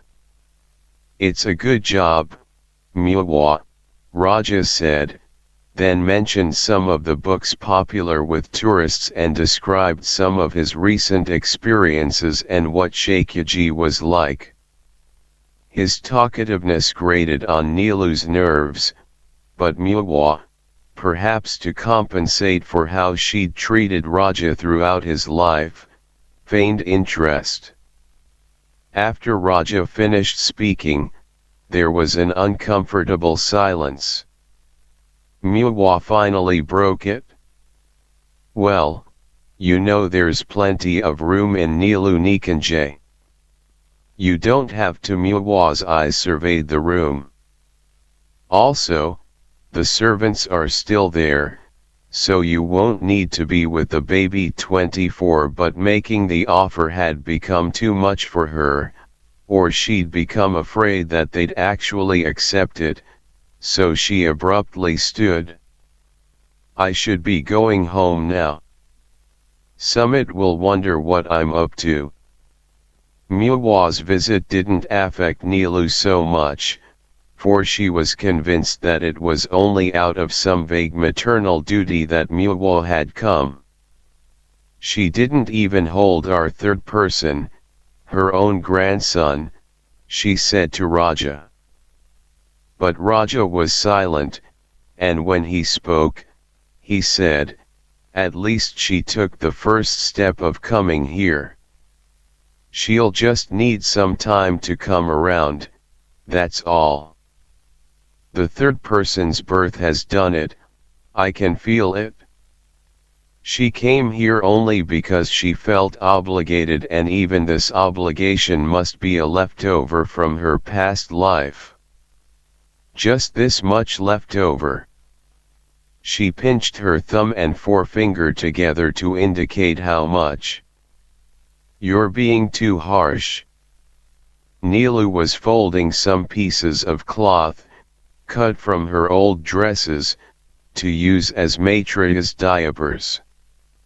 How come you are a big Muawa supporter all of a sudden?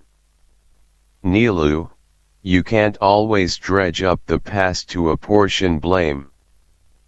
But it's not only the past.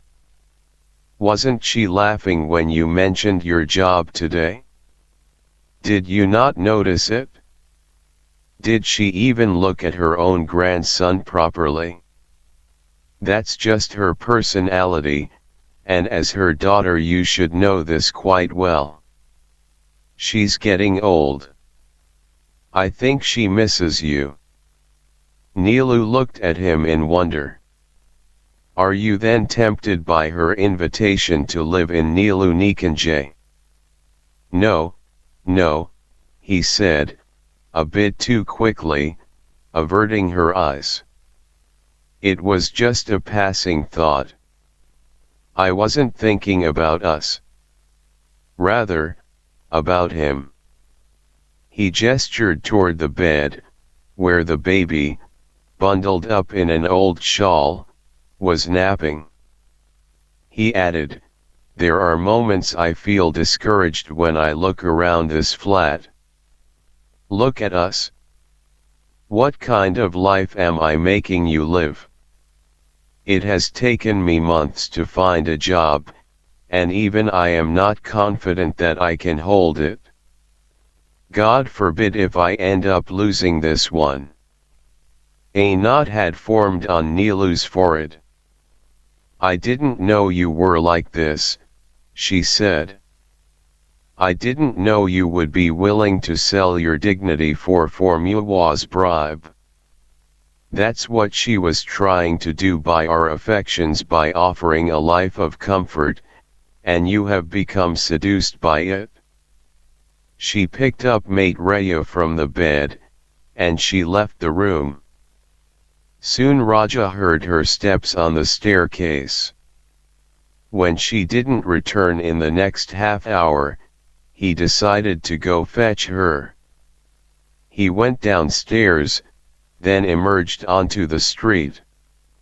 He roamed the neighborhood, worried that Nilu was walking the streets with young Maitreya in her arms. Who knew what kind of illnesses a newborn could catch, exposed to the outside elements? She'd never walked out on him like this before, and he cursed himself for failing to appreciate the depth of her sensitivity toward Muawa's indifference. What was he thinking? He really didn't want to live with Muawa and her lover. He didn't feel any urge to be close to Keiki, but he had been strangely attracted to the idea of Maitreya playing in the same yard where he, Raja, had played, albeit briefly, as a child, except that his son would be a master, not a servant.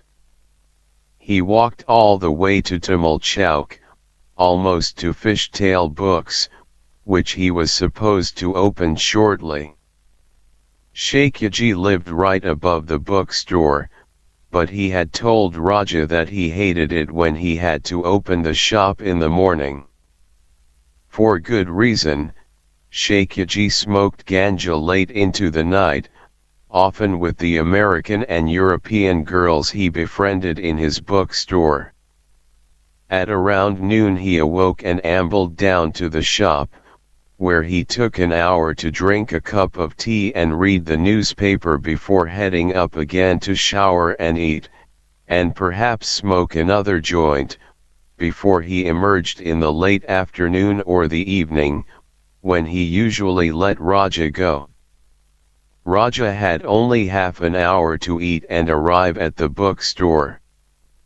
He didn't want to displease Shaikyaji by opening the store late, so he returned to the flat, thinking he'd just munch on a piece or two of bread and go to work. Neelu was in their kitchen, joined by Bhairavi. Mate Raya was asleep on the bed.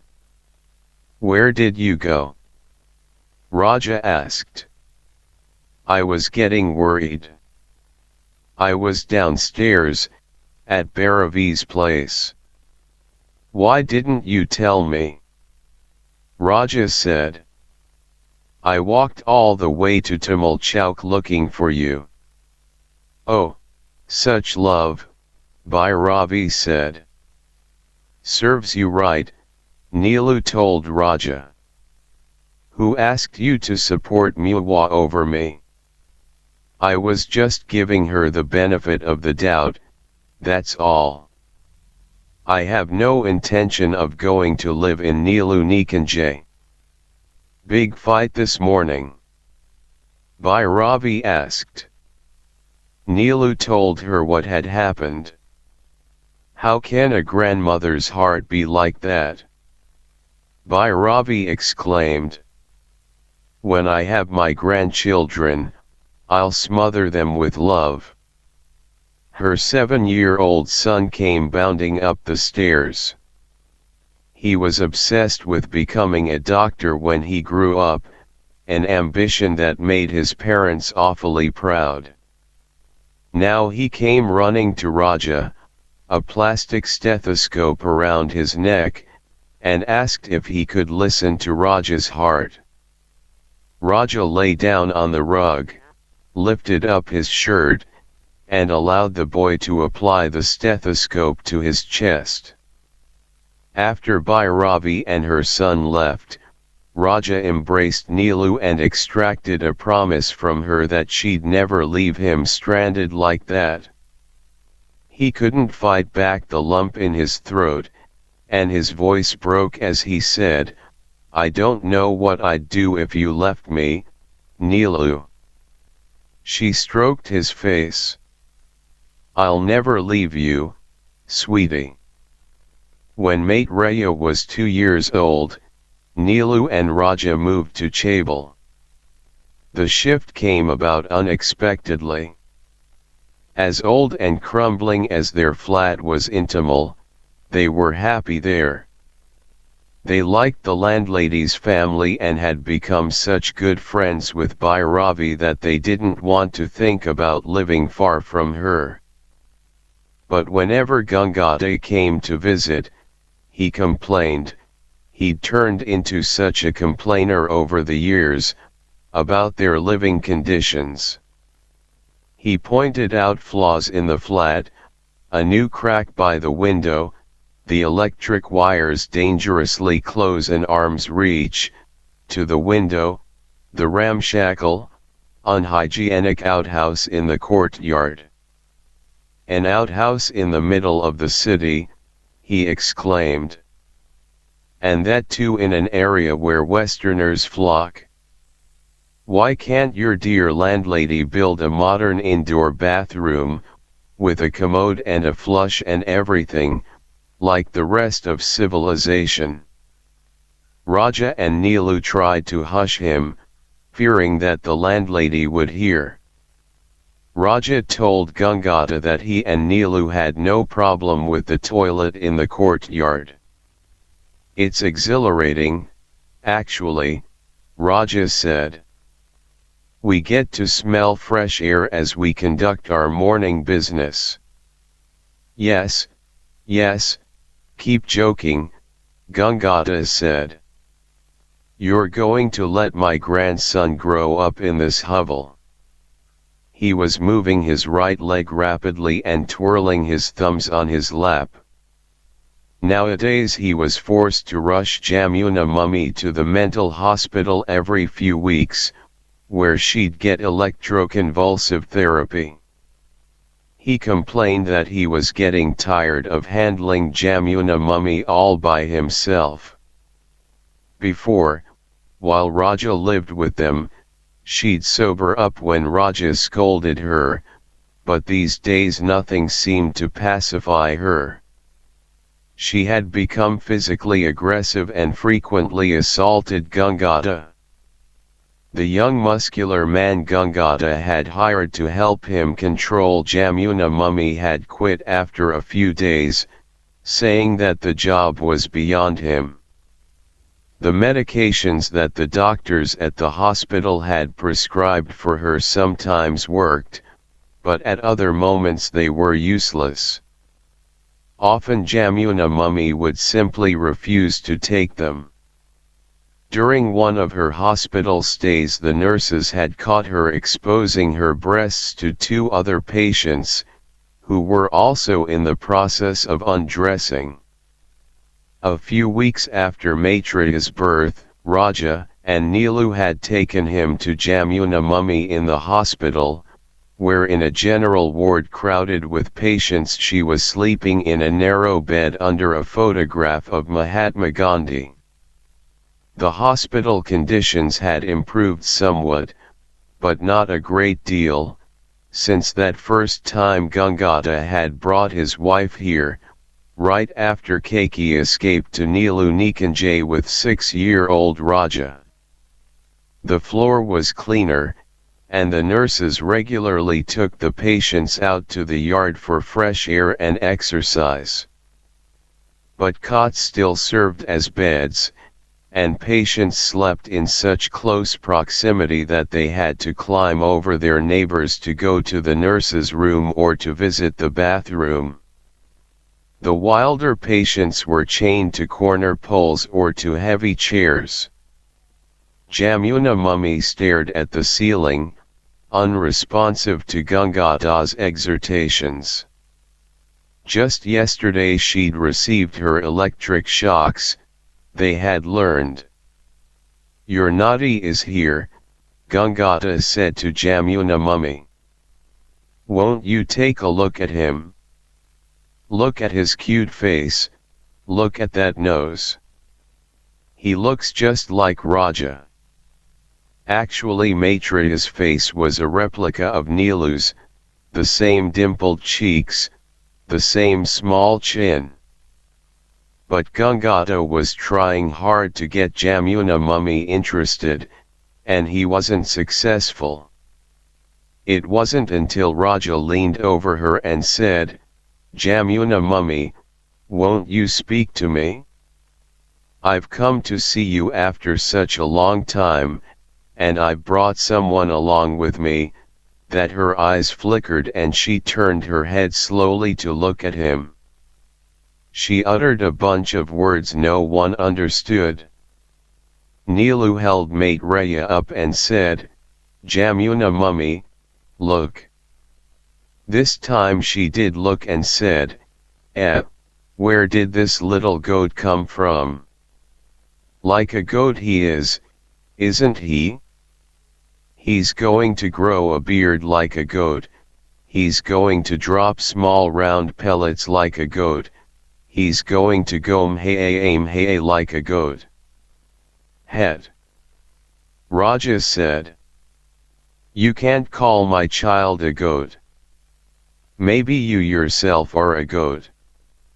Don't say that, Raja, Jamuna mummy said. Don't hurt your mother's feelings like that. Then she began to gently scold Raja for a number of incoherent reasons. Don't do such things, don't bring a goat to my bed were the last words they heard as they left her bedside. Nilu sometimes wondered how long it would be before Gangata himself lost his grasp on reality. Physically something was happening to him.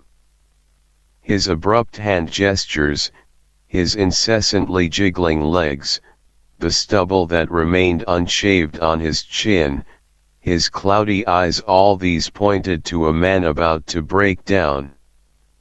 When she'd expressed her concern to Raja, he'd dismissed it, saying that all his life he'd seen Gangata take care of Jamuna mummy, and the man was used to it.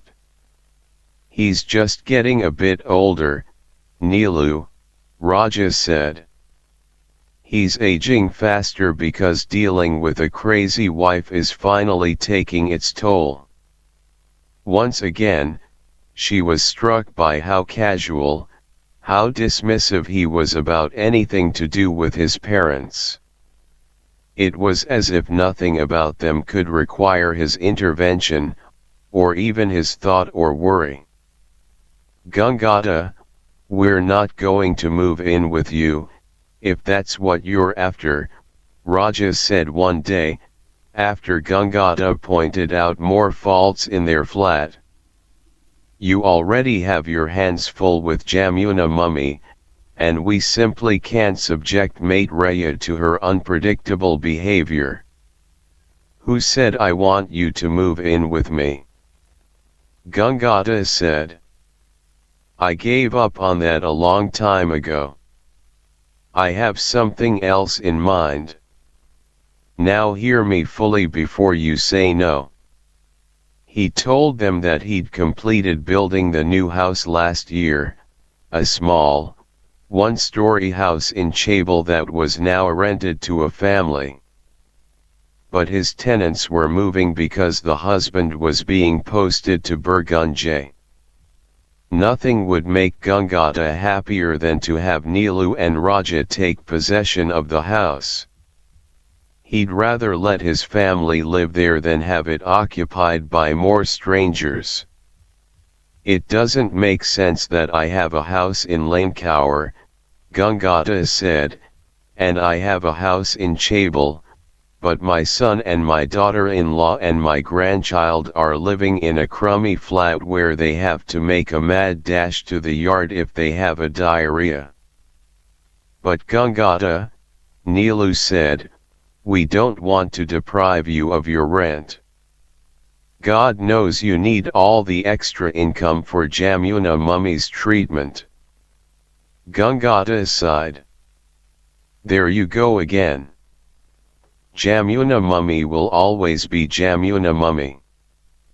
But here you are, young parents, Raja just trying to build his career. The only thing I'm trying to do is give you two a boost, that's all. We'll pay you rent, Raja said. What?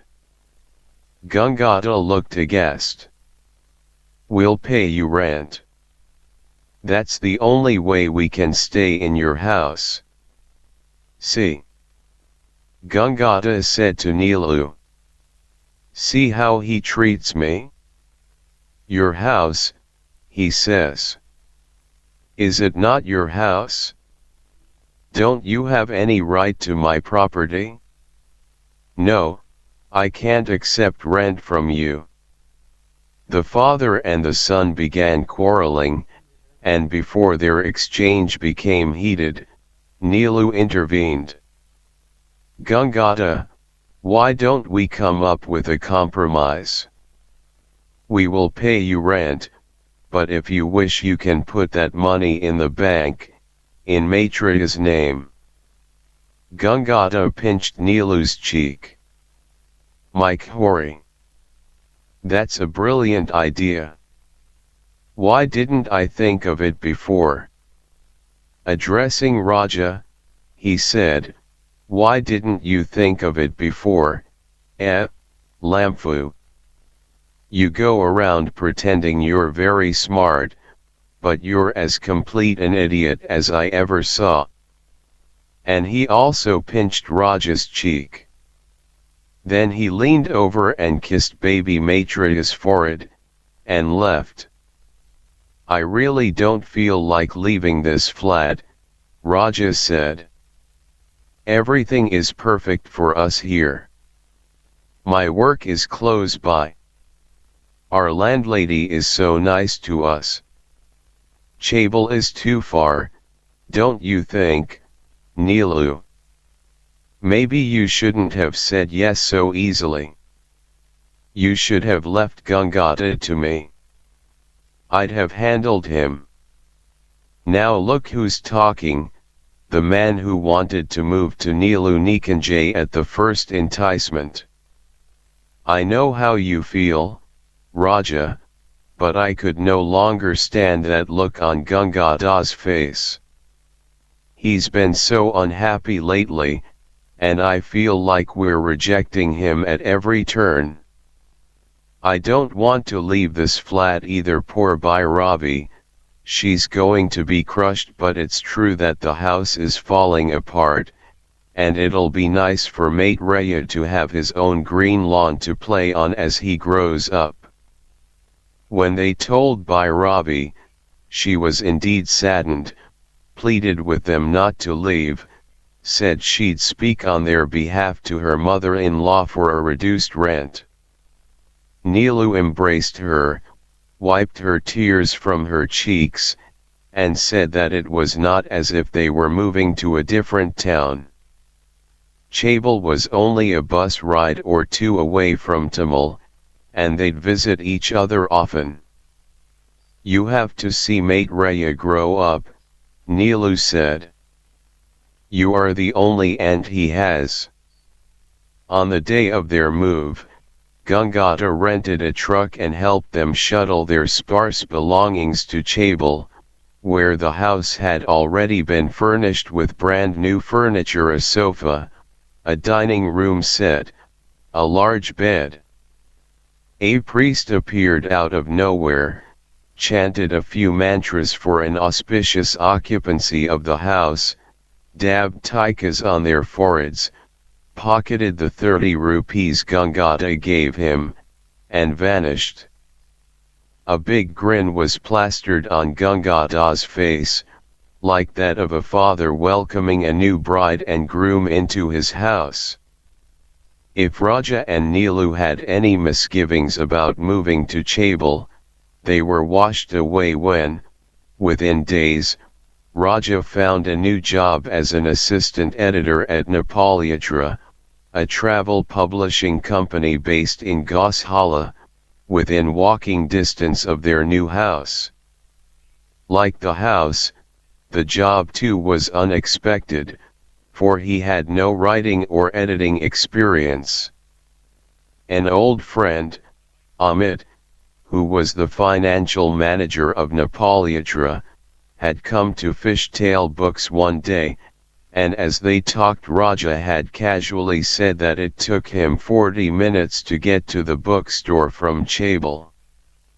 Amit spoke of an opening at Nepaliyatra, which published 2 travel magazines, and suggested that Raja's knowledge of books and tourists might just be what they needed. But I don't have any writing experience, Yar, Raja said, especially in English. Amit laughed. Which world are you living in?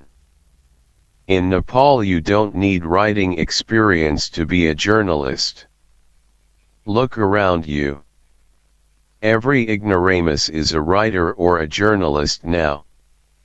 There are a couple of boarding school types who work for our magazine. They'll edit your work and help you write, don't worry. But you'll get better candidates for the position than me, I'm sure. Amit winked. Leave that up to me. Raja had suspected that Amit was boasting, and he was shocked when, after an interview, the editor called to offer him the position. The salary was only slightly better than what Raja made at the bookstore, but an editorial job, with opportunities to move up, was certainly better than managing a bookstore. He could also walk to work, instead of taking 2 buses, or the more expensive 3-wheeler, to reach Tamil. We did the right thing by moving to Chabal, he said to Neelu. Otherwise I'd not have complained to Amit, and he'd not have mentioned Nepaliyatra. Oh, is that how life works? Neelu said in a teasing voice. She found it amusing how serious Raja had become since Maitreya entered their lives. A slight crease now seemed permanently etched on his forehead. He'd become a warrior. She couldn't help but contrast him with the Raja of the past, who had hurled stones at the police in front of Askil College, drunk heavily with Nick and Roger in Utse, and gotten into fights with young men who teased Neelu. Once in a while he got a bit excited about some news in the papers, but in general he seemed to lose interest in political developments in Nepal. This place will never change, he said to Neelu. What's the point? Might as well make the best of what we have. Now it was all work and family and bouncing Maitreya on his lap and reading to him at bedtime. He rarely joined his magazine colleagues after work at Nanglo or in bars in Tamil. His hair was cut shorter, and he'd had a couple of nice-looking suits tailored at Putala Sadak. Every morning he went to his office wearing a suit over a shirt that he himself ironed, even though his colleagues at work dressed quite casually. Important to look professional, he informed Neelu. People take you seriously then. Holding Maitreya, who was straining to grasp his father's bright red tie, Neelu patted Raja lightly on the cheek and said, "Does this mean we have to take you seriously too, no matter what a buffoon you might turn out to be?" She handed Maitreya to the servant woman they'd hired recently, as Neelu too had to get ready for her day of teaching school. "You better take me seriously," Raja said, tickling Maitreya's face with the end of his tie. Otherwise he adopted his growling, snarling Hindi movie villain voice. "Neelu Bachchi, hum tumhari moon me ek haza ar pedigo satanj, I will hold you upside down by your legs and smack you on your bottom." Raja's job involved visiting Kathmandu's upscale hotels and restaurants, writing about a new wing at a 4-star hotel, or describing the special blend of Nepali and Thai cuisine at a popular restaurant. Occasionally he had to travel to Kitwan or Pokhara for the inauguration of a new resort or a jungle lodge, and although he enjoyed these trips, he missed Neelu and Maitreya and couldn't wait to return home. Upon arrival, the first thing he did was pick up Maitreya and twirl him high in the air. With Neelu he shared stories of his trips, the interesting people he met. "I think they'll make me an associate editor quite soon," he said. "The boss is very pleased with my work. I'm gaining a reputation as a hard worker." His eyes traveled to his son, who was stumbling back and forth in the living room, throwing a plastic ball and chasing it. "We have to provide him the best life he can get. We'll send him to the best colleges, We'll make sure that he has everything he needs. We must never let him feel that he lacks anything, Nilu. You didn't lack anything either when you grew up, did you? Nilu asked. Then, realizing how insensitive she sounded, corrected herself. Well, yes, during those early years with Keiki. But you don't remember most of it? Gangata and Jamuna mummy never let you feel a lack, did they? That's not what I'm talking about. I'm talking about the love of your real mother and father, which nothing in the world can replace. But you mentioned the best colleges for Maitreya, which has little to do with parental love. He said, smiling. You are adept at twisting my words. What I mean is simply this: our son should never feel a want in his life. But she knew that underneath his words was a longing for his mother that time hadn't erased. He wasn't going to let Maitreya be contaminated by his own life as an orphan who took his first bumbling steps in the streets, who clung to the doti of a woman selling corn on the hot sidewalks of Ratna Park, who was sneered at by the woman in whose house he'd lived as a servant's boy, who had finally been raised by a man who'd stolen him so that his mad, tortured wife would get at least an ounce of happiness. Raja wanted none of that for his son. Fever. The country was in an uproar. Hubbub and hullabaloo, that's what this country is made of, the poet Bhupi Sherchan had written. But this was a different kind of noise. Part of the commotion traveled all the way from Europe, the sound of the destruction of the Berlin Wall. Things are happening, everyone said.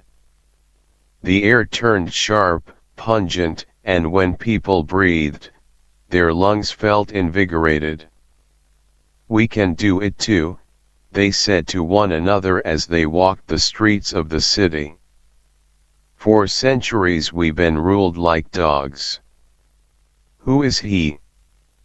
Someone shouted belligerently, pointing toward the wide street of Durbar Marg, with its ice cream shops and bakeries and pizza joints and travel agencies and boutiques culminating in the towering structure of the royal palace.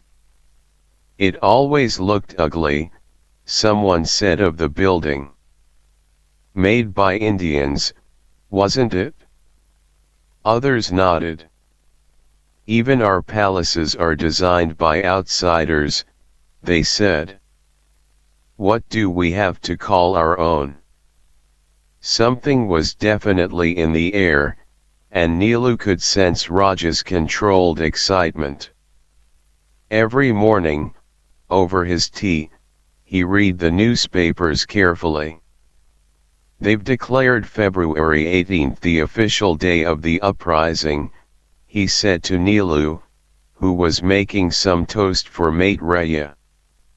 He sounded too casual, she thought, as he slurped his tea. Nilu said. She was thinking about her own classes, what she was going to teach that day. Don't get your hopes up, she said. This is 1990. Even 20 years from now, in 2010, nothing will have changed. Mark my words. Maitreya was in the next room, doing his homework.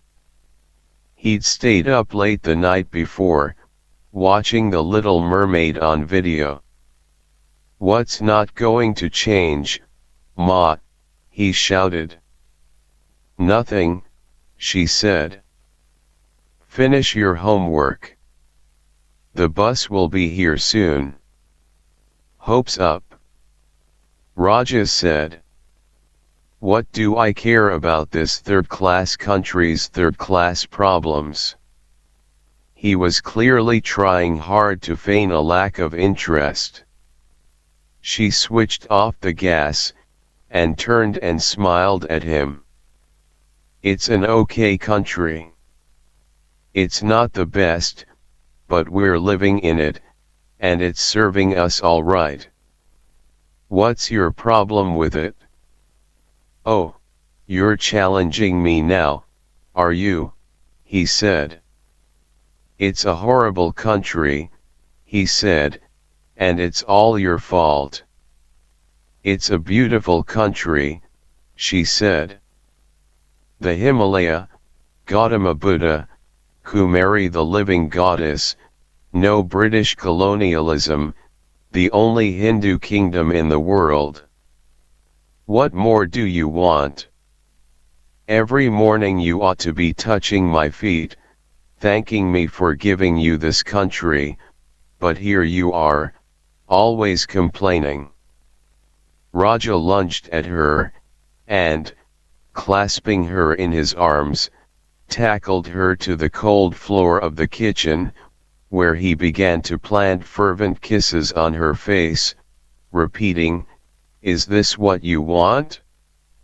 Is this what your beautiful country wants?" Mate Raya emerged from the next room and asked quietly what they were doing. He was so serious that Raja and Neelu had to let go of each other and suppress their laughter. "Don't fool around like that," Mate Raya said. "I'm trying to finish my homework." Their son was very serious that way. Mate Raya, with his large eyes and dark circles under them, his unsmiling face, his thoughtful, considered responses. Throughout the winter-spring months of Falgun and Chaitya, people kept taking to the streets, demanding changes. Raja too joined them, although he tried to hide it from Neelu, and even from his colleagues. He began to slip away from the office in the middle of the day, after making excuses about the hotel owner that he had to interview in Durbar Marg or the new Mongolian restaurant he had to review in Lazimpat. And since no lack of protesters took to the streets in those days, he had no problem finding them, merging with them as he loosened his tie and raised his fist in the air. His expression was one of exhilaration, a breaking free of something and not inside him. Had it not been for an errand she had to run for Arniko Academy, Neelu wouldn't have known about Raja's afternoon adventures. But that day an awards ceremony had been scheduled at school, and the teacher in charge had become violently ill. As the hour of the prize ceremony drew near, the principal discovered that the specially engraved trophies and medals hadn't been picked up from the shop, and Neelu was dispatched to get them. In New Road, as she emerged from the shop, holding the 7 trophies and the 24 medals in her arms and hoping to hail a taxi, she observed a small procession heading in her direction from the Basantapur area. The procession wasn't very big, but it was substantial enough to stop traffic, and car and tempo drivers sighed wearily at this delay. She spotted an empty taxi some distance away, but because of the press of people, she couldn't make her way to it.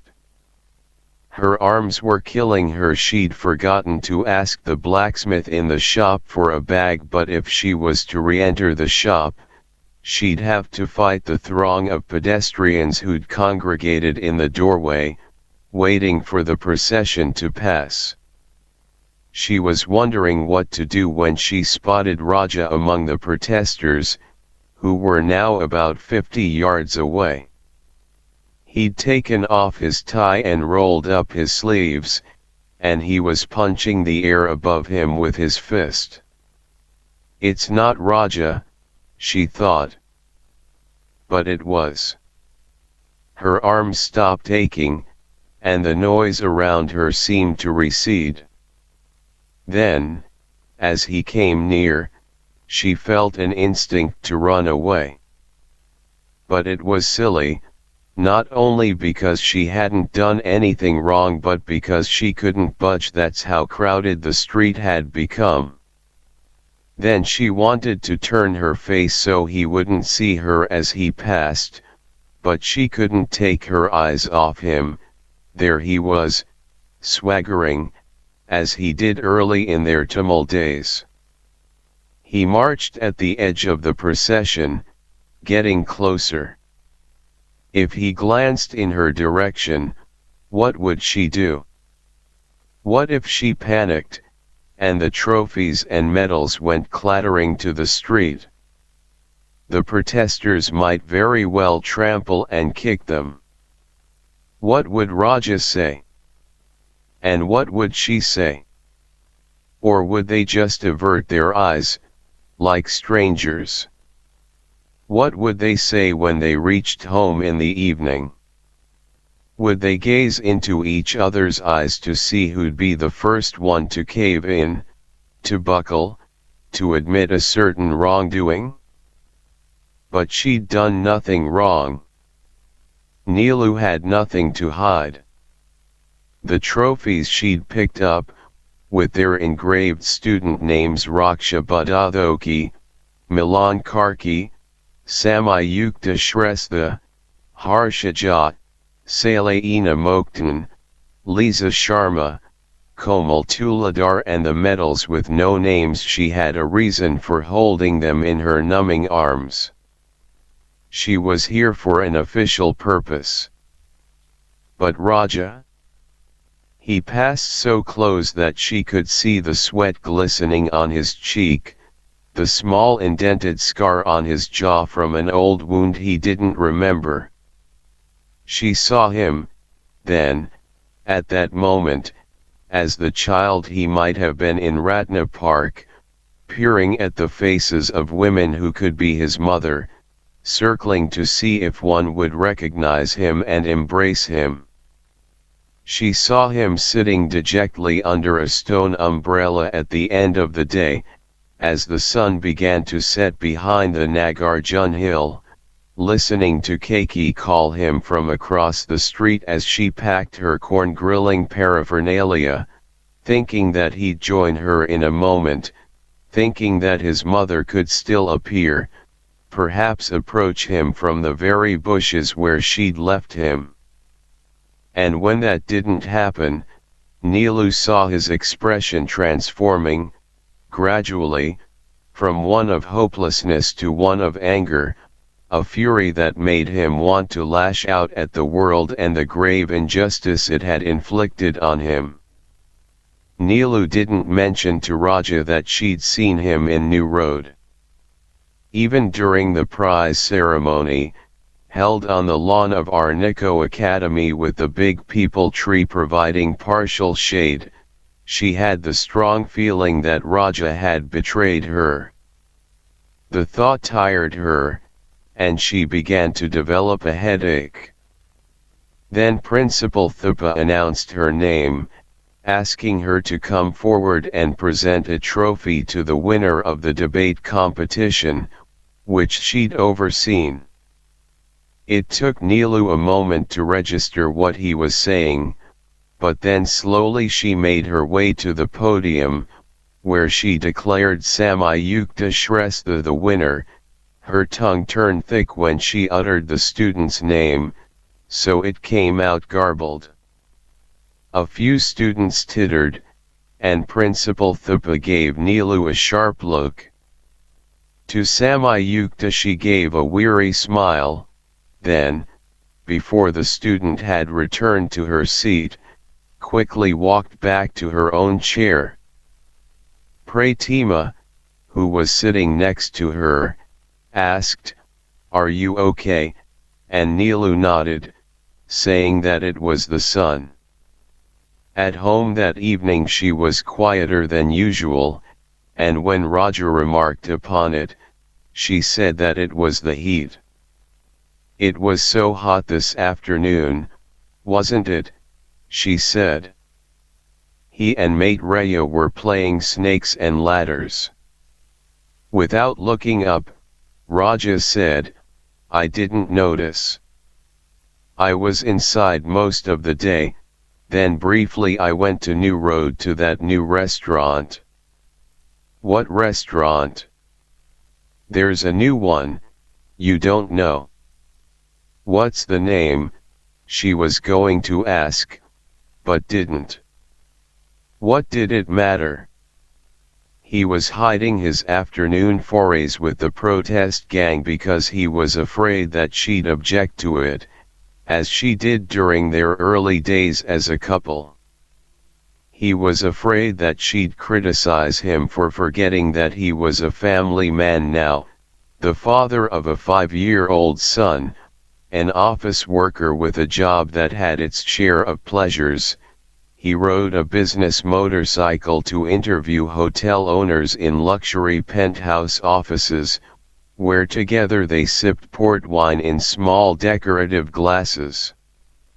He hobnobbed with restaurant owners who had deep roots in the city's tourism industry, sporting ponytails and closely trimmed beards. They spoke of the days when only one hotel existed in Kathmandu, the Royal Hotel, run by the itinerant Russian dancer and hunter Boris Lasanovic, who allowed mountain climbers to sleep on his lawns and whose apple-red face and ready smile ushered in the Nepali hospitality industry. Hospitality industry, Raja would say, and Neelu would experience a mild shock. The words didn't seem right coming from his lips, his face, his body. For her, the phrase conjured up an image of hospitals, the smell of disinfectant and the sing-songy voices of nurses wearing white, starched uniforms. As a strange backdrop to this picture, she also saw industrial machines spewing black smoke. Neelu thought up explanations for her husband's behavior. Most likely Raja stepped into the street now and then to clear his head of the hospitality industry and to regain something of his youth, his original self. She herself didn't believe that anything would come of the ripples of rebellion that were coursing through the country, and, confirming her theory, the government clamped down heavily. Dissidents and their leaders were thrown in jail or placed under house arrest. She could see the disappointment on Raja's face as he read the morning papers, which clearly suggested that the push for political change was coming to naught. Neelu felt sorry for Raja, who obviously had high expectations. She could hear him thinking, "This time it's going to burst wide open." One night in bed, with mate Raya sleeping between them, Raja said, as though it might be news to her, "People are mocking and ridiculing the king. They're saying Bairi cha deshkhad. I've never heard anything like it." "Do you hear these things in the office?" she asked. The memory of watching him in the New Road procession flashed in her mind occasionally, though sometimes she wondered whether she'd dreamt it. "No. Sometimes the processions pass by our street. Then all of us go to the window to look." Her hand, against Maitriya's exposed belly under the blanket, could feel the rise and fall of his breath. His skin was warm, something crept up her throat swiftly. She swallowed. When she spoke, her voice was thick. "Do you ever feel like joining them, Raja? Like before?" Do you still have that urge? He didn't meet her eyes. I wonder what it'd be like. I mean, nothing like this has happened before. Doctors and teachers swarming the streets, people openly calling Queen a whore. Shhh, Neelu said, her finger to her lips.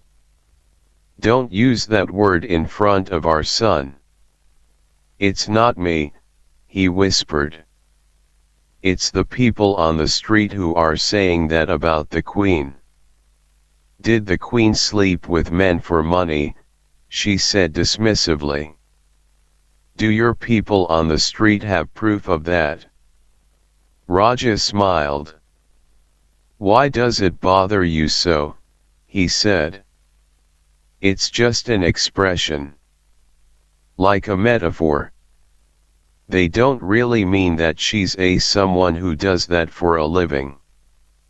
If they don't mean it, they shouldn't say it, Neelu replied, now whispering loudly. Criticizing her for what she's done to the country is one thing, but to call her that is another. Okay, Baba, he said. I'll let the masses know this when I see them next time. And when will that be? She said sarcastically, but Raja was gazing at Maitreya, thinking about something else, and so she said, a bit more quietly, you forgot what people said about me when we first moved to Tamil, when they thought that we weren't married. He looked up at her. I know, Maitini. I myself haven't said that about any woman, you know that. His conciliatory voice dissolved her annoyance, and she stroked his face. I know, sweetie. Then, as she turned off the light, she said, be careful when you go for interviews on your motorcycle, Raja. I worry that you'll get caught in a riot. After a moment of silence in the dark, he spoke. I'm careful. You also be careful. As Neelu was struggling to teach her 8th graders the difference between a gerund and a verb participle, the Arnico Academy's peon appeared at her classroom door to tell her she had a phone call. Who is it from? She asked the peon, the chalk between her fingers. On the blackboard she'd just written he was swimming in a pond and swimming is good exercise. I don't know, miss. You didn't ask who it was. I forgot, miss. Telling her students she'd be back in a second, she hurried to the staff room, her heart pounding. Shots must have been fired, a radio-television type of voice announced this in her mind. In the staff room, as she picked up the phone, she remembered that Raja was scheduled to be in Kaikani that day, to talk to a relative of the owner of Nepaliyatra. But this fact made her more anxious. Was the Kaikani trip a ruse? This morning Raja had complained that the relative was a bit of a kook who came up with grandiose ideas that never saw completion. This time, a harebrained scheme to open a massive resort at the top of a mountain. But Raja had to go along for the sake of his boss, who'd asked him to do this as a personal favor. I really don't want to go, Raja had said the night before to Neelu. The man is so annoying. He just doesn't stop talking. My mood will be off the whole day, listening to his drivel. Would Raja have lied about this? She took a deep breath before she said hello. It was the assistant principal of Maitreya's school, saying that her son was running a fever. Could she pick him up to take him to a doctor? Her first reaction was tremendous relief. Nothing had happened to Raja, then irritation. Maitriya's school had a history of calling parents to take their children home because of minor health complaints. Besides, Maitriya had been fine when he'd left for the bus stop this morning. Neelu had to administer a test to the 7th grade during the next period, and finding a last-minute substitute was a hassle. All the teachers were busy with their own classes. She really didn't want to rush to Maitriya's school if her son was simply coming down with a cold, something that could wait until evening. The assistant principal was insistent that she come. After putting down the phone, Neelu returned to her class, gave her students a writing assignment to last the rest of the period, and went to the principal's office. Principal Thupa, as she'd expected, was unhappy about her request to leave, which rankled Neelu, so she repeated her request, making it sound more like a declaration. Principal Thupa had replaced Principal Gurung last year. Formerly the head of a boarding school in India, he quickly established himself as a bit of an authoritarian. Although happy with her teaching, Principal Thupa hadn't liked Neelu's occasional open disagreements with his decisions, which he interpreted as insubordination. During one of his dreaded staff meetings, he declared his intention to expel 2 students who'd incited their classmates to boycott their classes. The culprits, as Principal Thupa called them, had expressed displeasure that the school hadn't shut down during a religious holiday. Neelu had come to the students' defense, saying that the punishment was too harsh for a minor rebellion. Eventually, Principal Thupa had backed down and delivered only a written warning to the students. The other teachers, who'd not spoken a word during the heated exchange between Principal Thupa and Neelu, later told her she was brave to stand up to him. "It's not a question of being brave or cowardly," Neelu said. "It's a question of fairness. He can't do anything he pleases. These boys are young, they're learning, aren't they? What will they learn if you snuff their spirit?" She didn't tell them of her own travails at St. Augustine's, how Sister O'Malley had battled Mother Man on Neelu's behalf. Neelu and Sister O'Malley had run into each other in the city a few times after Neelu left St. Augustine's, and they'd stood in the middle of the street, holding hands. Sister O'Malley had aged, but her eyes were still fiery, and every time she saw Neelu, she laughed as she recalled the Jonathan Swift essay. "Every time we have a new girl with some life in her, some zest, I think of you." 3 months ago, Sister O'Malley had passed away while traveling on a train to South India, en route to a retreat.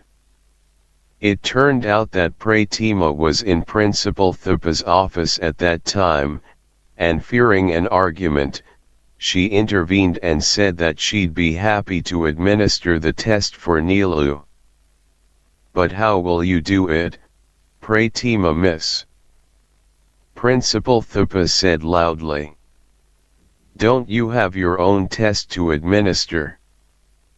Pratima said that since her classroom was side by side with Neelu's, it wouldn't be a problem to supervise both sets of students. Principal Thupa retorted that it would create opportunities for students to cheat. Instead of dealing with this argument, Nilu had half a mind to simply call back Maitriya's assistant principal, tell him she couldn't come, and that they'd have to take care of Maitriya until she could get there. But she wondered if by now her son too would be expecting her. "Sir, my son is sick," she said to Principal Thupa. "Please." Principal Thupa stared at her, then dismissively waved his hand, which Nilu took to mean she could go. About noon she left her school and caught a tempo to Maitriya's school, which was in Mati Devi. On the way she wished that his school was big enough to have an infirmary, where someone with some medical knowledge could dispense common pills and drugs for the children, as St. Augustine's had. But surely the assistant principal had given Maitriya acetamol or something. Maybe the fever had come down already, and she wondered if she should stop somewhere and call Raja to find out if he'd returned from Kaikani, and if he had, whether he could pick up Maitriya and take him home so Nilu could supervise her exam. She was pondering this when the tempo came to a complete stop in Bahbazar. Ahead, all the vehicles had come to a standstill. When Nilu asked the driver what had happened, he said that he'd heard talks of a julus that afternoon. He didn't know what it was for or against. "There are so many of them these days," he said despondently, "and it's our work and livelihood that suffer." He turned off the engine and rested a leg on the dashboard. As Nilu grew anxious, the tempo driver droned on. "These people have their own agenda, always this isn't right, that isn't right. But the people who suffer are us, the poor, who not only have to survive in the city but also have to send money back home." Nilu could barely concentrate on what he was saying. A few minutes had already gone by, and the traffic didn't show signs of budging. In the distance she could hear the shouting of slogans, but she couldn't make out the words. As she contemplated whether she should get out and walk, even the sidewalk was jam-packed now. The driver continued. "Look, sister. I'm not saying that there are no injustices in this country and that people shouldn't raise their voices. But there's a limit. These people only care that they be heard, and they block the streets for hours on end, and who suffers? Now half of my day's income is gone, but at the end of the day I still have to pay a fixed amount to this tempo's owner. When will I ever earn anything?" The driver appeared ready to launch into another monologue when Nilu said, "I'll get off here and walk." The sidewalk was so crammed with pedestrians and onlookers that she had to push through, her annoyance mounted with each person who blocked her path. At Putala Sadak she saw a large group of people, waving flags and chanting slogans. Then she noticed that the crowd stretched all the way to the Dili Bazaar incline, where she was headed. By the time she reached Maitriya's school she was drenched in sweat and vexed because on her way, several men, taking advantage of their anonymity in a crowd, had groped her. A feeling of helplessness had already come over her. Maitriya was lying on the sofa in the principal's office, in his blue shirt and blue half pants. No one else was around. She sat beside him and felt his forehead, it was burning. Her palm moved to his cheek, his neck. His entire body was hot. Very hot. She stepped into the corridor and shouted the name of the assistant principal, who came running. "I gave him a Cytomol," he said. "His fever should be coming down." "It's not," she said, unable to speak properly. "I'll take him to the hospital." With a grunt, she picked up her son. The assistant principal offered to help, but all she said was quickly and, panting, took him down to the yard. She could hear the children reciting in their classrooms. One group erupted in laughter. She shouted at the guard to fetch her a taxi, but he said that the traffic had come to a complete halt. It would be impossible for her to get anywhere. Nilu set mate Raya down on the lawn, asked the assistant principal to quickly administer cold compresses to her son's forehead, and stepped out of the gate. The mass of people had now reached the school's gate. But these people were not members of the march she'd seen earlier.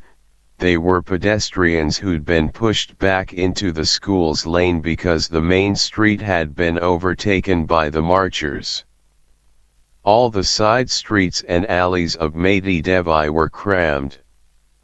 Nilu stepped back into the school building and returned to her son, who now had a wet handkerchief on his forehead. His chest swelled and subsided fitfully with each breath. Nilu called his name a few times, but his eyes remained closed. She noted that his eyelids had a bluish tinge. The assistant principal was saying that the medicine and the cold presses ought to be working soon, but Nilu, unable to mask the hysteria in her voice, cried out for the principal.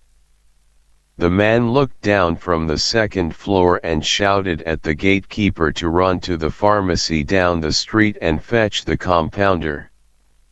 A few bubbles of froth had appeared at the corners of Maitriya's lips.